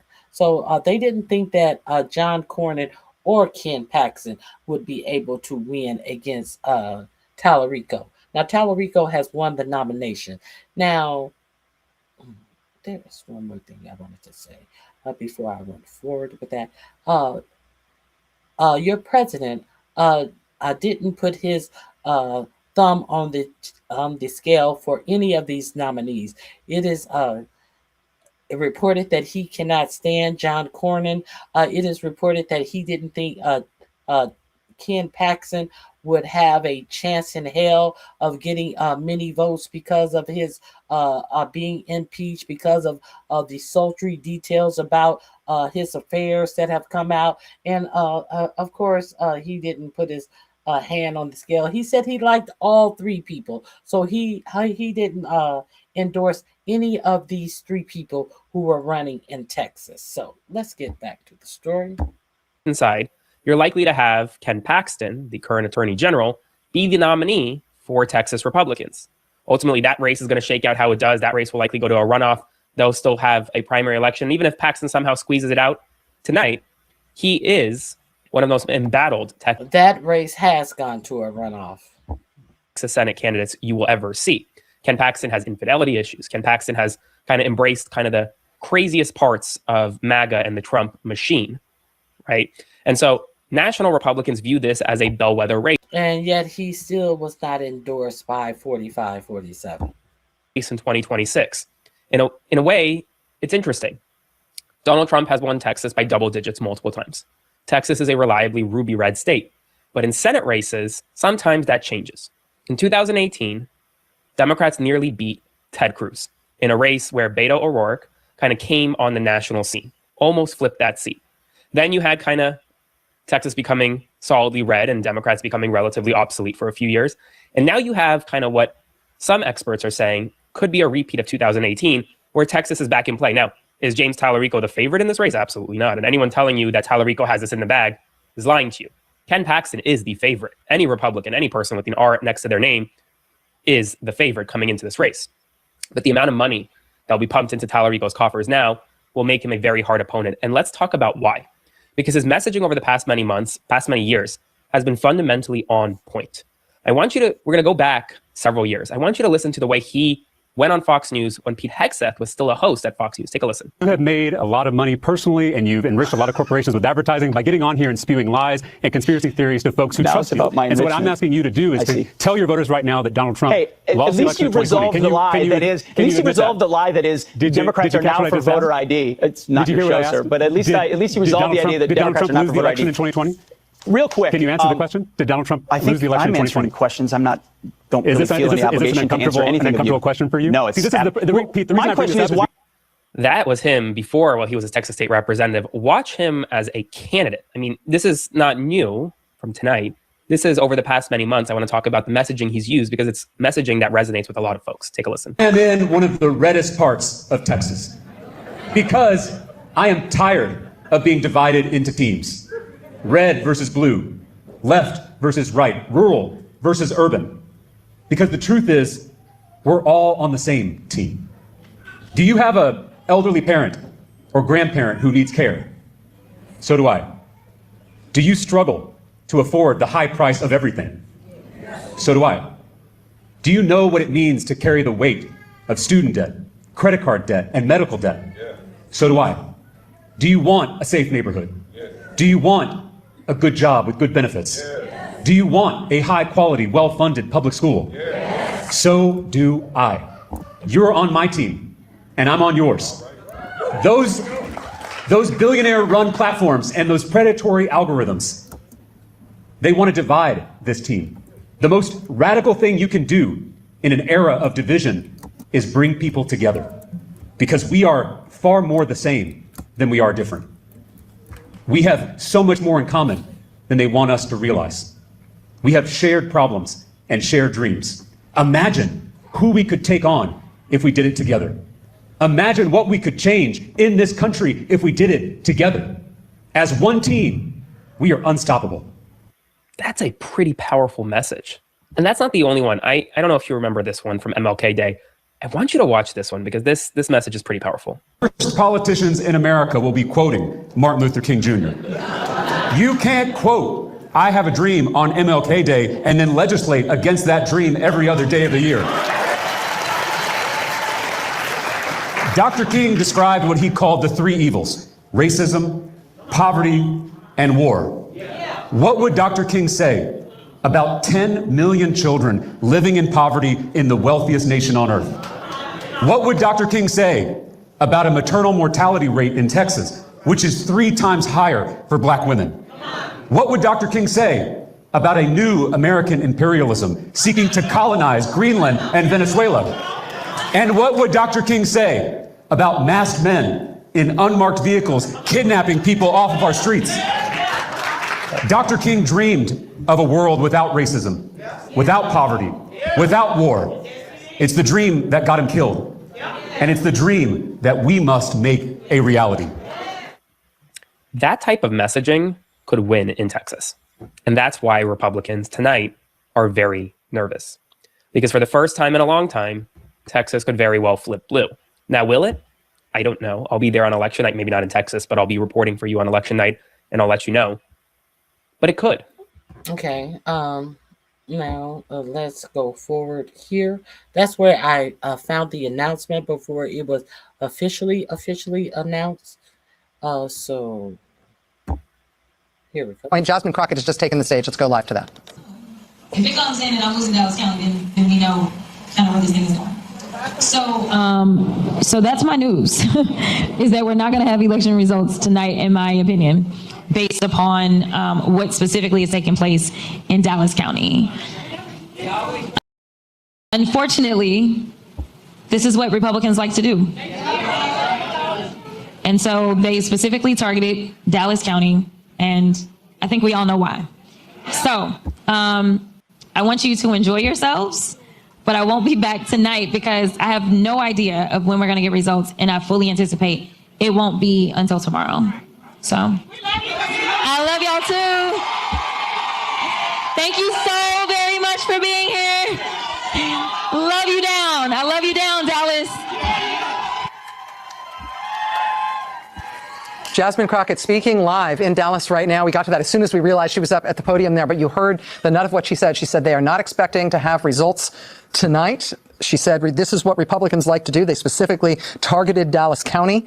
She asked her supporters to stay and enjoy themselves, but she did not expect that there would be election results of any definitive sort tonight, specifically because of what's happening in Dallas. Meanwhile, we're going to go back to Rosa Flores, who is in Dallas County right after this from Ali Velshi, because while Jasmine Crockett was saying that, we actually did get in a bunch of votes. Well, a lot of votes. We're now up to 59% in the state, and the lead, Tallarico's lead, has narrowed. It's now 51.8 to 46.9, and a lot of that is because we finally have got some votes in from Dallas, and a lot of them. That vote just jumped 61%. We went from 0 all night to 61%. Jasmine Crockett has got a lead there. It's 60 to 38. It's significant, but this is early vote. This is not day of vote. Obviously, the big issue right now is what that day of vote is going to be. So we're sort of stuck in a lot of places at the 60-ish point. There's some smaller counties that were easy to count, and the numbers are much higher. But generally speaking, in major centers, we're in this area. Look at Travis County, which is Austin. This is 60%. This is Tallarico's home. He's at 76 to Jasmine Crockett's 23. Let's go to Houston, where Jasmine Crockett was expected to do very well with 2/3 of the vote in.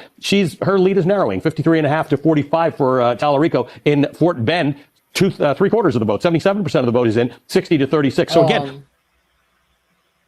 Houston, she was expected to win largely in Houston. Where is the Houston polling? See, this is the unfortunate thing that happens when people don't get their ass up and vote. The large black population in Houston, and she was only winning by 53%. It's embarrassing. It is absolutely embarrassing. Let's continue. 60 to 36. So again, this really is anybody's game and right now. And it's not embarrassing for her. It's embarrassing that enough people who have a right to vote, who could make a difference in these elections, don't bother to vote. But they will bother to suck up all of the things that your elected official brings to your area. This is the sadness of that. Let's be clear. It is unclear what's going on. Clearly, Jasmine Crockett believes this will not conclude tonight, as she just said, and we may be believing the same thing. I want to just quickly jump over to the Senate contest there, the GOP Senate contest. Again, 43% is where John Cornyn, the incumbent, is at. Ken Paxton is trailing with Hunt. That's the one. 40%. He's behind a lot of what just happened in Dallas County for reasons that are not clear. Wesley Hunt is staying at 13%. He's been at 13% all night. I just want to go to Dallas County. Right here in the middle is Ken Paxton, who petitioned the Supreme Court to not allow voting for the Democrats to go from 7 to 9 p.m. After it was ruled to be allowed to go from 7 p.m. to 9 p.m.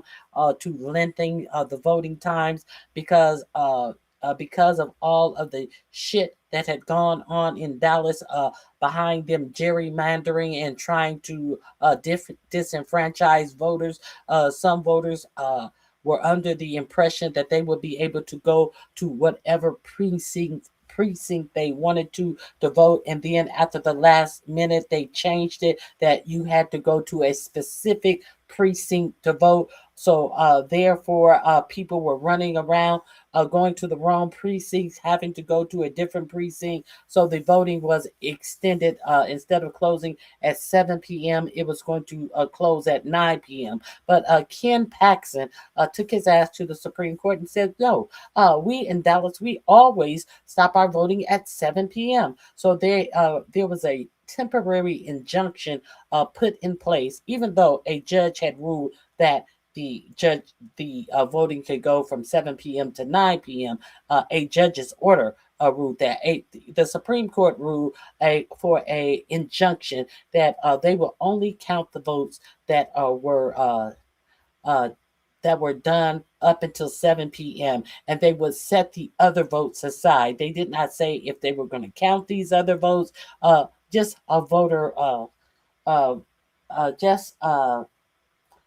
disenfranchised votes that were all set aside. So this was no regular, normal election. There was a lot of ups and downs and hurdles, misinformation. That's what voter suppression is. That is the reason for voter suppression. So do not get me wrong. This election definitely is going to have an asterisk beside it because it was a lot of bullshit that went on with this election. So let Simone and MS now go into the details about what happened during this Texas vote.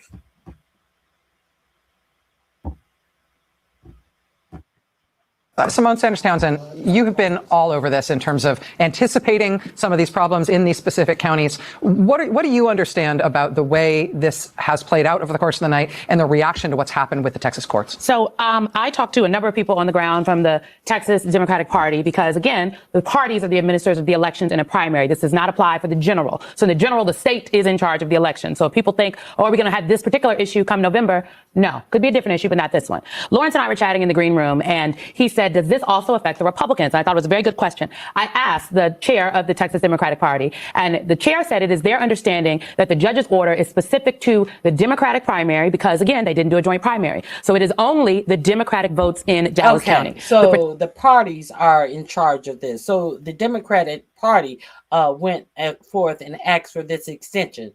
So it does not affect the Republican Party at all. They can end their election at 7 o'clock because they didn't ask for anything different. So go ahead and do your election. However, Ken Paxton, who is a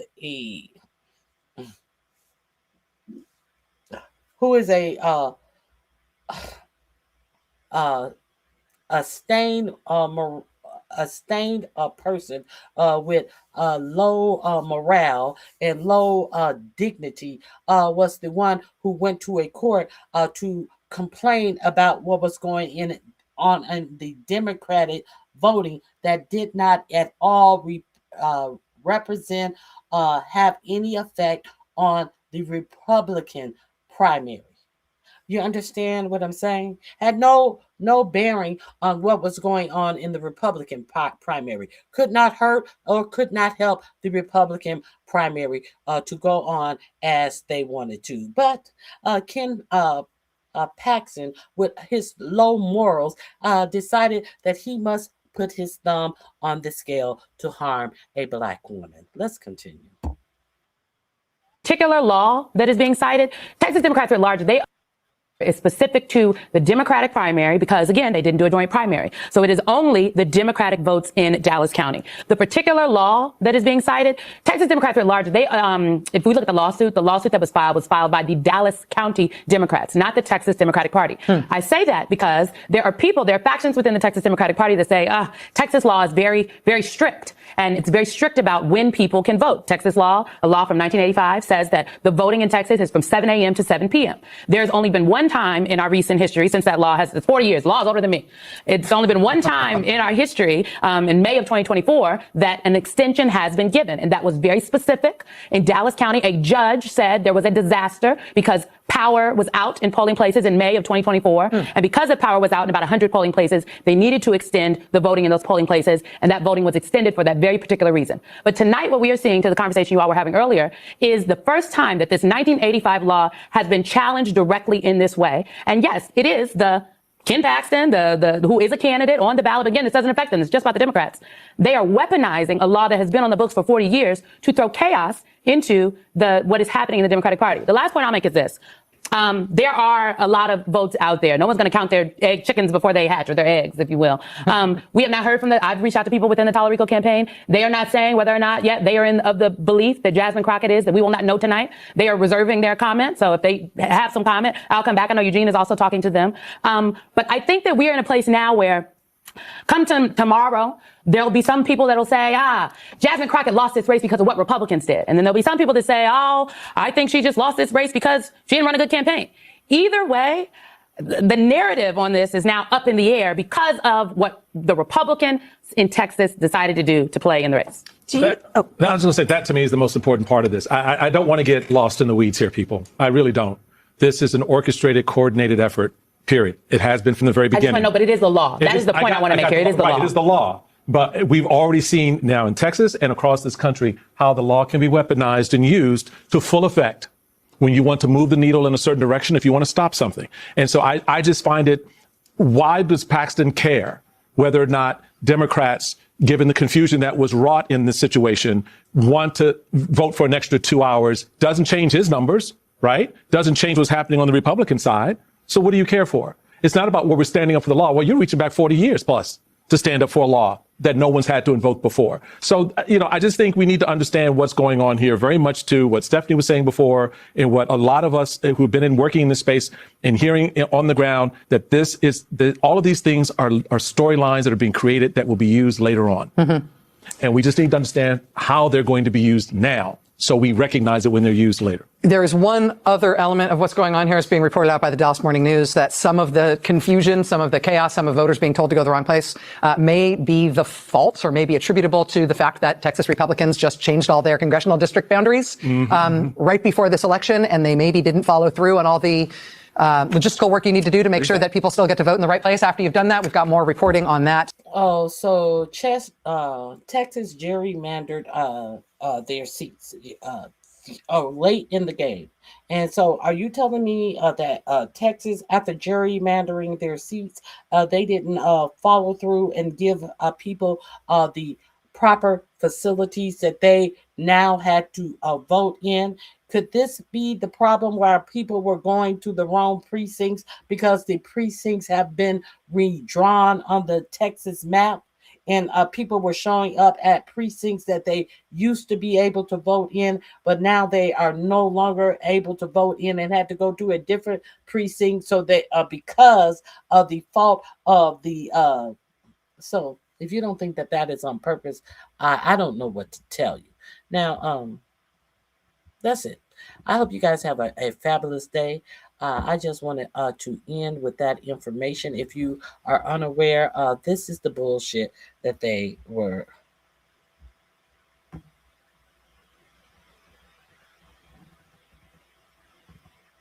Let me see. Let me see before I leave. Let me put on my glasses. Somebody, let me see what you guys are talking about. Okay. Mr. Jeffrey has a problem. He leads a party that has lost its identity. The working women and men have left the Democrat Party. It's pretty clear. No, that's not clear at all. That is definitely not clear.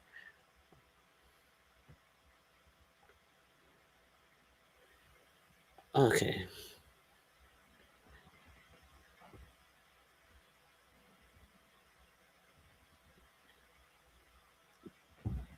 I concur. I concur with you. I definitely agree with you. Let me see. Okay. All right. I hope you guys have a oh, where am I? Where am I in this picture? Here I am. I hope you guys have a wonderful remainder of your day. Please hit the like button on your way out. If you have not subscribed to this channel, please subscribe to this channel. Go over to my description box. Leave a comment, if you will. It helps boost me up in the algorithm. I definitely would appreciate that. And also, join the channel. If you have not subscribed to the channel, please join the channel.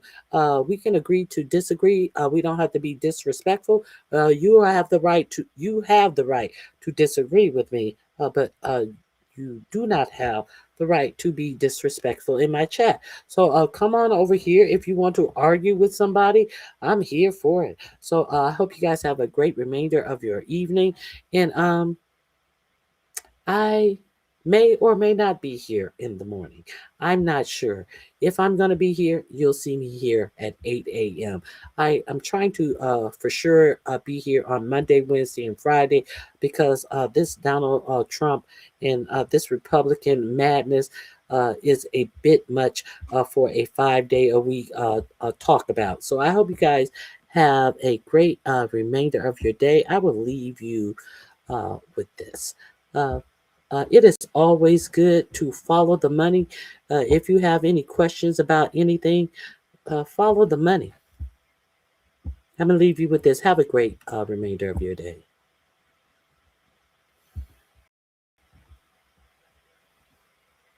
Here we are.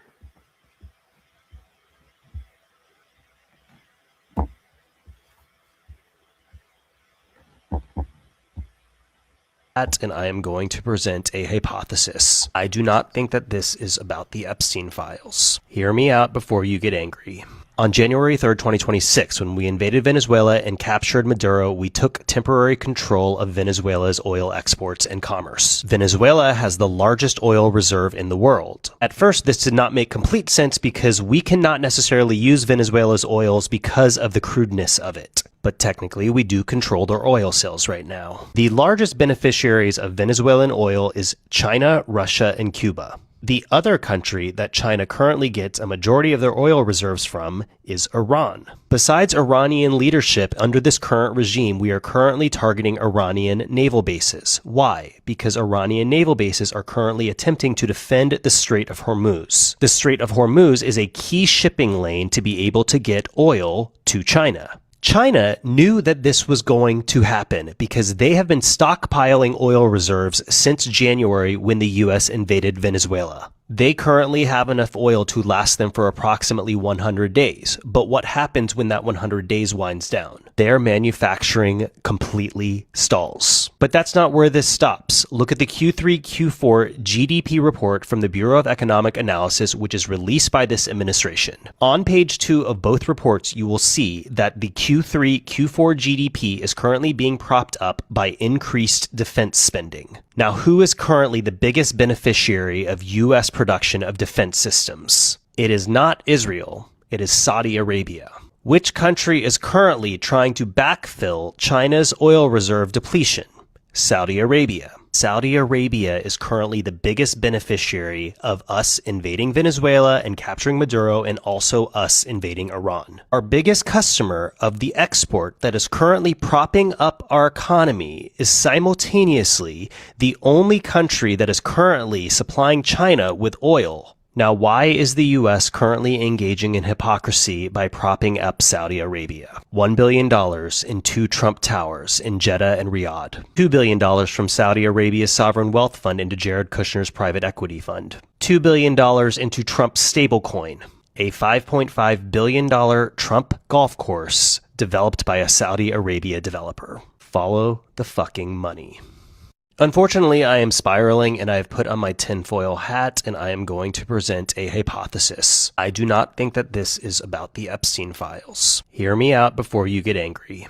On January 3rd, 2026, when we invaded Venezuela and captured Maduro, we took temporary control of Venezuela's oil exports and commerce. Venezuela has the largest oil reserve in the world. At first, this did not make complete sense because we cannot necessarily use Venezuela's oils because of the crudeness of it. But technically, we do control their oil sales right now. The largest beneficiaries of Venezuelan oil is China, Russia, and Cuba. The other country that China currently gets a majority of their oil reserves from is Iran. Besides Iranian leadership under this current regime, we are currently targeting Iranian naval bases. Why? Because Iranian naval bases are currently attempting to defend the Strait of Hormuz. The Strait of Hormuz is a key shipping lane to be able to get oil to China. China knew that this was going to happen because they have been stockpiling oil reserves since January when the U.S. invaded Venezuela. They currently have enough oil to last them for approximately 100 days. But what happens when that 100 days winds down? Their manufacturing completely stalls. But that's not where this stops. Look at the Q3, Q4 GDP report from the Bureau of Economic Analysis, which is released by this administration.